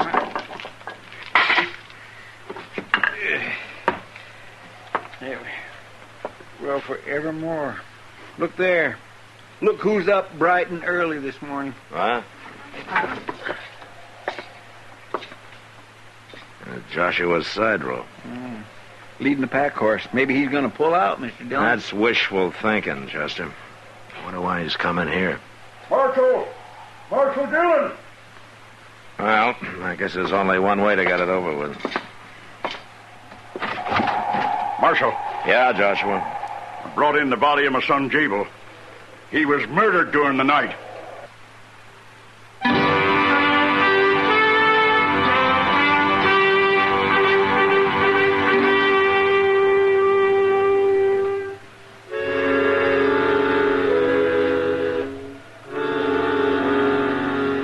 We took young Jabel's body up to Doc's office, and he went to work on it, see what he could find out for me.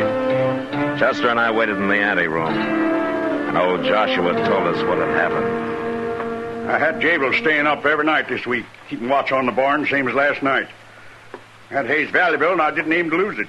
You didn't wake up during the night? You didn't hear anything, huh? A clear conscience makes a sound sleeper, Marshal. When Jabel wasn't around this morning, I thought he must be out in the barn doing his chores. About 7:30, I went out to the barn looking for him. Lock was broke off the door. Finally, I found him laying there in the barnyard, covered with snow that fell during the night. Any hay missing? No. I figured after they shot Jabel, he got scared and ran off. Matt, it's pretty hard to tell much. It was colder than blue blazes last night. The bodies froze stiff. I got the bullet, though. It was a rifle of some kind. Wasn't any 6-gun. Marshal, if you have no more questions, I'll go and make arrangements for a coffin. Yeah, sure, go ahead. Joshua. Huh? I'm sorry about your boy. I don't regard sentimentality as being a function of law. It's not sympathy I want. It's retribution. Good day. Mean. That is the one meanest man I ever seen. It's too bad it kicked back on Jabel, though. He was a good boy, Matt. He was warm-hearted and generous. He was nothing like that old man. Yeah, I know, Doc. How do you figure it, Mr. Dillon? And I'm afraid there's only one way to figure it, Chester. All right, let's saddle up. We'll go out and get Crater.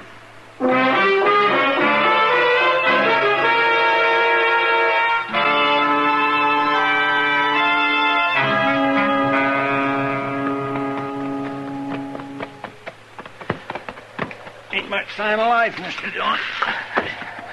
Now, there's smoke coming out of the chimney. Yeah.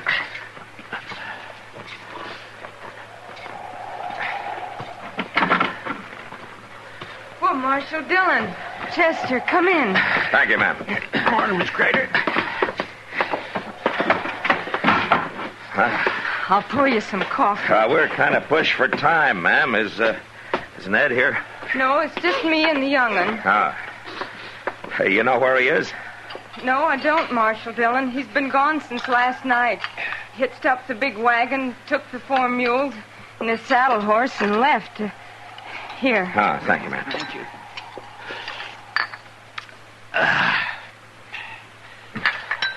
He didn't tell you where he was going, huh?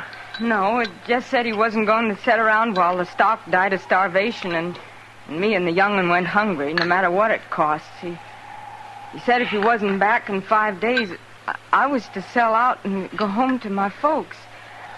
I don't understand what he meant. Well, there's no use reaching for trouble till it gets here, ma'am. Well, somebody told him yesterday about a camp of Kiowa Indians out toward Badger Crossing. I thought maybe he was going to try to find them and borrow some hay from them, maybe, but I don't know. And with this blizzard fixing to hit, I'm worried, Marshal. Oh, he'll probably be back by tonight, ma'am. Tomorrow morning, anyway. How's the boy? Oh, well, he's been a little croupy all week, but I guess in this kind of weather you have to expect that. Sure. Half the kids in Dodge have got a touch of it. Well, we better be riding on, Miss Crater. Well, I'll tell Ned you was here. Yeah, you do that, will you? And thank you very much for the coffee. Bye. Goodbye. Bye. Well, what do you think, Mr. Dillon? I don't know, Chester. Them Kiowas don't do much loaning. No, but they'll trade.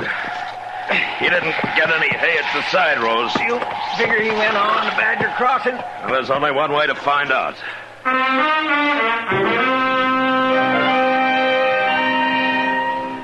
The The storm really hit us a couple of hours out.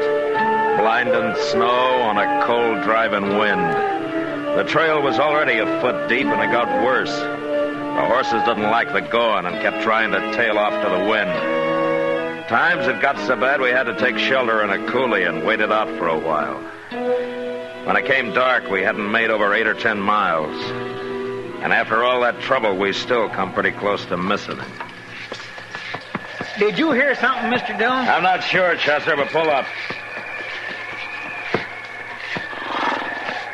Yeah, but whatever it was, it came from over there toward the creek bank. Sure sounded to me like that's what it is. It's somebody yelling. Yeah, it's down that way. Come on. Over here! Over! Watch out for that bank, Chester. I see it. Oh!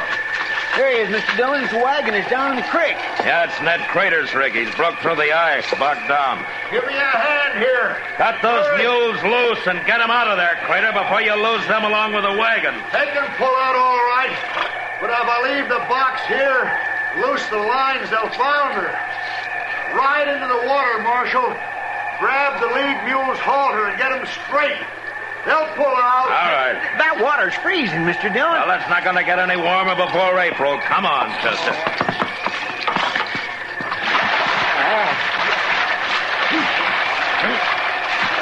All right, keep the lines tight, Crater. Yeah, I know. All right, get around there, mule. Come on. Just get them straight. That's it. Hiya. Yeah, come on now. That's it. They'll pull it. Let's get off you, Chester. Yes, get around there.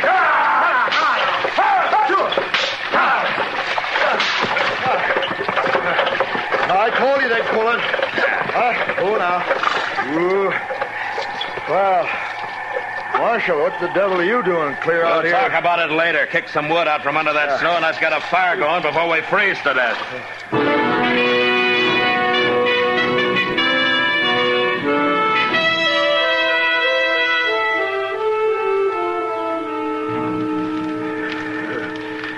I sure wasn't aiming to lose that load of hay, Marshal. Well, you just about did in that creek. Where'd you get it, Crater? A band of Kiowas back at Badger Crossing. I traded them my saddle pony. Now, that pinto mare, there's a lot of horse for a load of hay. Well, what are you going to do when you ain't got choice? That argument you got into with old Joshua's side row. What started it, Crater? Well, that boy of his, young Jabel, stopped by our place a couple of days ago. Told me he'd see to it I got at least one load of hay. Then when I run into old Joshua in the Long Branch and told him about it, he just laughed. Mean old devil. He said the kid was out of his mind, that he didn't have no more authority around the place than the other cowhand. You got your rifle with you? Yeah, sure. I'd like to take a look at it. All right. I won't guarantee what condition it's in. I've been so plain busy, I ain't had time to do nothing right. Here you are. Thanks. Yeah. When'd you clean this gun last? Well, a couple of weeks back. I told you it was in pretty bad shape. Couldn't be much worse. I wouldn't try to fire it till I got the rust out of that barrel. Marshal, what's all this about? Jabel's side row was found lying dead in the barn lot this morning. He'd been shot. So that's what you're doing out this way. Yeah, that's it, Crater. Well, Marshal, if you figure I killed Jabo side row for this load of hay, you're wrong. I'd do most anything to keep my stock from starving, but not that.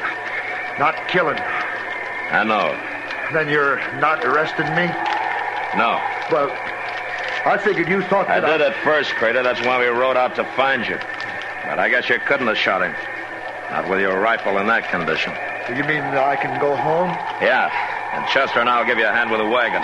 Thanks, Marshal. Well, after we get Crater home, what are we going to do, Mr. Dillon? Have a look at a barn full of hay, Chester.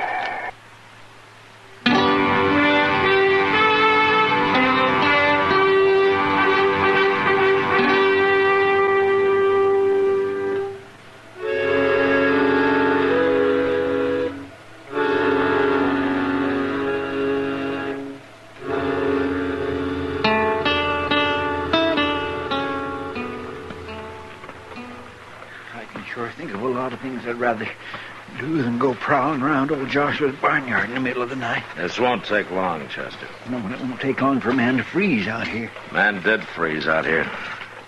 Right about here, in fact. What are you doing with that gun, Mr. Dillon? I thought we was being quiet. What are you going to shoot at?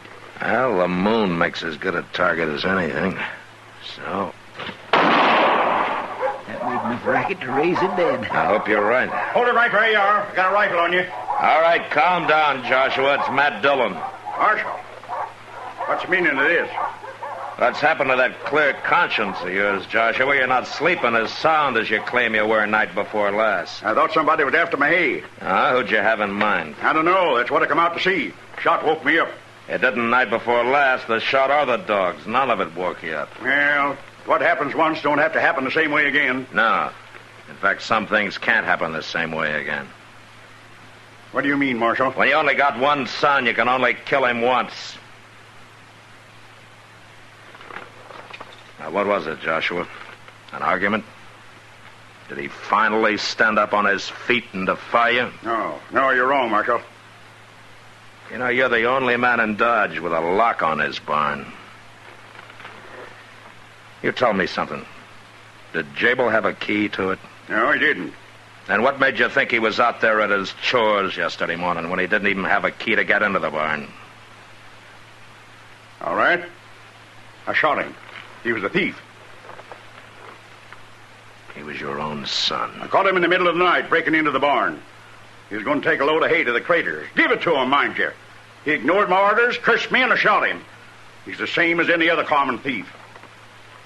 The jury will see it that way. I wouldn't count on it, Joshua. All right, now give me the rifle. Give it to me. All right, let's go. Wait a minute. I got to nail up that door. I can't leave it open. I got valuable hay in that barn. Don't worry about it, Joshua.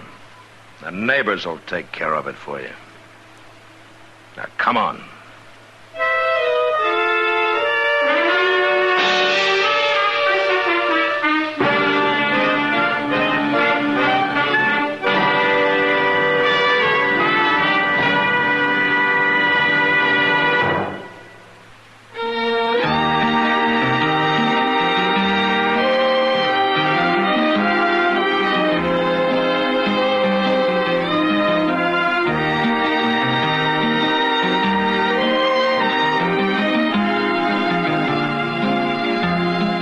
Gunsmoke, produced and directed by Norman McDonald, stars William Conrad as Matt Dillon, U.S. Marshal. The special music for Gunsmoke was composed and conducted by Rex Corey. Sound patterns by Tom Hanley and Bill James. Featured in the cast were Ralph Moody, John Daner, and Virginia Christine. Parley Bear is Chester, Howard McNear is Doc, and Georgia Ellis is Kitty.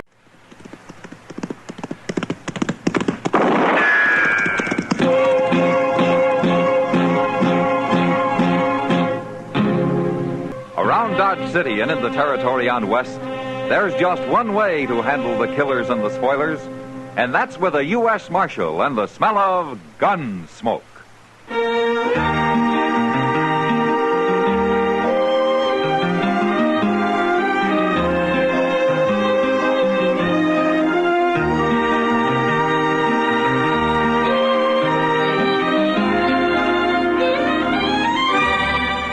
Gunsmoke, starring William Conrad. The transcribed story of the violence that moved west with young America. And the story of a man who moved with it. I'm that man, Matt Dillon, United States Marshal. The first man they look for and the last they want to meet. It's a chancy job, and it makes a man watchful and a little lonely.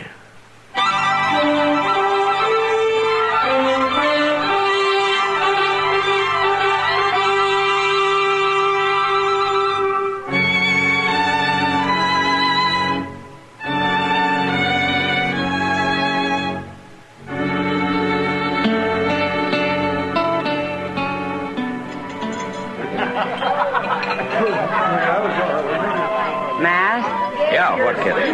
Come on over to that table in the back. I want you to meet Ida Stewart. All right. Ida's only been working here about a week. Isn't that Gil Barden sitting with her? Yeah, Oh, hello, Miss Kitty. Marshal Dillon. Hello, Gil. I brought the marshal over so she could meet him. How do you do, Marshal? Pleasure, Ida. Gil's been telling me a lot about you. He's quite an admirer of yours. Well, that's good to know I got some friends. You always did right by me, Marshal. You never caused anybody any trouble, Gil. And I don't aim to. Well, if you'll excuse us now, I promised I'd try to bring Gil a little luck at Faro. See you again, Marshal. Sure, Ida. Come on, Ida. And you'd better bring me luck, too. She sure has a way with kids. Kids? What? Gil's 20, Kitty. To me, that's a kid. Well, I've known kids who were men at 16. Oh, sure. But there aren't many of them. Yeah, maybe it's good to take your time growing up, huh? Oh, maybe. As long as you don't take forever. Like Henry Gant over there. He must be 40, and all he's ever learned to be is a loudmouth bully. I don't call him grown up. Well, I don't care much for Gant myself, Kitty. Look at him right now, Matt. He's trying to horn in on Gil and Ida. Yeah. That Gant's mean. It's going to be trouble, Matt. Look, he and Gil are going outside. Well, I better go throw some water on that. Well, shoot him for me, Matt. All right, everybody stay inside. Stop it, Marshal. He'll shoot him. I'll stop it, Ida. Okay, Gil. You're wearing a gun. Use it. Hold it, you men. Now, how'd he get here? I won't have any gunplay. You know that. He's gonna shoot me because I call his girl a bad name, Marshal. Ain't that something? If there's any shooting, I'll do it, Gant. All right. I'll fight him barehanded. Why, you little scut. That's enough, Gant. Now, you leave him alone and get out of here. I'll kill you, Gant. One way or another, I'll kill you. You hear that, Marshal? He means he's gonna shoot me in the back. He wouldn't dare try it no other way. I've heard all I want to hear. I told you to leave, Gant. He's a coward. He's a dirty little coward. You know what he called Ida, Marshal? Forget it, Gil. And you forget about killing him, too. No, I won't. I'll get him. You want to hang for killing a man like Henry Gant? I don't care. You don't? Huh? No. Yeah, then maybe Kitty was right. Maybe you are only a kid after all.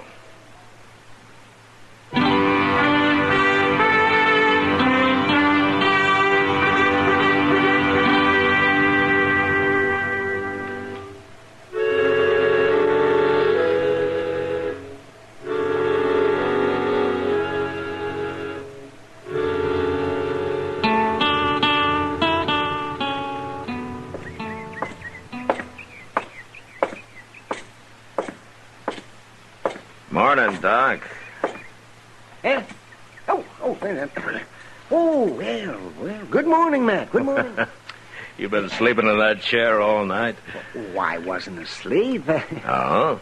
Well, your eyes were closed. You ever hear of a man doing a little thinking? What were you thinking about, Doc? Oh, about sitting out here in the morning sun, settling my breakfast and breathing fresh air, wishing good for my friends and evil for my enemies. That's pretty stout thinking, Doc. Well, I was doing fine till you came along and spoiled it. Now I might as well go up to my office and back to the sordid trade I'm in. Now, what's his hurry? Who is it? Gil Varden. Maybe he's being chased by Indians. Yeah, he sure acts like it. Or maybe he's just exercising his horse. I'll stick with the Indian theory. Yeah, oh, my. When I was a young man, I used to ride like that. Oh, I was fearless as an eagle. No wonder the women loved me. You know, you better get up to your office, Doc. You don't handle this fresh air too well. Oh, you think I'm lying? I know. You never heard about the time the preacher's daughter and I were about to elope, huh? You didn't hear that, did you? I helped carry you home the night you invented that story, Doc. Mr. Dillon! Mr. Dillon! Seems like everybody's in a hurry this morning. Henry Gant's been killed, Mr. Dillon. What? A cowboy found him half a mile north of town. He was shot in the back. Gant was shot in the back. Yes, sir, shot in the back. Must have happened last night sometime. Well, we won't have much trouble catching his killer. He just rode by here. All right, let's go, Chester.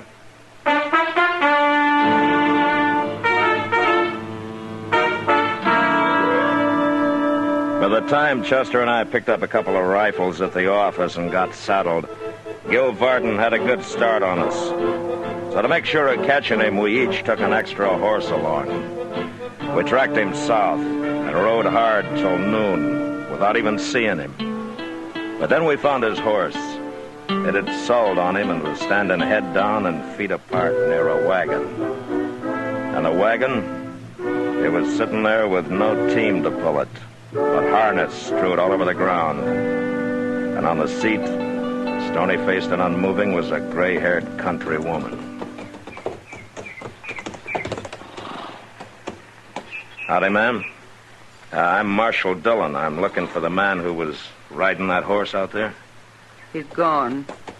Well, what did he do? Take your team? He took him. Oh, man, you just can't sit out here. Can't go no place without a team. There's a ranch about a mile west of here. Give that horse a little more rest and he can carry you that far. We'll rig a blanket on him for you, huh? Can't leave my man here. What? My husband. He's in the back, Marshal, under them blankets. Oh, what's the matter with him? Is he sick? He's dead. Killed dead. Man who stole your team? He done it. He rode up and never said a word. My man reached in the back for his rifle, and this fellow shot him. I just can't believe Gil Varden would do a thing like that. He was shaking like a leaf. He's plumb scared, Marshal. Scared of you, I guess. He's got reason to be, ma'am. Especially now. Go catch him before he hurts anybody else. I'll manage here as soon as I stop aching a little. Well, I don't like to leave you. I'll be all right. Go stop him. He's done enough. Chester, bring a horse over, will you? We'll fix a rig for her. Yes, sir. My first husband was killed by Indians, Marshal. Bad as it was, I never hated them Indians. It's different now somehow. Yes, ma'am. I'll catch him, ma'am, I promise you.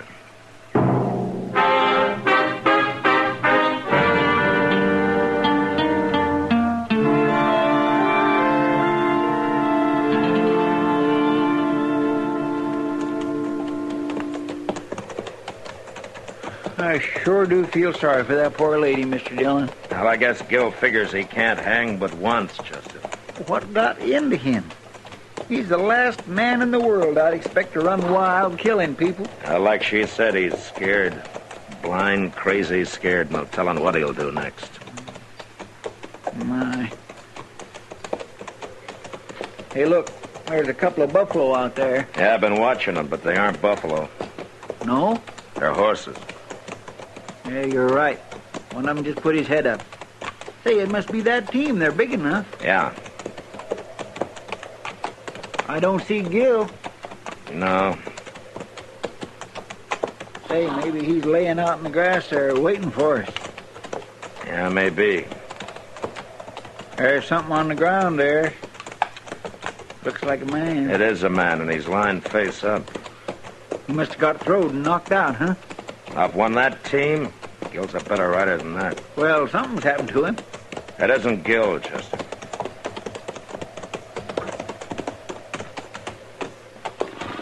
It's some cowboy, Mr. Dillon. Yeah.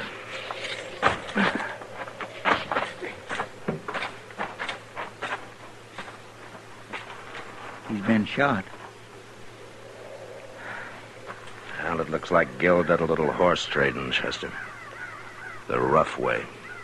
He left this fellow the team and a bullet in the chest. That boy's really gone crazy. We'll catch him quick enough unless this man was riding an awful good horse. There's no way of telling about that. No. Well, let's get busy.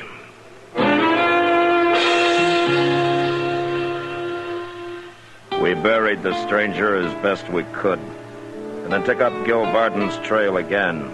By mid-afternoon, his tracks showed we were closing on him. Still, it was almost dusk before we saw a sod hut up ahead, and a saddled horse standing in front of it. At one side was a corral holding two other horses. But Gil and whoever owned the place were nowhere in sight.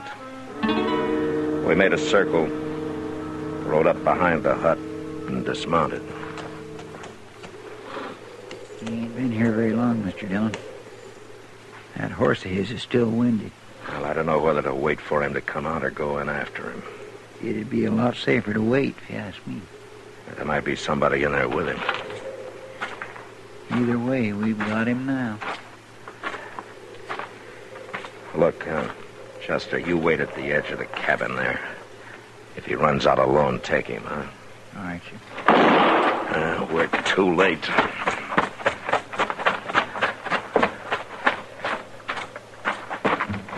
All right, drop your gun, Gil. No!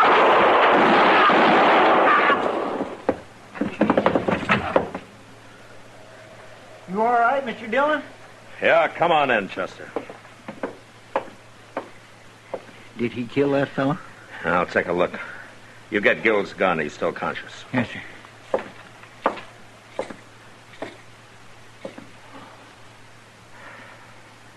Yeah, he killed him, all right. Gil don't look hurt too bad. I tried to shoot him in the shoulder, but I'm afraid one bullet went a little low. His eyes is open. Gil, can you talk?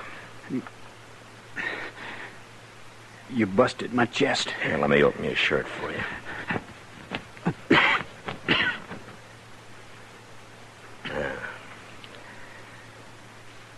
Well, I don't know.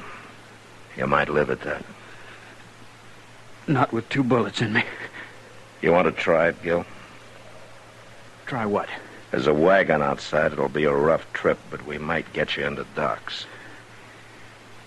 You shoot a man, and then you try to save him. I've done it before. I asked this fellow to trade horses, but he figured I was running, and he tried to jump me.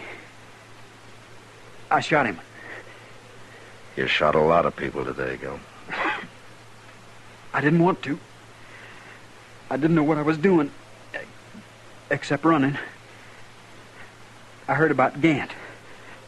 I knew it was me you'd be after. What do you mean you heard about Gant?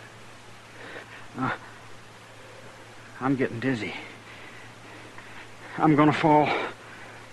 Hold me, Marshal. You're lying on the floor, Gil. I'm gonna fall. Is he dead? No, he's still breathing. What was that he said about Gant? I don't know what he meant, but he sure didn't admit killing him. Let's get him back to Dodge if we can. And maybe we can find out what this is all about.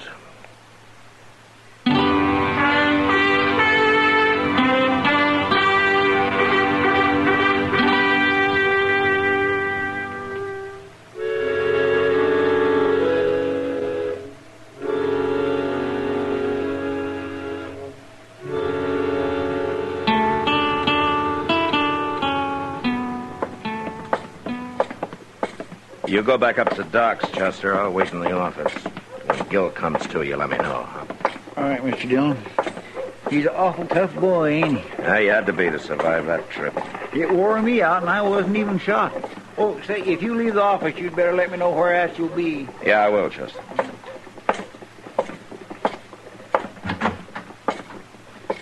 Hi, Kitty. Hello, Matt. Hello, Ida. Well, what are you girls doing here? We've been waiting for you, Matt. We heard you brought Gil in this morning. Yeah, he's up at Doc's. How is he, Marshal? But he's got 2 bullets in him, Ida. He survived that wagon trip, but Doc can't tell much yet. What do you think? Well, he's still alive, and I've seen men pull through shot up a lot worse than he is. Even if he does live, he'll hang, won't he? Yeah, he'll hang. I'm sorry, Ida. It's all my fault. Your fault. Ida did it, Matt. Did what? Killed Henry Gant. Ida Yeah, killed... she came and told me about it after she had left.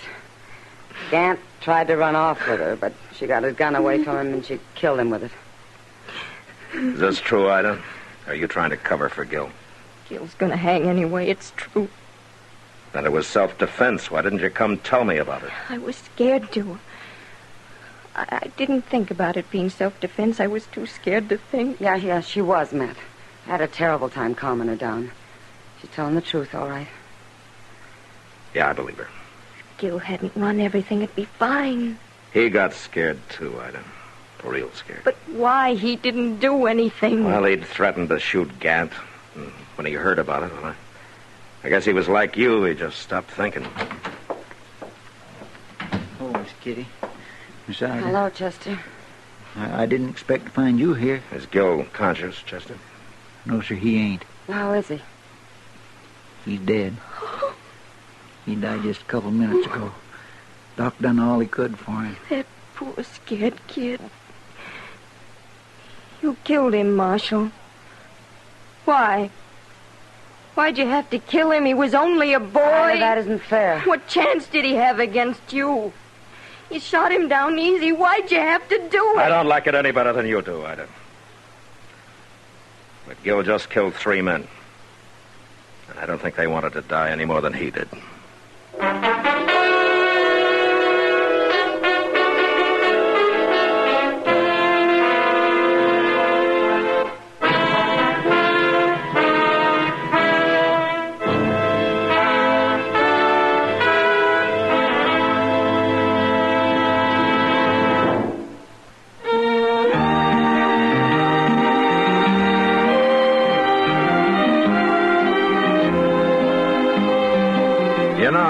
Dodge City was the end of the railroad and the beginning of the frontier.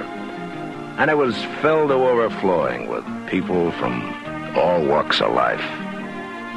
Well, next week during the Christmas season, 2 real mountain men come to Dodge to win their 3-generation feud just in time for 12th night.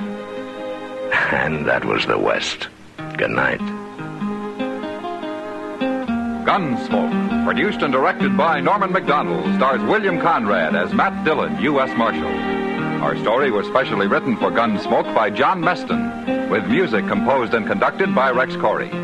Sound patterns by Tom Hanley and Bill James. Featured in the cast were Sam Edwards, Eleanor Tannen, John Daner, and Ann Morrison. Harley Bear is Chester, Howard McNear is Doc, and Georgia Ellis is Kitty.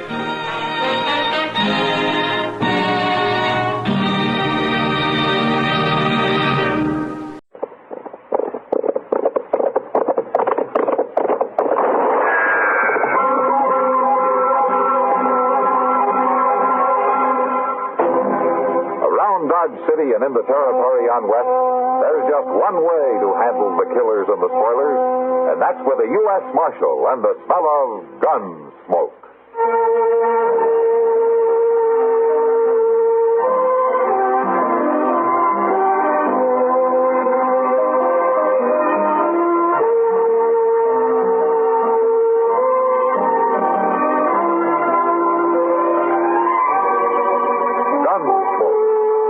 Conrad, the story of the violence that moved west with young America, and the story of a man who moved with it. I'm that man, Matt Dillon, United States Marshal. The first man they look for and the last they want to meet. It's a chancy job, and it makes a man watchful and a little lonely.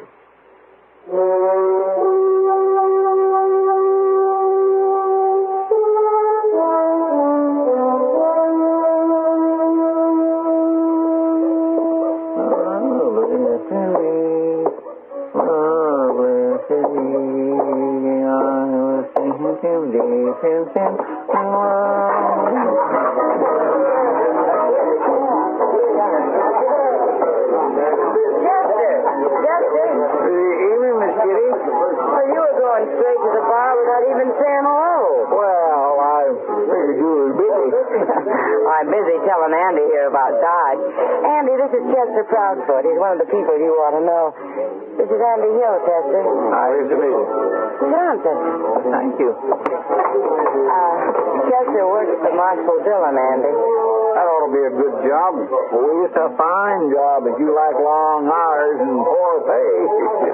He spends quite a few of those long hours sitting around the depot waiting for the train to come in, Andy. Well, now, that's just so Mr. Dillon will know where I'm at if he wants me. Oh, sure. You staying long in Dodge, Andy? Maybe. I don't know yet, Chester. I've been advising him to move on. Why? Mostly because I'd like to myself. Your name, Kitty? I'm busy, mister. They told me your name. I'm going to buy you a drink. Come on, over to the bar. Back to your hogs, mister. You're spoiling the air. I'll have no talk from a woman of your kind. All right, you get out of here, mister. Get out right now. You ain't even armed. Well, I'll find me a gun quick enough. Mister! How about me? I'm armed. You're too young to be wearing a gun. Take it off. You do it. You take it off. I sure will. From there. You want to die, don't you? No, I don't want anybody to die. Now, you get out of here. I'm going to put a bullet in you. You can't do it, mister. Don't try it. I'll show you.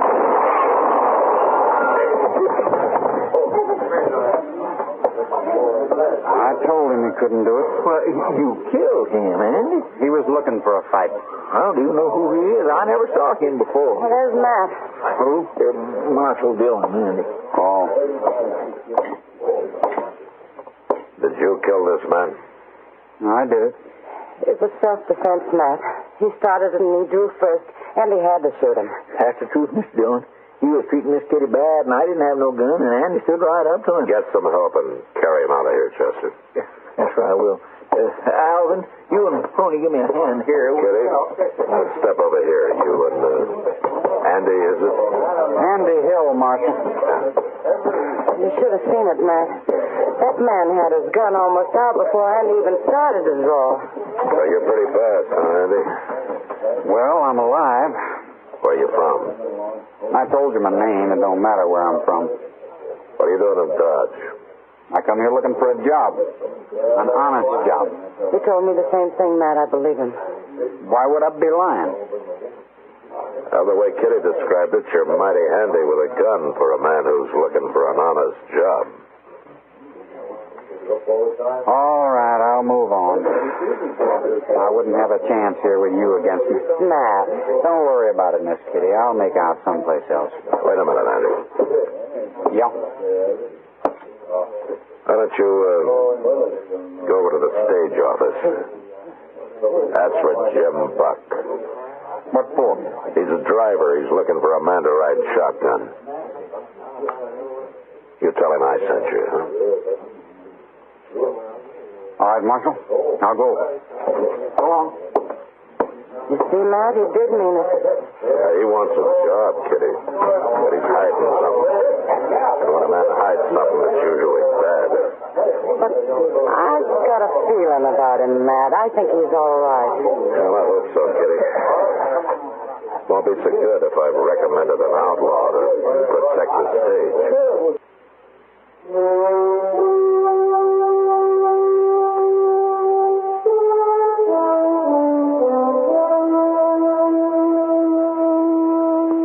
I didn't see Andy again that night, but I ran into Jim Buck, and he told me that he'd hired him, and they were leaving for Hays City the next morning. It was 2 days before they were due back before I'd find out if I had made a mistake or not. I waited. The evening they were due, I was down at the stage office. Of course, the stage was late, over an hour late, but finally it came.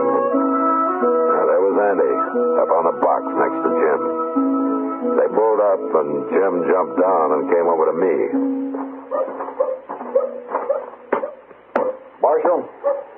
Marshal, arrest him. Huh? Arrest who? Andy Hill, that's who. If I hadn't heard how good he is with a gun, I'd have taken him myself. I'd have shot him dead. Now, wait a minute, Jim. Wait a minute. What's the trouble? He's mad at me, Marshal. Mad at you? You ought to be tarred and feathered. Now, wait a minute. Held up, Marshal. Held up, by heaven. This so-called shotgun man sat there like a owl on a rafter. Sat there and didn't do a thing. Is that true, Andy? Why kill a man for nothing, Marshal? For nothing? The treasure box was empty and we carried no passengers this trip. He didn't get a thing. You didn't know that box was empty till I told you afterwards. I knew it before we left Hayes City. I figured I ought to know what I was guarding, so I found out. Sure, and for all I know, you was in cahoots with that bandit. Maybe him and you were partners. There's no proof of that, Jim. Well, I ain't hiring a man who won't fight. You're fired, Andy. I never want to see you again. I'm sorry, Marshal. I guess I've disappointed you. Because you didn't want to kill a man for nothing? That's right. There wasn't any other reason, was there, Andy? You think I was in on it, too? No, I didn't say that. Good night, Marshal. Andy. Andy.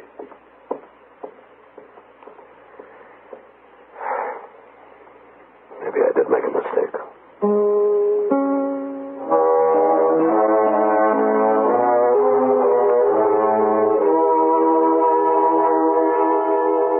I wasn't sure about Andy that night, but the next few days changed my mind again. He went all over town looking for a job. He tried everybody and everything, but nothing came of it. And finally I heard that he'd got discouraged and had quit trying. I had a long talk with Jim Buck, and at the end of it he was sorry that he'd lost his temper, but he still wouldn't rehire him.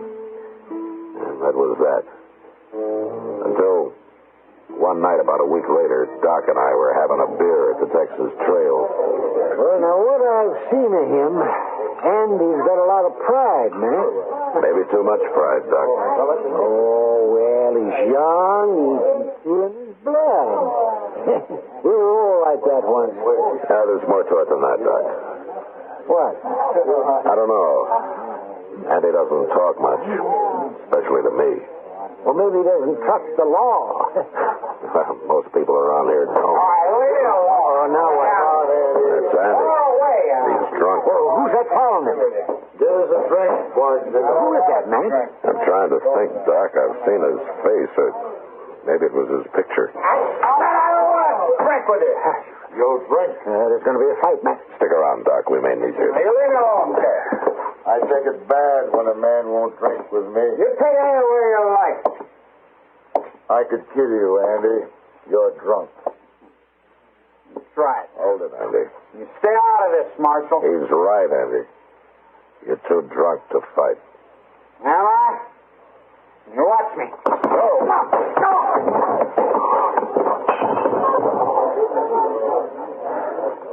What'd you do that for, Marshal? To keep you from killing him, Carrick. You know my name? I heard Andy say it. But I don't want to hear it again, and I don't want to see you again. You find your horse and you ride out of town, Carrick, and you keep on riding. Now you get moving while you got a chance. Sure, Marshal. Chester? You should have arrested him, Mr. Dillon.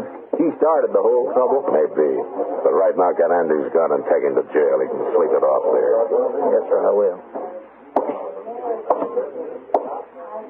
Well, you didn't need me after all, man. You know something, Doc? Huh? That's the first time I ever turn an outlaw loose. What? Carrick, I saw his picture the other day on some new circulars. The law in Oklahoma Territory would like to have him back. Well, then why didn't you arrest him? Andy's wanted with him. There's no picture, but I remember the description now. Carrick for murder and Andy for robbery. They were partners. And you let a murderer go? Not exactly, Doc. Carrick needs Andy for a partner. That's why he came here. And that's why he'll come back. Yeah, he comes back. You're going to have two outlaws to deal with. Maybe. But it's Andy who's going to have to decide that. He's still got a choice to make, Doc. All I'm doing is giving him the chance to make it. Why should you risk facing a pack of trouble to help a man you hardly know, man? A man who hardly knew me went out of his way once, Doc. Maybe I'm kind of paying him back. Well, I still say you must have a lot of faith in him. Not a lot, Doc. Just enough to take a gamble.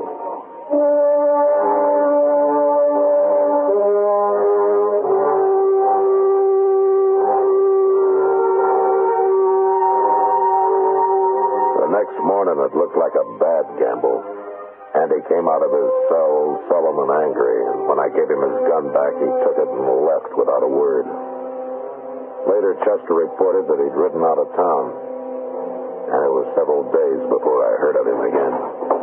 Dillon? Yeah, what is it, Chester? Andy Hill's back in town. Oh? He's standing out there on the boardwalk talking to Jim Buck. I went up and said hello to him, and you know what Jim told me? He's went and hired Andy to ride shotgun for him again.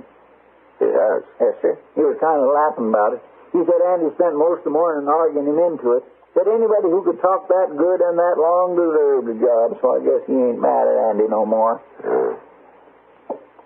Jim's bringing a shipment of gold back from Hayes City next trip. Oh? Maybe Andy knows about it. Him and Carrick both. Oh. What's that? It's a circular from Oklahoma with Carrick's picture on it and Andy's description. What's it going to do with it? Andy's outside, you said? Yes, sir. I'll be back directly.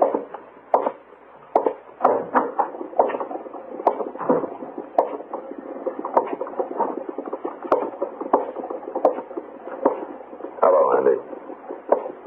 What do you want, Marshal? Where's Jim Buck? He went over to the stage office. Uh-huh.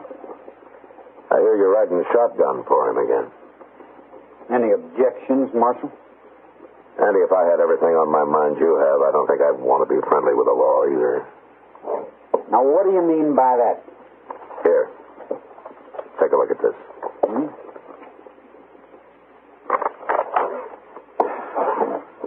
So now you know. Now, wait a minute, Andy. I didn't come to arrest you, so don't make me kill you. What? I wanted you to see that circular. I didn't think you and Carrick knew it was out. I don't understand you, Marshal. It was Carrick who held up the stage last time when you were riding shotgun, wasn't it? It had nothing to do with me. I didn't know he was in the country. But you didn't shoot because you didn't want to kill a man for nothing, especially a former partner. Look, Marshal. I think you're partners again, Andy. I think you got this one planned. You won't take me alive, Marshal. I told you I didn't come out here to arrest you. Why not? Because I think a man who wants it deserves a chance, Andy. You haven't had yours. Not yet. Maybe I'm wrong giving it to you, but I'm going to do it. What do you mean? The stage goes to Hayes tomorrow. It'll be back Thursday. I'm going to be waiting for it, Andy. Waiting real hard.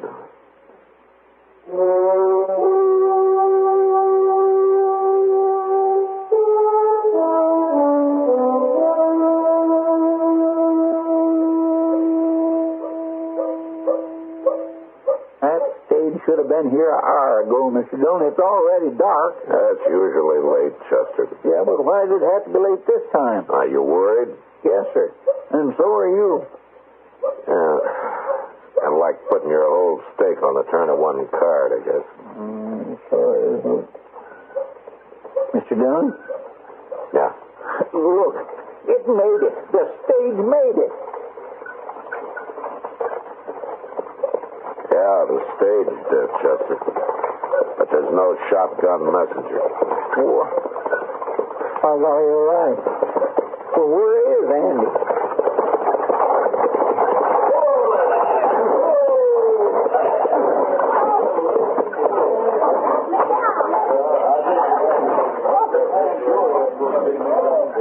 Where's Andy, Jim? I don't know where he is. I ain't seen him since we got to Hayes. You mean he quit? I'd call it that. Did he tell you he was quitting? He told me nothing. He just disappeared. Serves me right for hiring him again. I got work to do. Well, Come on, Chester. Let's go back to the office. Reckon he figured he'd get as far as Hayes without you after him. Then him and Carrick could run from there. What you looking at? That rider coming up the street. Leading that pack horse? It's not a pack horse, Chester. It's a body tied across a saddle. And that's Andy leading it. I think you're right. Well, now what's he gone and done? We'll find out. Hello, Marshal. Hello, Andy.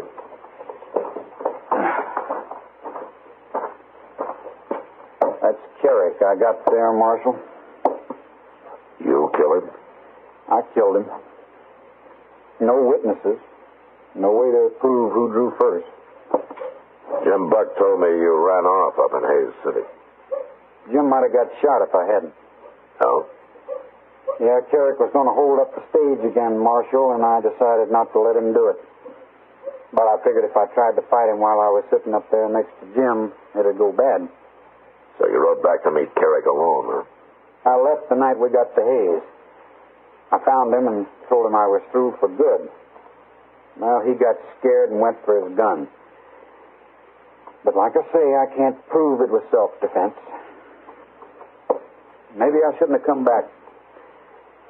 Nobody's going to believe I outlaw. Chester. Yes, sir? Give Andy a hand with Carrick's body. I got some work to do. Where are you going? I'm going to go write a letter to the law in Oklahoma Territory. I'm going to let them know they can withdraw that wanted circular on Carrick. Well, what about Andy and that robbery charge? Well, after I tell them how he brought in Carrick and how he's trying to go straight, I think they won't be too hard on him.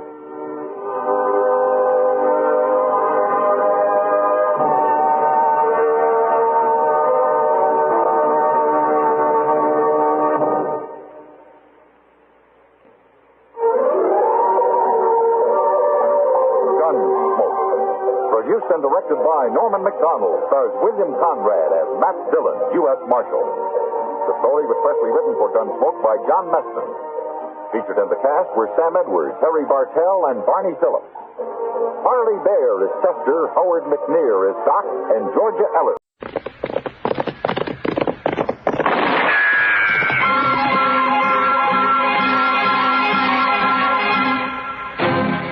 Around Dodge City and in the territory on West, there's just one way to handle the killers and the spoilers, and that's with a U.S. Marshal and the smell of gun smoke.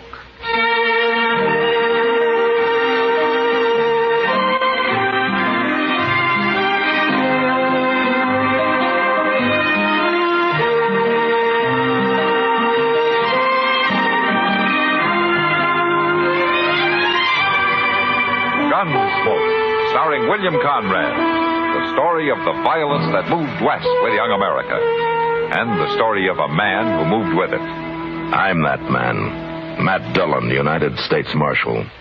The first man they look for and the last they want to meet. It's a chancy job, and it makes a man watchful and a little lonely.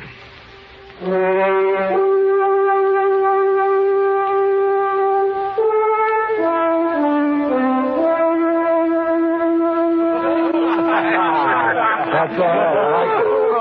Here, bartender, set out another bottle of that rifle. Now, Mr. Thatcher, just you tell us once more about this here stud colt you got. He's a good colt, Mr. Buck. Oh, he's a running colt, you tell me. He can run some. Yeah. About the fastest thing in these parts here. And now you're making fun of me, Mr. Butler. Well, I don't know why you'd think that. Out here, we're all interested in good horse flesh, especially if it's some sort of a fancy new breed. Quarter horse, you call it? Excuse me, my grandsons are waiting for me. I understand these horses you raise have rumps so high they look like they're going downhill. Oh, now, Ike, it ain't polite to call his colt that way. Of course, his withers do run right into his crew. Now, look here, you ain't got no call to talk to me. Boys, I do believe we got Mr. Thatcher upset. Here, let me pour you another drink. No, thanks. I'll be going. That just ain't sociable. Here. Have a drink. I said no, Mr. Butler. Drink it up, pour a whole stinking bottle down your throat. All right, Butler, that's enough. Marshal Dillon. Mr. Thatcher, your grandson's waiting outside in the buckboard. You better get along home. Thank you, Marshal. Thank you very much.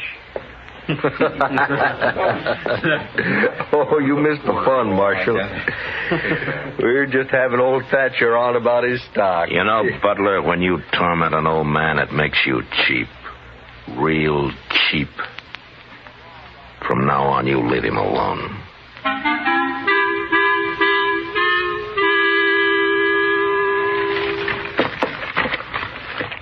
Chester, would you run these papers over to Mr. Hightower? Yes, sir, Mr. Dillon.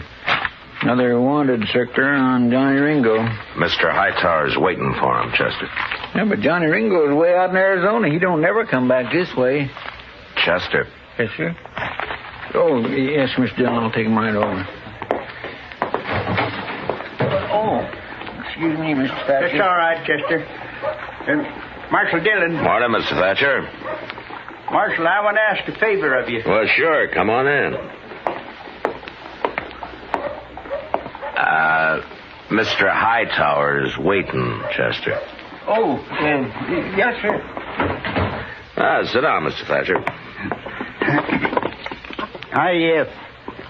I want to thank you for what you did last night over at the Long Branch. Butler and his crowd just had a little bit too much to drink, that's all. Yeah, I guess I did, too. Maybe you shouldn't go to the Long Branch. Seems like every time you do, Butler takes his pleasure in riding you. That's what I wanted to talk to you about. No? Well, Ed Butler's always saying he's got the best horses around Dodge or anywhere else. Well, maybe he does. Well, mine are better. Well, I don't know anything about your stock. Marshal Dillon, Ed Butler's having breakfast right down the street at the Dodge House, and I want you to walk down there with me. Look, Mr. Thatcher, I don't want to get mixed up in any personal problems between you and Ed Butler. And I've got something here. I want you to take it. No? Here, the deed to my ranch. Well, why are you giving it to me? Because I'm going to challenge Ed Butler to a grudge race. My quarter horse colt against the best horse he's got. You mean you're putting up your ranch on this race? Yes, sir. And I want you to hold the stakes. Look, Mr. Thatcher, it's no business of mine, but you could lose, you know. No, sir. I don't figure I can. You mean you're putting everything you got on the race? What's so special about your colt? Yeah, he's a little special most every way, Marshal. His daddy was Cold Dick, and his mother was the best mare in Missouri. Oh, I know why Butler and others laugh at him. His head is small, and he carries it low. He's built close to the ground, and his muscles bulge, and his legs are short. But I'll tell you one thing. He's just gone 4. And as he stands now, he's the most horse west of St. Louis. There's some like him in Texas now, too. And if I have my say, one day quarter horse it'll be all over the West. I believe in this quarter colt. He's sleepy and he's quiet. But he can unwind like lightning. You got a feel for these horses, haven't you, Mr. Thatcher? Will you walk with me down to the Dodge House? Yeah. Sure, I'll walk with you.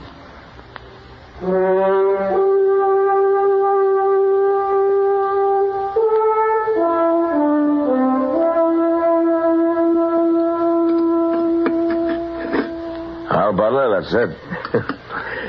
Well, sure, I'll race. And this afternoon, then, across the river. That's good enough for me. Make it 2 o'clock. I'll have Doc Adams there to look over the horses. They'll both be sound. There'll be no race. Agreed? Why, sure. All right with me. And they run the way they are, shod or barefoot. The way they are. Mr. Thatcher wants a distance of 400 yards. 400 yards? Mm-hmm. That ain't hardly worth running. But the bet stands. Well, since you accept the match, Mr. Butler, you better come to some agreement with Mr. Thatcher. All right. What you figure your ranch with everything on it is worth, Thatcher? Maybe $4,000. Oh, that's high for just 500-600 acres and a couple old milk cows.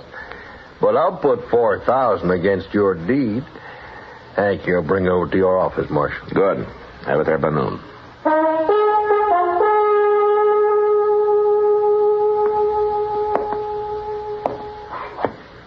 You know, Matt, there's been horse races in Dodge lots of times, but never seen one like this. The whole town's betting, one way or the other. Yeah, I know, Doc.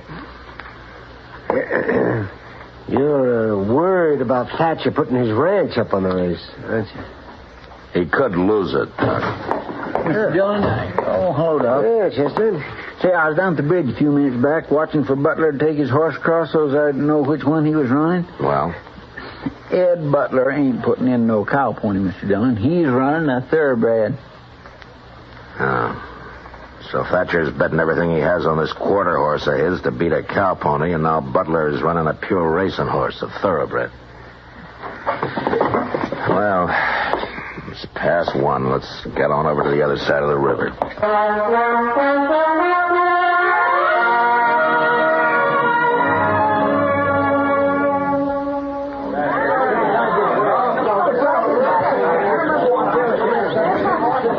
Looks like half the Dodge is over here on the flats, Mr. Dillon. See if you can find that Butler and Mr. Thatcher, Chester, and bring him over here. Yes, sir. Hello, Matt. I haven't seen this many people in one spot since Eddie Foy played the Opera House. Kind of a fiesta, isn't it? Yeah, in a way, Kitty. Oh, nobody would think it to look at you. Where's the finish line going to be, Matt? I want to see real good. Back up there, about 50 yards. Oh, I'll go find a place. Okay, Kitty. Matt, say, Matt. Oh, here you are, Matt. Hello, Doc. Say, Matt, Thatcher's getting all liquored up. Well, that's his affair, isn't it?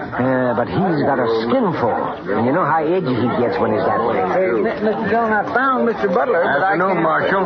Where's Thatcher? Well, I wouldn't know. Last time I saw him, he was pouring down some red eye.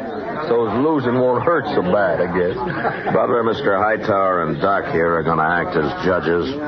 Chester will fire the starting gun. Marshal, this is all terrible fancy, just to butter up that old fool Thatcher, ain't it? Yeah, you might think I'm old fool now, Butler, but you think different after the You're race. drunk, Thatcher. Stay out of this, Butler. Any law say a man can't win a horse race if he's drunk? Mr. Thatcher, your grandson's riding for you. Is he all set? Yes, sir.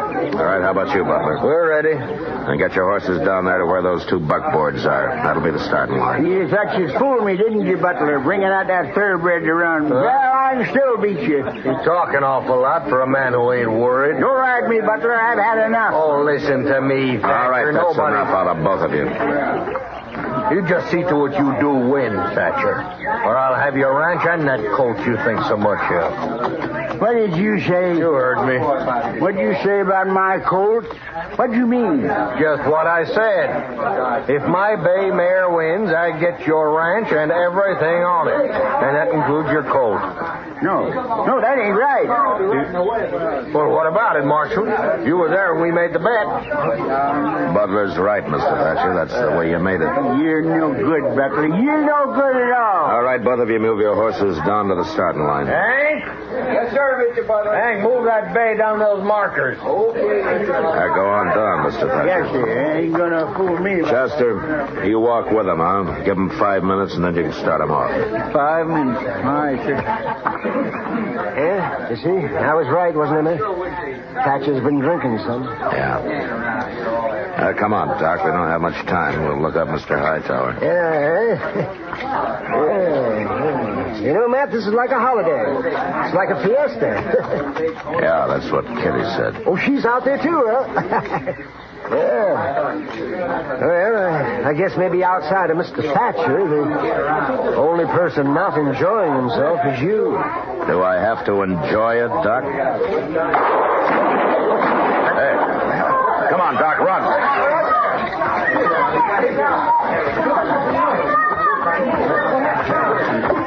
Mr. Dillon, it's Mr. Thatcher. He's been shot. Here, let me through. Let me through. Let me just get down here and see. Now, just take it easy, Mr. Thatcher. Not much use, Doc. I know where it is. Easy now. He's bad, Matt. Mr. Thatcher. No, I won't see him run. Mr. Thatcher, listen to me. I'll never see...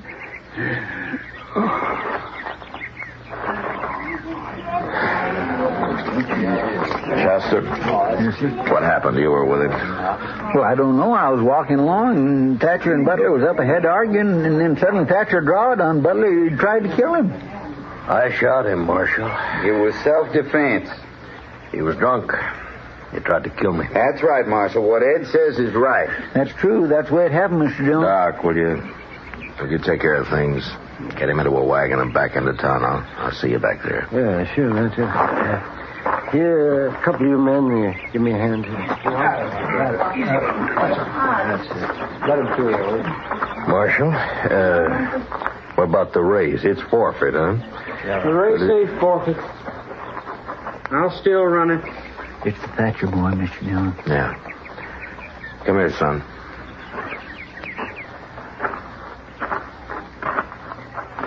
Look, Lonnie, with what's happened, maybe we should put the race off, huh? I'll agree to put it off.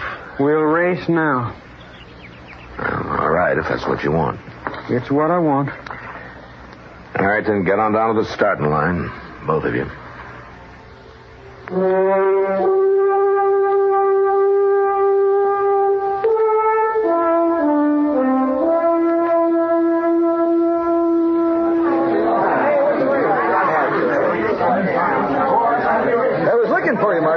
Are we going to have the race? Yeah. That's a good thing, you know. There'd be a lot of people disappointed if it didn't come off. And we wouldn't want that, would we, Mr. Hightower? How's that?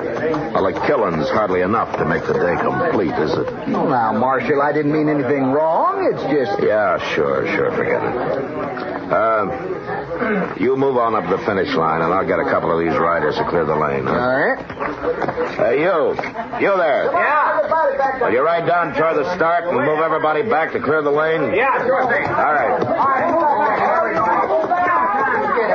All right, everybody. Would you get back, please? Clear the lane.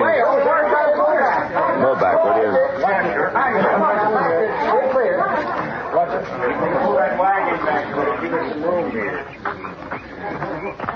It's time, Marshal. Yeah. Well, what's Chester waiting for? Looks like that colt's acting up. Never seen two different breeds of horses run against each other. That colt's sure kicking up a storm. Oh, yeah. Make a good column for the paper, maybe. Get a hold of him, kid. Don't they make a good column, Marshal?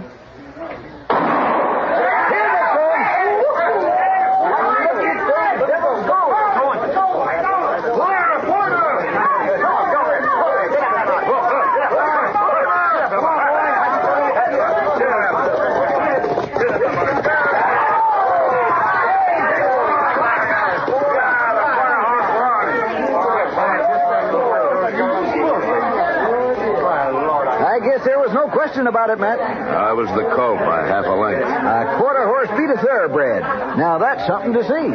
Well, Marshal, you should be happy. Because the boy won? Yeah, for that I'm happy. Yeah, I got no complaint, Marshal. It was fair and square. About what happened this afternoon, about Thatcher. I didn't really hold anything against the old man. I'm sorry it happened. You know, Butler, I told you sometime that you'd push him too far. Now he's dead. Well, look, Marshal. I'm not saying you're a murderer, Butler, but you're responsible for the death of that man today, and yet there's nothing I can do about it. Sounds like you're blaming me for everything. Oh, it's not you, I guess. It's just people. Good day, Mr. Butler.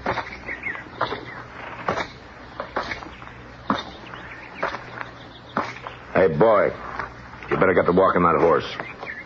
Yes, sir.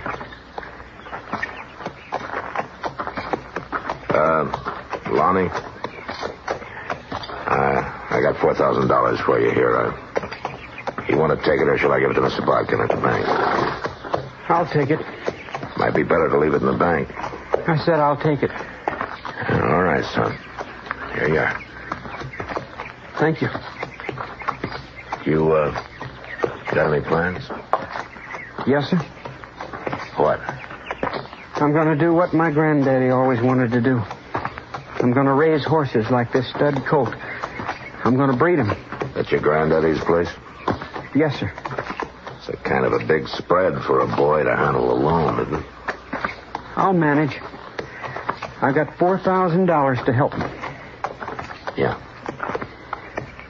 And you know something else, Marshal? When men in these parts get sense enough to be interested in new stock and want good mounts with a fine way of going, they can come buy their quarter horses from me, Lonnie Thatcher. The boy's eyes were glistening as he turned and walked away, leading his stud colt home. Most of the crowd had left. They'd gone back into Dodge to rerun the race over a drink or two and talk about this new kind of a horse. This stocky, heavy-muscled, quick as lightning quarter horse that had come to Dodge.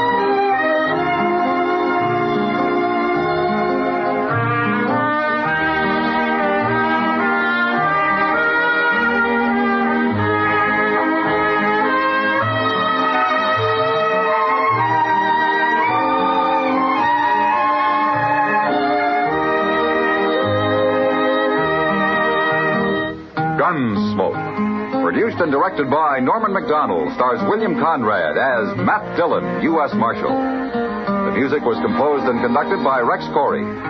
Sound patterns were composed by Ray Kemper and Bill James. Featured in the cast were Parley Bear as Chester, Howard McNear as Doc, and Georgia Ellis as Kitty.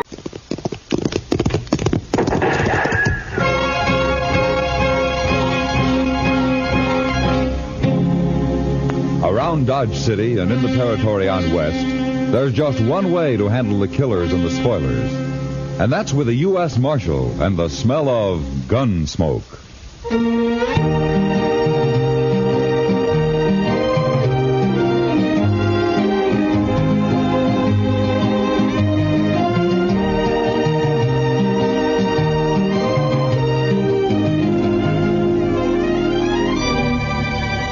Gunsmoke, starring William Conrad. The story of the violence that moved west with young America. The story of a man who moved with it. Matt Dillon, United States Marshal.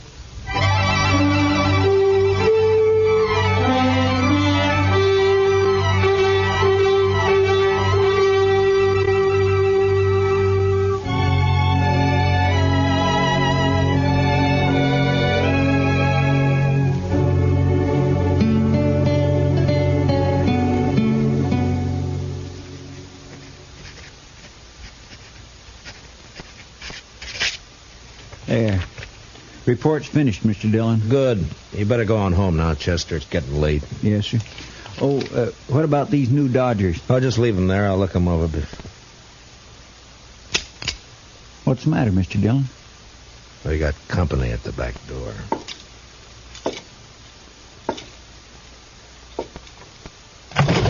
All right, come in, mister. In, I said. Get your paws off of me. What? A girl. Sure, I'm a girl. What do you think I am? Well, put that long rifle away and I'll tell you. Where'd you get that thing, anyway? Happy brought it with him from Kentucky, if it's any of your business, which it ain't by a darn sight. Uh-huh. What you doing hanging around in the alley? Get rid of him there, and we'll jaw about it. Huh? I see. Chester, Good night. Well, but I'm not going to... Yes, sir. Good night, Mr. Dillon. My gracious. You and Marshal here? That's right, miss. My name's Hannah. Hannah Tolman. You arrest folks, don't you? Well, if they've committed a crime, yeah. Uh-huh. Well, then I got somebody for you to arrest. Oh, who? Pappy. Why? 'Cause I said to, that's why. Somebody's been trying to kill him. I figure about the safest place for him is in jail. Oh, wait a minute. Slow down. Let's start at the beginning, huh? A few days ago, Pappy was bushwhacked up in the hills near our place. Oh? Was he hurt? No. Slug just bounced off in his head a little. Yesterday, the bushwhacker tried again. He missed. Sounds like a bad shot. Sure. But if he keeps trying, he may get lucky. So you put Pappy in jail until I can run down this ambushing gent, okay? You plan to cross guns with him yourself? I may be a girl, but I was barking squirrels while you was still trying to dent a tin can. Well, you better let me take care of it, miss. And as for your father, I can't jail him without a charge. Sure, I know that. What kind of a charge do you want? Well, what kind do you have? Well, most any, I reckon. Ain't it enough that he's drunk all the time? Well, I can hold him overnight on that. What if he shoots up the town? That's 5 days for disturbing the peace. That'll do. Where did he do this shooting? We ain't. Yet. He's down at the Alafraganza slopping up booze with that other old buzzard Jingle Bob. Oh, the swamper? Yeah, that's the one. You'd best be somewheres around the saloon in a few minutes. I got a feeling Pappy's about due to bust the law again.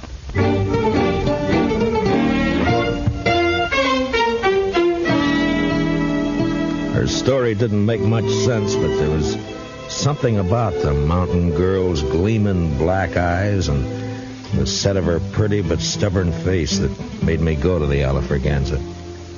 At the bar, I ordered a glass of rye and watched two bewhiskered old-timers trying to outlie each other over a rapidly emptying bottle. Yes, Jingle Bob. You just wait and see. Jed Tolman's gonna have the biggest darn horse ranch in Kansas come spring. Sure you are, absolutely. And me, why, I reckon I'll just buy up this here saloon. Oh, you're lying. Well, sure I am. Ain't you? What's my money was spending, ain't it? How many times I gotta tell you I'm getting rich? Pappy, are you drunk? If I ain't, I've been wasting a sight of time. Now leave me alone, daughter. Go home where you belong. I'm going. Only come over to tell you, man bet me $10 you couldn't shoot out that lamp on the first shot. What's that? Oh, give me that rifle. All right, hold on. That's enough of that. Stay back, son. What? What's going on? Now, go collect your $10, daughter. Yeah, Pappy. But I think the marshal here's a fixing to arrest you. Huh? Ain't you, Marshal? Yeah, I guess I am. All right, come along, Jed. Come on. What? Get your hands off me. What? I never... You jailing a man for having a little fun. Why, you'd never get away with this back in Kentucky. Jed, you're in trouble, aren't you? Who's trying to kill you? No, I reckon that's my business. Now, that's the law's business. I'll take care of myself, Marshal. Uh-huh. Back in the saloon there, you mentioned having money and getting more. So? From what I've heard, you and your daughter run a 2-bit horse ranch up in the hills. That hardly figures to make you rich. So? You thick-headed old... Look, all I'm doing is trying to save your skin if it's in danger. Now, why don't you help me instead of being... Reckon I don't wanna. Well, that's plain enough.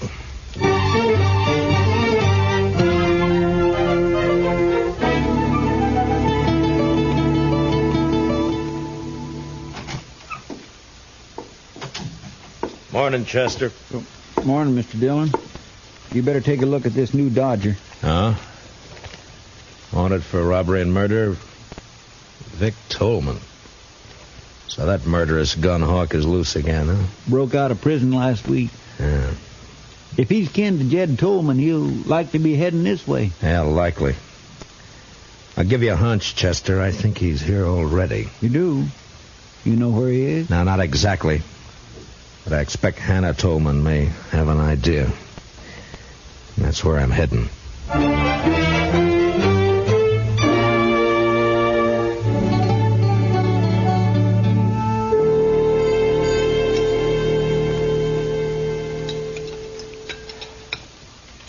Now, that's what I like to see. A man-sized appetite.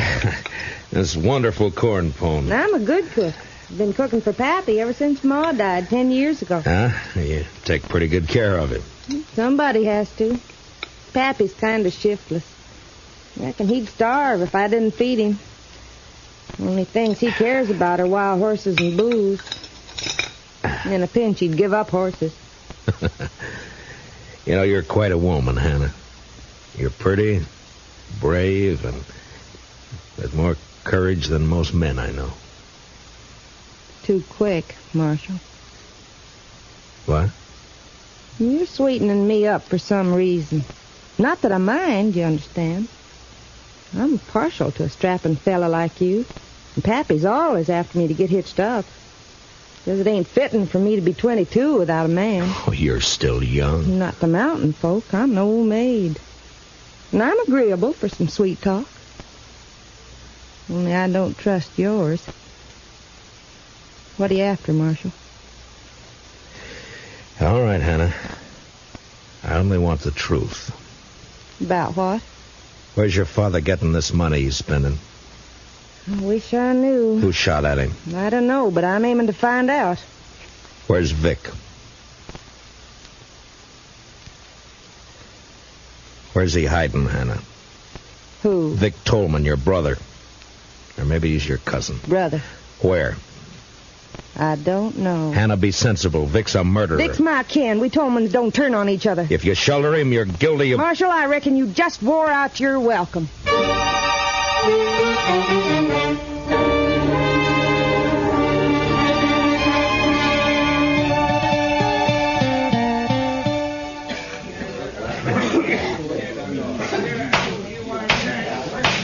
That prisoner will stand up and face me.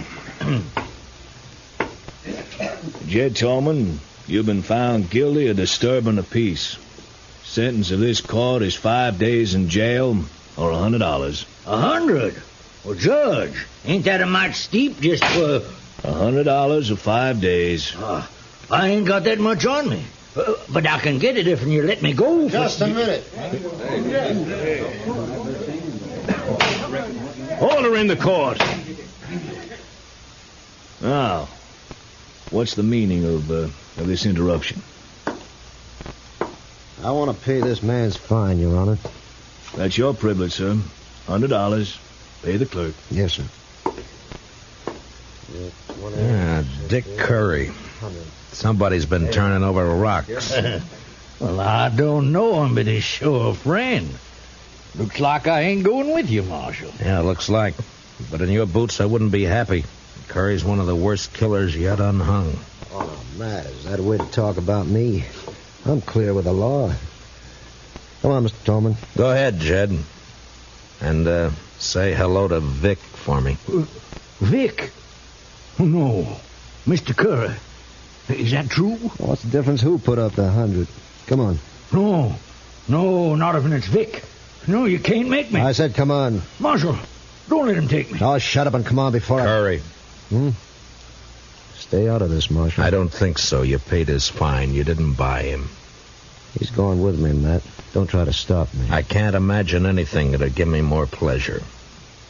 You don't like living, do you? Very much. Now, just any time you feel like it.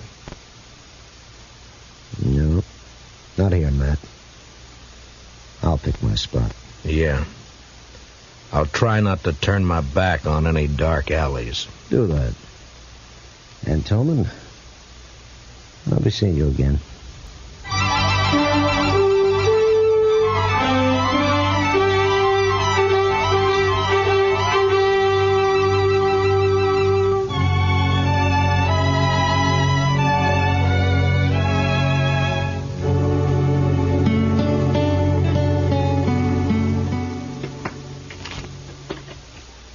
Some stud, Marshal? Why don't we play while we wait? No thanks, Jingle Bob. You needn't wait with us. Jed's my friend, Mr. Dillon. Sure. Maybe I can't help him none, but at least I can share whatever the trouble is. Understand? Mm-hmm. Now, Jed here is a lying old ringtail drunk, but me, well, when a man is down to scrubbing saloon floors just to get the liquor that'll keep his nerves from shaking apart, he's grateful for any friendship that's offered. Don't move. Curry, get his gun. Sure thing. You recognize me, Marshal? Yeah, that's how that... Yeah. Vic Tolman. There are Dodgers out on you. You're a cool one, Dillon. Too bad we're on opposite sides of the fence. Yeah, it's too bad. Real pity. I'm going to enjoy this job. What job? Well, don't you know? Vic's taking his paw away from you. But you won't mind. You'll be dead. Curry, you stick here and take care of these two. Jed and I'll go on ahead. Oh, son, I don't want to go nowhere. Now, Paul, don't rile me. You're going with me. None of you are going anyplace, Vic. Check. What? Window. Reach high, both of you, and let go of that hardware. Now, you better do as he says. Because Chester's a little nervous with that shotgun. There's mine. Looks like the odds are with you, so... You might as well get rid of that spare in your boot, Vic, before you run into any temptations. You got sharp eyes, Marshal. Law gets a lot of backing up tonight. Your mistake, Vic. Sometimes people just don't give Chester enough credit.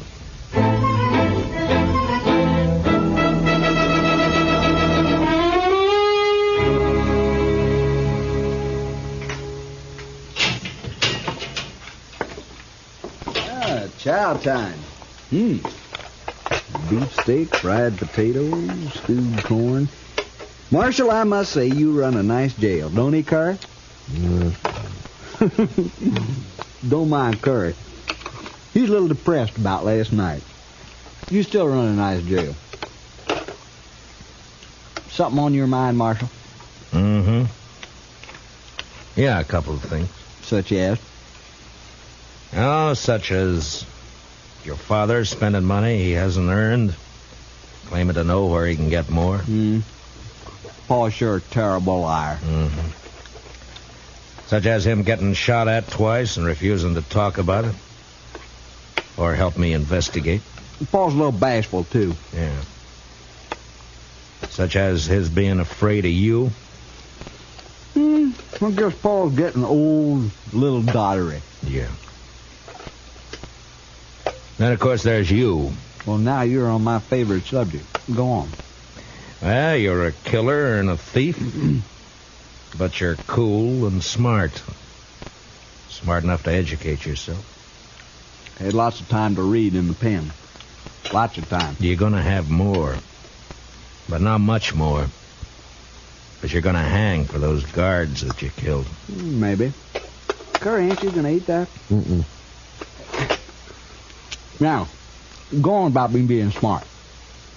You're smart enough to know the most dangerous place for you to go after you escaped was here. Well, it looks like I ain't as smart as you think. It depends on what reason you had for risking coming here. Boy, that's sure good coffee. First jail I was ever in where the coffee was fit to drink. Oh, thank you. Okay, Marshal. Now, just what was my reason? Reason was money. Money? Cash. It's the only thing that'd give you a chance to get out of the country. You're in for robbery as well as murder. How much of the loot was recovered? You know how it is, Marshal. Easy come, easy go. I spent it as fast, well, nearly as fast as I got it. So nothing was recovered, huh? No, it was all gone. It was all hidden, you mean? Hidden until Jed found it.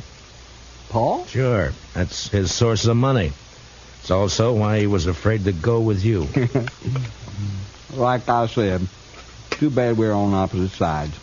You got brains and you use them. You want to fill in the details for me? I'll tell you this. You're right about my cash and money. I'd had it and be on my way to Mexico by now if Paul hadn't switched hiding places on me. You know, it hurts. Paul's turning against me. Yeah. The Tolmans always stick together. Except when money's involved. How about you, Marshal? Money by you? Sky's the limit.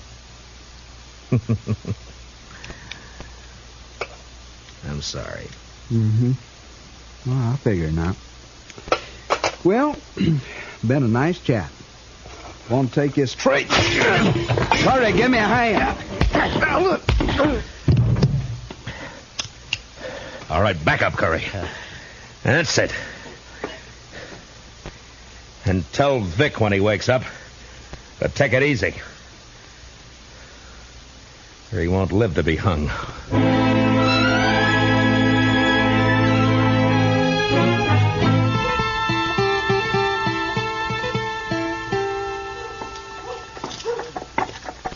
Hey, Jingle Bob. Yeah. You seen Jed? Sorry, Marshal. I don't know where Jed is. Been looking for him myself. Golly, I'm cold. He must have left town last night. Yeah. Ain't you cold? I got an old jacket you can have. I'd rather have a shot. Better steal 2 shots. You got the jumps? Always got 'em, except when I'm full of booze. Funny, you won't believe it, but there was a time when I couldn't stand the taste of hard liquor. Made me sick. No, can't live without it. Yes, you can. Well, maybe, let's say I don't want to. Let's say that... Here. Huh? Go buy yourself a drink. Hey, that's enough for a whole bottle. Well, thanks. See you later, Marshal.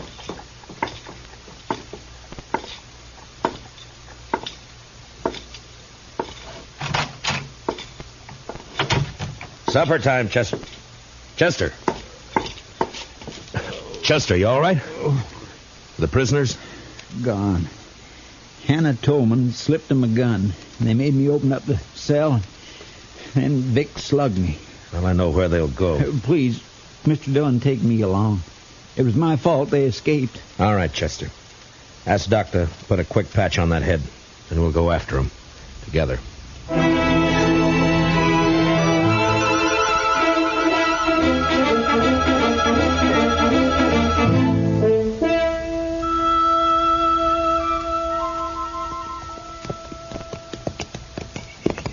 Starting to get dark. Yeah.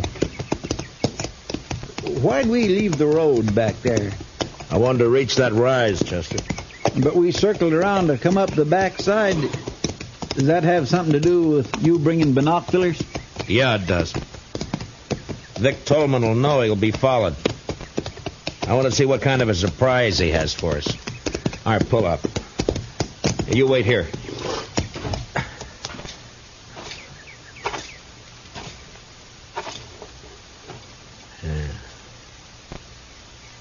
See anything?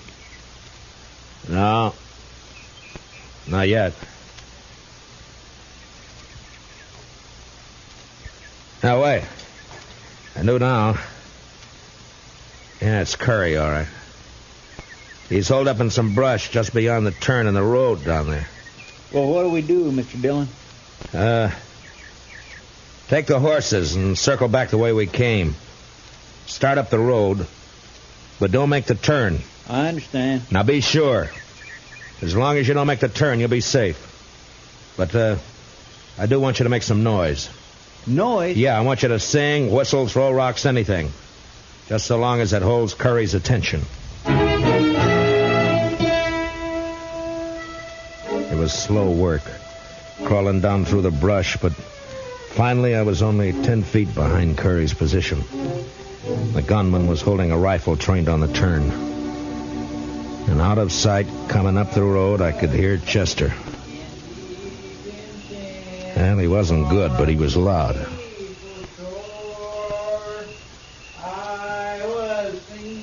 Come on around that turn, blast you. All right, don't turn around, Curry. What? You may have a point, but I like Chester, bad singing and all. Now lay the rifle aside and unbuckle your gun belt. Now, careful. Sure. Only don't shoot. Okay. Chester! Chester! I didn't mean no harm. I was only going to scare him. Yeah. Now, where's Vic? At the Tolman house. Waiting for Jed to show up. Uh-huh. All right, put your hands behind your back. I'm going to tie you up and leave you here. What? Leave me here? Yeah, we'll pick you up on the way back to town. It was dark when Chester and I were moving through the trees up to the Tolman shack. There was a light in the front, and through a window we could see the figure of Hannah Tolman moving around. Just a girl. Yeah, Vic's there. He just staying out of sight so Jed won't be scared off.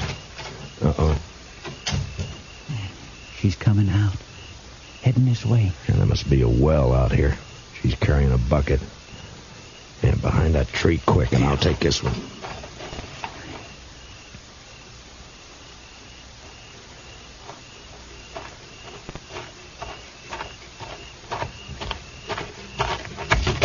What do you think you're... All right, now quiet down. We're not going to hurt you. Stop fighting. Chester, grab her legs quick. Yes, sir. I was saving these handcuffs for Vic, but I guess they'll do for you. There. Now, do you promise to be quiet, or do we gag you? All right, have it your way. Chester, give me your bandana. Yes, sir. Here.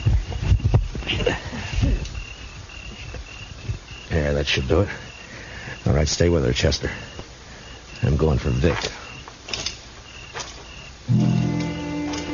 I was halfway to the shack when inside Vic Tolman became suspicious.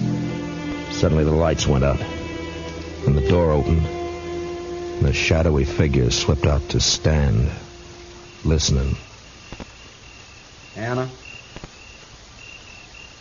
Hannah, answer me. Drop him, Vic. Who is that? I can't see. Matt Dillon. Throw down those guns. You're under arrest. Not this time.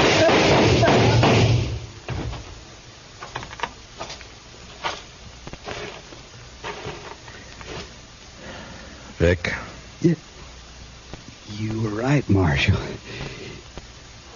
I ain't gonna live to hang. Vic? Mr. Dillon, over here. Hey, what is it, Chester? Who's that, Jed? Yes, sir. I caught him sneaking towards the house. He was carrying this bag. Here, let me see. That's the money. I was taking it to Vic. Is he... Yeah. You're too late, Jed. Oh, no. I'd have given him his money. If only he hadn't taken them shots at me. He didn't. Until he found out where the money was hidden, he was the last person in the world to want you dead. But, I don't understand. He must have... No. Only the person who knew where you had the money would have shot at you. Nobody knew that. How could they? Who you could... talk a lot when you get drunk, Jed.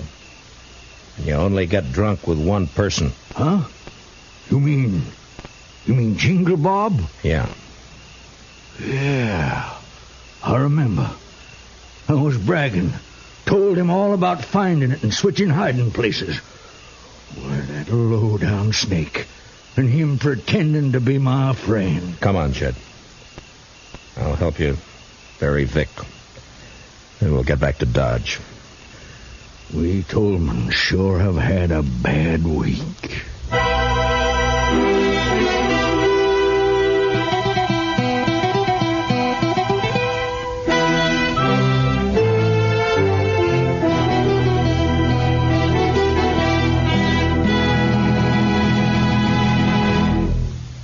Gunsmoke, under the direction of Norman Macdonnell, stars William Conrad as Matt Dillon, U.S. Marshal.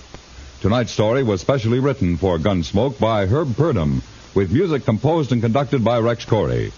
Featured in tonight's cast were Virginia Gregg, Joseph Kearns, and Junius Matthews, with Harry Bartell, Lou Krugman, and Peter Leeds. Parley Bear is Chester. Join us again next week as Matt Dillon, U.S. Marshal, fights to bring law and order out of the wild violence of the West in Gunsmoke.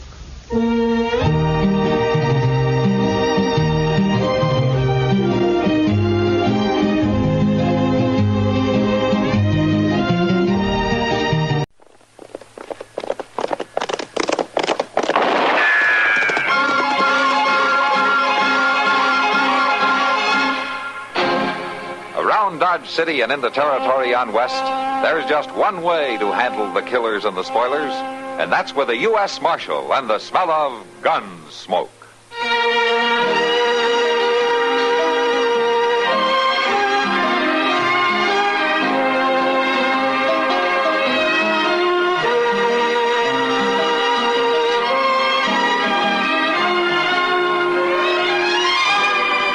Gunsmoke, starring William Conrad, the story of the violence that moved west with young America, and the story of a man who moved with it. I'm that man, Matt Dillon, United States Marshal. The first man they look for and the last they want to meet. It's a chancy job, and it makes a man watchful and a little lonely.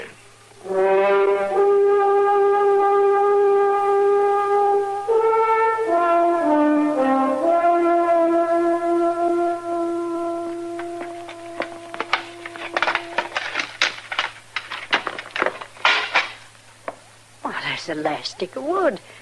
Ben? Ben? Quit hollering, Ma. I hear you. Well, if I'm going to keep this stove going, I'll need some more wood. There's some in the wood box. No, you didn't fetch any today. Now go on out the woodshed and bring me some. Ma, I was just fixing to leave for town. Ben Redgate, you fill my wood box. And there'll be no going to town tonight. Ma, you can't keep me here like a tethered calf. Why, you're living in my house. You'll do as I say. I'm a man grown, Ma. Pa says I can... Pa says you want to go to town so you can be like your pa? Oh, now, Ma. Ben, it's going to town that's turned him the way he is. He's still my pa. Well, you're not going to town. That's the end of it. One man in this family hanging around saloons is enough. Where's the horses? I thought I told you to get the horses, Ben. Ma says I can't go. Oh, and I say you can. Go on now, get the horses. The boy isn't going, Horatio. No. Don't stand in the way, Livy. He's big enough to go to town with his pa. Ain't you, Ben? I sure am, Pa. He's not to go. You're not to take him in there and start him on the road you took. Well, now. Ben don't think it's such a bad road, I'll wager. Sure not. All them sights I never seen.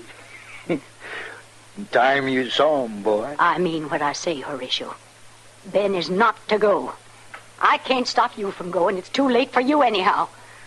The whiskey hasn't been off your breath for 5 years or more. That's no concern of yours. It's my concern that I had to keep this place going so my boy and I'd have a roof over our heads. Oh, ain't you had it hard, though.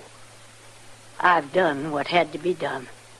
And I'm not going to have you coming back whenever the spirit moves you, stirring up things, filling the boy with wild tales. He's my son, too. He's your son like I'm your wife. It hasn't meant much for a long time. You can't come back now and start taking over the boy's life. I should have known. You ain't stopped reading me out since the last time. I don't know why I keep coming back. Well, whether you come or go means nothing to me. But mark my words.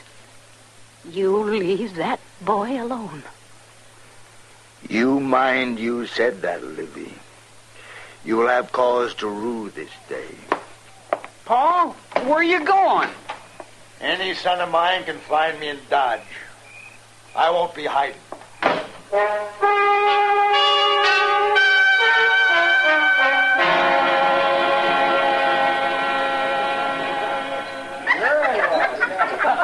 He sure don't favor his daddy standing there, do he? No, sir.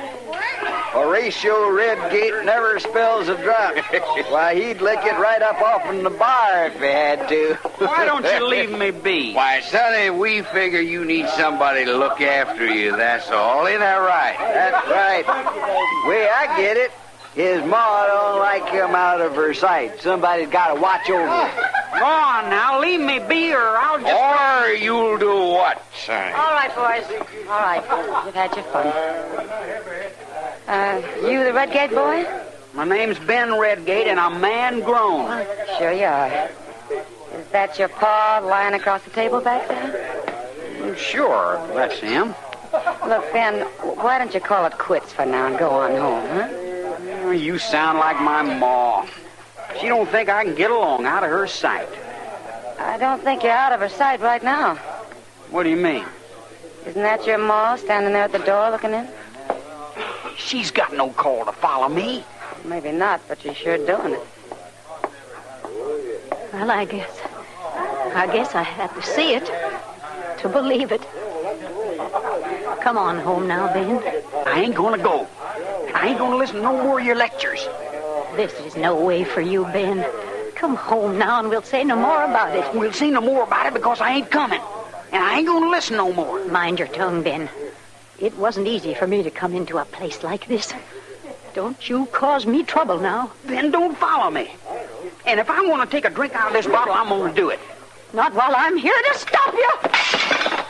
You may be too big to whip, Ben, but I can still knock a bottle out of your hand. You can't bust all the bottles in the saloon. I would if I could right enough. I still ain't coming, Ma, no matter what you do. All right, Ben, all right. I can't drag you.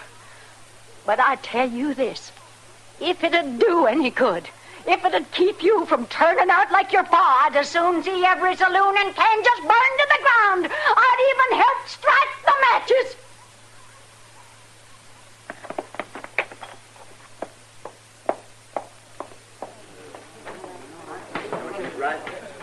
Your ma sure speaks her mind, boy. She said some mean things there. Mighty mean. She smashed that bottle full of whiskey just like it was nothing. A terrible thing. Wasting whiskey like that is terrible. Can we buy you a drink, boy? No, I've had enough of this place. You going home like she told you? No, I ain't going home. I'm gonna hunt up a place to get drunk where Ma can't find me.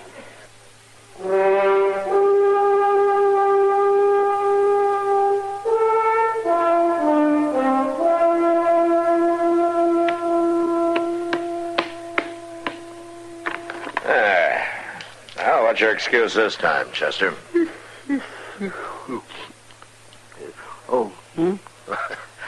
I just took all your men. The game's over.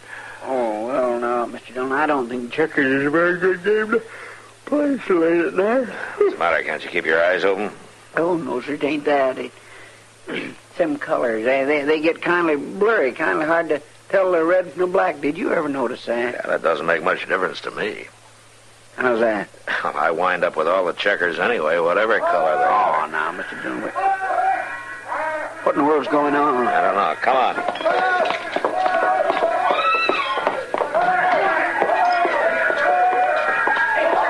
Look, down at the end of the street there, see? Yeah.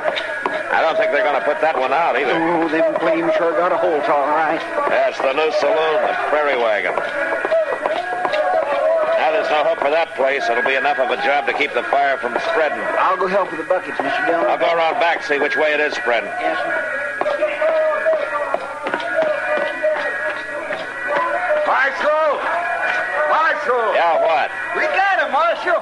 Caught her red-handed. Marshal, I don't know. She done it, Marshal, just as plain as can be. What's she done? Well, come on, quick, mister. We got a fire to fight. That's just it, Marshal. She set the fire. Miss Redgate? No, Marshal, but you better go fight it before it spreads through the whole town. You can't let her go. I'm not going anyplace. I'll wait for you, Marshal, right here. You can do more than that, Miss Redgate. You can pass empty buckets back. All right, Juba, let's get to work.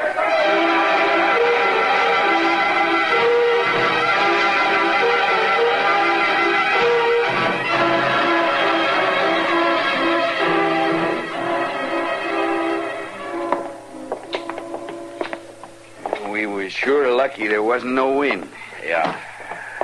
Yeah, you sit here, Miss Redgate. thanks to her, the whole town didn't burn up. You men got facts to back you up on this? Sure. Marshal, everybody heard her say she'd like to set a match to every saloon in Kansas. Ain't that right, Jazz? It sure is. She said it right there in the Long Branch just tonight. And there she was, out back, watching the prairie wagon burn. I wasn't watching, Marshal. Did you say those things, Miss Redgate? I said I'd like to see them burn, Marshal, and I'm not sorry this one did either, but I didn't burn it. You gotta lock her up, Marshal. I'll take care of her. Well, go on, lock her up. She done it plain as day. I said I'd take care of her. Now, you men get out. I'll send for you tomorrow if I need you. But, Marshal, I said get out.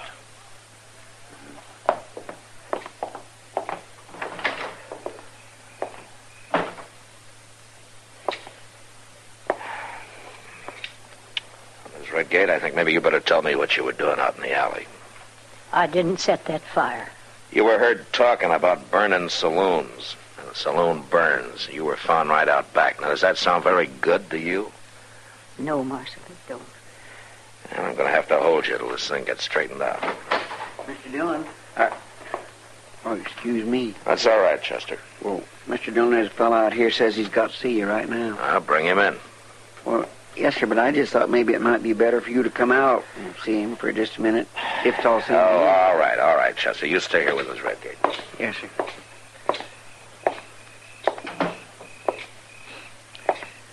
I want to see you, Marshal.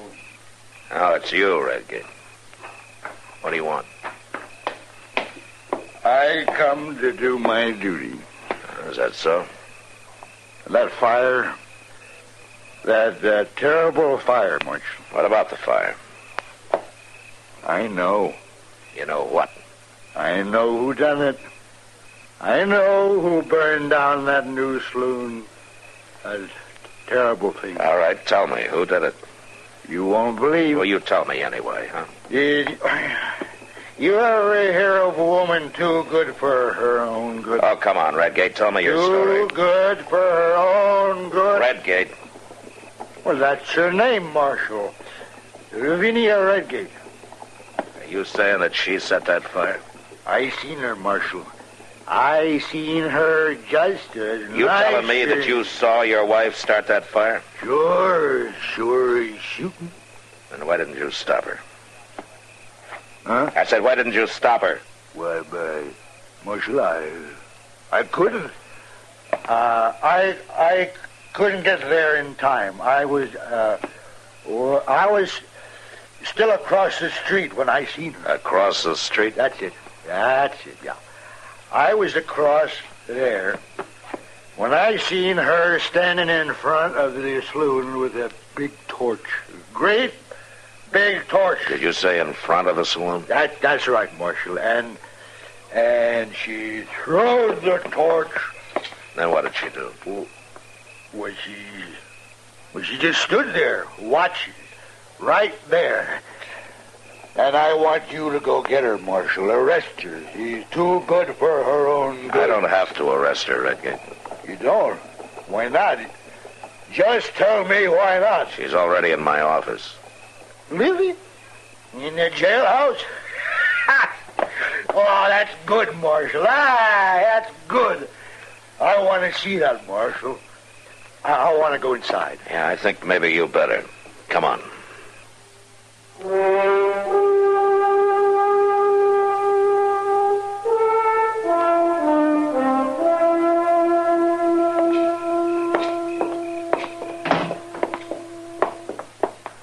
What?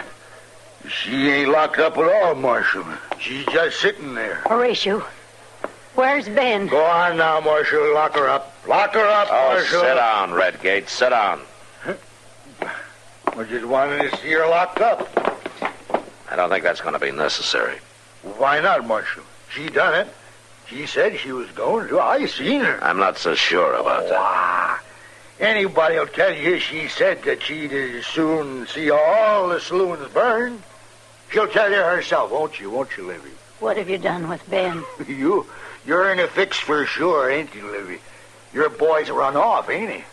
Because you didn't want him to see his paw. Send him home, Horatio. Give him a chance to grow up decent. You've been out looking for him, ain't you, Livy? You couldn't sit there at home and wait for him, could you? Yes, I've been looking. Is that what you were doing in the alley, Miss Redgate? Yes, Marshal. I'm ashamed to tell you it was. I was feared someone would tell him if they saw me out front, so I was going along the back way. I got my hindsight now. I can see it was wrong. Yeah, hear that, Marshal? Vinnie Redgate admits he was wrong. Lock her up, Marshal. Lock her up. Let her sit there a spell and repent. You got it backwards, Redgate. What's that? You're the one who's going to sit there and repent. What? Your wife never was out on Front Street. 2 witnesses saw her around back. Your story doesn't make any sense at all. Marshal, I swear... Don't bother. You sure wanted to get at her, didn't you? Oh, now, wait a minute. I'd watch what I was saying if I were you. Matt? Say, Matt. Yeah, Doc, what is it? Oh. Well, I'll come back later. No, it's all right. It's all right. What's on your mind? It'd be better if I came back. Just speak up, Doc. Well, Matt, it's about that fire. Is somebody hurt? Somebody's dead. Well, who was it? Well, Matt? Doc. It's Ben. Isn't it? Yes, Mrs. Redgate. It's Ben. I had a feeling about tonight. I had a feeling that's why I kept going after him, looking for him. You saying that my boy was in that saloon? Yes, Rachel. He must have been asleep back at the bar. I'm sorry. I'm real sorry. Oh. Ben dead? What?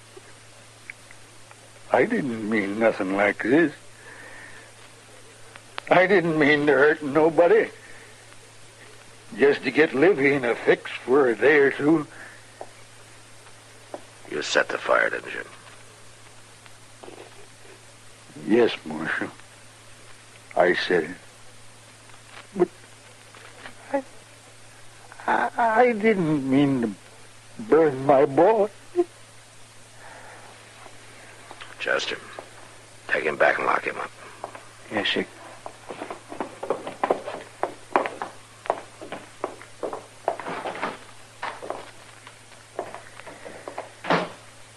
I'm sorry, Miss Redgate. I wish there was something I could do to make it easier for you. If you like, ma'am, I'll have Chester take you home. Home? I drove Ben away from home. What did I do wrong, Marshal? I only wanted him to be a good boy. Now, what did I do wrong? Well, maybe it's not what you did wrong, Miss Redgate. Maybe you just tried too hard to do right.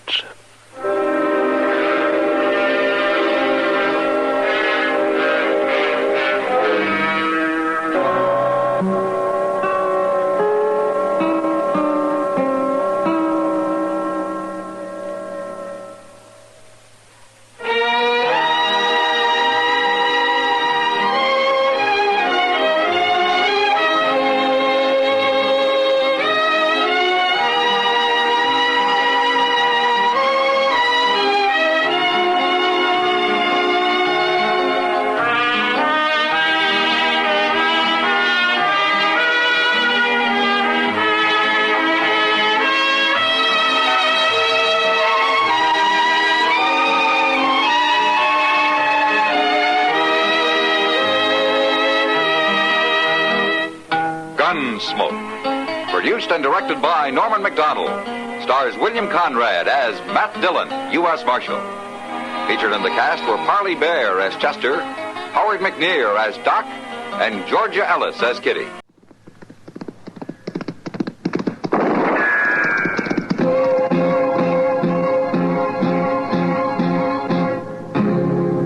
Gunsmoke.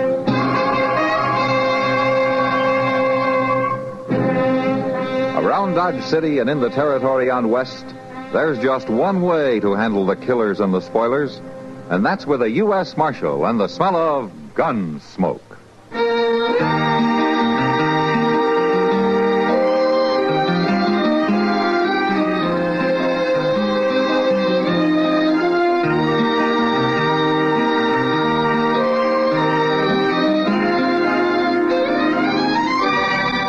Gunsmoke, starring William Conrad.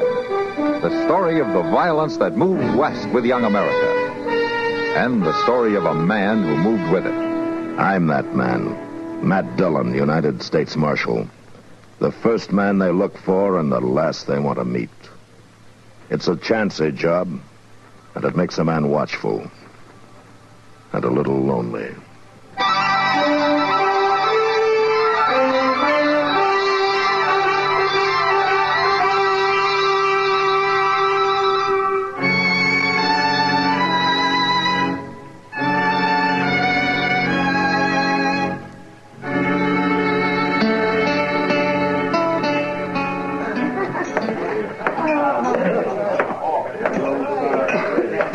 Doggone it, Mr. Dillon. One of these here days, I'm just going to shake the dust of Dodge City off of my boots for good. Sure, I know, Chester. How much you lose this time? $11.20. Who said anything about losing? Well, every time you sit in on one of those draw games, the boys whipsaw you, and you threaten to pull stakes and leave town. And one of these times, I'm going to do it, too. Sure, and the first thing you look for in the next town will be a draw poker table. Well, maybe I ought to change to stud or blackjack. Maybe you ought to just keep your money in your pocket. You ever think of that? No, I got a hunch my luck is right on the point of turning, Mr. Dillon. Oh? If I only had, say, $5 or so to get back into the game... No. I could... Well, even if I only had $1. Oh, Miss Kitty. Just one single dollar. You broke, Chester? Well, yes. Here you go. Oh, no. Now, I just couldn't think of taking money from a lady, Mr. Ah, well, I'll take except it. as a loan. Maybe I could. Excuse me, Mr. Dillon. I'll pay it back in just a few minutes. You know, Kitty, you're a born soft touch. Oh, well, if he needs it, Matt. It's those sharps over there at the poker table that need it. Oh, well, he can't get hurt bad on $1. Chester's hurt bad when he loses 10 cents. Yeah. Maybe he's lucky, Matt. Oh, how so? Oh, forget it, Matt. Just one of those nights, I guess. No. Dad, would a drink help, maybe? Probably not. But I'll have one anyway. At least it won't do me any harm. Okay. Oh, well, I see the Marshal of Dodge is out carousing again. Hello, Doc. How are you, Doc? Oh, my kitty, you look prettier in a basket full of sunflowers. Well, thank you. Yes, you do. Yes, you do. Oh, say, Matt, you'll never guess who came to my office for help this afternoon. No, but they got my sympathy, Doc.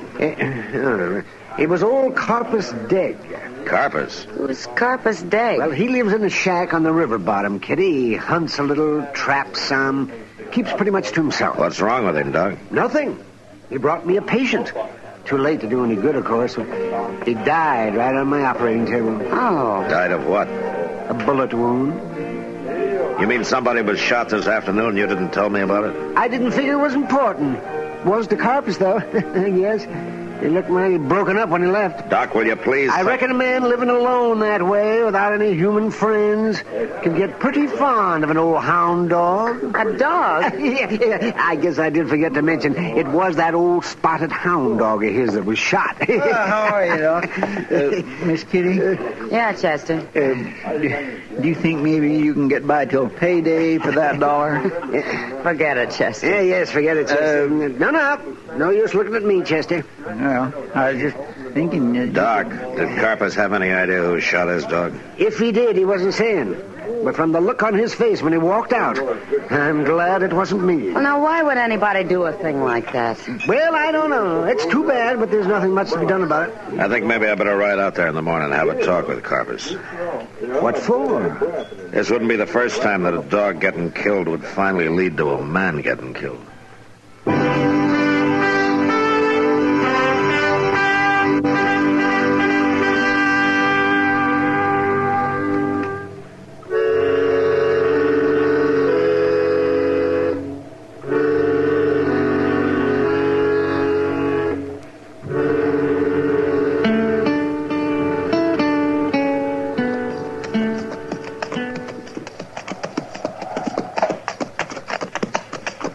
shack looks deserted, Mr. Dillon. Maybe old Carpenter's gone off somewheres. And there's somebody cutting wood over there in the draw.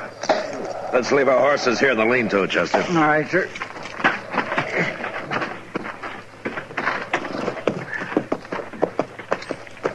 Man, it'd have to be a little ouchy to want to live out here all alone this way. Maybe it's not a matter of choice. No company except for a dog. No neighbors for 10 mile or more. That's not quite that far. Pete Raymer's got a homestead about 2 miles north of here. Maybe he shot that hound, Mr. Dillon. Oh, why do you say that? Well, I don't know. But folks mostly leaves old Carpus to himself. Yeah, I know. Hold it there. Right where you are. Mr. Dillon? Take it easy, Chester. Who is it? Speak up there. It's Matt Dillon, Carpus, and Chester. Now, you better put that rifle down. Oh. Well, I didn't recognize you, Marshal. My eyes ain't what they used to be. I thought maybe it was... Well... You thought what? Well, I just didn't know. You mean you thought it might be whoever shot your dog, huh? Oh, Doc told you about that. I'm sorry to hear it, Cubs. I'd had Danny Boy 11 years, Marshal. He was going blind, pretty near bad as me. And he sure weren't no use to hunt with no more. But I'll say one thing, Marshal. I'd have given my right arm rather than lose that hound. I reckon folks should call it crazy, but that's how I felt. Well, living alone, I guess a man learns to appreciate a dog. Oh, he understood every word that was said to him, just as good as you or me. By evenings, we'd sit there in my shack and I'd talk to him, and, well, we won't be doing that no more now. Who do you think shot him? Let's walk back up to the shack, Marshal. It's getting mighty cold standing here. All right. Here, look, yonder. Here goes a rabbit. Look at that fool run. He's sure scratching gravel. Danny Boy'd been after him like a shot. He'd have lost him right off, but he'd sure give it a try. Rabbits, coyotes, prairie chickens. He'd chase anything that moved. Blundering along, blind as a bat, baying his lungs out. Carpus, you have any idea why anybody'd want to shoot him? Because they're plain low down mean, that's why. Ain't no other reason for doing a thing like that. Come on inside. All right. Ain't nothing fancy, but it keeps the weather off. Have some coffee going here in a couple of minutes, Marshal, if you're mind to set a spell. Well, don't go to any bother on our account. No, it's no bother. Just get a few more logs in here. I ain't sure I can scare up 3 mugs, though. It's kind of unusual having callers here. Folks who always acted like I had the plague or something. Well, people get caught up in their own troubles, I guess, Carpus. Just get too busy sometimes to be neighborly. Yeah, man can get lonesome, Marshal. Yeah, I know. Pete Raymer and his missus ever drop by here? No, never. Uh-huh. Where'd you find the dog after he'd been shot? I didn't find him. He found me. He come dragging himself back here to the cabin. I rushed him right into Doc, but it was too late. And you don't know where it happened, then? Yes, I know. I followed his trail back this morning. It was on a brushy draw, about a mile from here. Toward the Raymer place? You know, more or less. I'll take care of it, Marshal. You just stay out of it. Laws for people and not for dumb animals. Your dog wasn't shot by a dumb animal, Carpus. I'll settle it in my own way. And you know who did it? Well, I know, all right. Now, see, they pay for it, too. That kind of paying for it gets out of hand sometimes. I'm the one that suffered the loss. It's my concern, not the loss. Come out here. Somebody's out there in the yard. You hear me? Get on the floor. Well, it seems like one of your neighbors has finally come calling on you, Carpus.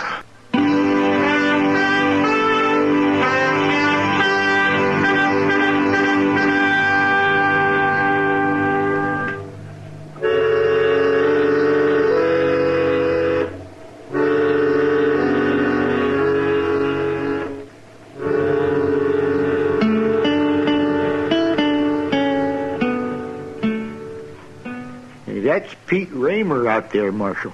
You heard me, you mangy old weasel. Come on out here. He's aiming to kill me. But why? Well, I don't rightly know, but he fired a bullet through the window, didn't he? All right, Carpus, you stay away from the door. You too, Chester. Yes, sir. Raymer, it's Matt Dillon. You hold your fire. I'm coming out.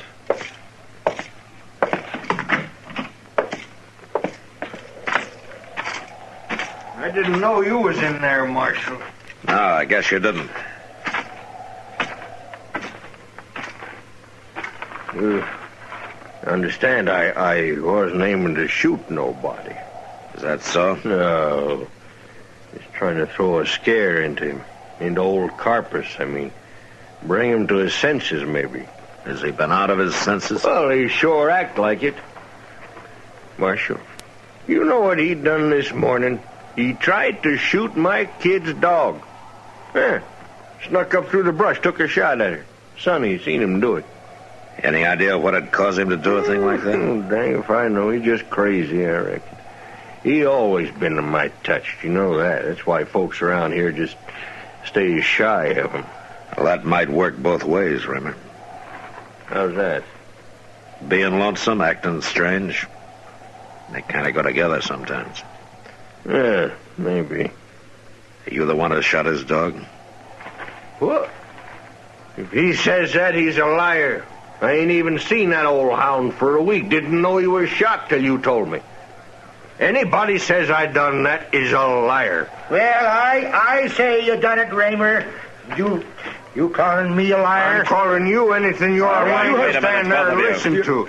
Marshal, is that what he told you, that I killed his dog? No, he didn't tell me anything. He said he'd take care of it himself. Yes, and I will, too. That's what you was doing, sneaking around my place this morning. An eye for an eye, a tooth for a tooth. It's the law of the scripture. All right, Raymer. you just take warning from me right now. I catch you around my place one more time, I'm going to put a bullet in you. Well, I ain't too bad to shot myself, You Raymer. better be a good shot if you get All right, shut up, both of you. Place. Shut up.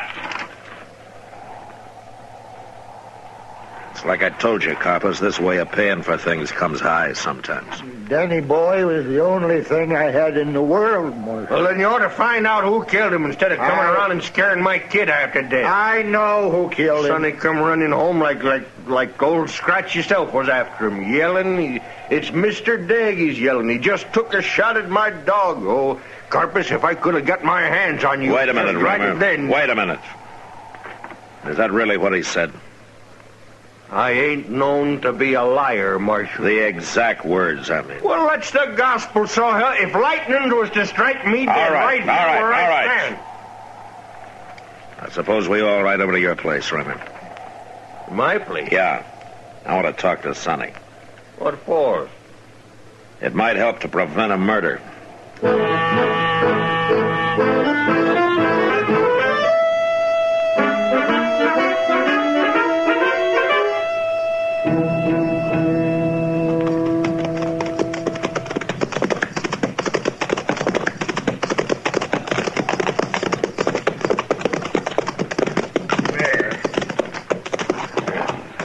Well, there's the kid, Marshal. Right there in front of the barn. Sonny? Sonny! Yeah, Pop. Come on over here a minute, Sonny, will you? Marshal wants to talk to you. Marshal. Yeah, come on. Here, Sonny, come back. He run into the barn, Mr. Dillon. Yeah. I can't figure what come over that boy, Marshal. Well, we'll soon find out.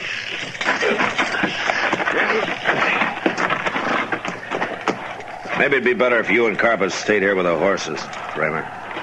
You say so? Keep an eye on him, Chester. Don't let him get into an argument. All right, sir. Can't figure why Sonny'd run into that barn. Anyway, just like you see the ghost. I don't figure why the Marshal was.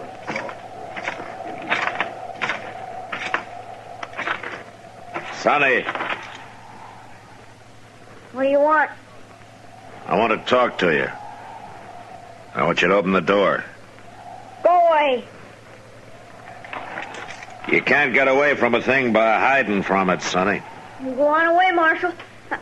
I got a gun in here. Oh? Good. I'd like to see it. No. All right, Sonny, I'll give you just 3 seconds to open this door. Now move.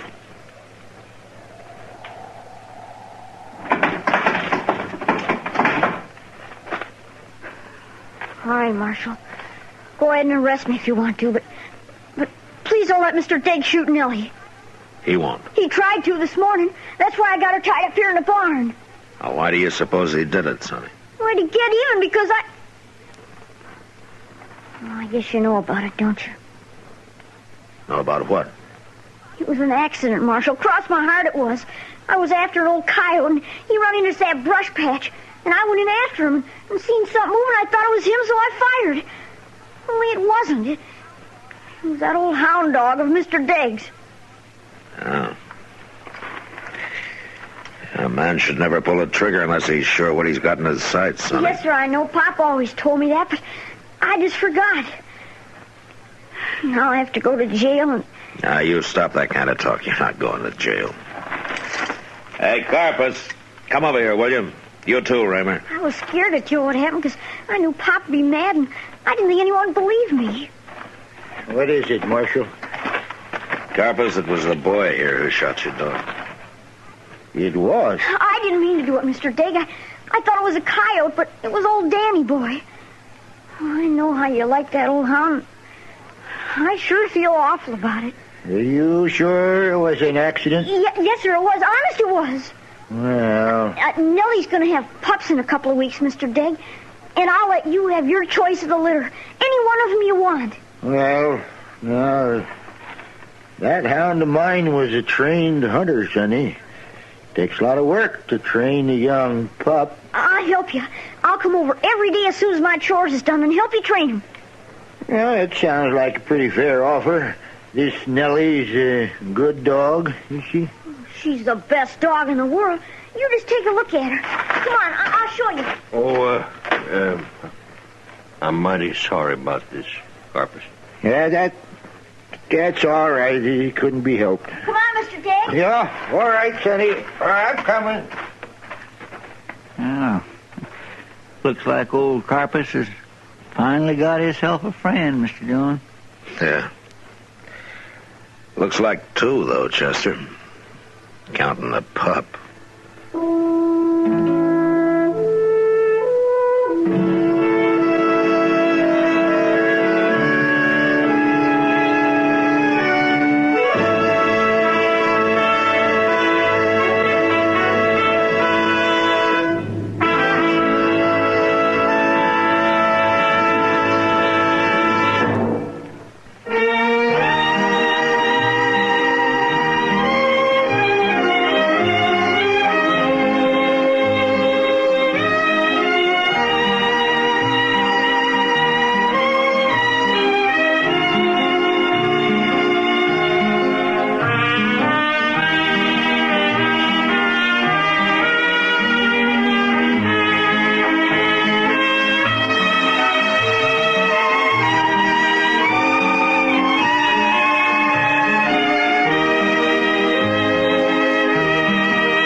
Gunsmoke, produced and directed by Norman Macdonald, stars William Conrad as Matt Dillon, U.S. Marshal. The script was specially written for Gunsmoke by Les Crutchfield, with editorial supervision by John Meston. The music was composed and conducted by Rex Corey. Sound patterns were by Ray Kemper and Bill James. Featured in the cast were Parley Bear as Chester, Howard McNear as Doc, and Georgia Ellis as Kid.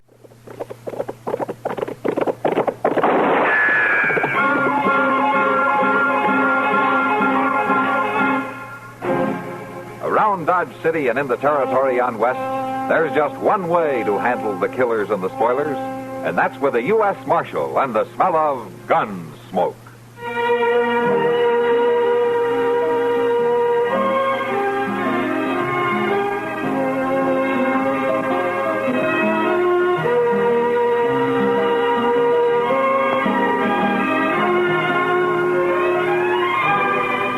Gunsmoke, starring William Conrad, the story of the violence that moved west with young America, and the story of a man who moved with it. I'm that man, Matt Dillon, United States Marshal. The first man they look for and the last they want to meet. It's a chancy job, and it makes a man watchful and a little lonely.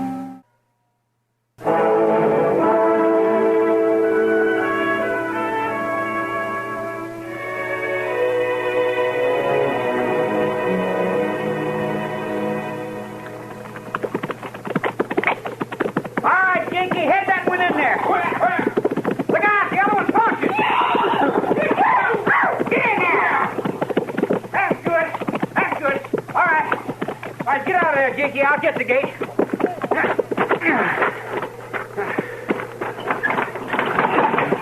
There. We got him, Reed. We got him. Right from under them floating noses.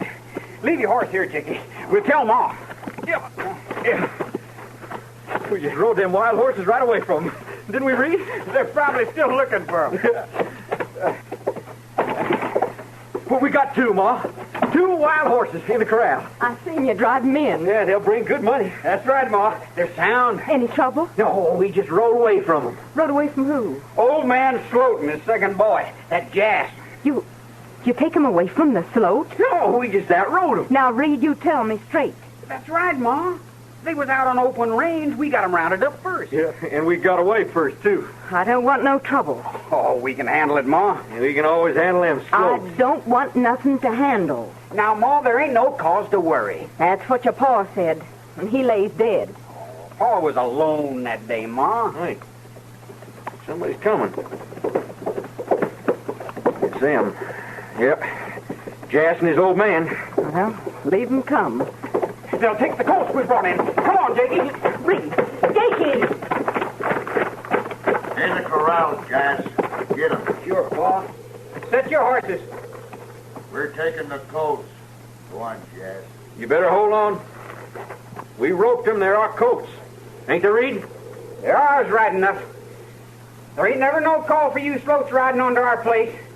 And there sure ain't no call for you trying to take them colts. I'm ordering you off our land right now. He's talking big like his paw did. Go on, Jas. Go gather up them colts. Sure, Pa. I'll get them. Not likely you won't. Jakey! Oh, there wasn't no call to shoot him. Mister, that was my brother you shot. You hold it, boy. Right where you are. You don't want the same. You murdering off! He drawed too late, just like his paw. Well, go on, Jas. Get the colts. You just gonna leave them alive, Pa? If they need burying, their ma can do it. Will you get them colts? All right, Pa. Get off my land. Pa, she's got a gun. Never mind her. Just go on. Pa!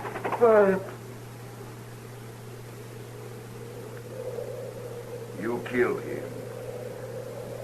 You kill my boy. You get off this land before I kill you, too. Now get!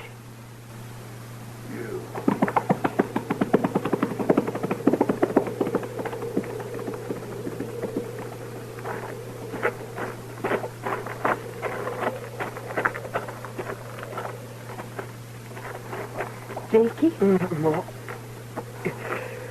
You sure drove him off, Ma. Oh, no credit to that. You're all right, Jakey. Can you stand? Sure so, Ma. Yeah, just got my head creased, I guess. Well, let's look to your brother.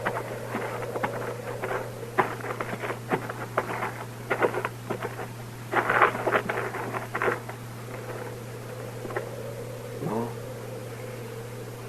He's living, Jakey. But he's bad hurt. We gotta get him in.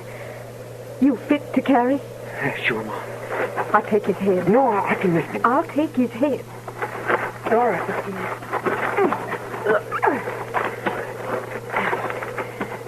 Soon as we get him down, you ride right off to Dodge.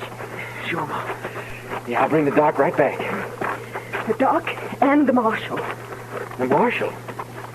We ain't never needed the law, Ma. We can handle them Sloats. Pa said there never was Your pa ain't saying no more. You bring the marshal straight.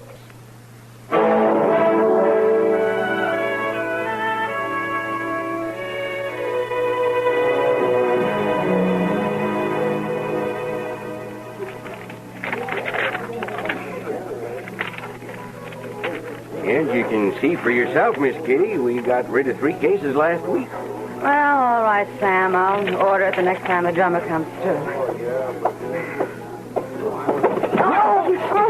Whoa! Sorry, ma'am. I'm sure sorry, ma'am. I didn't mean to run in. It wouldn't hurt you to look. Oh, never mind. It's all right.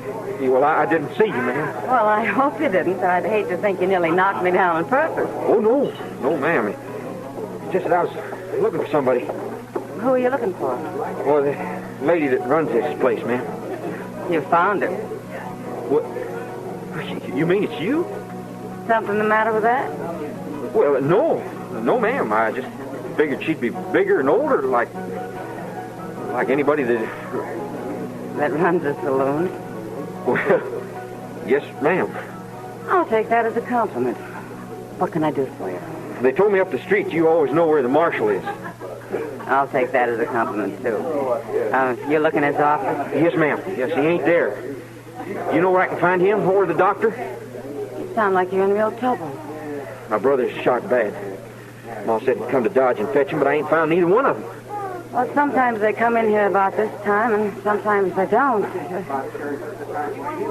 Well, you're halfway in luck anyway. Matt? The marshal just walked in. That big fella? Yeah, that big fella. Hello, Kitty. Something up? This boy, what's your name? Jakey Sale. He's in trouble, Matt. Oh? This is Marshal Dillon, Jakey. How do, Marshal? It's trouble, Jakey. My brother Reed. He's been shot. Ma said to get you. And the doc. I couldn't find him. Oh, where is your brother? Out to the home place. That's west of town, isn't it? Yes, sir. Out past Turkey Creek. Uh-huh. You know who shot him? Yeah. The old man Sloat. He done it. Why?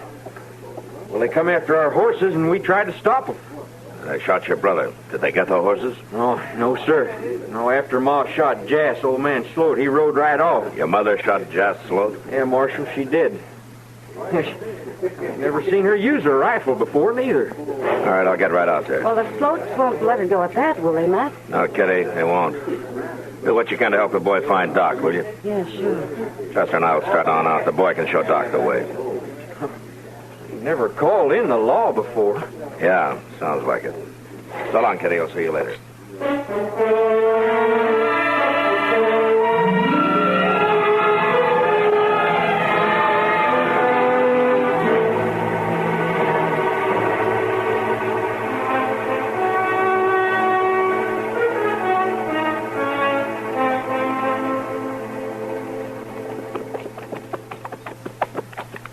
I declare, Mr. Dillon, I ain't been this far west since I was calling on Miss Ruthie Face Work Pager.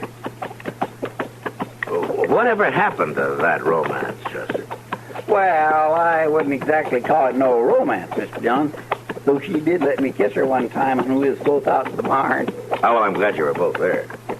Well, of course we was both there. How else in the world could I have kissed her? She married Sam Bigelow, didn't she, Chester? Yes, she did. And I never could rightly understand it neither. Oh, Sam's a nice enough fella. But not as nice as you are. Is that it? Well, sir, Miss Dillon, I don't think he's no nicer. I'll say that. Oh, Ruthie Fay must have thought so. Well, what does a woman know about men? Yeah. Ain't that the Sloat place just yonder there? Yes, it is. I didn't expect to find them here. There's 2 horses tied in front of the house. Yeah, you're right. Come on.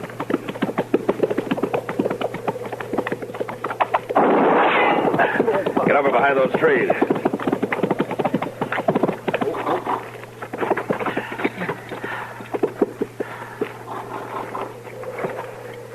Mr. Dillon, seems like that shot came from back there. Yeah, watch the house, too. Yes, right. I'm the U.S. Marshal. I want to talk to you. Got nothing to say to the law. Well, I got something to say to you. It'll be easier if you put down your gun. I ain't aiming to make it easy. I see, Mr. Dillon. Over by the side of the barn. Yeah. I'm coming out, Sloat. I can shoot if I have to. I wouldn't try it, Marshal. There's 2 of us. We got the drop. You better ride off like you come. Put the gun down. You keep an eye out, Chester. I'm going to try to get closer behind that rock up there. Yes, sir.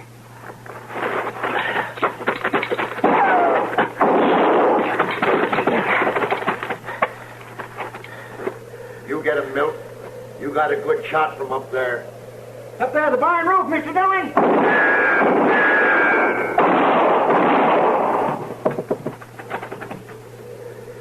You got him. He fell clean off.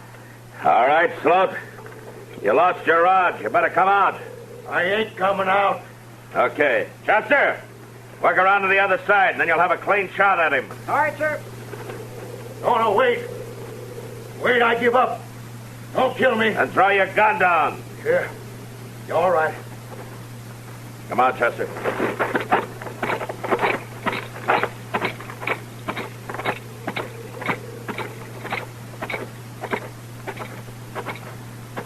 You gonna hang me? We'll let the judge figure that. I got his gun, Mr. Dillon. All right, Chester, tie him up and watch him. I'm going to go to sales. I'd had them Colts and been gone if Milt didn't come late. He should have been a little later. Watch him good, Chester. I'll pick you up on the way back.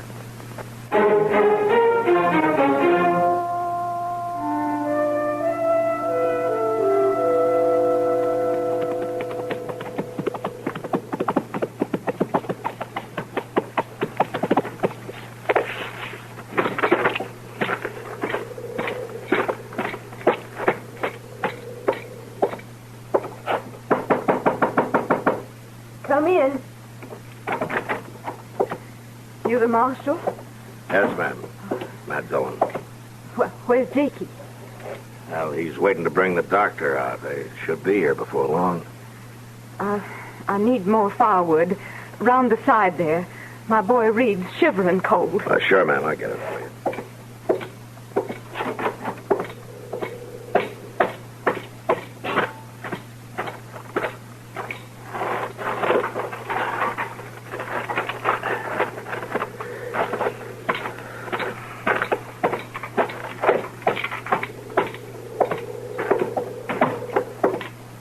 Here you are, ma'am.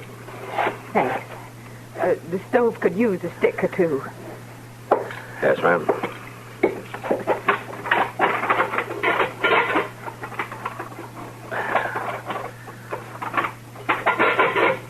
There you are. Would you bring me the pan of water, Marshal? Sure, ma'am.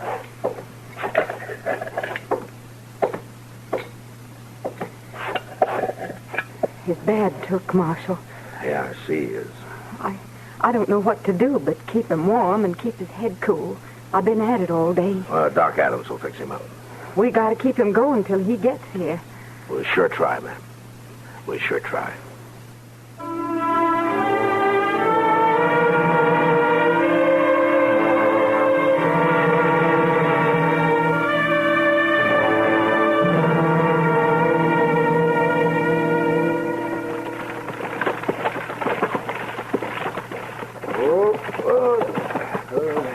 Hurry up, Doc.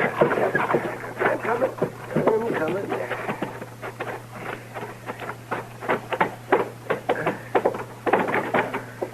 Ma, I brought the doc. Oh, I'm sure relieved to see you, Doctor. Sorry I couldn't get here sooner, ma'am. Hello, Doc. Oh, hello, Matt. Let's have a look here. I missed him all I could. Hold that light over here, will you, Matt? Yeah, sure. Let's see. Bullet went in and came out. That's good. Then you won't have to do no cutting. No, I won't have to do any cutting. Is he all right, Doc? I'm trying to find out. His fever's breaking. That's good, ain't it? Yes, that's good. His heart's strong. Well, it looks to me like the worst is over, Mr. Sale. I think you'll make it all right. Oh, thank the Lord. I'll stay around watching for the next few hours, just to be sure. Well, I'd be beholden, Doctor. Can the boy put my horse up? Jakey. Right off, Ma. I'll do it right off. And rub it down good, too.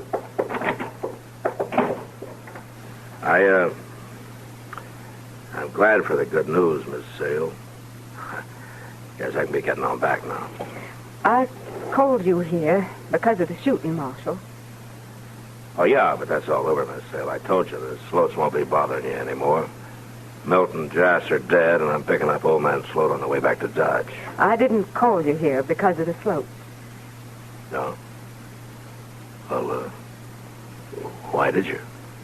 Because of me. Because of you? I want you to arrest me for the killing I did. Miss Sale, I was just a shooting. Your two boys have been gunned down.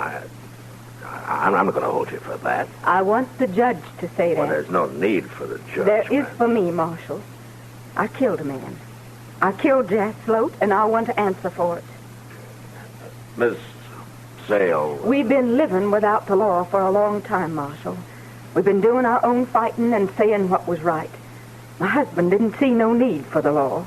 And he was shot. He was shot, feuding, without the law. Well, I don't want that no more, Marshal, for me or for my boys. I want them to lean to the law instead of to their guns. Well, Miss Sale, that's the right way to think, but this time there's no need for me to arrest you. The killing was justified. Then the judge would let me go, wouldn't he? Sure, he'd let you go. And the boys would see how the law works. All right, Marshal. You can arrest me now. But, Miss Sale... Go ahead, Matt. Arrest her. She's teaching a hard lesson, and it may take hold. You think so, Doc? I think so. All right, then.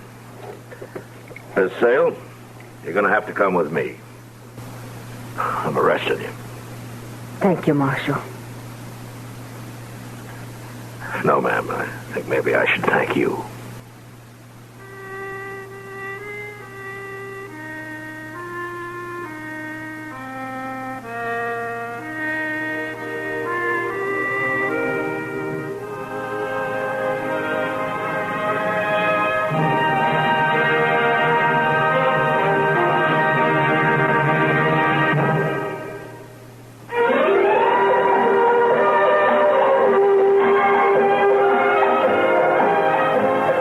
Gunsmoke. Produced and directed in Hollywood by Norman Macdonald, stars William Conrad as Matt Dillon, U.S. Marshal. The story was specially written for Gunsmoke by Marion Clark, with editorial supervision by John Meston. Featured in the cast were Virginia Christine, Richard Crenna, John Daner, Sam Edwards, and Vic Perrin.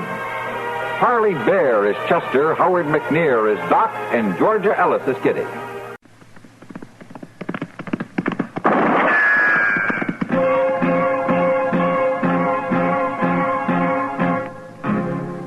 Around Dodge City and in the territory on West, there's just one way to handle the killers and the spoilers, and that's with a U.S. Marshal and the smell of Gunsmoke.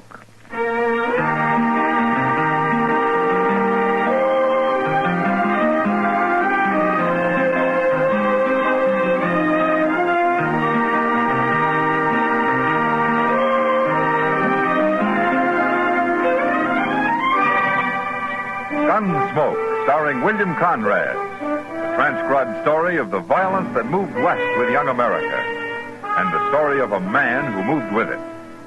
I'm that man, Matt Dillon, United States Marshal.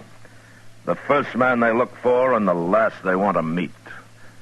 It's a chancy job, and it makes a man watchful and a little lonely.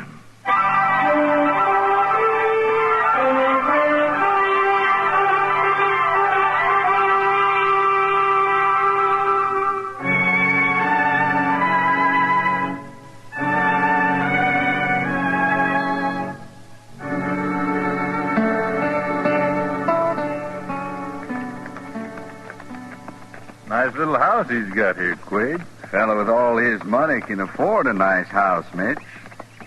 Here he is, coming out of the barn. Let's go have a little talk with him. He ain't a very big fella. We shouldn't have much trouble. Nah.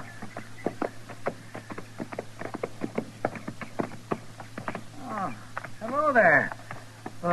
Get down and rest a while, man. I'll get down. You stay mounted, Mitch. Right, Quade. Well, why don't you both get down?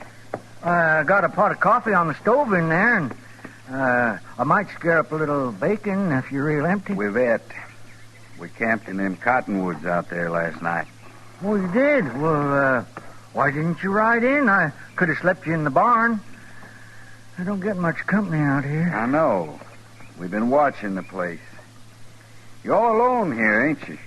I've always been all alone. Obie Tater, huh? Obie Tater, that's right, mister. But, how come you knowed my name? Well, everybody's heard of you, Obie. Man that spends money the way you do gets kind of famous like. Oh, I don't spend money no more. That was when I first come here. Oh, I'm broke now.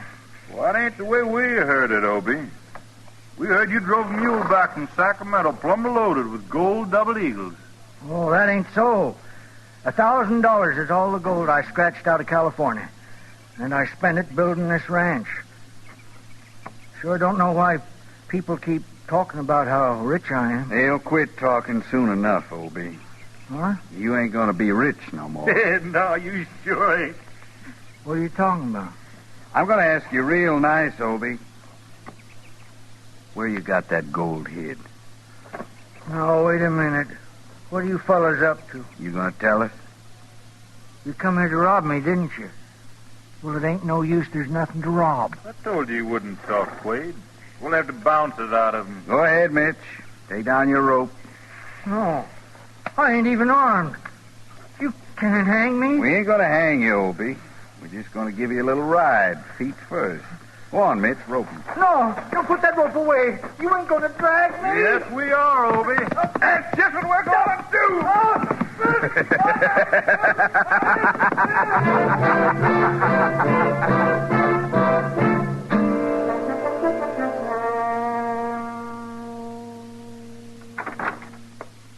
Well, looky there. It's Obie Tater. Oh, Chester. Marshal Dillon. How are you, Obie? What brings you into Dodge? Well, I had to see Doc Adams, Marshal. Well, you are kind of peaked looking, Obie. You been sick? No, I ain't been sick. I've been hurt. Hurt? Well, what happened, Obie? 3 weeks ago, Marshal. I like to died. What'd you do? Did you fall off a horse or something? No, I didn't. I got drug. What?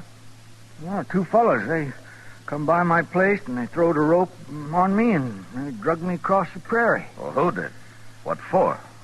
Oh, I never seen them before, Marshal, but one was called Mitch and the other Quade. That's all I know about them. Well, I never heard of no Mitch nor Quade around here. Well, why did they do it, Obie? Well, Marshal, you know how everybody thinks I come back from California with a lot of gold double eagles, and they say I'm rich. Oh, it ain't true, of course, but that don't stop 'em. They just go right on saying it. Yeah, I've heard the talk. So these two fellas, they wanted to rob me. I told them and I told them that I don't have no gold money, but they wouldn't believe me. It's a wonder they didn't kill you, Obie. Oh, they pretty near did, Marshal. I felt awful when they got through. You think they'll come back? They said they wasn't done with me yet. They said they'd find a way to open me up. It's a terrible thing, Marshal, being treated like that for no reason at all. And especially when you ain't even got no gold money. Well, that's too bad the rumor got started in the first place, Obie. I tried to stop it, but you know how I am. I ain't very smart. I can't hardly sign my name, Marshal. Guess that's why I've always got jobbed by any fast talker that comes along. All my life it's been like that. Well, we can't stop what people think, Obie, but maybe we can find those two men. Do you think you'd recognize them? Yes, I sure would, Marshal. Okay. They just might be hanging around Dodge. Let's go look the town over, Obie.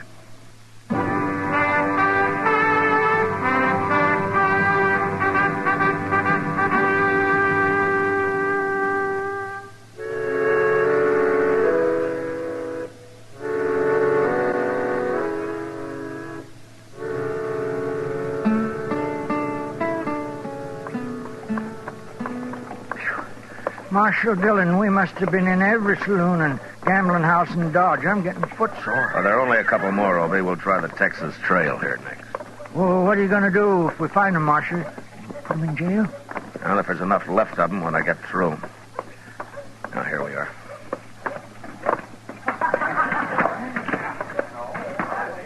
Okay, take a good look around, Obie.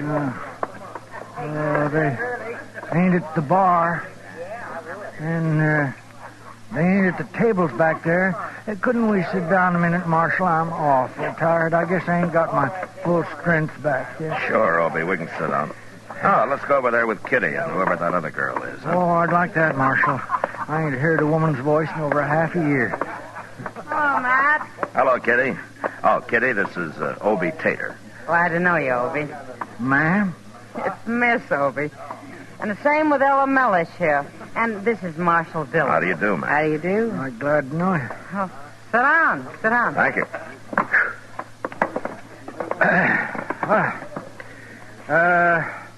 That's an awful pretty name, Ella Mellish.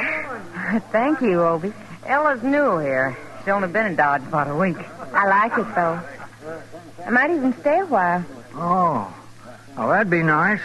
Sure hope you do, Ella. Well, it depends.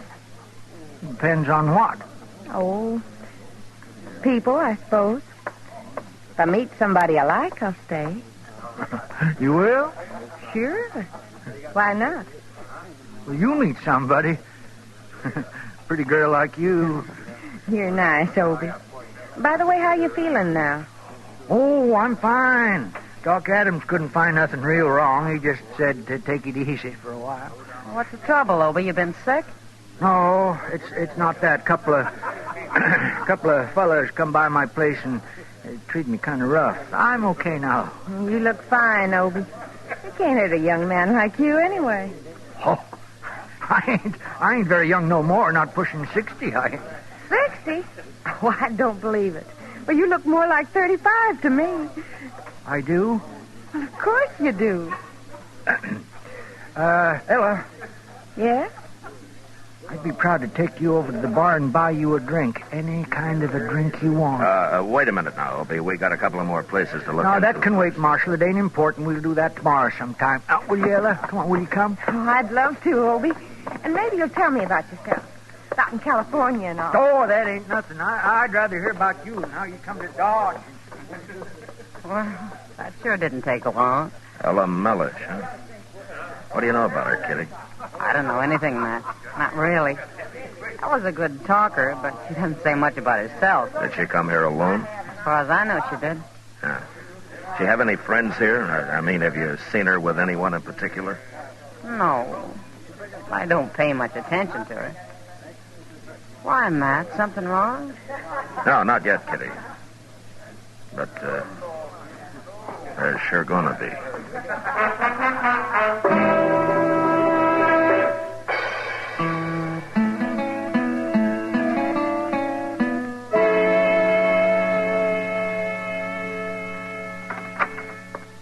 Oh, good morning, Matt. Hello, Doc. Come on in. Oh, well, thank you. You found Obie Tater yet? Not yet, Doc, but Chester's out looking for him again. Well, maybe you haven't tried the right places, man. Oh, we've looked everywhere, Doc. He and that Ella Mellish just plain disappeared, both of them. Well, I wouldn't worry about it. They'll be back. Well, I hope so. Now, this is the second day they've been gone. I tried to talk to Obie that first night, but he was acting like a man in a dream. Oh, love's dream, Matt. Love's sweet young dream. Doc, Obie Tater will never see 60 again. Oh, age has nothing to do with him. I'm surprised that you don't understand these matters. Oh, why should I? I can always come ask you about him. Anytime, Matt, anytime. Be glad to advise you. There's many a pitfall I might save you from, too, if you come to me in time. And you may consider me like a father. Like a father, huh? Certainly. Well, that's mighty nice of you, Doc. Yes, the benefit of my experience is yours, Matt. Just any time. Good. Tell me, Doc, how does a man get out of New Orleans with two different husbands gunning for him? Two husbands gunning for him? Why, it's out of New Orleans, two... Oh, my goodness, I must have been drunk. When did I tell you about that? The same night you told me about how you come to leave Philadelphia. Philadelphia? I did? Oh, well, that happened a long time ago. And I don't appreciate your remembering that either. Here he is, Mr. Dillon. What? I found him. Come on in, Obie. Obie Tater? Well, it's about time you showed up again. Well, what's all the fuss about? You think I was a criminal or something? We've been worried about you, Obie. Where you been?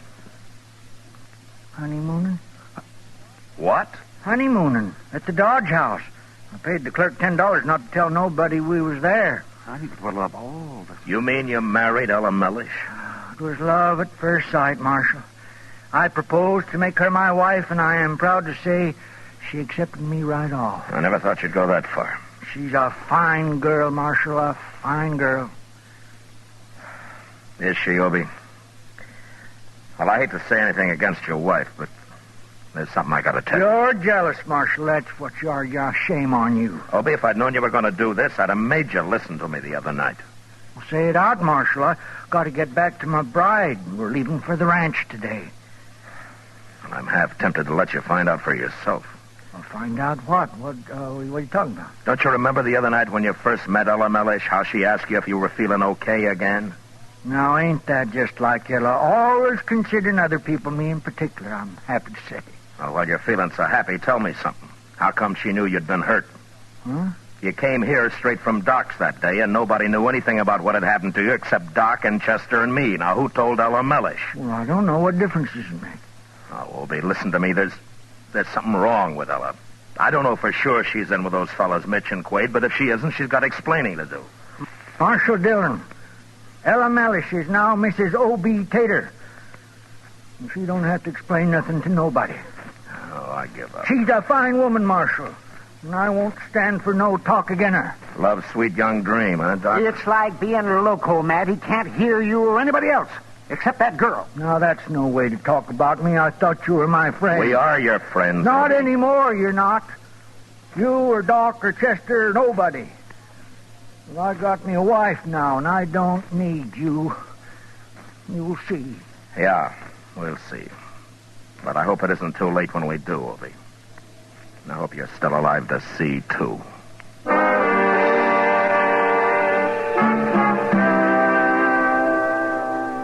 I didn't know how Ella Mellish planned to do it, but she was a clever girl. And I was sure she had some way in mind to handle Obie Tater. What she didn't know, of course, was that he didn't have any money, and that she was wasting her talents on him. And I was afraid that when she failed, Mitch and Quaid had come back, and well, this time they'd kill Obie. He was still alive about a week later, however, when Chester and I happened to be in the country not far from his ranch, and rode over to have a look. They're at home, all right, Mr. Dillon. My gracious, they must be roasting a calf with all that smoke coming out of the chimney. Wait a minute, Chester. Huh? Watch that smoke a minute. What? Now, just watch it. Now, there, you see?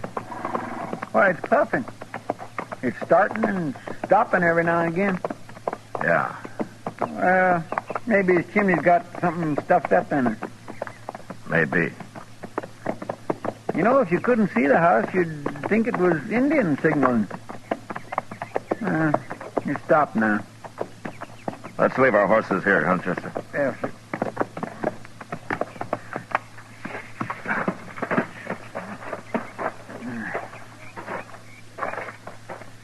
Chester, when we get inside, don't say anything about how that smoke looked.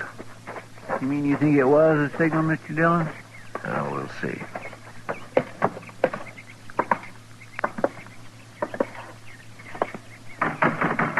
Hello? Anybody home? Who is it? Is that you, Ella? Marshal Dillon. What are you doing out here? Oh, we were nearby, so we thought we'd stop and say hello. Well, that's fine, Marshal. But I can't ask you, and I'm busy cleaning house. Oh? You'd better come back some other time. I'd love to see you then. Sure. Where's Obie? Obie? Oh, he went off somewhere this morning. I don't expect him back till late. Next time, Marshal, you come see us next time. I'll cook you dinner or something. That's okay, Ella. We'll see you another time. Sure. You do that, Marshal. Goodbye. Goodbye. Come on, Chester.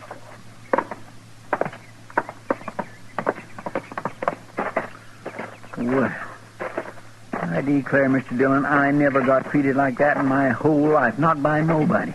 She wasn't expecting us, Chester. It had her upset. I don't care. That's no excuse for not even offering a man a cup of coffee. She didn't want us in the house. Yeah. In fact, I don't think she wants us anywhere around here. Hey, where are we going? Well, I want to take a look in the barn. And if Obie isn't out here, we're going back to the house. Well, but Ella said he took off for somewhere this morning. Ella was kind of nervous, Chester. Maybe she didn't mean it. Here we are.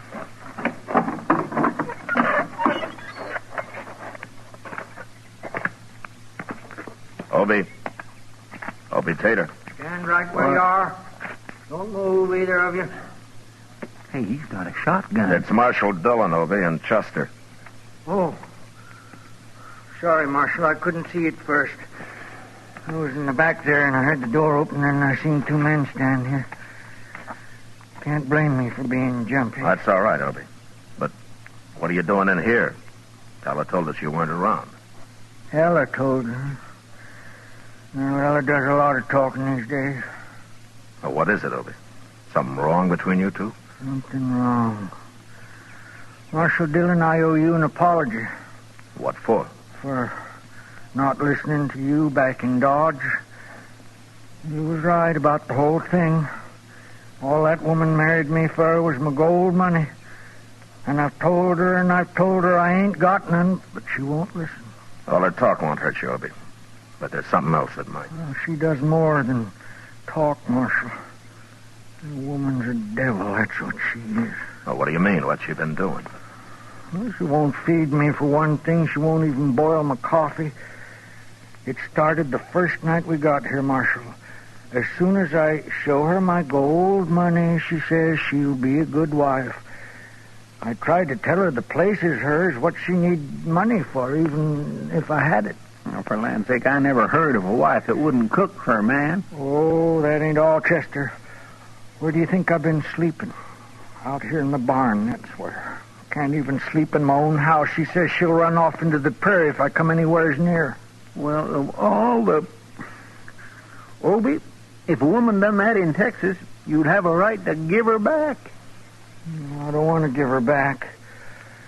She's so darn pretty. And besides, there's something else. She ain't going to devil me no more. What? After tonight, she said. She said after tonight it's all over. She said she won't give me no more trouble. After tonight, huh? That's what she said, Marshal. Chester. Yes, sir? Go get our horses and bring them into the barn where they can't be seen, huh? And when you get back, you and Obie and I are going to go into the house and sit down and wait. For the night.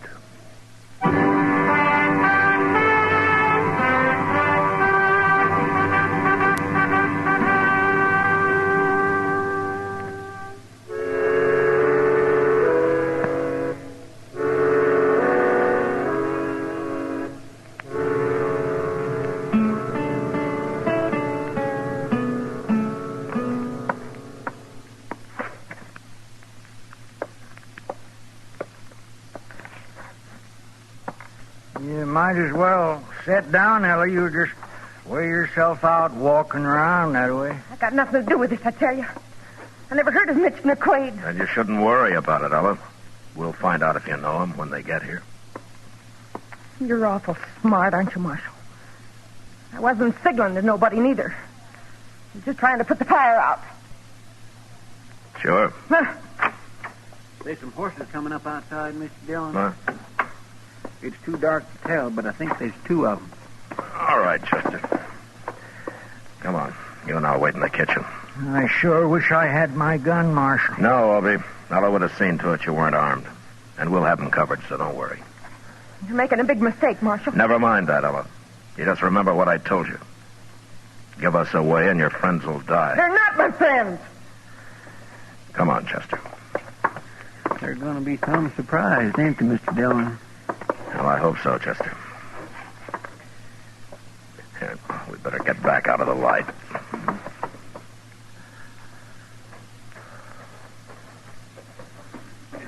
There they come, Mr. Dillon. Quiet now. You do that again. Evening, Obie. Mitch, you remember Obie Tater? Sure. He looks better than when I last seen him, though. Wait, you shouldn't be here.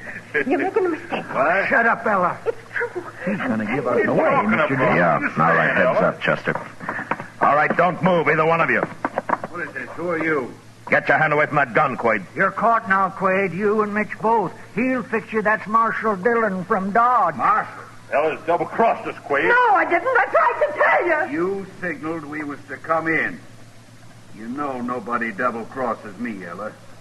Nobody. Don't do it, Quaid. All right, Mitch. You're next. I got my hands up, Marshal. I ain't drawn. Quaid shot her, Marshal. He done killed her. Chester. Get Mitch's gun. Yes, sir. Come on, give it to me.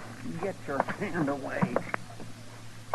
Who'd think any man could be low enough to shoot a woman? She double-crossed him. That's why he did it. No, Mitch. Ella had nothing to do with the Marshal being here. She signaled us to ride in tonight. That meant she'd given up and she was going away with us. Given up?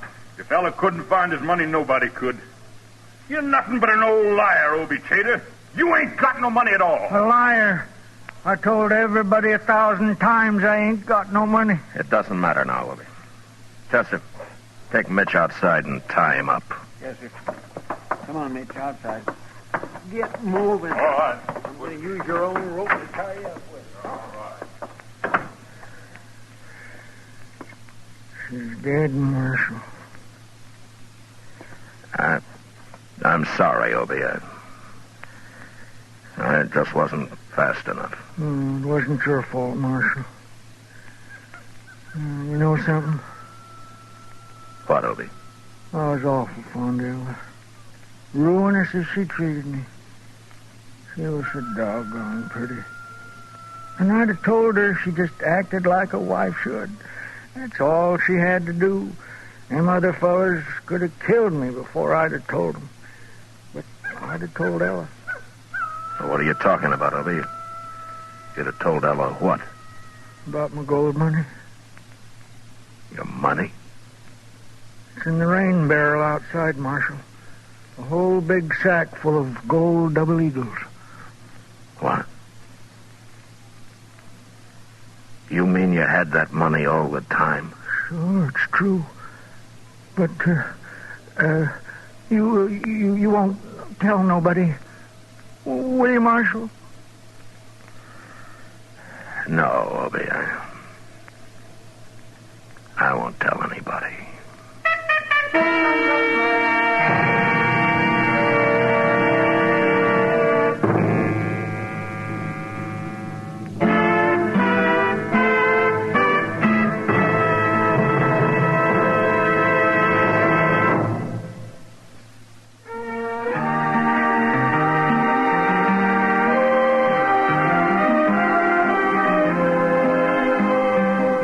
Gunsmoke, produced and directed by Norman Macdonald, stars William Conrad as Matt Dillon, U.S. Marshal.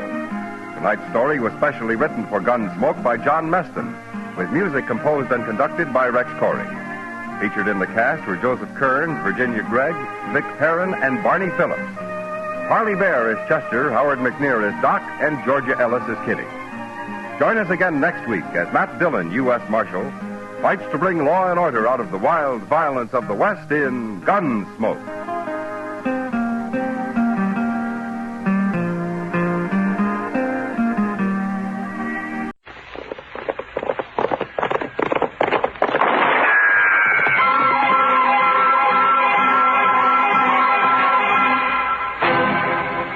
Dodge City and in the territory on West, there's just one way to handle the killers and the spoilers, and that's with a U.S. Marshal and the smell of Gunsmoke.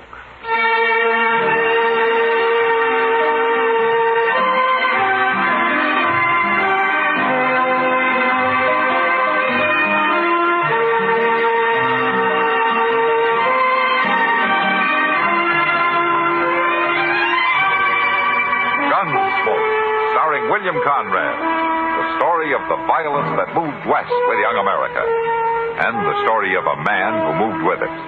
I'm that man, Matt Dillon, United States Marshal. The first man they look for and the last they want to meet. It's a chancy job, and it makes a man watchful. and a little lonely.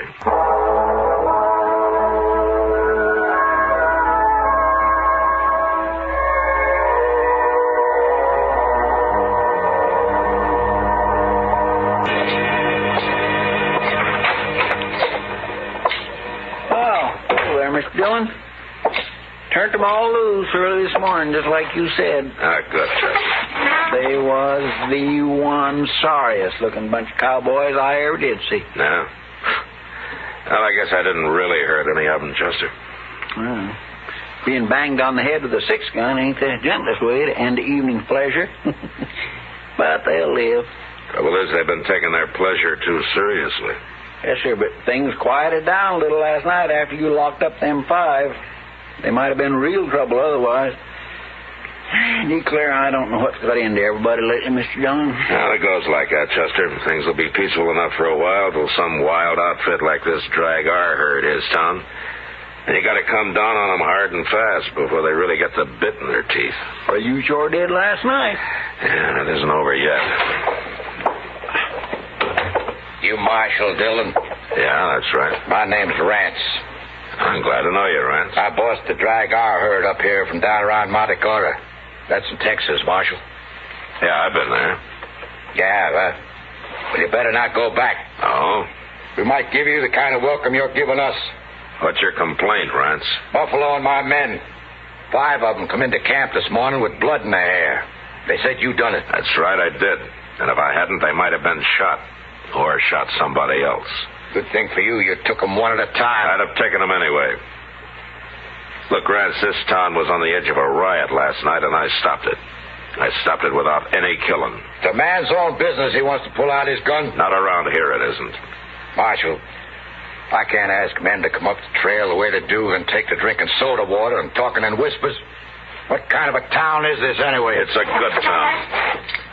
And your men can drink and gamble all they want in it, but they can't shoot the mirror off the wall at the Long Branch. And they can't grab townswomen on the street. And they can't break the bartender's arm in the Oasis. And they can't offer to shoot anybody that tries to stop them. It isn't that kind of a town, Rance. For sure, they get a little frisky. There's no harm in it, I can see. Sooner or later, it'd lead to killing. And I gotta draw the line somewhere.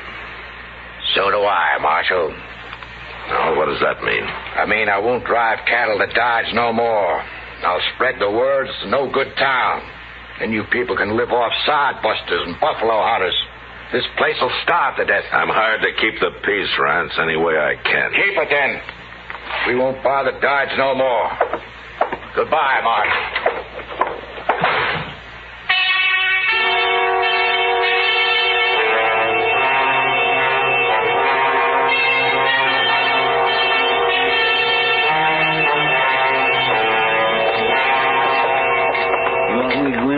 Dillon? No, you wait outside, Chester. Okay, sir. What do you think they're up to, anyway?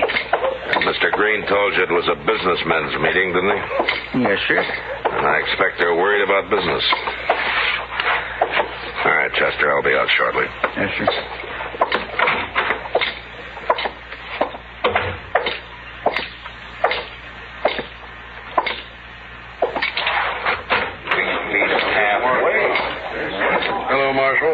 Mr. Green. Oh, there.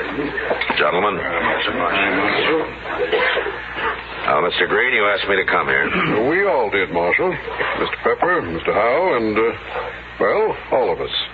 Practically every man who does business in Dodge is here. I don't see Rance. He says he does business here, too. He sure does. And that's what we want to talk about. Uh-huh. All right, go ahead. Well, we've had a meeting, Marshal. We've decided you've got to go easier on these cowboys. Oh, why?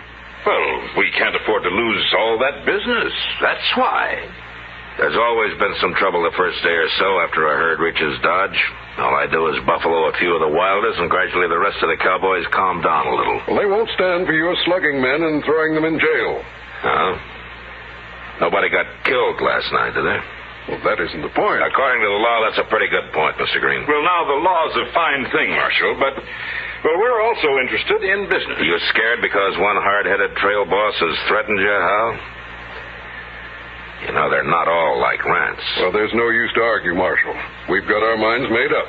You're too rough with those men. Mr. Green, would you like to run this town? Why, no, of course not me, but we thought maybe if you'd kind of leave Dodge alone and do your work in the country, then we'd hire somebody the cowboys here take to a little better, if you know what I mean. Yeah, I do.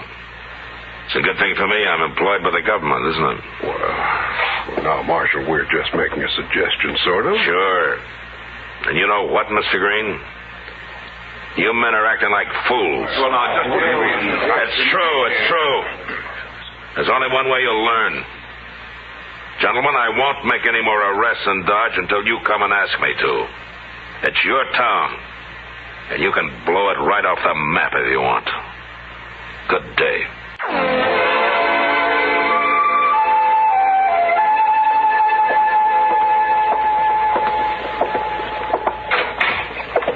I got the mail, Mr. Dillon. What there was of it. Oh, all right, Chester. Put it on the desk there. I'll look at it later. Yeah, I'm going to have a lot of time. Yes, sir, but you just wait till the word gets out that Dodge is wide open. Ain't going to be nothing but trouble. Yeah, maybe. This is the only way I can handle it, though. They won't listen to me otherwise. Excuse me, Marshal. Well, what for? Well, I don't want to bother you, but I thought I'd better come see you. You're not bothering me. I sure hope not. What can I do for you? Marshal, you don't know me, but I heard about you. Oh? Seems like a lot of people have lately. I know. Marshal, Go ahead, mister. There's nothing to be afraid of. I'm the new constable. You're what? The new constable. They picked me. I had to take it, Marshal. I'm so broke and all. You sound like you're apologizing. Well, I reckon I am. I didn't want you to be mad at me. I need the money. That's why I'm doing it. That's all right. Somebody had to take the job. I didn't know they were going to call it constable. Well, they wanted to sound as peaceful as possible, I reckon. Yeah. What's your name, mister? Dillard. Dillard? Yes, sir. Dillard Band. Where are you from? Well, I used to be a cowboy. But when I got so fat and all, I just sort of worked around wherever I can. I've been awful broke, Marshal. Yeah, you mentioned that. Yes, sir. How come you're not wearing a gun? Oh, shucks, Marshal. I don't never wear a gun. I don't even know how to use one very good. You're a whole lot better off without one. And I don't aim to get into any fights, Marshal. If there's any trouble, maybe I can sort of talk 'em out of it. Yeah, maybe. Well, Dillard, I wish you luck. Well, thanks. I got to be going now, Marshal. I'm on pay already. So long. So long, Marshal. Oh, my goodness. Yeah, I agree, Chester. Why, they'll ruin that poor fellow if he tries to stop him. He won't even raise his voice against him. But they sure might ruin Dodge.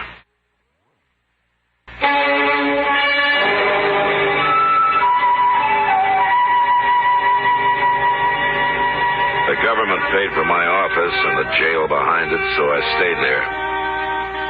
It was sure that Constable Dillard Band, broke and fat and humble, wasn't going to manhandle any randy Texas Cowboys and throw them behind bars. The first 24 hours passed peacefully enough. The Braggarts outfit was busy moving their herd across the Arkansas and didn't get into town. But the next day, a new herd arrived. That night, it seemed like all of Texas had come to Dodge. By midnight, no man, unless he was armed and ready to fight, should have been out on the street. It was Doc who told us what it was like when he came into the office where Chester and I were sitting it out, playing a little two-handed 21. Well, it's a fine thing when the U.S. Marshal holds up in his office when men are getting shot up and knifed all over town. And I hope that's not true, Doc. Well, it is true. I just came back from trying to save the second victim. The first one's already dead.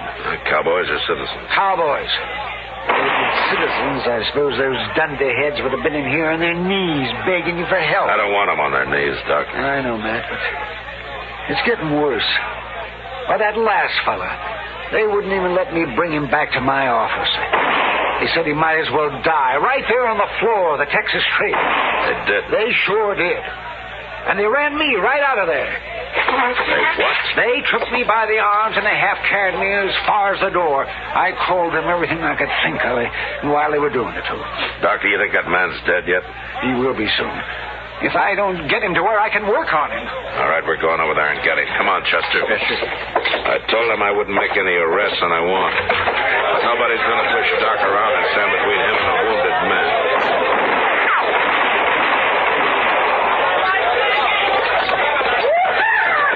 You get in the middle, Doc. I wish there was a tunnel under the street. I don't see Dillard nowhere. He ought to be out here talking his head off if that's his plan.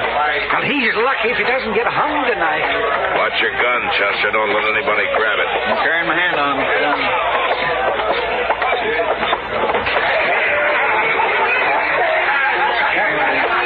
He's right over there, Matt, lying in front of the bar. All right. All right, get out of the way, will you? Will you make room? Will you move, please? Come on. All right, go ahead, Doc. See if he's still alive.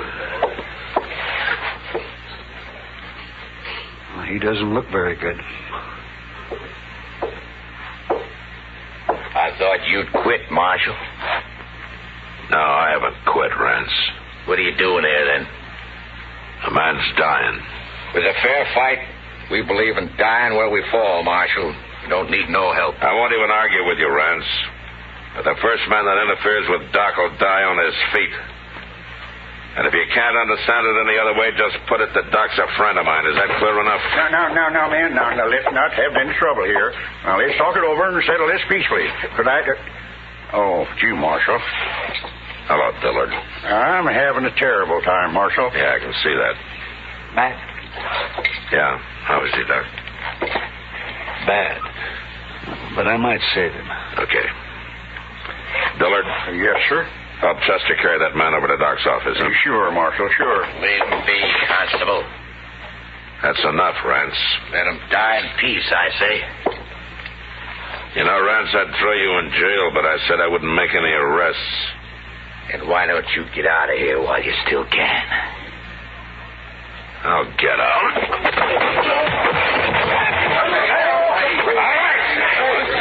I'll shoot the first man that touches a gun. All right, Chester. Dillon, get moving. Yes, we got him, sir. You lead the way, Doc. Well, let's hurry. That man won't live long if we don't.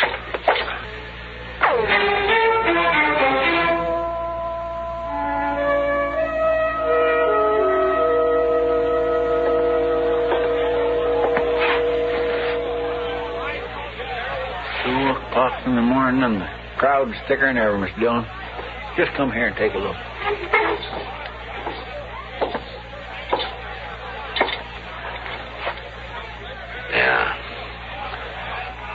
Yeah, another hour and they'll really be out of hand.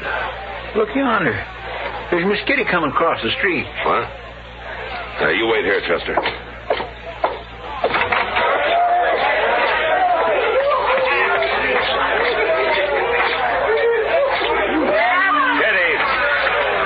Kitty, what are you doing out here? Coming to find you. Let's get off the street. Come on.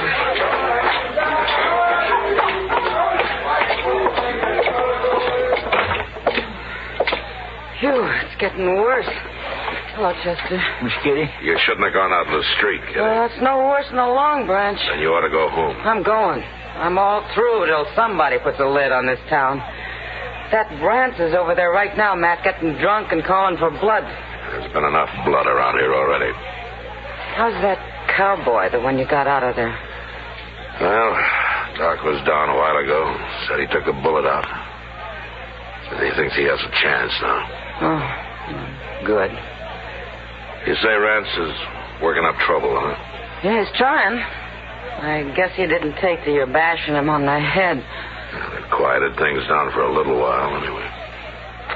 They sure got that poor Constable Tree. Dillon, what's his name? He seemed like a nice enough fella. I sure to hope they don't hurt him. Well, when I left, they had him dancing on the bar. He looked about to cry. Well, that's harder on the bar than 'tis on Dillard. He's about the fattest peace officer I ever did see. Well, he's going to be fatter than ever after tonight. Every time he opens his mouth to talk, somebody pours a glass of beer down him. It's sort of pitiful, Matt. That's worse than that, Kitty. Yeah, I know. That's why I got out of there. You can kind of feel when a crowd like that starts to get real mean. I guess you listen to him out there. Well, I'm not even staying in town tonight. I'm going out to Ma Smalley's. That's a good idea, Kitty. Chester, you go along with her. I better stick around here. All right, so what's Mr. Green? Oh, my land, look at Dillard. A fella beat me up. He beat me up bad. He certainly did. Marshal, we came here to ask you... Wait a minute, Mr. Green. Chester, take Dillard up to Doc's place. I sure will. Come on, Dilly. Oh, thanks. Chester, you come back for Kitty here. Huh? All right, Chief. All right, Mr. Green, you wanted to ask me something? You've got to stop them, Marshal. Another man's been killed. Mr. Howe's brother. He caught a stray bullet out back of the Texas Trail. Oh? Well, I'm sorry to hear that. I wondered why Mr. Howe wasn't here. He told me to tell you that he'll trust your judgment from now on. We shouldn't have interfered, Marshal, but we're all behind you now. Certainly are. You'll do something, won't you, Marshal? All right. It's pretty late, but I'll try it. Thank you, Marshal. I'll start with Rance. He's the worst of the lot. I'll go get him and throw him in jail. But before I go, I want every saloon keeper in Dodge to put out his lights and close up. We'll do that. Now, you gentlemen have to pass the word for that. I don't want to be seen until I go for Rance. We'll do it, Marshal. We'll do it right now. All right, then get going before it's too late.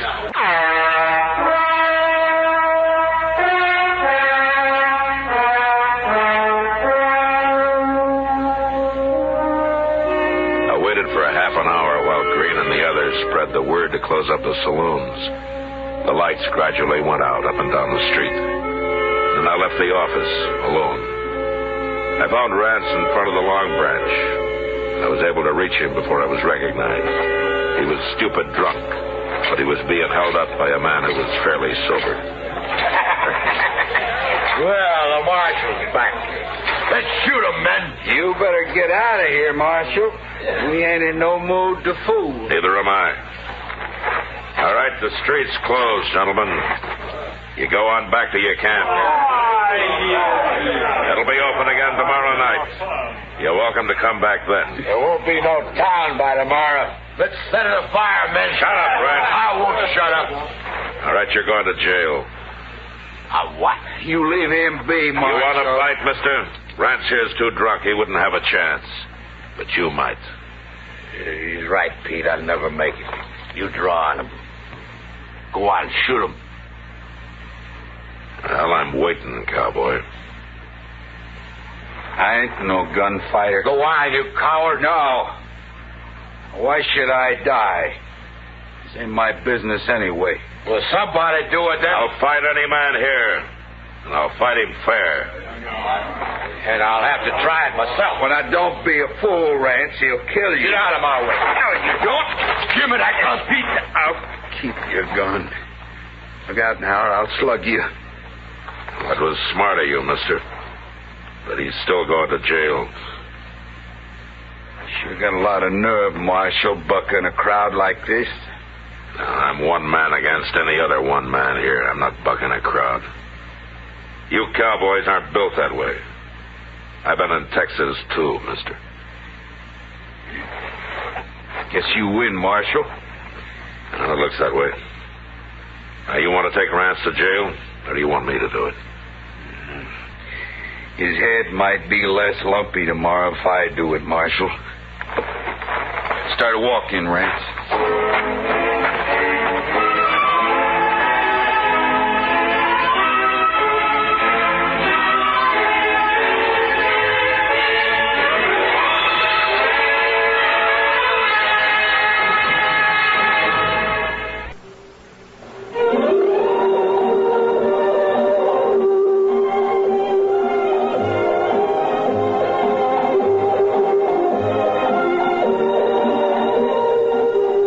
Gunsmoke. Produced and directed in Hollywood by Norman Macdonald, stars William Conrad as Matt Dillon, U.S. Marshal.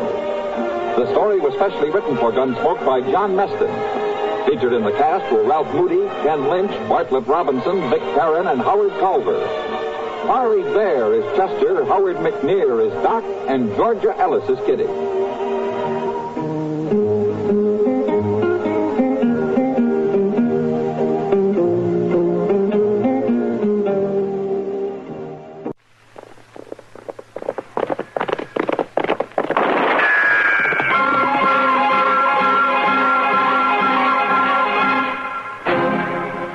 Dodge City and in the territory on West, there's just one way to handle the killers and the spoilers, and that's with a U.S. Marshal and the smell of Gunsmoke.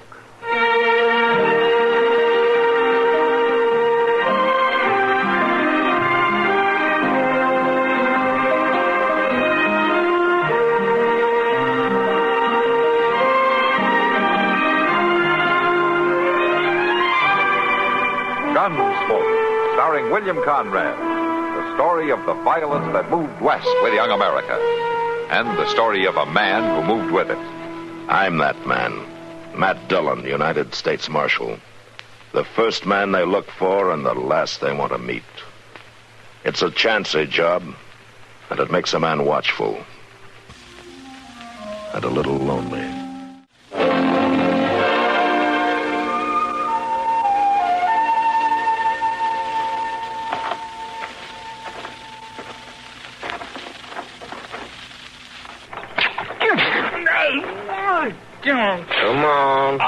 Come on, get your boots on. Let's go.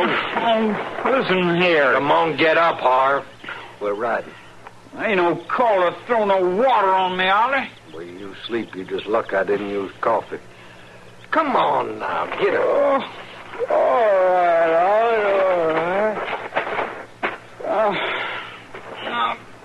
I don't know why we have to move so early. Just because I want to get this here stuff to Texas before the law starts sniffing around after us.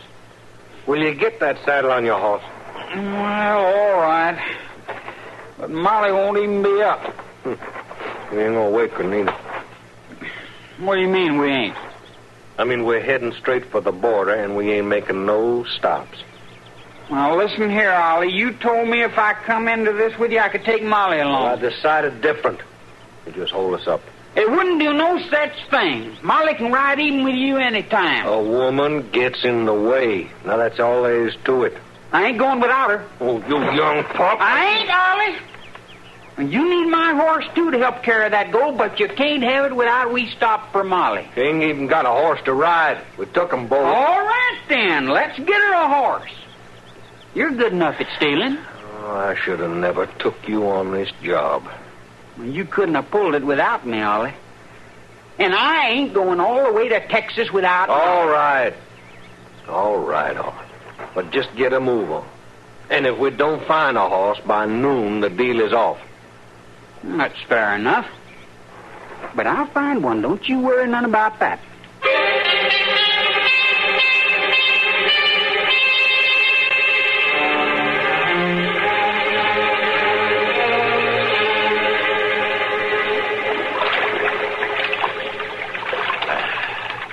Well, come on, Chester.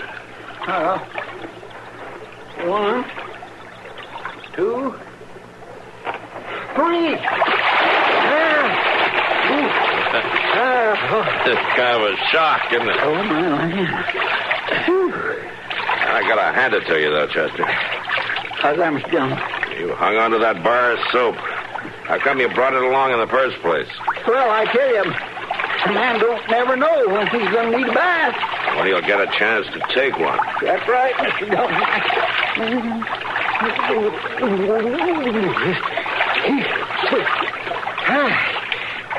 Well, sir, that is exactly right.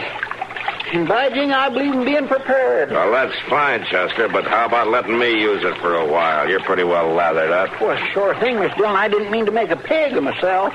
Here. More like a mad dog. Thanks.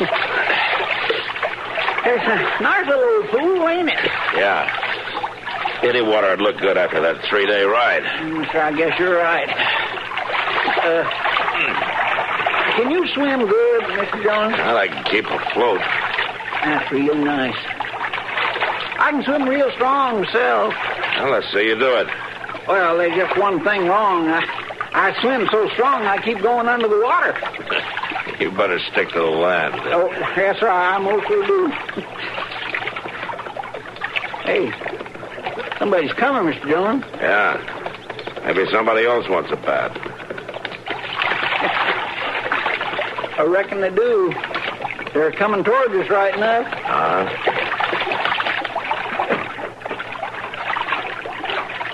Hey, they're heading for our horses. Yeah. Hey, you. Just stay right where you are so you don't get hurt. Leave those horses alone. He's shooting. Yeah, we better stay where we are. That's more like it. Come on, I'll get both them horses. You can always use this pair. Sure, I'll. Hand me them bridles. Now you go get the gun. Sure, I'll. Hey, he's taking your gun, Mr. Dillon. I should have known. Harv, get the boots, too. Your boots? That's what I said. Ought to slow them down, son. Say, I don't know who you men are, but you better think this over. This here's Mr. Dillon, the U.S. Marshal from Dodge. Well, fancy that now. I'm real pleased to meet you, Marshal, and I am thinking it over real good. Come on, Harv, let's go.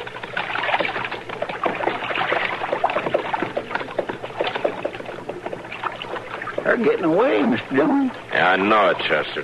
But we're not in a position to do much about it.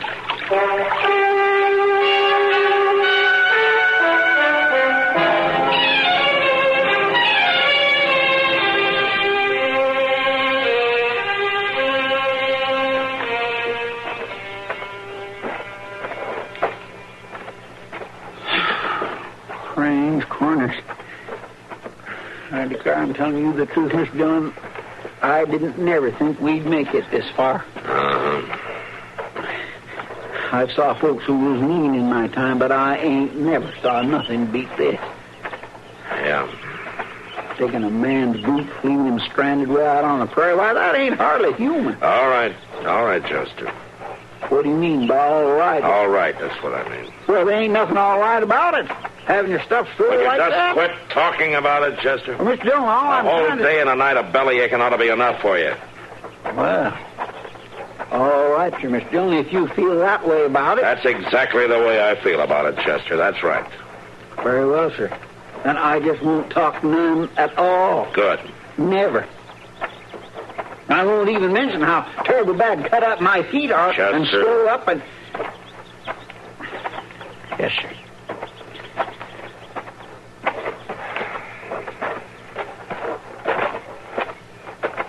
Oh,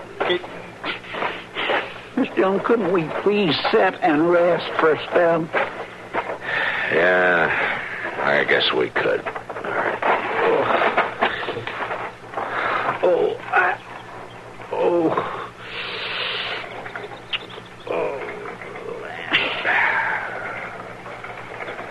Mr. Dillon, you hear that?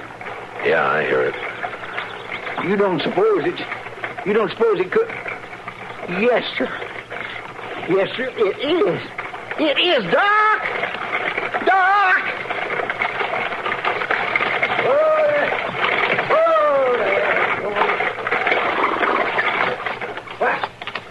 Why, for heaven's sakes, Matt and Chester. Hello, Doc. Oh, Doc, you're a sight for sore eyes. What's the matter with you two? You just bucked off your horses? Will you give us a lift, Doc? Well, if I ever saw a sorry-looking pair, it's you two. Doc, we want a When lift. they hear about this at the Long Branch? Let me look at you. Where are your boots? Never mind, Doc. Just give us a lift, will you? How long have you been walking? A night and a day, Doc. And that's an awful long time. Night? Let me see your feet. I sure will. Oh, my. Well, get in. Get in. What are we waiting for? I think I better get you two up to my office right away.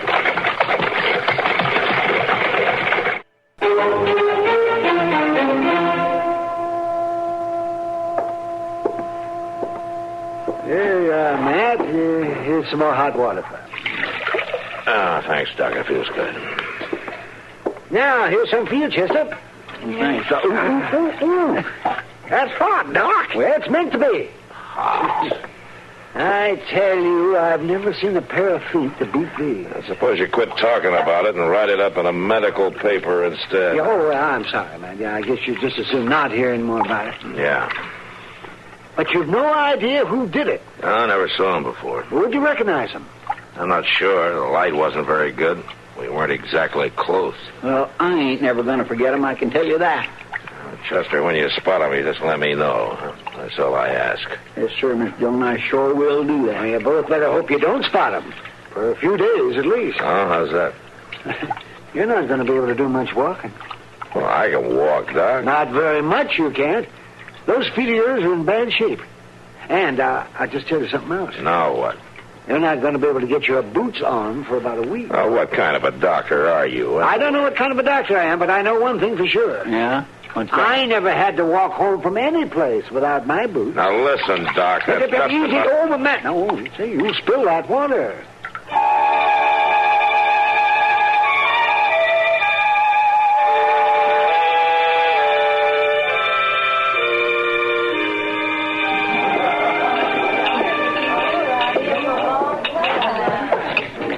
Ah, thanks, Sam. Sure, Marshal. Well, you must be feeling like yourself again, Matt. How's that, Kitty? You're sitting here having a drink like a human being. You haven't snapped anybody's head off yet? No?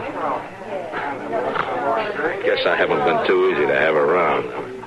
Well, you're never easy, but this week you've been worse than usual. Well, I'll say this for you, Kitty. Man has a hard time getting swell-headed around here. I should think you'd thank me. I don't know why. Well, it'd be a shame if you couldn't get your hat on now that you've just started being able to wear boots again. Oh, that's very funny, Kitty. I'm sorry, Matt. You're walking all right again now, aren't you? Yeah, sure. Well, I'm glad. That was a terrible thing. Yeah. Well, I'll be... Kitty, excuse me a minute, will you? Sure. There's a man at the bar over there I want to see. Business? It might be. I'll be back.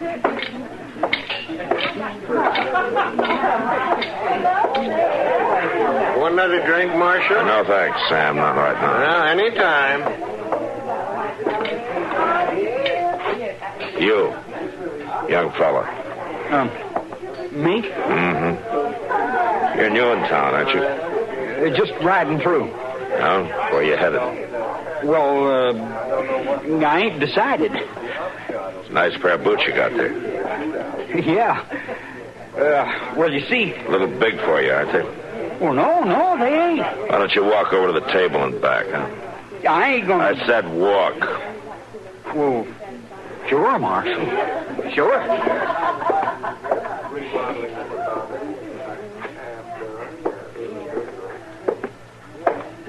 Yeah, they're a little wobbly, all right. Where'd you get them? They was my pa's. Pa gave them to me. They're mine, aren't they? Well, now... They're my boots, and your name's Harb. Yeah, Marshal, you're right. I'm glad you found out. You weren't very anxious to help me find out. Yes, I was. I was scared is all. I was even thinking to come to see you. This isn't my office. Well, I figured maybe a couple of drinks and I wouldn't be so scared. All right. Tell me the story. I want to lead you to him, Marshal. Oh? Who is he? He's my brother, Ollie. He told me if I'd help him with a hold-up, I would never have to worry no more. I see. And you're worrying? He's run off from me. With the money? Well, I don't care so much about the money. Thing I can't abide is he run off with my girl. Oh, do you know where they went?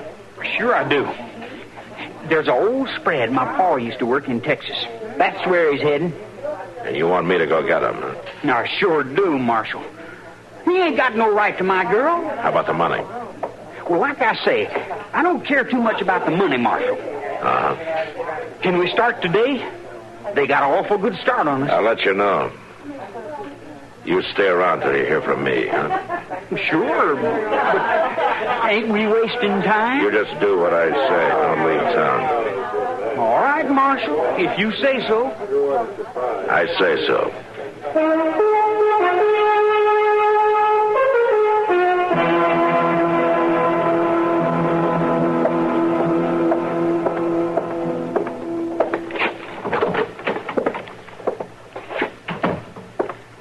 I brung the mail, Mr. Dillon.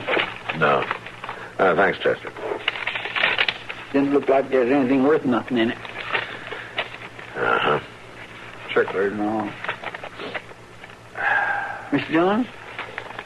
Yeah? I've been wondering something. Yeah? Yes, sir.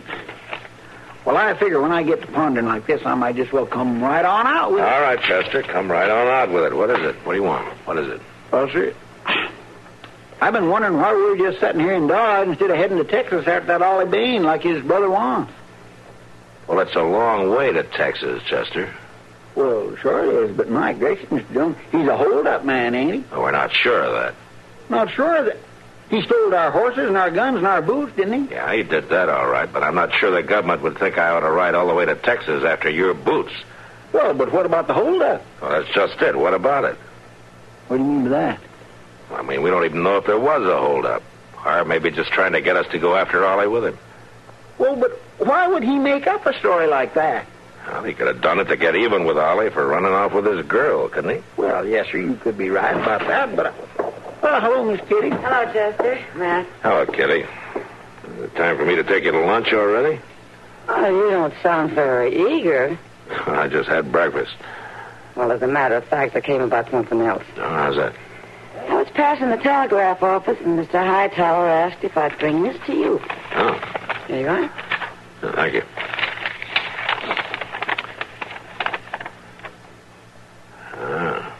Good news? Well, Chester may think so. How's that, Mr. Dillon? We can take that trip to Texas you've been so anxious for. That's so? The Bain brothers not only pulled a stage hold up, but they killed a man while they were in it.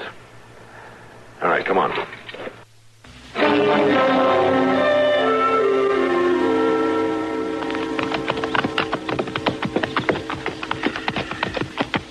You're right, Mr. Dillon. Texas is an awful long way from anything. Yeah, but it's better riding than walking, isn't it? Yes, sir, it surely is that. Well, I reckon that was a pretty mean trick, taking your boots away like that. Pretty mean. A man that'd think up something like that is no more than a cannibal. It was Ollie's idea. Then I don't think much of your brother. I didn't think much of him anyway, of course, but... Oh, Ollie's a mean man. Well, why did you put in with him then, Harp? You talking about the holdup? Mm-hmm. Well, I reckon it don't make no sense no more, Marshal, but it was the first time Ollie ever treated me like I was worth anything. Oh. Yeah, he beat me and he cuffed me all the time when I was growing up. He never had no use for me. I shouldn't think you'd have had any use for him either. He was big and strong, Marshal. Yeah, Ollie could do about anything. I guess when he asked me to help with the holdup, I guess I figured he was getting some use from me. But he didn't, Marshal. As soon as he didn't need me no more, he run off with my girl. Oh, he's a mean feller, all right. We'll get him, won't we, Marshal? Yeah, I expect we'll get him. That's good. Not going to be so good for you, though, Harv. They'll want you for the holdup and the killing also. I know it, Marshal. You'd have been smarter to make a run for it by yourself instead of ever coming near Dodge. Well, I wanted you to get him. And I'm going to try. It ain't right for a man to run off with his brother's girl.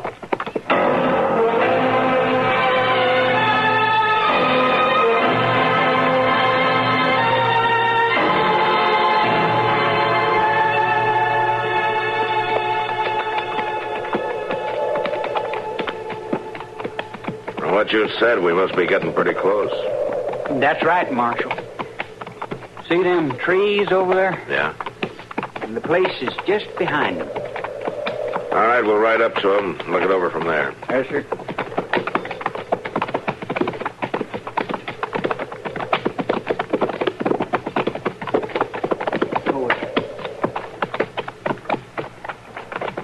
see? The shack is right over there. Yeah. We'll leave the horses here.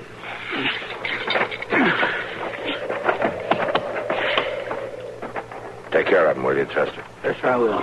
Come on. I'm going up there, Marshal. That might not be too smart, Harv. I just want to go and get my girl before the shooting starts.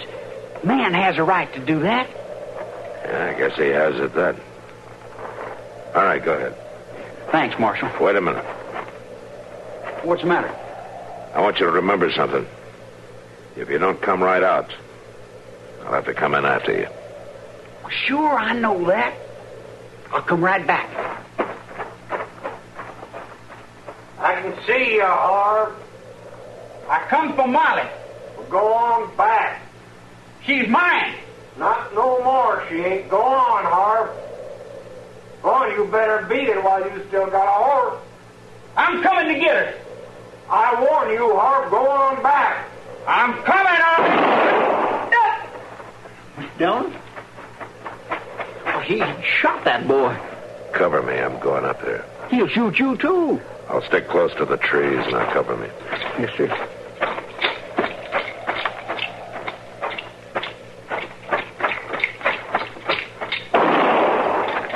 Mr. Dillon? It's all right, Chester. That shot was in the shack.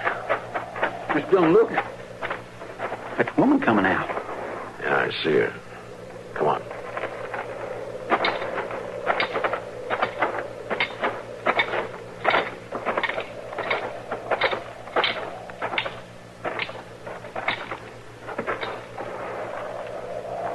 You can take this gun now.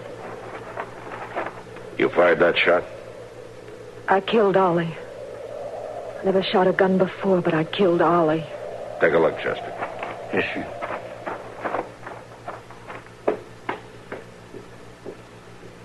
He's dead, Mr. Dillon. Check the other one, will you? Yes, sir. You don't have to look, Marshal. I knowed right away when Harv died. Yes, ma'am, I guess you did. She's right, Mr. Dillon. Man don't have no right to shoot his brother. No, he doesn't. Man don't have no right to run off with a woman neither. And beat her and be mean to her. No, ma'am. But mostly a man don't have no right to shoot his brother. You should have let the law take care of it, ma'am. No, Marshal. I owed it to Harv. He wouldn't have expected it. I could have helped him before, and I didn't. I thought it was smart to come with Ollie. Ollie. He wasn't fit to shine Harv's boots. No, Marshal. I owed it to Harv.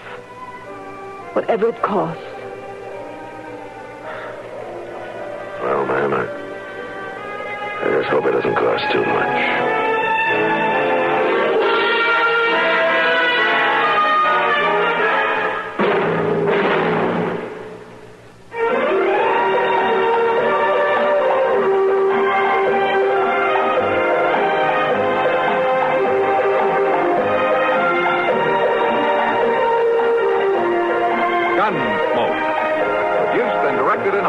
By Norman McDonald, stars William Conrad as Matt Dillon, U.S. Marshal. The story was specially written for Gunsmoke by Marion Clark, with editorial supervision by John Meston. Featured in the cast were Sam Edwards, Gene Bates, and Lawrence Dobkin. Harley Bear is Chester, Howard McNear is Doc, and Georgia Ellis is Kitty.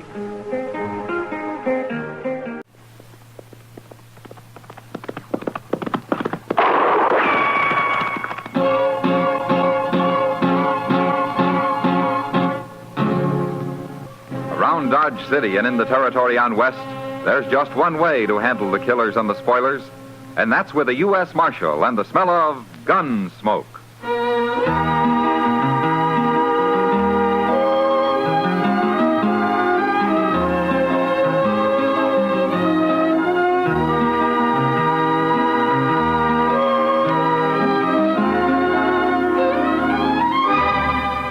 Gunsmoke, starring William Conrad. The transcribed story of the violence that moved west with young America. and the story of a man who moved with it. I'm that man, Matt Dillon, United States Marshal. The first man they look for and the last they want to meet. It's a chancy job, and it makes a man watchful and a little lonely.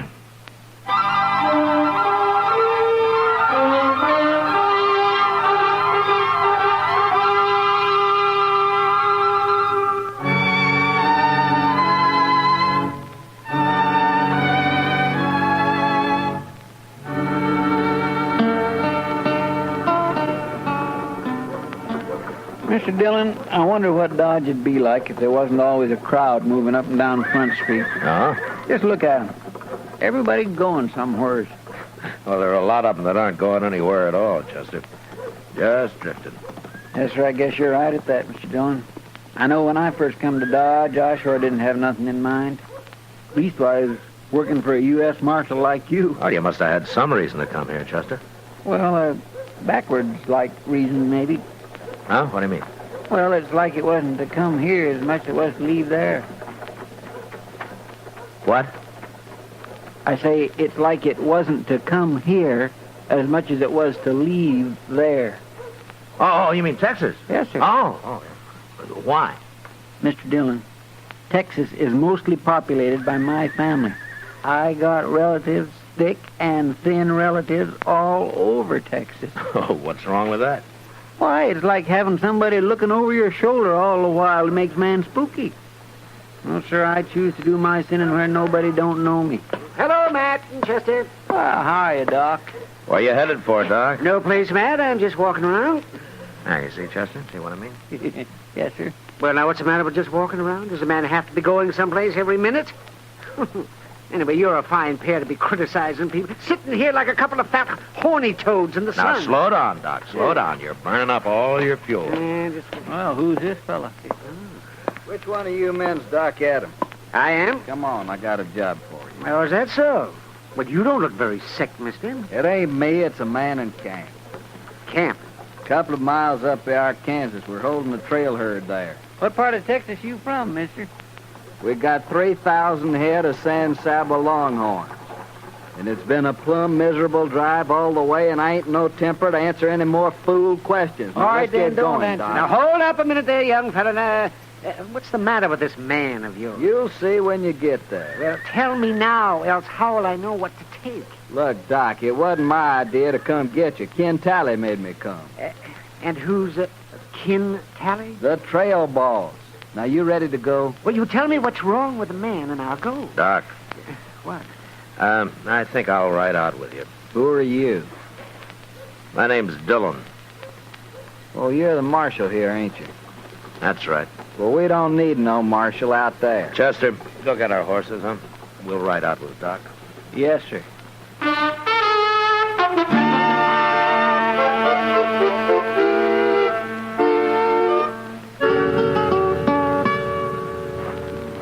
I brought the doc, Ken. How many doctors they got in Dodge anyway, Choke? That's the doc there.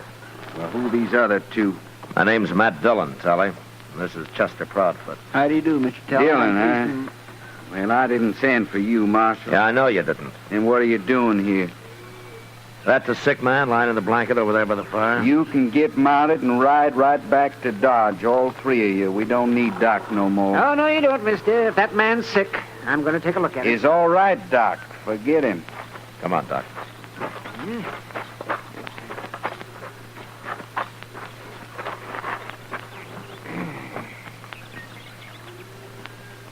Well, Doc? He's dead, man. Mighty contagious disease, too. Oh? I've found that when one man gets shot, it usually leads to somebody else getting shot sooner or later. Who killed this man, Tally? How'd it happen? I don't figure it's none of your business, Marshal, but since you're so nosy, I'll tell you. He shot himself. That's a lie. He couldn't have shot himself. Why not, Doc? Because he was shot in the back. That's right. You gonna tell me who did it, Tally? No, Marshal. I ain't gonna tell you nothing. Tell her your man Choate here told us that you've had a hard drive up from the San Saba. Hard. We fought Indians and thieving Kansas jayhawkers and bad weather and stampedes the whole way, Marshal. But we're still ready to fight Dodge City if we have to. Well, you've been through a lot, Tully, and I know how edgy it's made you. All of you. But this man's been murdered, and I gotta have the murderer. His name's Bud Cowan. Whose name? Him. There. Who killed Bud Cowan? It's no use, Marshal. I got 18 Texas Cowboys here. Well, 17, and there ain't a one of them that'll talk. Look, Tully, you're a responsible man, or you wouldn't be trail boss. Now, you know what the law means. You know what it's for. Kansas law ain't for Texans, Marshal. We'll fight our own snakes. I'm not a Kansas Marshal. I'm a United States Marshal, but the law's the same. It don't matter. No Texan's gonna get hung in Kansas, leastwise not as long as I'm around. And there ain't a thing you can do about it, Marshal. Yes, there is. Like what? You men are kind of hankering to buck the tiger in Dodge, aren't they? Of course they are. For 3 months, they ain't talked to nothing else. So if they don't get to Dodge, they're going to be mighty unhappy, and maybe one or two of them will decide to talk. Marshal, how are you going to keep 17 juiced-up Texas Cowboys out of Dodge? They'll ride right over you. No, I can't keep them out, Tully, but I can fix it so there won't be anything for them when they get there. What do you mean? I'll close Front Street, every saloon, every gambling table, every store. I'll close them up tight. You do that? And if you knew me well enough, you wouldn't ask. Come on, Doc. Chester. You think it over, Tully.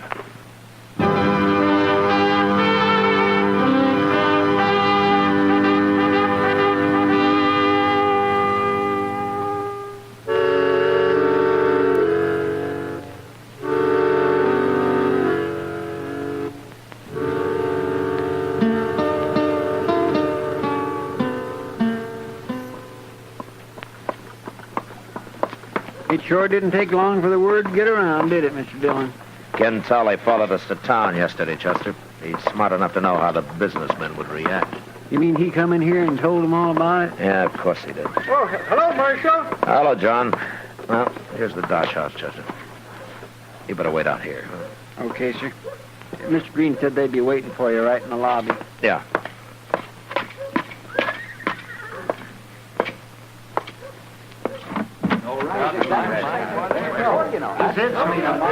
Gotta keep these in order. Hey, I'm glad you came, Marshal. Well, what can I do for you, Mr. Green? Well, I'll let Marshal... No, quiet, gentlemen, please. I'll do the talking. Marshal Dillon. As you can see, most of Dodge's leading businessmen are present here. Mr. Tompkins, Mr. Jonas, Mr. Botkin, Mr. Teeters. Yes, sir. And I'm here as owner of the Dodge house. Marshal, you know why we're here as well as we do. Because I told Ken Tully I'd close Front Street. Huh? Exactly. And we won't stand for that, Marshal. We need that Texas money, and we're going to get it. Gentlemen, a man was murdered out at that camp. Oh, he was just some Texas cowboy, Marshal. The prosperity of Dodge is certainly more important than him. Don't you agree, gentlemen? Why, certainly, Mr. Green. Absolutely. Absolutely right. Now, wait a minute. You mean that you so-called good citizens of Dodge are putting a few dollars above the value of the law? Even above the value of a human life? Don't preach to us, Marshal Dillon. All the men you've killed. Mr. Green, I never killed a man in my life except in the performance of duty or in self-defense. All right. All right, that's not important. We're wasting time, gentlemen. I'm hired to enforce the law, and I'm going to do it any way I see fit. Now, is that clear? Well, then we'll complain about you, Marshal. We'll all write letters to Washington and have you fired. You will, huh? Good. Fine, that's fine. Then maybe I can get a little sleep for a change. Start walking around like an ordinary man instead of jumping at shadows thinking somebody's about to shoot me any minute. Yeah, go ahead. And maybe I can afford to have a few friends again. Instead of everybody looking at me sideways like I was some kind of a rattlesnake. Gentlemen, I might not have to kill anybody again as long as I live. Yeah, you go on. Write your letters. You'll be doing me a great big favor.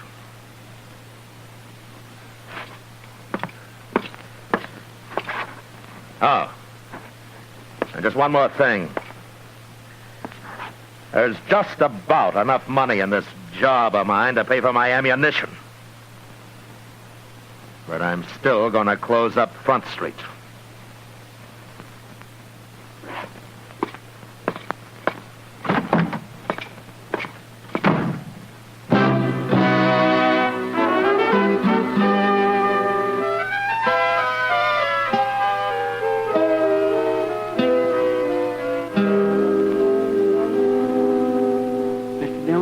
What is it, Chester?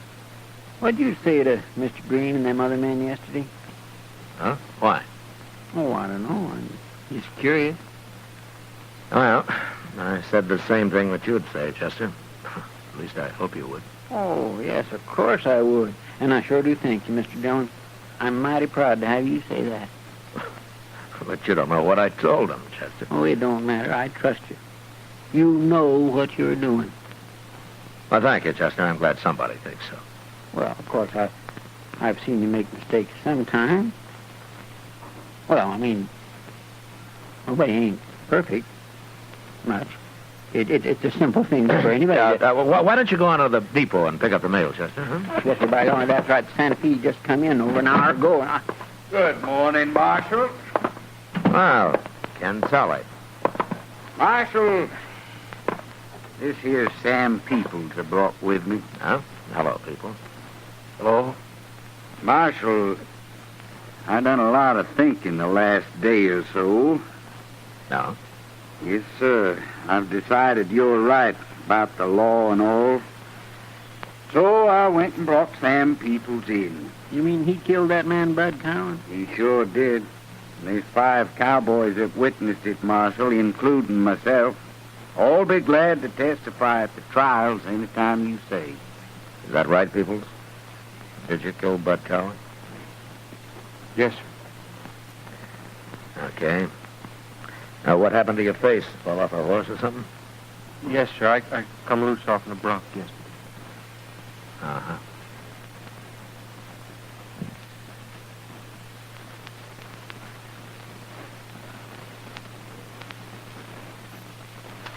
Okay, lock him up, Chester. All right, sir. Everything all right now, Marshal? Well, I'll let you answer that, Tully. No hard feelings on my side. Just don't let him get away now. One murder is all I can produce for you. See you later, Marshal. Well, come on, people. The cells is out back here. Wait a minute, Chester. Yes, sir? Bring him back here, huh? Yes, sir. Come on, people. Peoples, tell me something. Are you a Texan? No, sir, I ain't, Marshal. And what are you doing with that San Saba outfit? I run into them when they was bringing their cattle across the Cimarron, sir. They hired me on just for grub, and I wanted to get to Dodge real bad. Ah, I see. That bronc you fell off of yesterday, did he tromp on your face?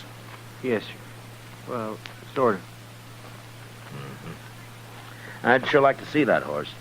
You would? Yeah. Be kind of interesting to see a horse that's got hooves like a man's fist. Yes, sir. There's not much you can do about this, is there, Peoples? No, sir. They're all going to swear I done it. Do you know who did? No, sir, I don't. I was out riding herd when it happened. And none of them fellers ever talked to me much, anyways. Well, you're in a tough spot. Yes, sir. Unless I can find out who did kill Bud Cowan, you're going to have to stand trial. But I'll do what I can for you, if that happens. Thank you, Marshal. I don't guess there's much anybody can do. All them fellers testifying. Well, we'll see. Go get him something to eat, will you, Chester? Yes, sir. I'll be out on the street. Ken Tully's men are going to be feeling free to do about anything from now on.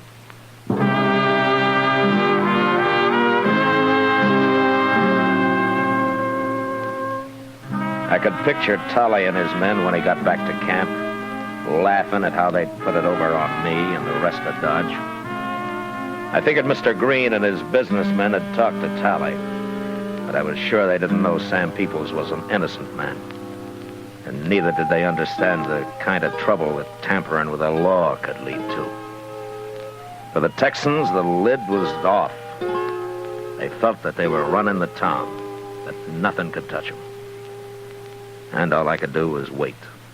So I went over to the Texas Trail and sat with Kitty for a while, watching the crowd. I'm glad you're here, Matt. Otherwise, I'd have to be drinking at the bar with one of those beat-up cowboys. Well, I hope I'm not costing you money, Kitty. You are, but I won't start. Anyway, it's better than trying to grin back at those cowboys. Well, those men have had a rough time coming up the trail, Kitty. Nobody asked them to come. No, I suppose not. You know, Matt, I've worked in a lot of places. Even the gold camps. Dodge is worse than any of them. Oh, is that so? Why? I don't know. Maybe the sun and the prairie take too much out of everybody. Seems like every man that comes to Dodge is out to get his own back somehow, even if he has to kill somebody to do it. Well, I guess I follow you, Kitty. All I'm saying is that maybe our hard life makes men kind of angry. They want to fight all the time. Well, something sure makes them want to fight, or at least get drunk. Look at them. Hey, who's that coming this way, Matt? Huh? There. Now, that's Ken Tally, the San Saba Trail boss. Well, he sure looks like he wants to fight.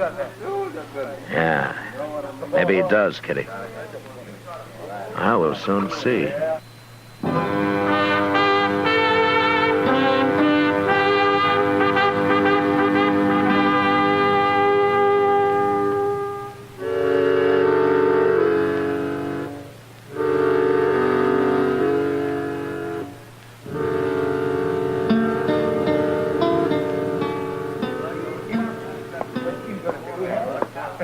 Evening, Marshal.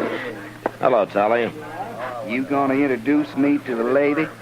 Nobody has to introduce anybody here, mister. My name's Kitty. Kitty, huh?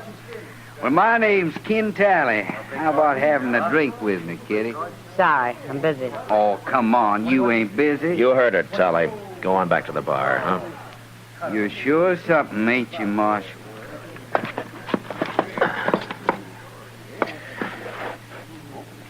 Why don't you get going? Okay. Okay, I'll go. Sure I will. Is he crazy or just drunk? I don't know, Kitty. Anyway, I'll bet he gets into trouble before the night's out. Well, if he does, there's plenty of room in jail for him. I take it you've already got a grudge against him. Yeah, I sure have. But it's not on my account. Huh? Whose? An innocent little fella called Sam Peoples. Sam Peoples? Yeah. Hey, wait a minute. Like a fight starting. Yeah. You stay here, Kitty. I'll be on the floor in a minute. Oh, you want nothing to go ahead. Do it, baby. All right, hold it there. Hold it. What's the trouble, Marshal? You and this man settle your differences some other way, Choate. I won't have any gunplay here. Gunplay? Well, we wasn't fighting, Marshal. Was we, Jim? No, we was just haranguing each other, so. Me and Jim always talk like that, Marshal. Don't we, ma'am? Why, look at there, Marshal. Ken Tally's running off with the gal. Come on, get in. Let's go outside and look at the moon. Sure. Let's. And I'll rub the rest of this bottle around in your face when you get up. All right, get out of the way, Kitty. Gladly, Matt.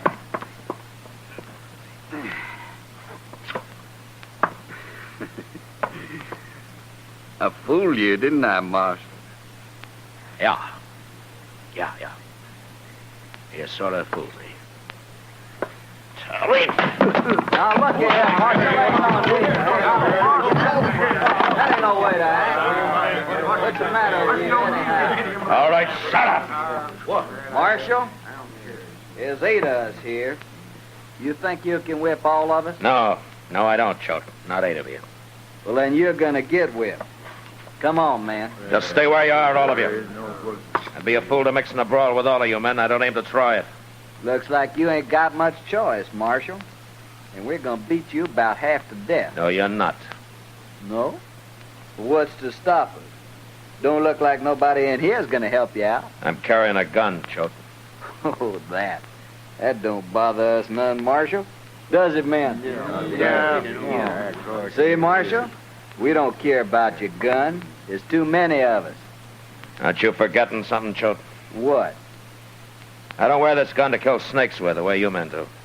I'll have bullets in at least 3 of you before you get off a shot. And you'll be the first.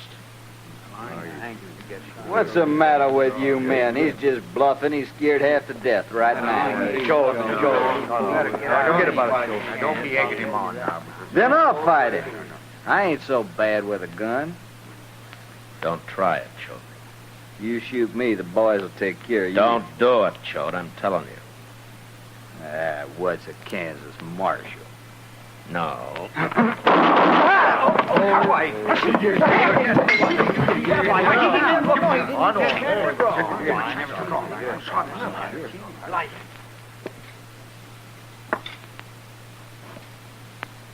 Well, who's next?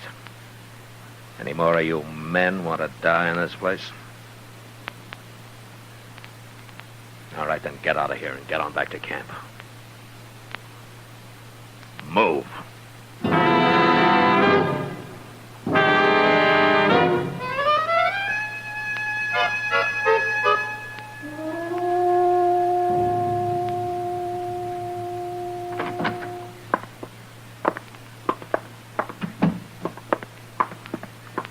Here he is, Mr. Dillon.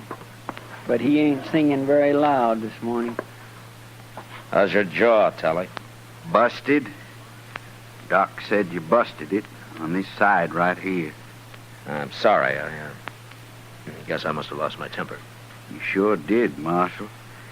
But the fight's out of me now. I'm plumb sober. You heard about Gil Choate? Chester told me. Choate shouldn't have gone up against you. No, he shouldn't. Well, now he's dead. It don't matter none, I guess. What doesn't matter? Choate's the man that killed Bud Cowan, Marshal. That's why I made him come to town for Doc, kind of punish him that way. No? Shot Cowan in the back. But I had to protect Choate anyway. You know how it is. What about Sam Peoples, Telly? Oh, him.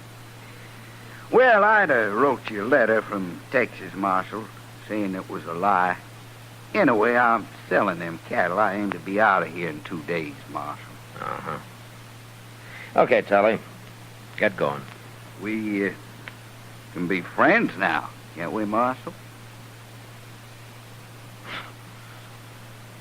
You ever hear of a lawman with friends? We must have a couple. Yeah. Yeah, I have. A couple. So long, Telly. I'll tell Sam Peoples that you didn't mean it.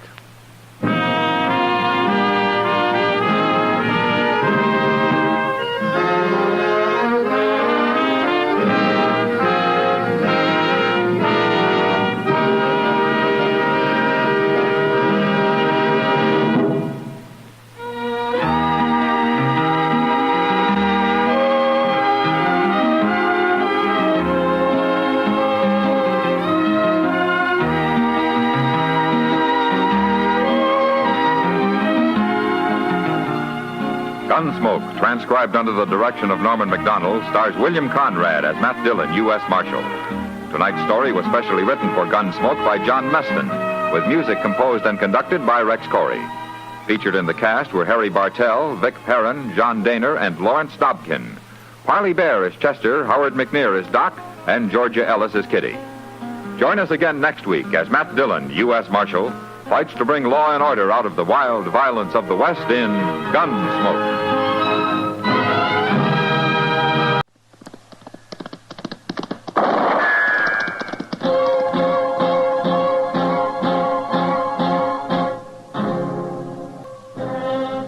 Around Dodge City and in the territory on West, there's just one way to handle the killers and the spoilers, and that's with a U.S. Marshal and the smell of Gunsmoke.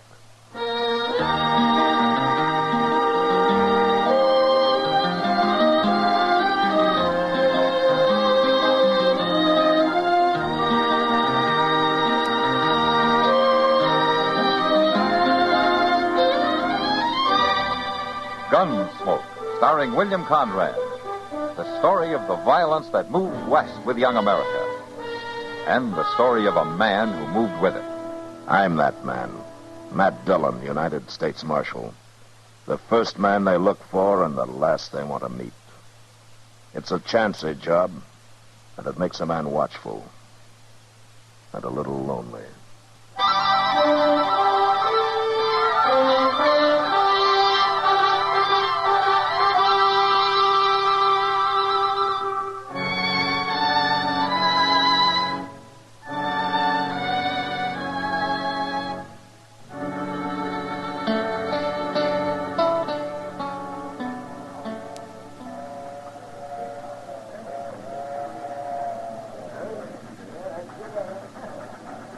Here comes old Santa Fe, Mr. Dillon. Yeah, and on time, too. What's this dude we're meeting look like, anyway? Well, like any other 20-year-old, I guess, Chester. He's lived back in Philadelphia since he was 5, since his ma and Cleve busted up. Well, guess we'll recognize him all right. Oh, well, Matt. Chester. Hello, Doc. What are you doing down here? Oh, just looking over the new arrivals, seeing how many unhealthy ones I can count on. Good gracious sake, will you look at that? Look at what? That right there, look. Oh, well, if that isn't the blossom of blooming youth. I think that's the boy we're supposed to meet. Him? That's old man Cleveland's son? Cleveland? Matt, you mean that swaggering old roughneck's got a son who dresses like that? You can't always tell by appearances, Doc. Hey, Tom? He's sure giving the depot loafer something to choke up over, ain't he? Yes, sir? You are Tom Cleveland, aren't you? Yes, sir, I am. I'm Matt Dillon. I'm Marshal here in Dodge. Pleasure, Marshal Dillon. Your dad couldn't get in today, and he asked me to meet you and get you started out to the ranch. It's very kind of you, Marshal. This is all new to me. Yeah? Well, you'll get used to it. I hope so, but right now everyone seems to be amused at something. Well, the boys around here aren't much used to such style, I guess. In Philadelphia, they told me this was the correct Western attire. Well, it's not quite. At any rate, your father left a saddle horse for you at the livery stable. Saddle horse. Well, isn't there any means of public conveyance? Well, I'm afraid we don't have any public conveyances in Dodge, Tom. But I don't ride too well, except on a flat saddle. A flat saddle? I never heard of such a thing. Oh, this is Chester Proudfoot, Tom Cleveland. How do you do, sir? How do you... Your daddy's sure going to have himself a chore with you. Chester. You know, it's strange having a father after all these years. What sort of a man is he, Marshal? Your dad? No, I guess he's just an ordinary frontier cattleman. Well, I guess we'll get on all right. Yeah, well, I hope you will, Tom.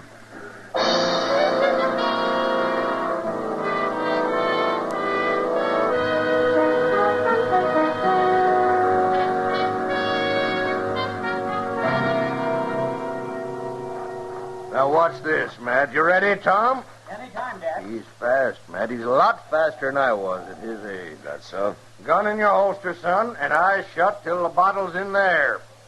All right. Draw! Did you see it, Matt? You see it? Yeah, it's good shooting, Tom. Thank you, sir. Gets 4 out of 5 of them every time, right out there. Another month and I'll be hitting 5 out of 5. I don't doubt it. Well, Cleve, I better be getting on into town. Nice to see you again, Marshal. Same here, Tom. Me and my boy's been working like this, Matt, 3-4 hours a day for pretty near 2 months now. He's a born gun handler. Yeah, he's that, all right. When he come here and I heard how they laughed at him, Matt, I decided I was going to make a man out of that boy if it killed me. Now, the idea is good, Cleve, but there's more to it than gunslinging.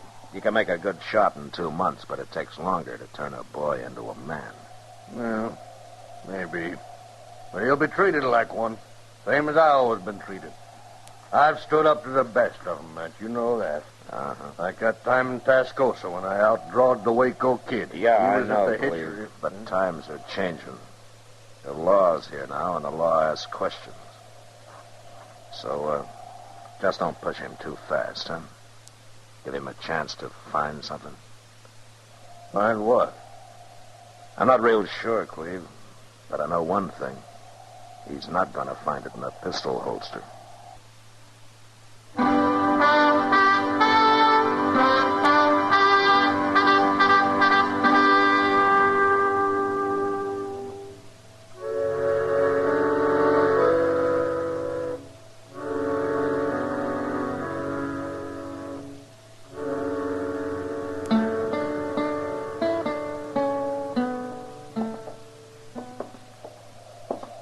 It's a nice night, Mr. Dillon.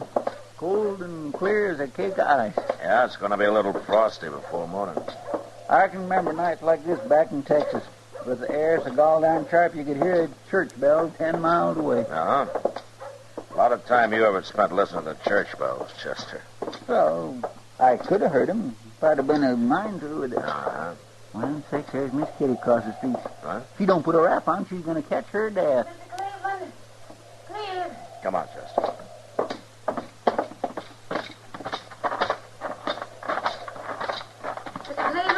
What's the trouble, Kitty? Oh, Matt. Thank heaven, I'm trying to find Mr. Cleveland. Was something wrong? Yeah, he's got to get that boy of his out of the Long Branch. He brought him in earlier and then left him there, and Tom's been drinking too much. Nah, that's Cleve's way of making a man out of him. Well, they better make him a quieter one or he won't live long enough to be a man. What's going on? The boy's talking too much. Cleve started it himself, bragging all over the place. You know how he is. Yeah, I know. Well, after you left, the boys took it up and kept prodding Tom until...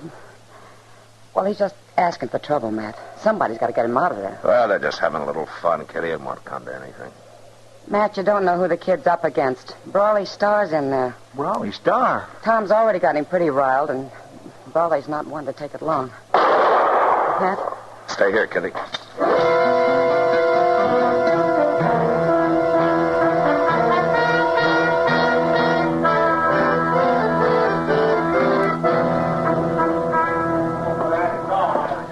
One side, please. Let me through here, will you? Beat you to it this time, Matt. How bad is he, Doc? Just a bullet in the arm. Doesn't amount to much. How'd he feel, Tom? Sick, Marshal. Here, let's get over there under the lamp, son. We'll jerk that bullet out and have you fixed up in no time at all. How'd it happen, boy? Who did it? I reckon I'm the guilty party, Marshal. Well, I didn't know you were in town, Brawley. I just got here this afternoon. Doesn't take you long, does it? Marshal Dillon, I hope you won't take any official action in this. It was a fair draw. You better go on over there and let Doc dig that bullet out, Tom. Come on, boy. It was just an argument, Marshal. He outdrew... Doc's waiting for you. Yes, sir. You're picking kind of easy game, aren't you, Brawley? He picked. I didn't. Got business in Dodge, have you? Maybe. I ain't been here long enough to tell. You're just a half-baked kid, Brawley. Man's got a gun on his hip. He ain't a kid. You saw he was on the prod. You ought to have known enough to give him room. Most folks give me room, Marshal. And I didn't have to shoot him in the arm, you know. No, you didn't. Tom? Tom, you all right? It's nothing, Dad. Who done it, boy? Who done it? Who's a dirty rat shot you in the back? He's kind of mouthy, ain't he? It's a boy's father. Matt? Matt? Where's the sneak that caught my boy with his back turned? I shot him, mister, and his back wasn't turned. You're a filthy liar. All right, hold it, both of you. Now talk soft and keep your hands on the bar. You'll answer to me for this. And you won't be facing up to no half-grown kid. All right, mister. Let's say 11 o'clock in the morning. I'll wait for you at the livery stable. Good enough. Just ask for Brawley Star. Brawley Star? Good night, Marshal. See you in the morning, mister. What have I done, Matt? Well, I'd say you got yourself in about as much trouble as you can handle, Cleve. Maybe more than you can handle.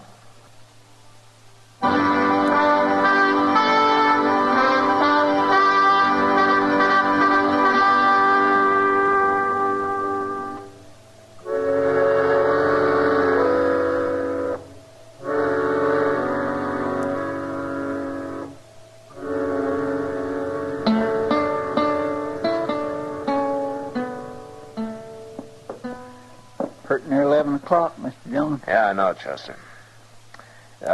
Will you turn that stove damper down? Huh? It's getting kind of hot in here. You just gonna sit here? Yeah, I guess so. But Brawley Star will kill him. Chester, the one thing the law can't do is keep a fool from being a fool. Well, I know, but... Brawley's up there at the stable, leaning on the hitching rail, minding his own business. I got no reason to bother him. And if Cleve jumps him, it'll be self-defense, and I still got no reason. Yeah, but maybe Cleve won't draw first. He will. Brawley will make sure of that. Oh, good morning, Kitty. Oh, Miss Kitty? Matt, I seem to be making a habit of running to you about the Clevelands. Yeah, you and Chester both. What's wrong now? Well, it's the old man, Cleve. He's sitting over there in the Long Branch drinking. Been at it for 2 hours. Oh? I didn't even know he was in town yet. Matt, he acts sort of crazy. Will you come talk to him at least? Yeah, sure, Kitty.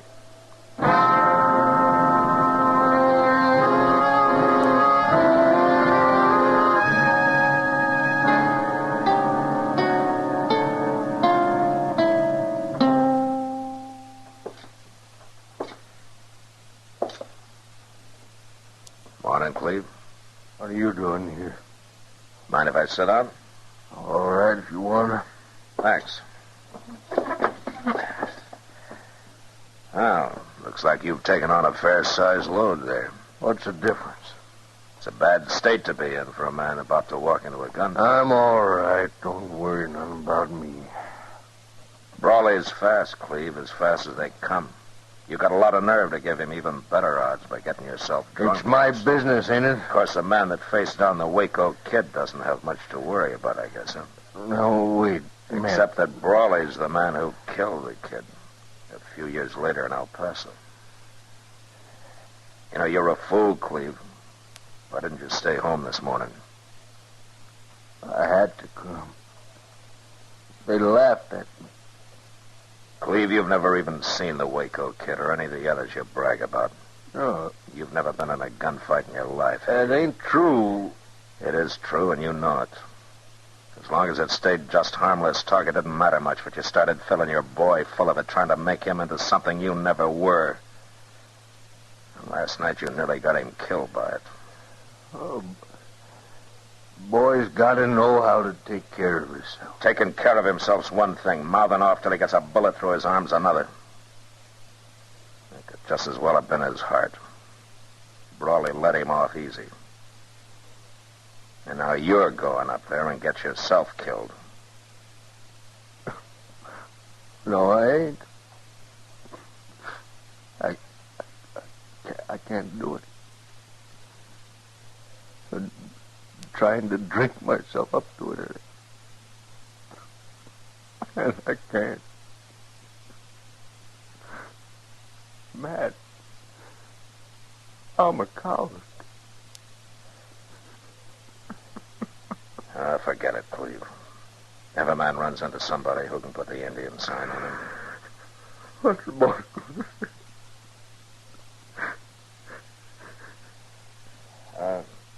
Kitty? Yeah, Matt. Take care of him, will you? Get him upstairs. It's something you can do a whole lot better than I can. Yeah, sure. Mr. Dillon, Yeah, Chester. you better come quick. Now, what is it? Tom's out there in the street. He's wearing a gun, and he's headed for the livery stable. All right, let's go. Kid must be out of his head. There he is. Tom Cleveland. Yes, sir. Hold up a minute, will you? Where you going, Tom? You know where I'm going, Marshal. It's my fight. I started it. Dad didn't. I don't know who started it, but I know who's going to stop it. Take his gun, Chester. Now, wait. Shut up. Now, you stay here and don't move. Chester, if he tries to get away, put a bullet through his other arm. I'll be happy to.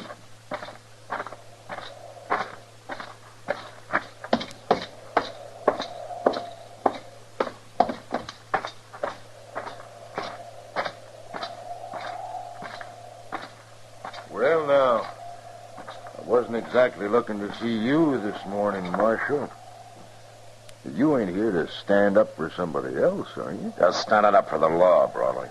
Well, to my knowing, there ain't no law been broke. Call it law and order, then. And a gunfight's not very orderly. Well, I sure don't aim to do no shooting unless somebody shoots at me first. Nobody's going to, Brawley. Cleveland's not going to show. Oh? Kind of had a feeling he wouldn't. He looked a little crawly last night. Just a big wind, no rain. His boy feels different, though. I just stopped him up the street there. He was heading down here to face you. Well, I'll say one thing. The yearling ain't got much sense, but he's sure full of vinegar. He's a good kid, Brawley, in spite of what his dad's done to him. I wouldn't want anything to happen to him. You won't, as long as he stays shy of me. There's one way to make sure of that. You got a horse there in the stable. Get it and ride. The law say that, Marshal. I said it, Brawley. You really run your town, don't you? All right, Marshal, I got no reason to stay. I'll ride. Good. So long, Brawley. Yeah, be seeing you, Marshal.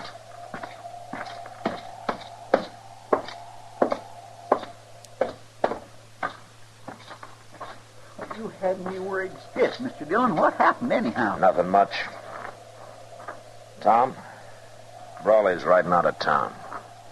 And you better get on back out to the ranch. I have to find my father first. He's in town somewhere.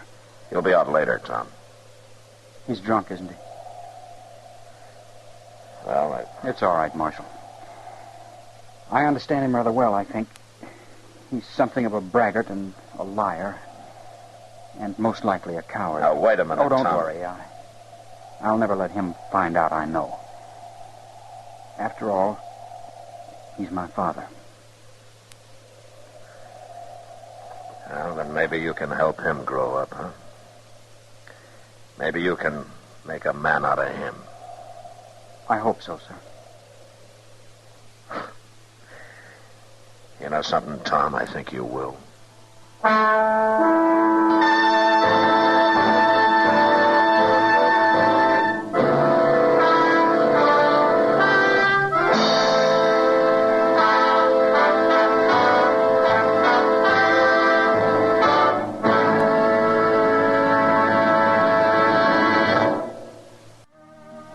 Gunsmoke.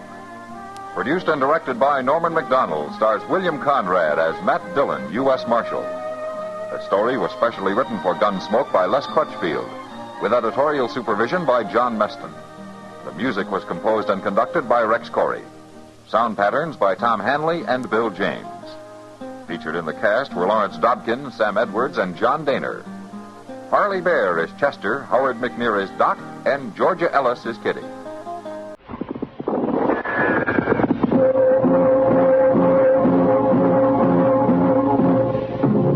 Gunsmoke. Around Dodge City and in the territory on West, there's just one way to handle the killers and the spoilers, and that's with a U.S. Marshal and the smell of Gunsmoke.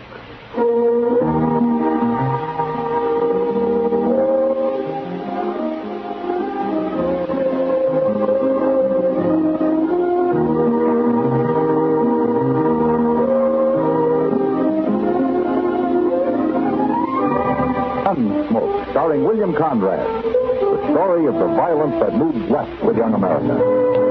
And the story of a man who moved with it. I'm that man. Matt Dillon, United States Marshal. The first man they look for and the last they want to meet. It's a chancy job, and it makes a man watchful.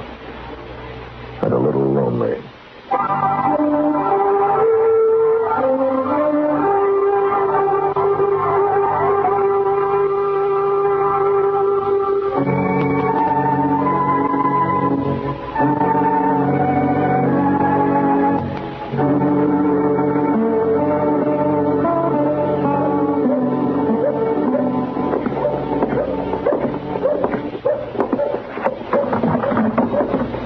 Morning, Miles. 17 minutes, Matthew.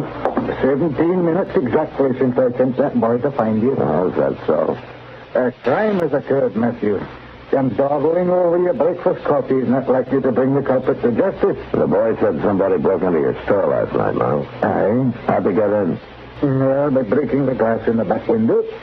2 panes at $4.32 to pay. You know, Miles, I told you a year ago you ought to put gratings over those windows like the rest of the stores in town. No, but gratings cost money, Matthew. And so do burglaries.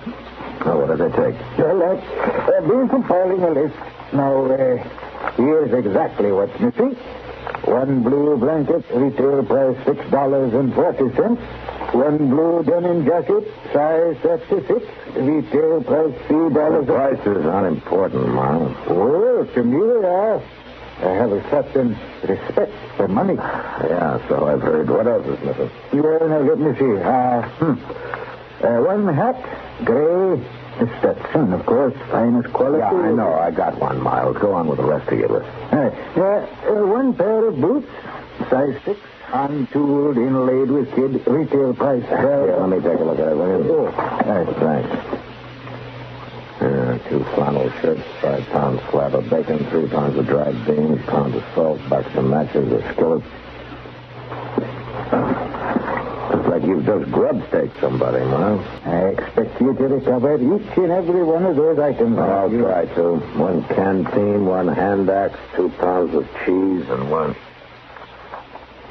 .44 caliber Colt revolver. Model 6A, retails at $56.80. What about cartridges? You don't have them on the list. Well, I'm out of cartridges. I'm expecting a case in today. Well, the gun won't be much use without them. Wonder if any place else was robbed last night. Good heavens. Now, what's the matter? Here's something else has been taken, Matthew. There were 3 bottles right there on that shelf, and now there's only 2. Bottles of what? Perfume. Imported all the way from Paris, France. What would a man like that grub-stake himself want to steal perfume for? Maybe it wasn't a man, Miles. Huh? And the size of those boots and the jacket. Girl! Well, what in the name of heaven would she be up to? I don't know. Mr. Dillon? Yeah, what is it, sir? Wilbur Jonas. Somebody come into his store, held him up a while ago. What? Did he recognize him? No, sir. He stuck a gun in his back, made him go into the storeroom, and locked the door on him. He said whoever it was had a real soft voice like a kid. Huh? Mr. Jones hadn't been to the bank yet, so at least there wasn't no cash stolen. Oh, what was stolen? Nothing, except a box of 44 caliber cartridges.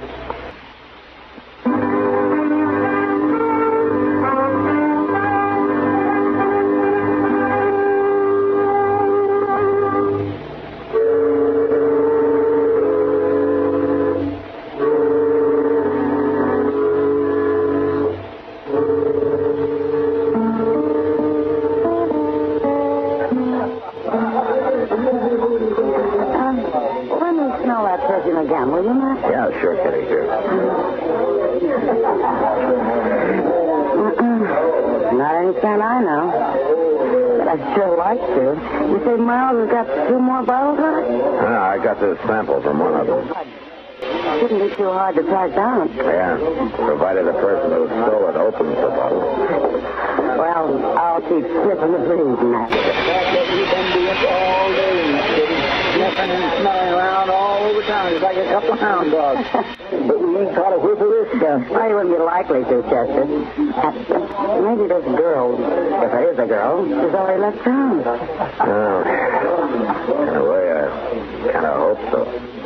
She might have wanted the gun just to protect herself. She wasn't protecting herself when she shoved it in Will Jonas' back this morning, Kitty. Oh, I know, but it was empty then. It's not empty now. Well, by golly. I was just wondering who I'd let buy me a drink this evening. Yeah? Well, as far as I'm concerned, Doc, you're still wondering. Well, good evening, Kitty. Hello, Doc. Yes. Hello, Docky. Oh, say, I understand somebody borrowed a few things off old man McCagg last night. Yeah, they did, Doc. They did, huh? Crime rampant, and the local law inhabits a saloon. Here, Doc, smell this, will you? Huh? Oh, yeah. Say, what do you do, Matt? Put it on your hair or use it when you shave? You ever smell that scent anywhere before, Doc? Slightly familiar. No? What do you mean, slightly familiar? Well, I smelled the same thing earlier today somewhere. Today? Where, Doc? Where what? Where did you smell it today? I don't even remember. Say, Matt, where do you say we get up a poker game? Doc, will you think? Where did you smell this perfume today? I don't know. Let me see now. I was all over town at one time or another. It wasn't at the livery stable, naturally. Or at the bank. Oh, forget it, man. I don't have the slightest idea. Wait a minute. Now I remember. Yeah? I was talking to Mr. Dobie in the lobby of the Dodge House, and this kid came. The Dodge House, huh? That's right. He reeked of the stuff. Yes, that's where it was. He rented himself a room there. But why? I'll tell you later, Doc. Justin, come on.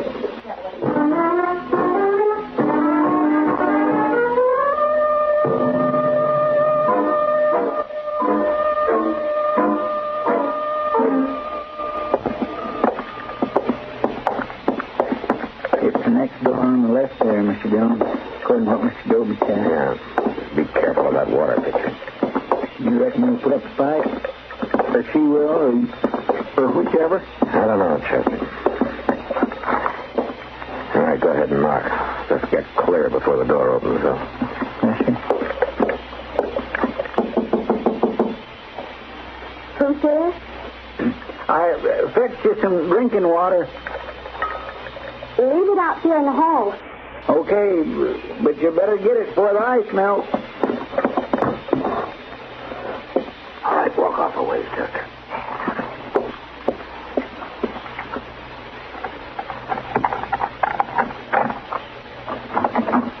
Get your hands up. You're under arrest. What? Chester, come here, take the gun. All right, get back in the room. No use getting the whole hotel stirred up. I ain't done nothing. You got no call to arrest me. Inside, I said.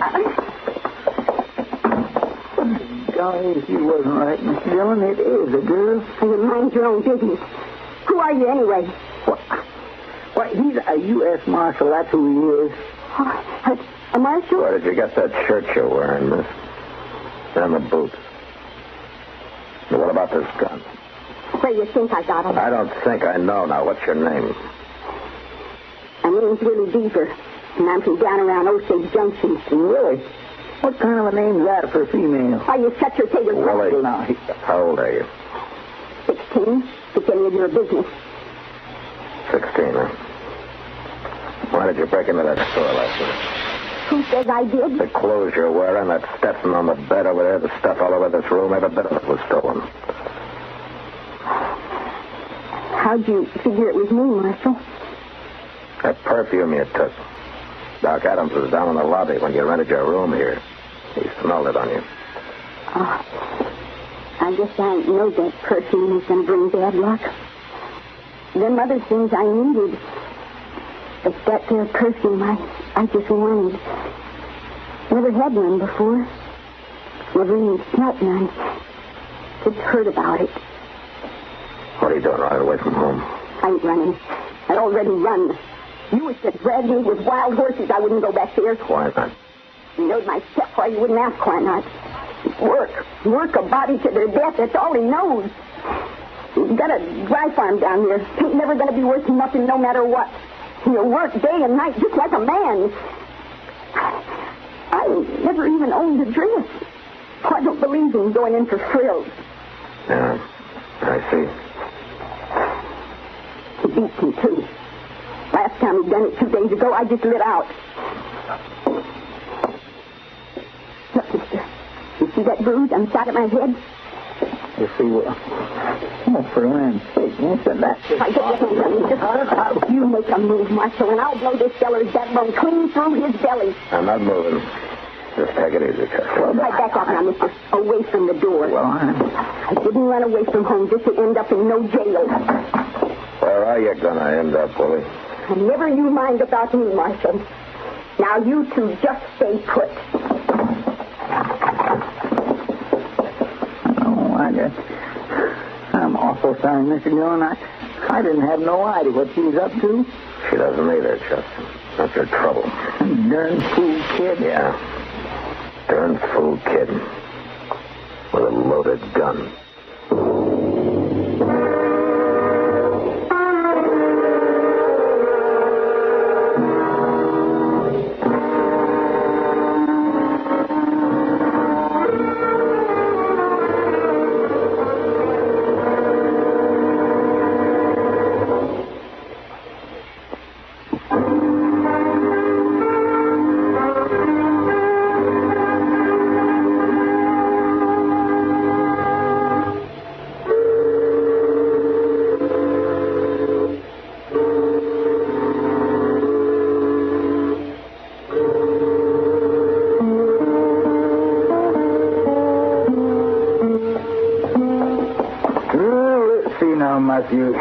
this shirt's not being worn, wouldn't have to discount it at least. Now, the same goes for this skillet, Miles. And the blanket, canteen, hand axe. None of these beans been used neither, Miss McCagg. No, just hold your horses, you two. I got to weigh this cheese. Oh, well, I'm taking it. Yeah, a man can't calculate his profits without knowing his cost. And you son of it was gone. She ate about 20 cents worth off that corner there. 22 cents to be exact. Well, at least she didn't have time to eat any of your bacon, Miles. Oh, there you are. Yeah, it's about the size of it. That's all we found in her room. Yeah, those are just as the low-price items, Matthew. She still got away with a $12.50 pair of boots. She hasn't gotten away yet, Miles. We'll find her before the night's over. Yeah, we know what she looks like now, at least. And we know her name. Wade Beaver.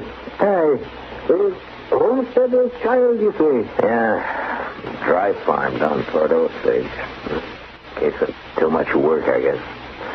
And too little of anything else.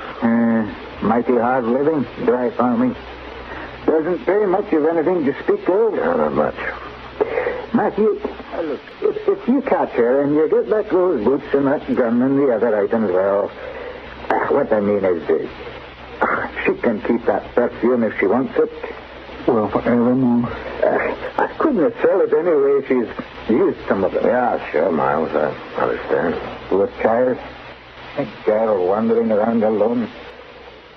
Well, find it. Don't just stand there staring at me. I'm not staring at you, Miles. I'm just listening to you, that's all. Oh, smirking like a cat in a birdcage. I told you that perfume isn't saleable now. You go on out and catch that young ruffian. You bring her to justice. Stealing from honest, God-fearing folk. Violating private... All right, Miles, all right. And if you get that gun and those boots back and does not hurt any... And the denim jacket, too. Well, I'll give that child a dress right out of my stock. My land gracious. Well, it's not a matter of sentiment, no. It's just that it isn't fit for a young girl to go into court dressed like a man. It's no decent. Yeah, sure, Miles. I know what you mean. Just a proper respect for appearances. That's all it is, isn't it? Oh, confound the both of you. You're trying to accuse a man of charity when he hasn't an ounce of it in his entire nature. That's your big off, it sounded like. Yeah, come on, Chester, let's find out.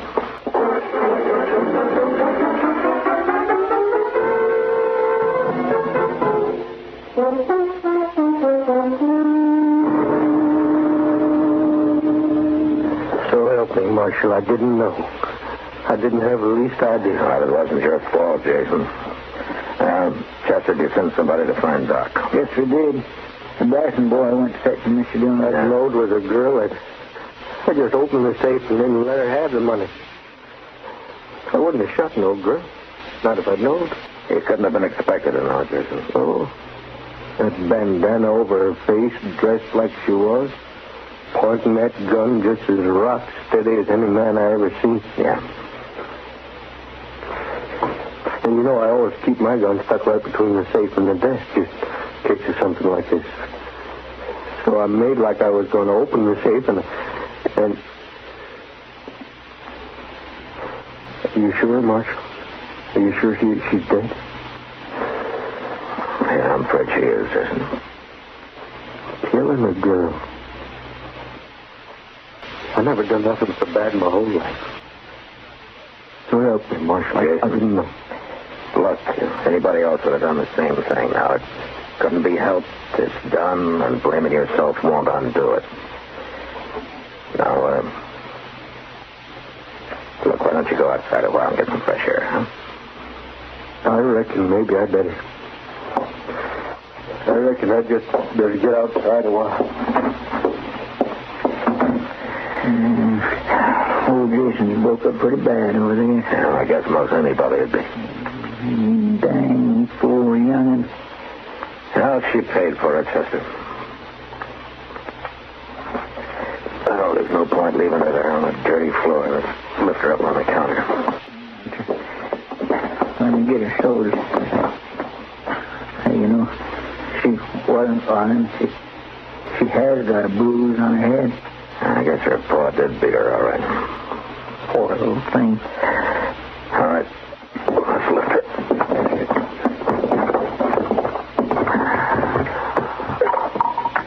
Oh, what's that fella out of a jacket? Look. Miss Dillon, Yeah, I know. Her perfume.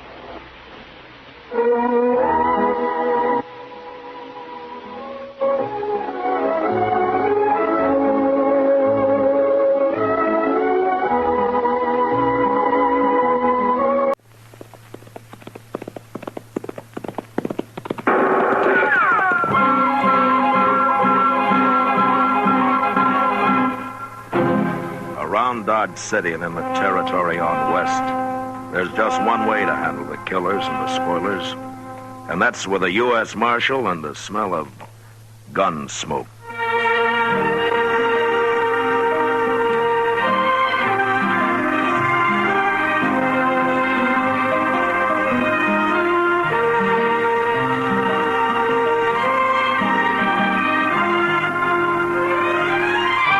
Gunsmoke.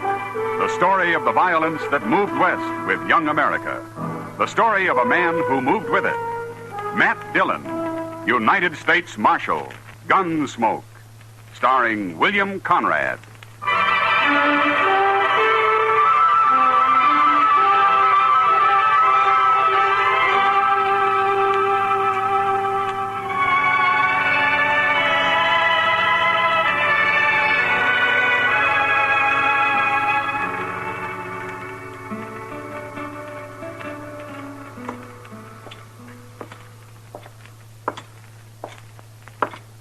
You're a stranger in Dodge, Marshal. Well, I've only been gone a week, Sam. Hey, you got any rye left? Kitty over there has got the last bottle, Marshal. Oh? I'll have some tomorrow when the Santa Fe gets in. Good. Meanwhile, I'll see if I can talk Kitty out of a drink. Sure.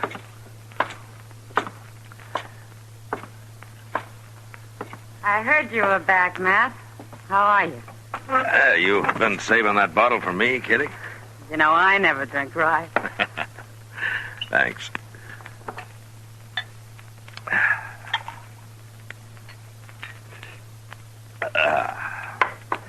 Well, it's the closest I've been to civilization in a week. Did you find what you're after? Yeah, I found him. Yeah. What's that stuff you're drinking? This? Here. Keep the bottle on the floor. Looks better. Now, let me see that. Professor Bone's Wonder Medicine. Celebrated vegetable pulmonic detergent. Well, I hope it tastes better than it reads, Kitty. Tastes fine, Matt. Makes you feel fine, too. Essential oil of worm seed, a new and valuable curative. Professor Bone, Ph.D. in Pulmist, Professor of Practical and Medical Botany, Natural and Civil History. Well, that makes sense. Where the world you get a hold of this? Well, everybody's taking it, Matt. Oh, I forgot you were away when Professor Bone arrived. What? You mean he's here in Dodge? Sure. Came last Thursday. Got a fancy wagon he lectures from every day. Bought this time, as a matter of fact. You should hear him, Matt. He's great. Yeah. He must be. No, he really is. Well, what's in that tonic, Kitty? You're kind of misty already.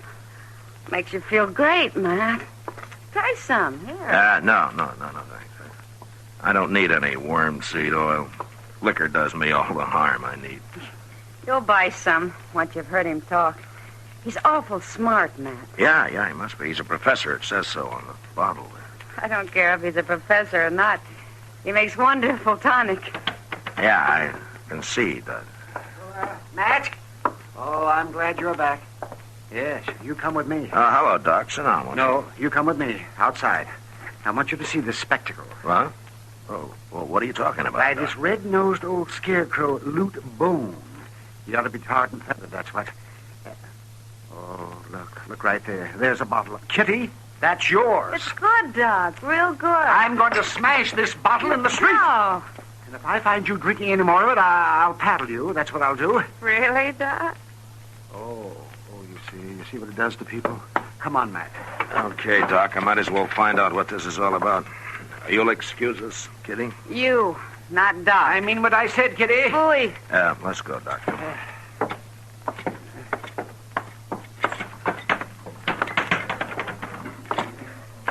There's his wagon. And look at that crowd of fools. What's so wrong with it, Doc? I'll tell you later. First, I want you to hear him talk. The man's demented, that's what. There he is, Matt, yes. Is he standing in the back of his wagon there? Yes. He's finished entertaining them now. We're just in time for the serious part. Yes, ladies and gentlemen, I discovered the formula for this famous elixir while serving as personal surgeon to the king of Santo del Rio. Oh, that liar. Easy, And Doc. since that Let's listen. time, Professor Bone's Wonder Medicine has cured more than 3,000 cases of ague, 2,500 of chronic inflammatory rheumatism, 2,000 of green sickness, 1,000 of mercurial diseases, 1,500 of liver affections, and 6,000 of general debility. Matt, he ought to be hung. It purifies, cleanses, and strengthens the fountain springs of life, and infuses new vigor throughout the entire body. In fact, my friends, Professor Bone's Wonder Medicine will cure all disorders incident to the human race, without exception, no matter what the age, circumstance, or place of residence of the afflicted patient. Hey, Professor, I live over near Stinking Springs. Will it cure me? You're drunk. Quite a day ever since I was weaned, Professor. I pity you, my friend. Professor, when I was 12, I got drunk and went to sleep at a hackberry tree. I never did find out how I got down. Oh, don't laugh. Ladies and gentlemen, don't laugh. Pity the poor man, the poor wretch. Whiskey has him crushed in its foul trap. His eyes rheumy, his brains awash, his manhood's gone. Are you shut up? Whiskey, I tell you. Whiskey did it. Any more talk about me, I'll put a bullet in you, Professor. Evil man, drunken specter. I'm telling you, no more. No more. Now, ladies and gentlemen, about to appear on the wagon beside me is a man you all know and respect. One of your finest and most worthy citizens, a man whose very presence contributes mightily to the progress of your fair town, a man whose soul is pure, but whose body has been the host of 5 separate diseases, any one of which would soon have been fatal. But now he is saved. 3 bottles of Professor Bone's Wonder Medicine has done it, and here he is to tell you of this miraculous cure in his own words. Step forward, sir, and speak. Speak for the sake of your fellow man. Great heavens, Matt! It's Chester. Chester, Hello, Mr. Dillon. get on from there. Why, yes, sir. But my dear sir, you've got to talk to the people. Hurry it up, Chester. Well, who are you, sir? Where are you going now? No, come back here, you. Come back. Just go on with your lecture, Professor. Never mind about him. You sure picked the wrong fine citizen, Professor. Hey, Professor. Yes, what? This here stuff of yours will cure anything? Anything, my friend. Every disorder known to the medical faculty. Well, my old man is 80, and he's got a beam stuck in his foot. No, now shut up, all of you. It's for true. How about it, Professor, will it? I've come to see your father, sir. I'll visit him as soon as I'm able to pass a few bottles down among the good people gathered here. Thanks. Oh, Mr. Dillon. Doc? Come on, let's get out of here. Chest of all people.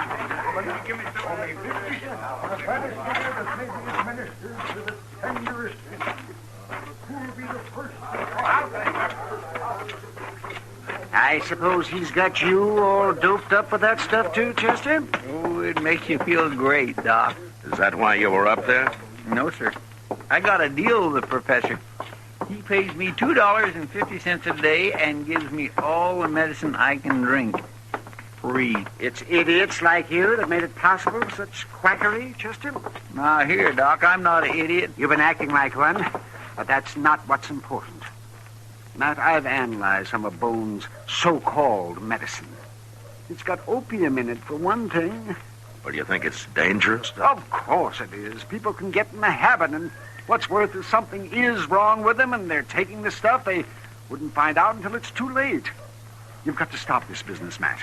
Yeah, I suppose you're right, Doc. Either you stop him or by heaven, I'll shoot him.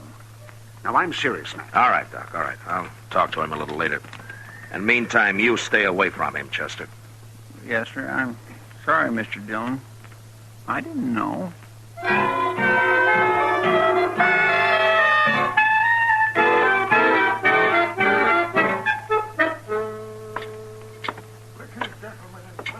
Blood causes dropsy and gout, unhappy wives, empty larders, naked children, lost cows, leaky roofs. That's enough, Professor. Bloody noses, broken shins, flat purses, and bad reputation. I said that's enough of that, Professor. Now get out of here before I break a bottle of good whiskey over your head. You're a destroyer of men.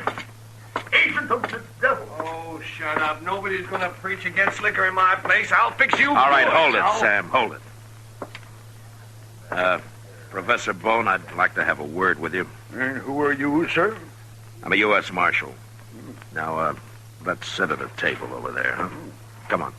I'm at your service, Marshal.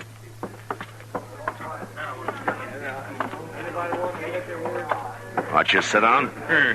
Thank you. And to what do I owe this honor, sir? It isn't exactly an honor, Professor. I want you to stop putting opium in that stuff you're selling. Oh, well, come now, Marshal. Surely you don't believe... Doc Adams has analyzed it, Professor, and either you make it harmless or I'm going to run you out of Dodge. Yes, I believe you would. Now, you're free to sell it, and you're free to do all the talking you want, but that's all. I'm a lonely old man, Marshal, and am tired of wandering. I'll do what you say. Good. I hope you don't get into trouble with your preaching about liquor, Professor. I have been fighting against drink ever since I was a youth. Oh? What about opium? Isn't that just as bad? Well, I don't sell enough to do any harm, Marshal. Maybe, but why are you so strong about whiskey? When I was a child of 12, my grandfather got drunk and threw a pet owl onto a horse that was standing nearby. What? And he did. And it frightened the horse into kicking an orphan boy. Broke the rim of his belly. That boy died, Marshal. Oh, I see. Professor Bone? Ah, Mr. Reeves. Welcome, sir. And how is your good father? Marshal, I'm glad you're here. Oh, what's the trouble, Reeves? This here now Professor, he's in trouble. I'll tell you. My old man, he had a bean stuck in his throat. The professor told me to give him a steam bath and then throw cold water on him. And I was doing it. Well, what for? Well, so as he'd catch cold and get a cough and bring up the bean. Oh, well, of all... But it didn't work, Mr. Reeves? It killed him. What? My old man is dead. Dead? Good heavens, poor fellow. Now, I'm going to kill you, Professor. No, you're not. No, but no man can die of a mere cold, Mr. Reeves. Something must have gone wrong. Something went wrong, all right. Come on. We'll get Doc and go see what this is all about. And you get the idea of shooting anybody out of your head, Reeves. Maybe I will.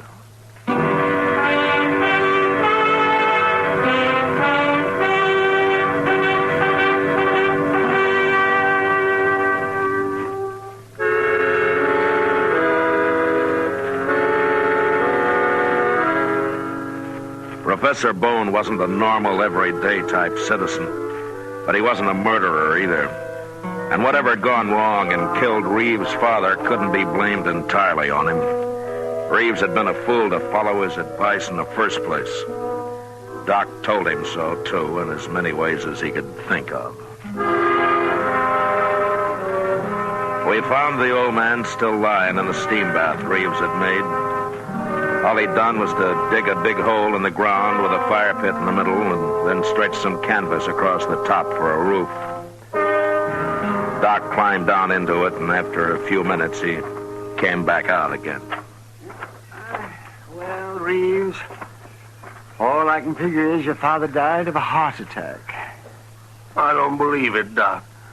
That old man was strong as a bull. Well, I know that, but there's nothing else that could have caused it. How long did you have him in there, Reeves? Oh, maybe half hour, Marshal. He was having a fine time when I left him. He poured a whole jug of vinegar on them rocks. I went up to the house to get some more. Oh, wait a minute. What'd you say? Vinegar? Sure.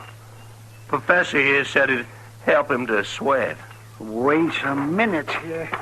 Yeah. Oh.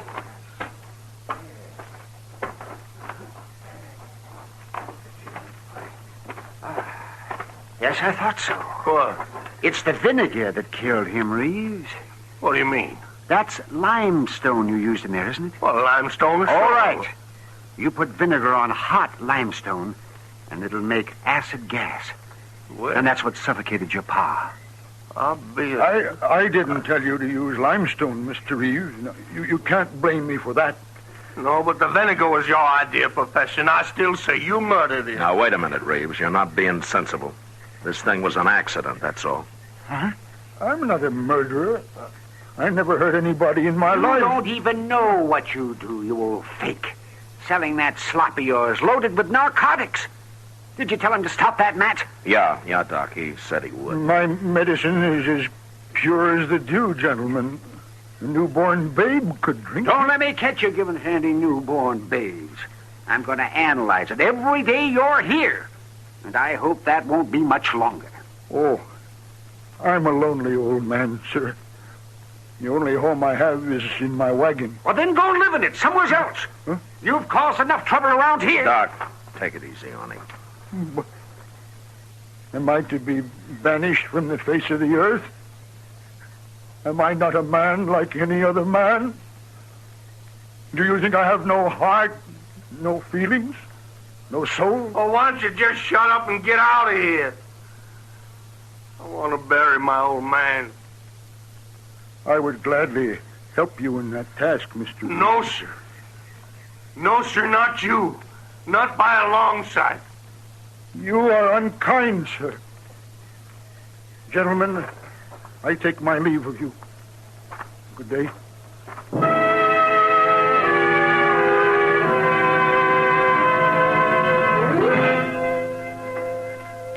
For some reason, the three of us stood there in silence and watched Professor Bone walk away. He stopped once and glanced back at us for a moment, then went on. Later, when we got back to Front Street, his wagon was gone, and we figured probably that'd be the last that we'd see of him.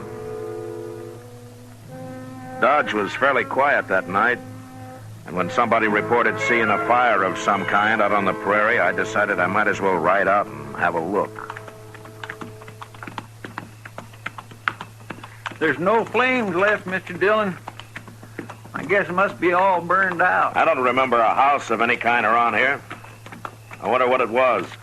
Well, maybe just a prairie fire that didn't get really started. Yeah. Oh, there's something, Chester. Over there. Yeah. I can see a few coals.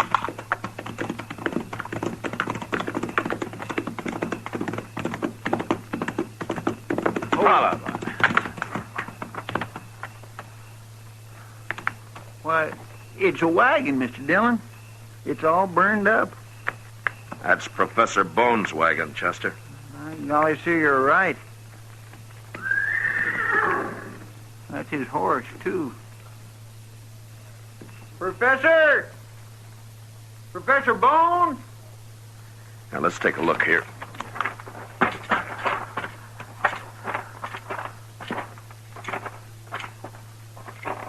in the world could he be, Mr. Dillon? I don't know, Chester. Look out now. I'm going to move some of this. Yeah, I'll help you.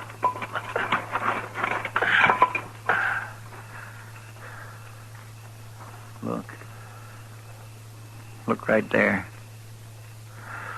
Yeah. You think that's a professor? I'm afraid so, Chester. Poor old fella. He must have been asleep and his wagon caught fire. Maybe. Funny he couldn't get out, though. Unless he was drunk or something. Professor Bone didn't drink, Chester. That's right, I forgot. He sure didn't. Say, you think maybe somebody did this, Mr. Dillon? Well, he had 2 or 3 men pretty mad at him. Yeah, or maybe it was Indians. Oh, not this close to Dodge. No. No, I guess not. I don't know, Chester. A lot of things can happen to people who get too lonely. Now, come on, let's get out of here. We'll take care of him in the morning.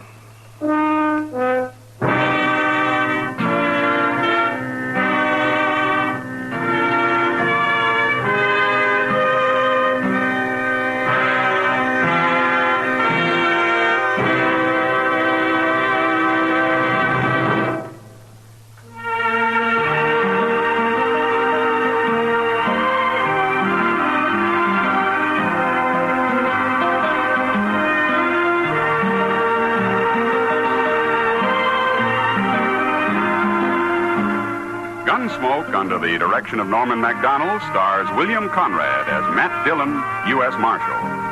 Tonight's story was specially written for Gunsmoke by John Meston, with music composed and conducted by Rex Corey.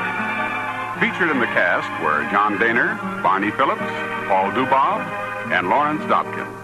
Parley Bear is Chester, Howard McNear is Doc, and Georgia Ellis is Kitty. Ken Peters speaking. Join us again next week as Matt Dillon, U.S. Marshal, avenges a killing during his fight to bring law and order out of the wild violence of the West in Gunsmoke.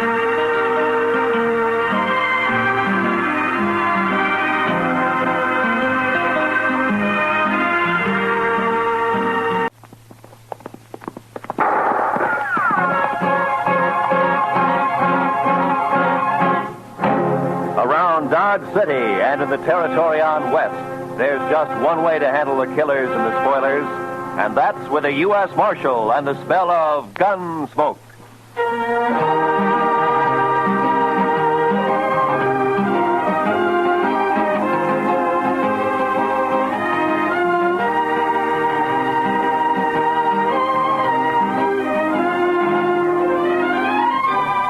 Gunsmoke, starring William Conrad.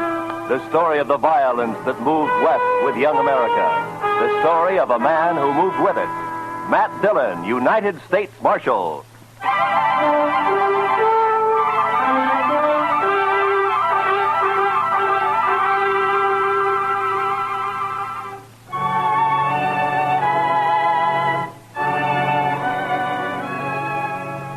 I think it was the nastiest weather I'd ever seen. It wasn't that there'd been a big storm or anything. It was just plain nasty. The sun hadn't shone for 3.5 weeks. Nothing but huge banks of black clouds that filled the sky and never moved. And when it finally broke, it was a downpour of the coldest and dreariest rain you ever saw. For 2 days, Chester and I never went out of the office. We didn't need to. There was nothing going on in town. There wasn't a soul on the streets. Everybody just holed up. Chester and I kept the fire going on the stove and tried to keep as warm as we could. And then on the morning of the 3rd day... Mr. Dillon? Mr. Dillon! What? Wake up, Mr. Dillon. What? What is it, Chester? What's the matter, huh? Come over here and look out the window. My goodness sakes alive. Oh, what's the matter? What's happened? Just look. It stopped raining. Huh? The clouds are beginning to blow away. Why, I bet you we'll be seeing the sun before the day is over. Well, I hope you're right. We could use a little sunshine. Oh, we sure could. You know, Mr. Dillon, I've been so blue for the last couple of days. Oh, I boiled some coffee for you. It's on the stove. Oh, thank you, Chester. Yeah, like I was saying, I've been just awful low, Mr. Dillon. It's funny how the weather affects you, isn't it? It does almost everybody, Chester. This coffee's good. Oh, thank you, sir. Chester, how'd you like to go for a little ride, huh? Make us feel good to get out in the open after being cooped up for the last couple of days. Why don't we ride down to old man Johnson's? I've been meaning to talk to him anyway. Well, I say that's a wonderful idea, Mr. Dillon. I'd be proud to go. Besides, Thurlow needs a good workout. I don't know of anything that's worse for a horse than just standing around in a corral. All right, Chester. I'm going to take time to shave, and then we'll get some breakfast and ride out. Well, yes, sir, Mr. Dillon. Yes, sir.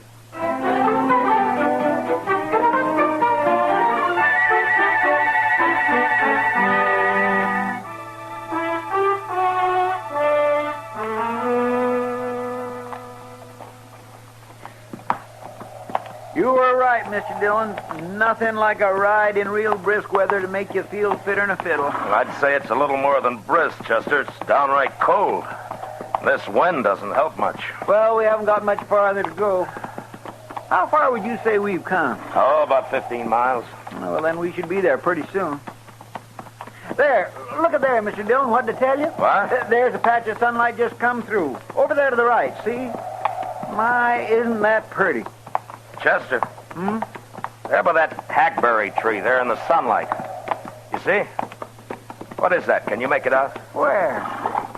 Oh, yeah, I do see something, but I can't... Come on, let's ride over to it, huh?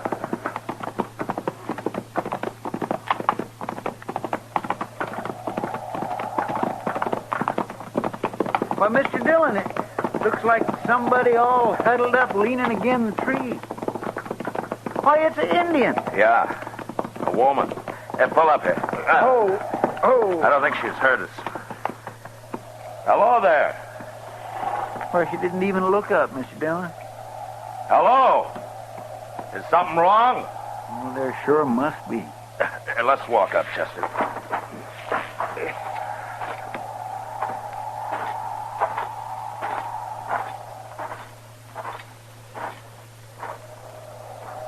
Can we help you, miss? She won't even lift her hand.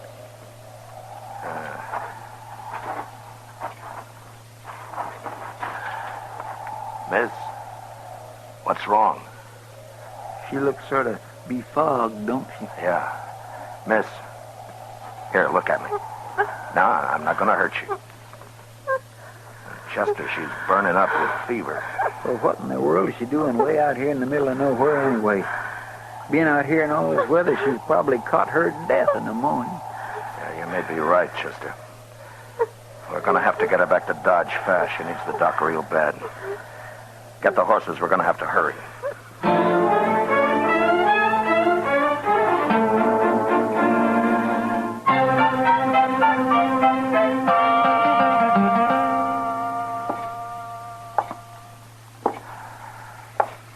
Mr. Dillon, did you notice what a pretty little girl she was? I declare I don't think I've ever seen a more beautiful woman. Yeah. And her hair. You know, I think Indian women have the prettiest hair in the whole world. It seems such a shame that such a pretty little thing has to be all... Matt? Oh, hiya, Kitty. One of the boys at the Texas Trail told me he saw you and Chester riding up the street here, Doc's office, and that you were carrying an Indian girl in your arms. He said she looked like she was dead. What happened? Oh, we found her out in the middle of the plains. That's right, Miss Kitty. She was just sitting under a big old hackberry tree. Well, what was wrong with her? I don't know. Exposure, I guess. Doc don't think there's much chance for her, Miss Kitty. Oh, that's too bad. Matt, you better come in. Yeah. Kitty. Doc? How is she, Doc? She just regained consciousness. I'm afraid I can't see how she's still alive. Well, you think I could talk to her? Well, you can try. Certainly won't hurt anything. But I'd like to find out who she is so that I could notify her people if... Well, you better hurry. Yeah.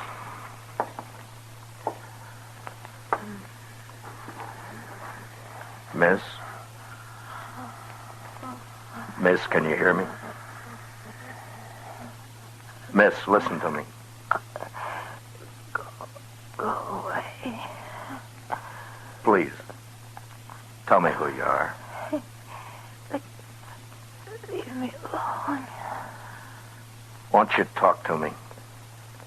Now, what's your name? I want to die. What happened? Why were you out on the plains all by yourself? Were you lost? I want to die. I want to die. Alone. Matt. Yeah, I know. Miss, please. Won't you tell me who your people are? I want to die.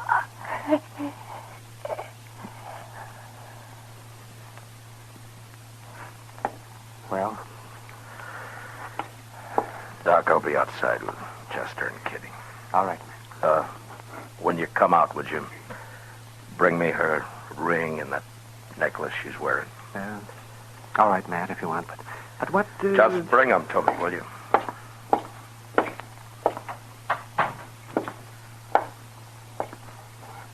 Well, Matt?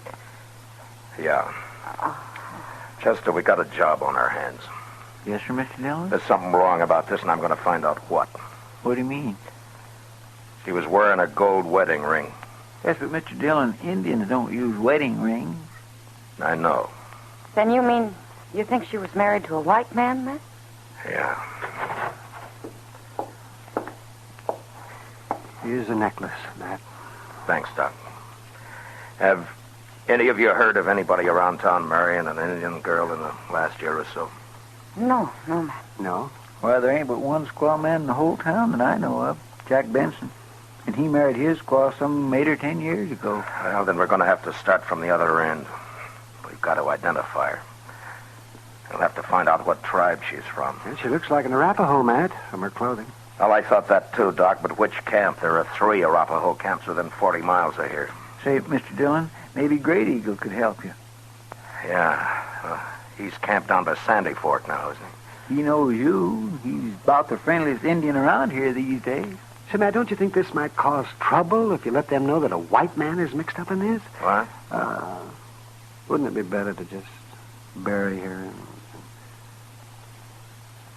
Do you think that's the right thing, Doc? Oh, no, I guess not. But I was talking to Colonel Jackson out at the fort the other day, and he said he was expecting us to have some real Indian trouble any day now. And this might start something. I know there's that possibility, Doc, but I also know that there was something behind this girl's death, and I think it's my duty to find out what. I'm sure I can talk to Great Eagle and get what information I need without stirring up anything. I hope you're right, Matt. Yeah, I hope I am, too. Chester? Yes, sir, Mr. Dillon? Get our things ready. We'll start for Great Eagle's camp tonight.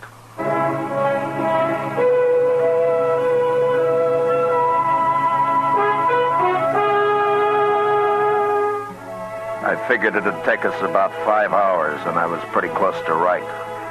The sun had been up maybe 30 or 40 minutes when we came to the crest of a range of hills. And there, spread out below us alongside the Sandy Fork, was Great Eagle's camp.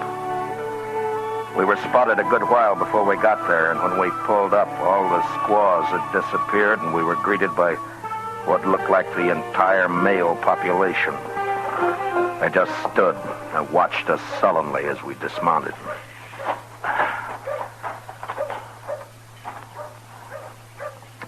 I don't think they're too happy to see us, Mr. Dillon. You may be right, Chester.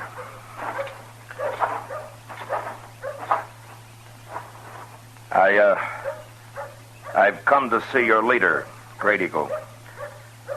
Tell him his friend Matt Dillon has ridden from Dodge City to see him.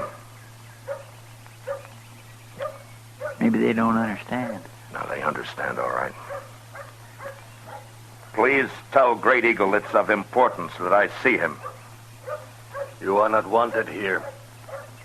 Great Eagle will not see you. Why don't you let Great Eagle decide that? Now tell him I wish to see him.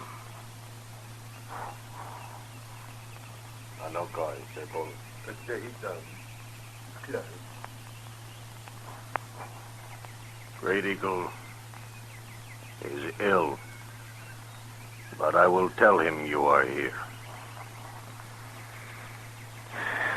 I thought for a minute there that we'd rode all this way for nothing, Mr. Dillon. We may have, Chester. I wouldn't say these fellows is very sociable, would you? No. Doc must have been right about trouble a-brewing. Well, the last time we was out here, Great Eagle was real friendly. I swear I don't know what we've done to make him feel so...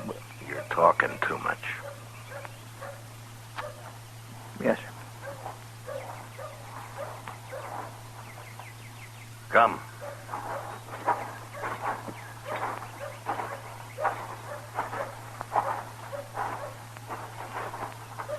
Here.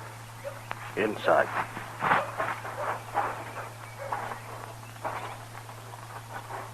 Matt Dillon, it is good to see you once more.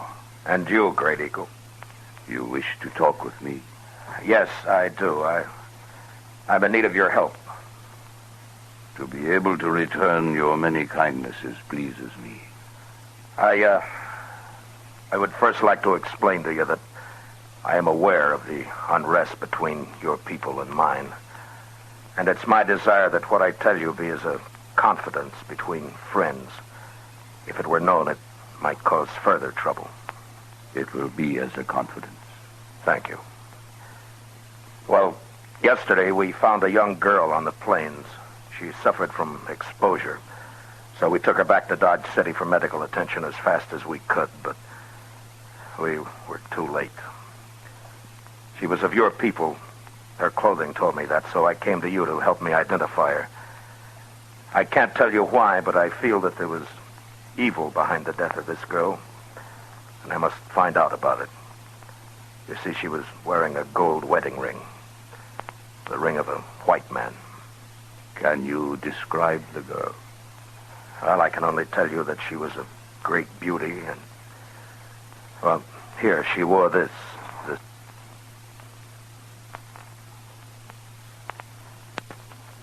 necklace. It's unusual in design. I thought it might help in identifying her. Yes, it helps. Then she was from this camp? You knew her? Yes, I knew her. She was my daughter.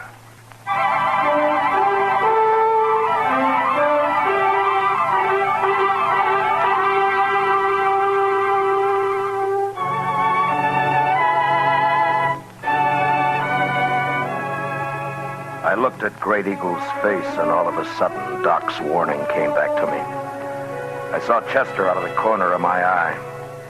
He looked exactly the way I felt, that hopeless feeling of not knowing what to do. I guess we must have stood for maybe a minute. Nothing was said. This man sitting before us, this man of great dignity with his bronze face showing no emotion, just staring into nothing, holding the necklace in his huge hands. Great Eagle, we had no idea. Thank you. I understand.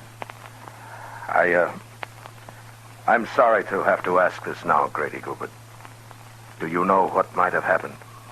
I know nothing. Where is my daughter?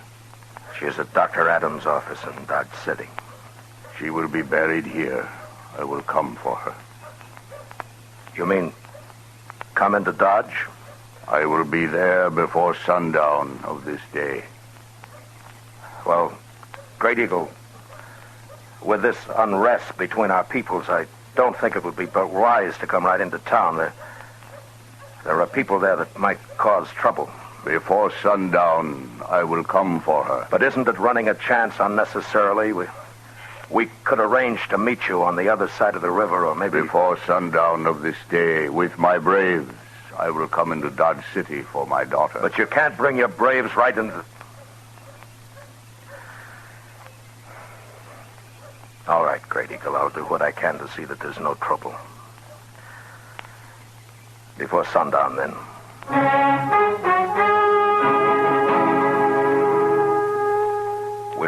hard to get back to Dodge. There was a lot to be done. Chester didn't say anything, but I knew he was worried, and he wasn't alone. If this thing wasn't handled properly, it might turn into the worst trouble that any of us had ever seen. We got back into Dodge just before noon, and I sent Chester off to spread the word about what was going to happen. I figured it was better for everybody to know about it as soon as possible. Then if trouble did start, maybe I could stop it before Great Eagle arrived. I went to the office, tried to finish some work. But I kept seeing the girl in front of me. Hearing her say, I want to die. I want to die. Must have been 3 hours later when Chester came in. Told me that the trouble had started. It was Black Dawson down at the Alafraganza.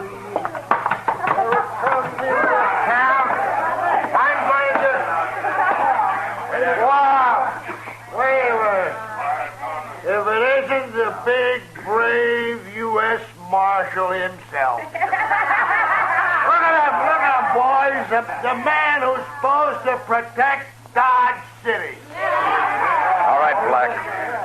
You've said enough. When did you start deciding how much people can say, huh, Marshal? Huh? I'm taking this from you, Black, because I got enough trouble right now, but don't say any more. Now come outside with me and simmer down. Come outside and simmer down. Why should I listen to an Indian lover? Yeah, a man who's gonna let those dirty, stinking Indians come right into Dodge and take over. All right. All right. Shut up. Now you listen to me. And this goes for all of you. I'll not tolerate any trouble. When Great Eagle gets here, I don't want one wrong move out of any of you. Anything that happens here today might start a whole uprising among the Indians, and if you're too stupid to see that, you're going to be awful sorry. Now, I'm telling you right now, while Great Eagle's here, I'll kill the first man that starts trouble. An hour before sundown, the crowd started gathering along Front Street. They were talking and laughing and being loud. Too loud. They were nervous and trying not to show it, but they all wanted a front seat at the big show. They didn't want to miss anything. And then Black Dawson and his gang came out of the Alafraganza and stood leaning up against a hitching rail. Finally, Chester came down from Boot Hill where he'd been on lookout, and he told me that he'd spotted Great Eagle and his braves. They were coming. I looked around. Everybody started to turn quiet. They knew.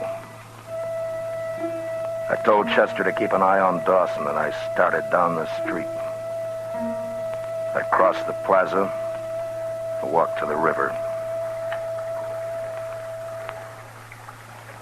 Before the Indians started to cross the bridge, I stopped them.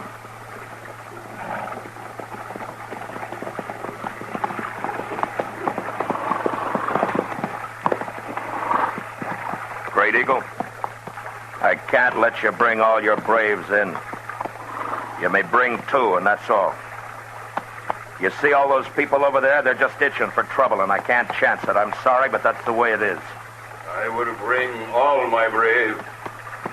I'm sorry, Great Eagle, but don't try it.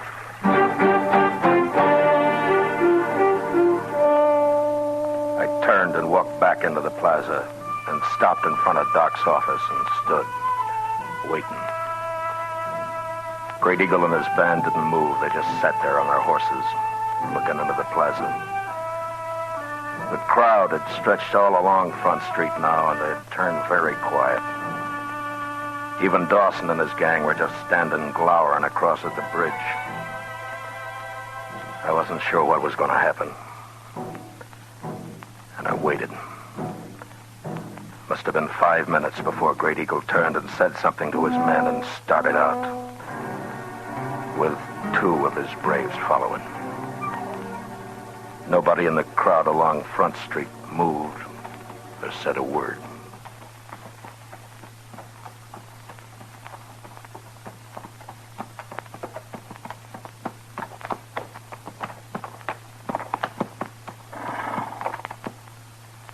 Where is she?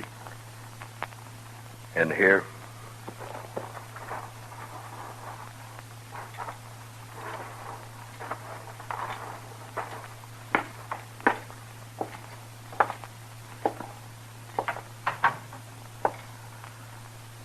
She's in there. I want to talk. Come in with me. All right.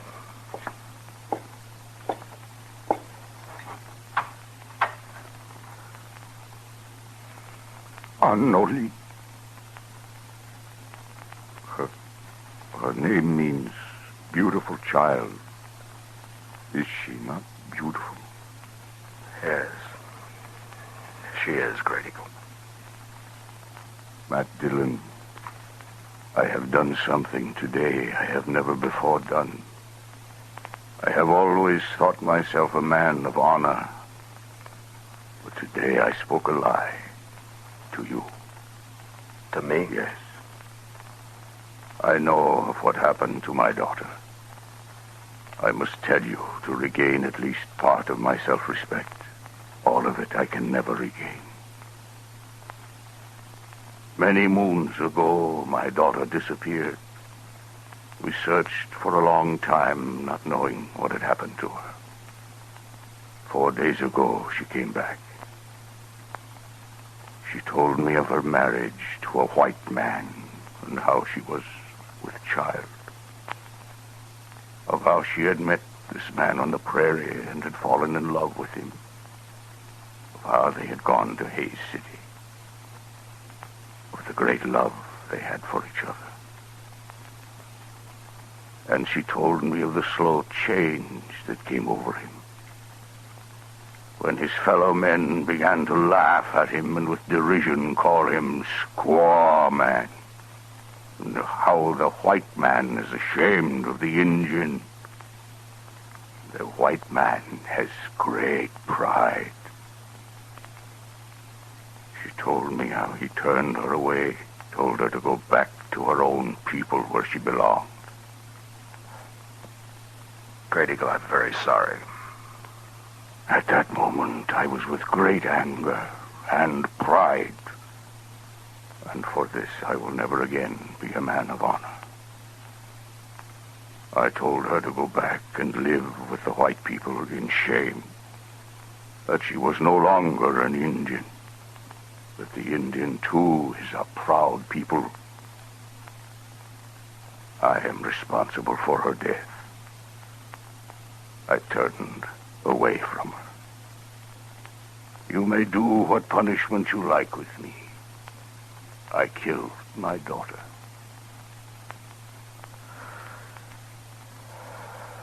No, Great Eagle, you didn't kill your daughter. She died because of pride. Yours and the white man's. As to your punishment, I think you're getting it right now. Now take her and go.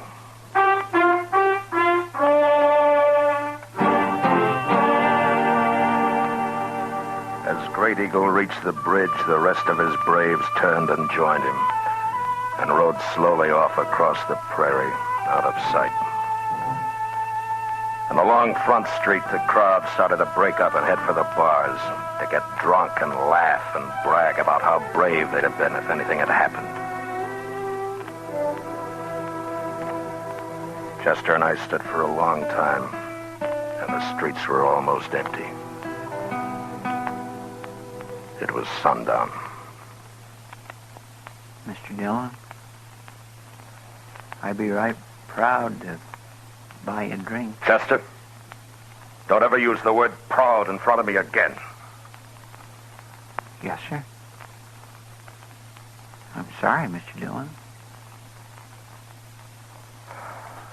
No, Chester, I'm sorry. Come on, I'll buy you a drink.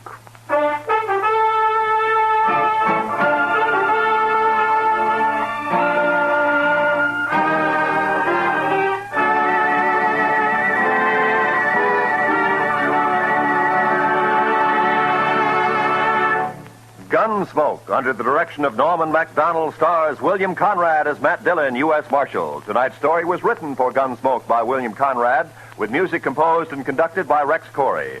Featured in the cast were John McIntyre as Great Eagle, with Michael Ann Barrett, Lawrence Dobkin, and John Daner. Parley Bear is Chester, Georgia Ellis is Kitty, and Howard McNear is Doc. Join us again next week as Matt Dillon, U.S. Marshal, fights to bring law and order out of the wild violence of the West in Gunsmoke.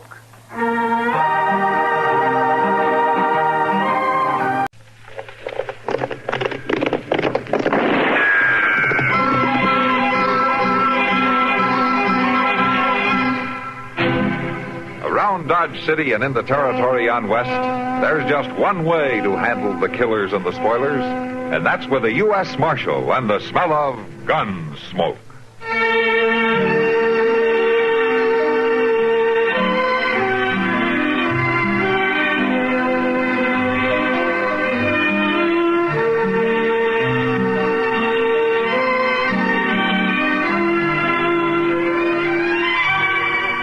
Gunsmoke, starring William Conrad. The story of the violence that moved west with young America.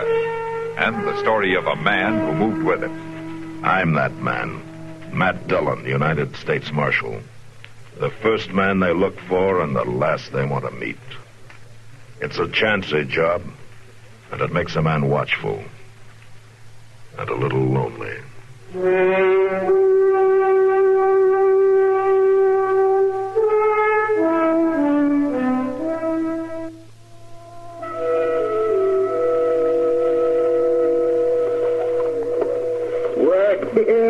You must be crazy going around talking like that. I want a man to give up his gun. It ain't hardly decent. I assure you I'm in my right mind. Why, it would be a protection to all. A protection? It'd be like inviting your own killing. That's right, Zach. The man wouldn't be safe. Oh, he'd be safer. Now, you notice I don't have a gun. Yeah, and you ain't safe, mister. No one attempts to assault me. Well, what'd you do if they did? Yeah, what would you do? Well, no one has any reason. Well, what did you do if somebody pushed you? Like that? And knocked you off your feet. I'd walk away from you. Oh, you'd have to get up first. Now, a gun would have come in handy now, wouldn't it, huh? All right, hold on there. Leave that man alone. Well, he kicked him. Yeah. Listen, you. Hey. Well, let go of me now. That other fellow's running off. Let him go. Well, you should have let go of me, too, Marshal. He wasn't doing nothing. You don't think knocking an old man down is anything, huh? Why, he was talking crazy, Marshal. So you knocked him down and kicked him? Well, you want to take our guns away, Marshal. I bet you were scared to death. He ain't coming around, Mr. Dillon. All right, Chester, you better go get Doc. What about me? From now on, you get out of here. But if anything serious is wrong with this man, I'll come after you. Yeah, sure, Marshal, but we didn't mean no harm. Now, go on. All right, change my mind.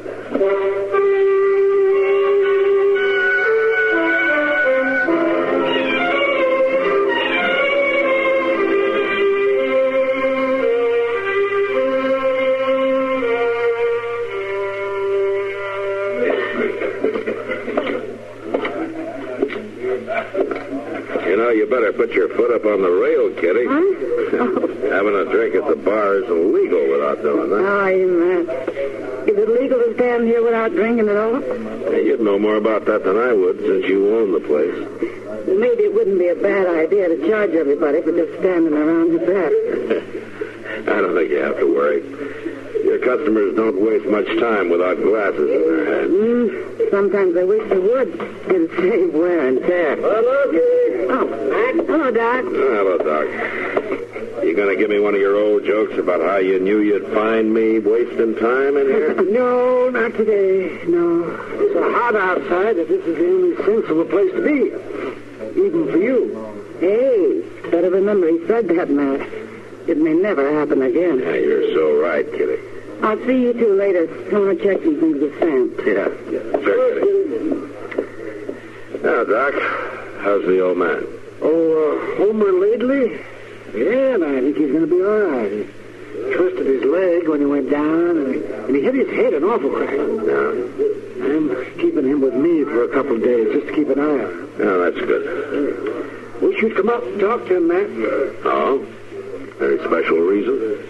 Yeah, I'm afraid if you don't, this thing is going to happen all over again. Well, how's that? Well, this Homer isn't just an old fella who wanders around the town acting strange. Oh, no, he's perfectly sane. And he's quite serious about what he's doing. Now, he believes with everything that's in him that there's a lot of senseless killing and violence in places like Dodge. Yeah, he's right about that. Of course he is. Of course he is. But he's bound and determined to wage a one-man campaign about it. See, he's going from town to town trying to put across his idea wherever he goes. You mean he wants everybody to give up their guns? Huh? That's it. Not very likely, Doc. No, it isn't. But he's completely dedicated about it. He's packing all of his worldly goods around with him. He has quite a sack of gold, and he's planning to spend the rest of his life trying to get men to give up guns. He's likely to get himself killed if he talks too much in a place like Dodge. You're probably right, Doc. I better go have a talk with him, I guess. Yeah, I'm heading for the barber shop, so I'll walk a ways with you. All right, let's go. You know, Doc, if you get a haircut, nobody's going to know you. You're a fine one to talk. Lou, you've been listening or just swilling on that whiskey? I was listening when that marshal's around. Don't tell me what a man might hear. Like now. Yeah, like now. Lou, that old feller, that Homer, sounds kind of interesting. You might want to get a little bit better acquainted sometime, huh? That's what I was thinking, Harry. All right, then, Lou, you just finish your drink, and we'll think about it.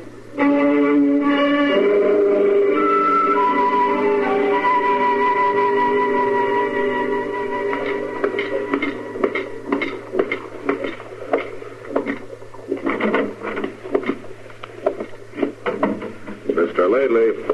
Oh, in here. Matt Dillon. All right if I come in? Oh, come in, Marshal Dillon. Come in. Oh, sit down. Sit down. Oh, thank you. Dr. Adams has told me of your kindness in rescuing me from those ruffians. I want to thank you, sir. Oh, sure. Oh, how you feeling? Oh, there's nothing wrong with me, Marshal Dillon. Just a bump on the head. I should be on my way. Doc usually knows what he's doing. You better stay a while if he says so. I'd be ungrateful if I didn't, sir. Oh, I'll stay until he releases me, of course. Ah, that's good.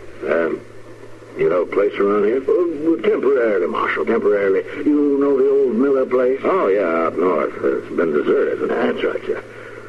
I'm staying there till my work around Dodge City is completed. Your work? My mission, Marshal Dillon. Yeah. I came to talk to you about that. Oh, I'd be glad to interest you in it, sir. It's quite simple. Yeah. You want people to give up their guns, is that it? There's too much shooting and violence, Marshal Dillon. There are too many guns. You're right, Mr. Lately, there are. You mean you'll help me? No. What? Just won't work. Guns don't work, Marshal Dillon. I was there at the siege of Atlanta. All that burning and the pillage. Guns didn't do us any good then. Maybe not. There has to be a day when mankind puts its guns aside, or the world will end in violence, destroyed by its own arms. Now, that day may come, Mr. Lately, but right now things are still raw and new around here. Man has to be able to protect himself. Shooting is no protection, Marshal Dillon. It's too early to make him believe that in Dodge. I must continue to try. Well, I'm asking you not to. But is there a law against it, sir? No, Mr. Lately, there's no law. But you could get hurt again. I'm fighting against violence, Marshal Dillon, but I'm not afraid. No, I guess you're not. But I kind of wish you were.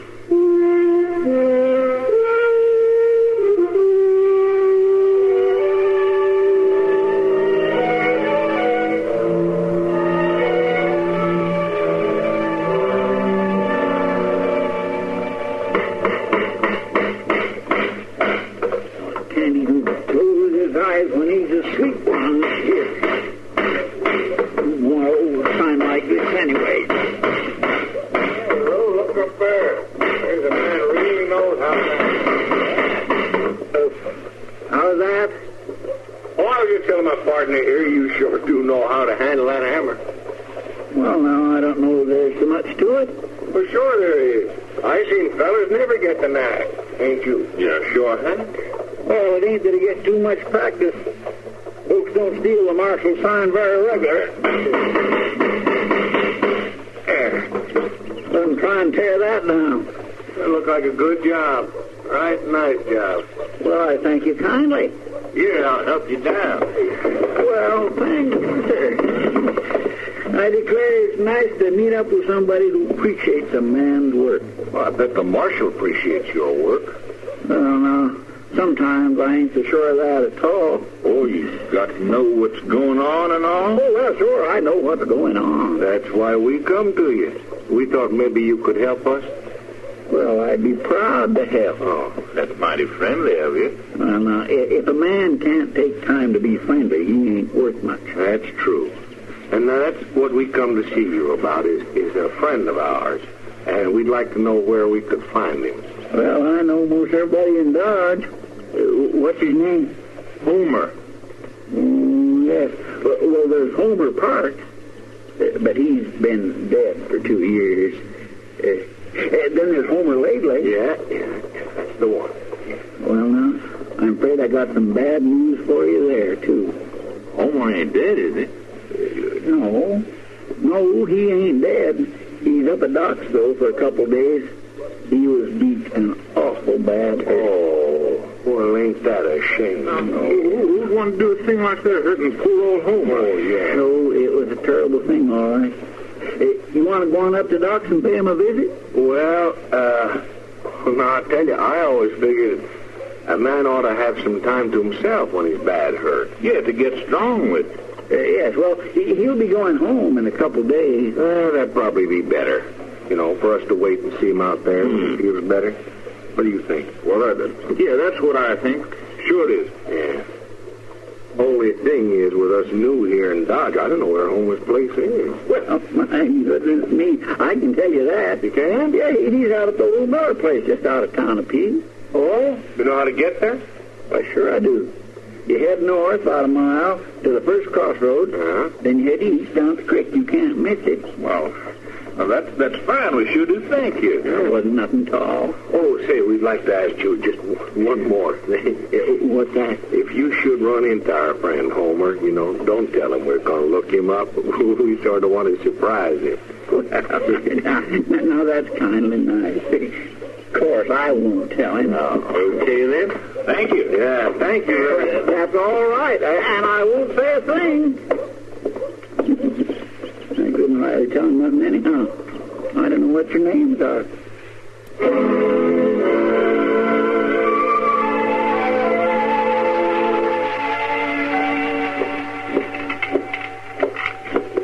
And here you are, Miss Kitty.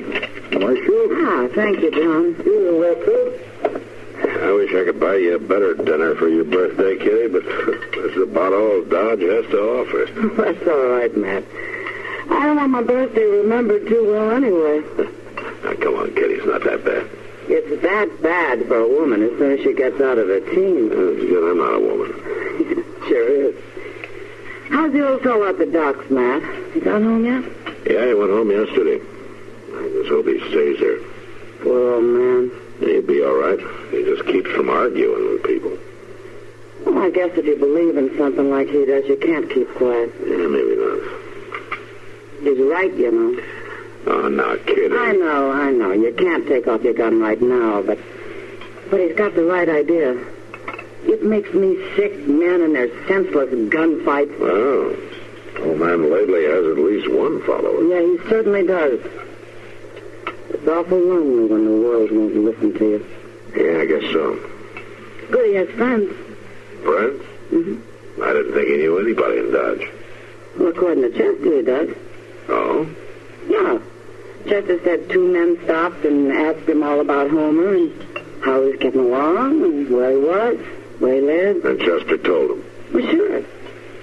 They asked Chester not to say anything to old Homer about it. They were going to surprise him. I think I better pay him a visit, too. Any special reason, then? I'm not sure, Kitty, but it could be Homer's friends are making a surprise visit on his sack of gold. Sack of gold? Yeah, and Homer insists on keeping it with him. You're awful suspicious about people, aren't you? They could really be friendly, you know. Yeah, they could. But I still think I'll go out and visit Homer.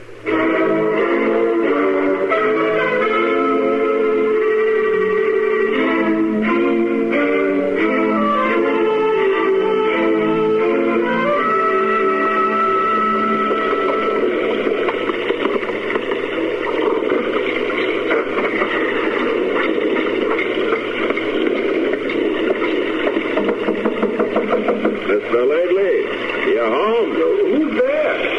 Matt Dillon. Oh, just a minute, Marshal Dillon. I'll unlock the door. Oh, come in. Thank you. I'm glad to get in out of that rain. Oh, pull up that chair near the stove, Marshal Dillon. I was just making some coffee. Could I offer you some? Oh, that'll be fine. Yeah, thank you. Oh, yes, it's good and hot. The hotter the better. There you are. Thank you. That's fine. You got quite a bolt on that door of yours.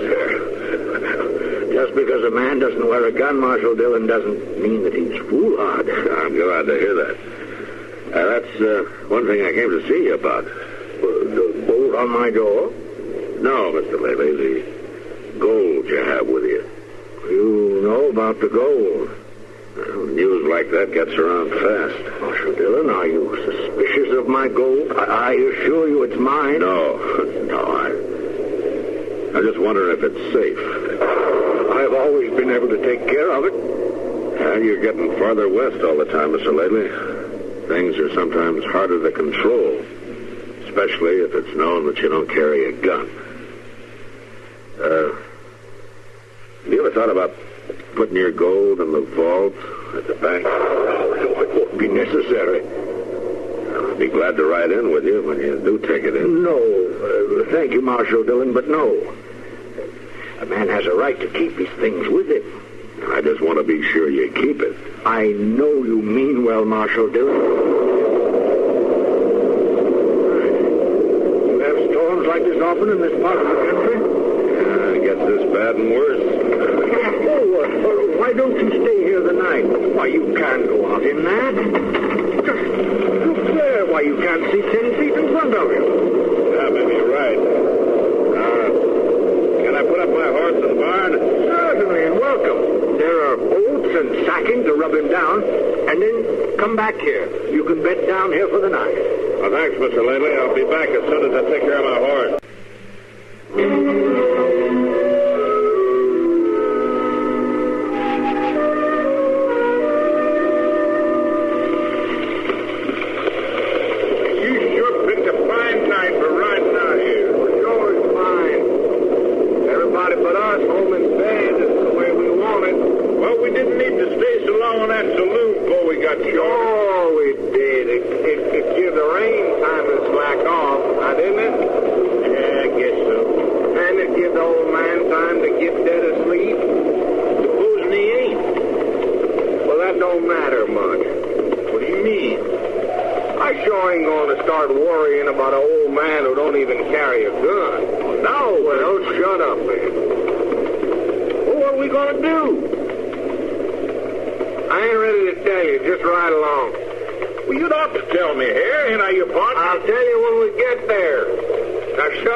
down, Miss Riley. I'll take care of it. Did you take my gun? Marshal, I don't want any shooting. There's shooting already. You're in trouble. You better dig up that gun. Oh, no, I can handle it. My gun, Mr. Lately. I'm not afraid. I'll talk to them. No, don't open that door.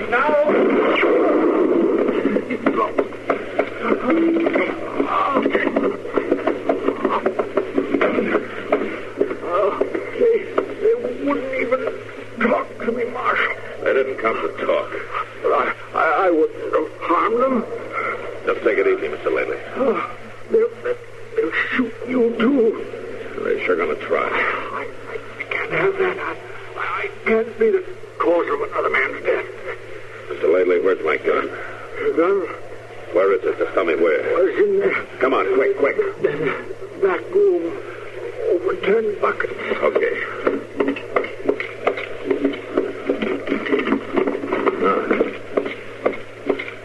Well, at least you didn't unload it.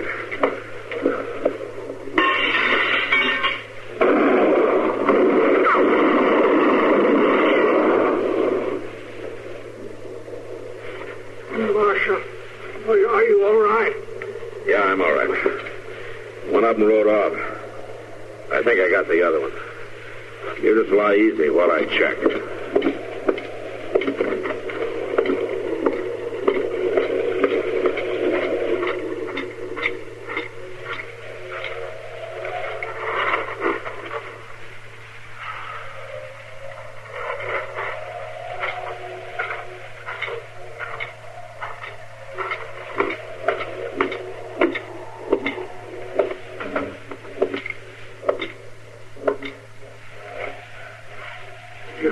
You shot one?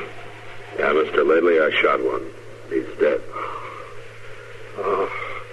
Marshal, maybe you were right. How's that? Maybe it is too soon for men to give up guns. No, tonight it is. Someday maybe. Yeah, Mr. Lately, maybe someday men will be walking on the streets of Dodge City without guns. But I'm afraid I won't live to see it. But somebody will, Mr. Lately. Don't forget that. Somebody will.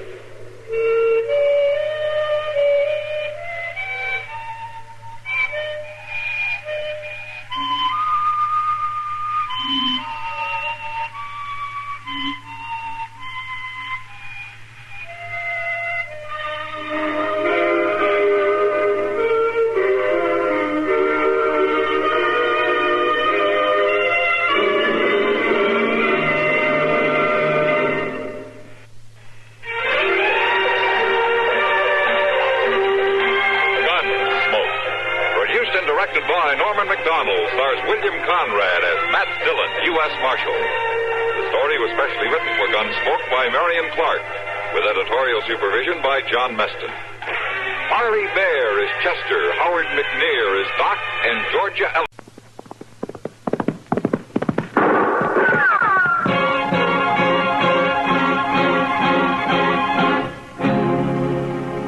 Around Dodge City and in the territory on West, there's just one way to handle the killers and the spoilers, and that's with a U.S. Marshal and the smell of Gunsmoke.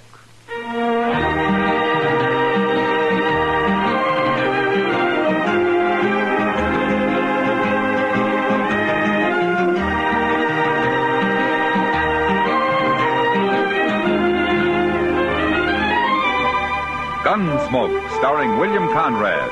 The story of the violence that moved west with young America. The story of a man who moved with it. Matt Dillon, United States Marshal.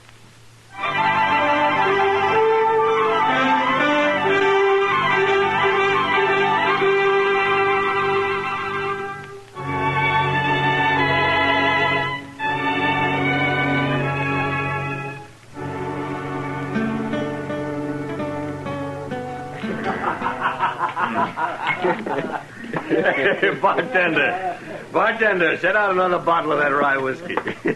Now, look, Mr. Thatcher, you just tell us once more about this stud colt you got, huh? He's a good colt, Mr. Butler. And a running colt, you tell me. He can run some. Some? About the fastest thing in these parts, I hit. You're making fun of me, Mr. Butler. You and your friends. Oh, I don't know why you should think that. Out here in Dodge, we're all interested in good horse flesh. Especially when it's some sort of a fancy new breed. Quarter horse, you call it, huh? If you don't mind, I'll be going now. Oh, no. Not yet, Mr. Thatcher. We'd all like to hear some more about your stock, wouldn't we, boys? Mr. Butler, my grandson's waiting for me outside. Hey, Thatcher, tell us again about this little old sawed-off colt of yours. I understand these new type horses you raise have rumps so high they look like they're going downhill. Hank, it ain't polite to call his colt that way. Besides, it ain't that he's sawed off. It's just that he's got no back. His withers run right into his croup. He's quarter horse and 3/4 what else? I guess this is all fun for you, but you got no call. Oh, now, boys, I do believe Thatcher's upset. Here, let me pour you another drink. No, thanks. I'll be going. No, that just ain't sociable. Here, have a drink. I said no, Mr. Butler. Drink it. I'm old enough to be your father, Mr. Butler, and I'll drink when I want and with who I want. You ornery old goat, I'll pour this whole stinking bottle down your throat. All right, Butler. That's enough. Evening, Marshal Dillon. Mr. Thatcher, your grandson's waiting outside in the buckboard. You better get along home, huh? Yeah. Thank you, Marshal. Thank you very much. Old fool. Bragging on the quarter colt he's so proud of. Well, buy a drink, Marshal. No, thank you. You just missed the fun. We were having old Thatcher on about his stock. He's not young anymore, Mr. Butler. But let me warn you about something. Sometime you may push him too far. Oh, we were just hurrahing him a bit. We didn't do any harm. Thatcher and his grandson are new out here. You find your fun somewhere else, Butler. Why don't you leave him be? Matt? You know, when you torment an old man like that, it makes you cheap. Real cheap. Matt? Come on, Sit down, Matt. You could buy me a drink if you wanted. Yeah, sure. Sam, send over a drink for Miss Kitty, will you? I have to drink alone. Usually my partner drinks with me. Not tonight, Kitty. You mad about something, Matt? No. Tired, maybe. I saw you talking with Ed Butler over there. He say something to set you off? Yeah, maybe that's it, Kitty. I don't know. Oh, thanks, Sam. There you are. That was old man Thatcher over there, wasn't it? Yeah. Whenever he comes in here, Butler gets him started on this new breed of horse Thatcher's got. Is that what it was tonight? Yeah, that's what it was. Happens every time he comes to town, Matt. He's an old man, Kitty. There's no way he can fight back. Well, Matt, it's not your worry. You can't keep Butler off his back any more than I can. They're like vultures circling a buffalo that's hurt, just waiting for the time when he finally goes down so they can settle for a meal. Matt. I'm thirsty after all. I think I will have that drink, Kitty. Sam!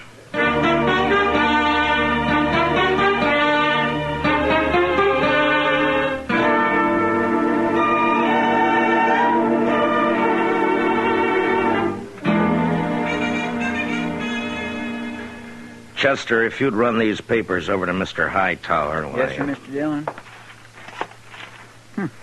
Another wanted poster on Johnny Ringo. Mr. Hightower's waiting for him, Chester. Yes, sir, but Johnny Ringo's out in Arizona. He never comes back this way. Chester? Yes, sir, Mr. Dillon. I'll take him right over.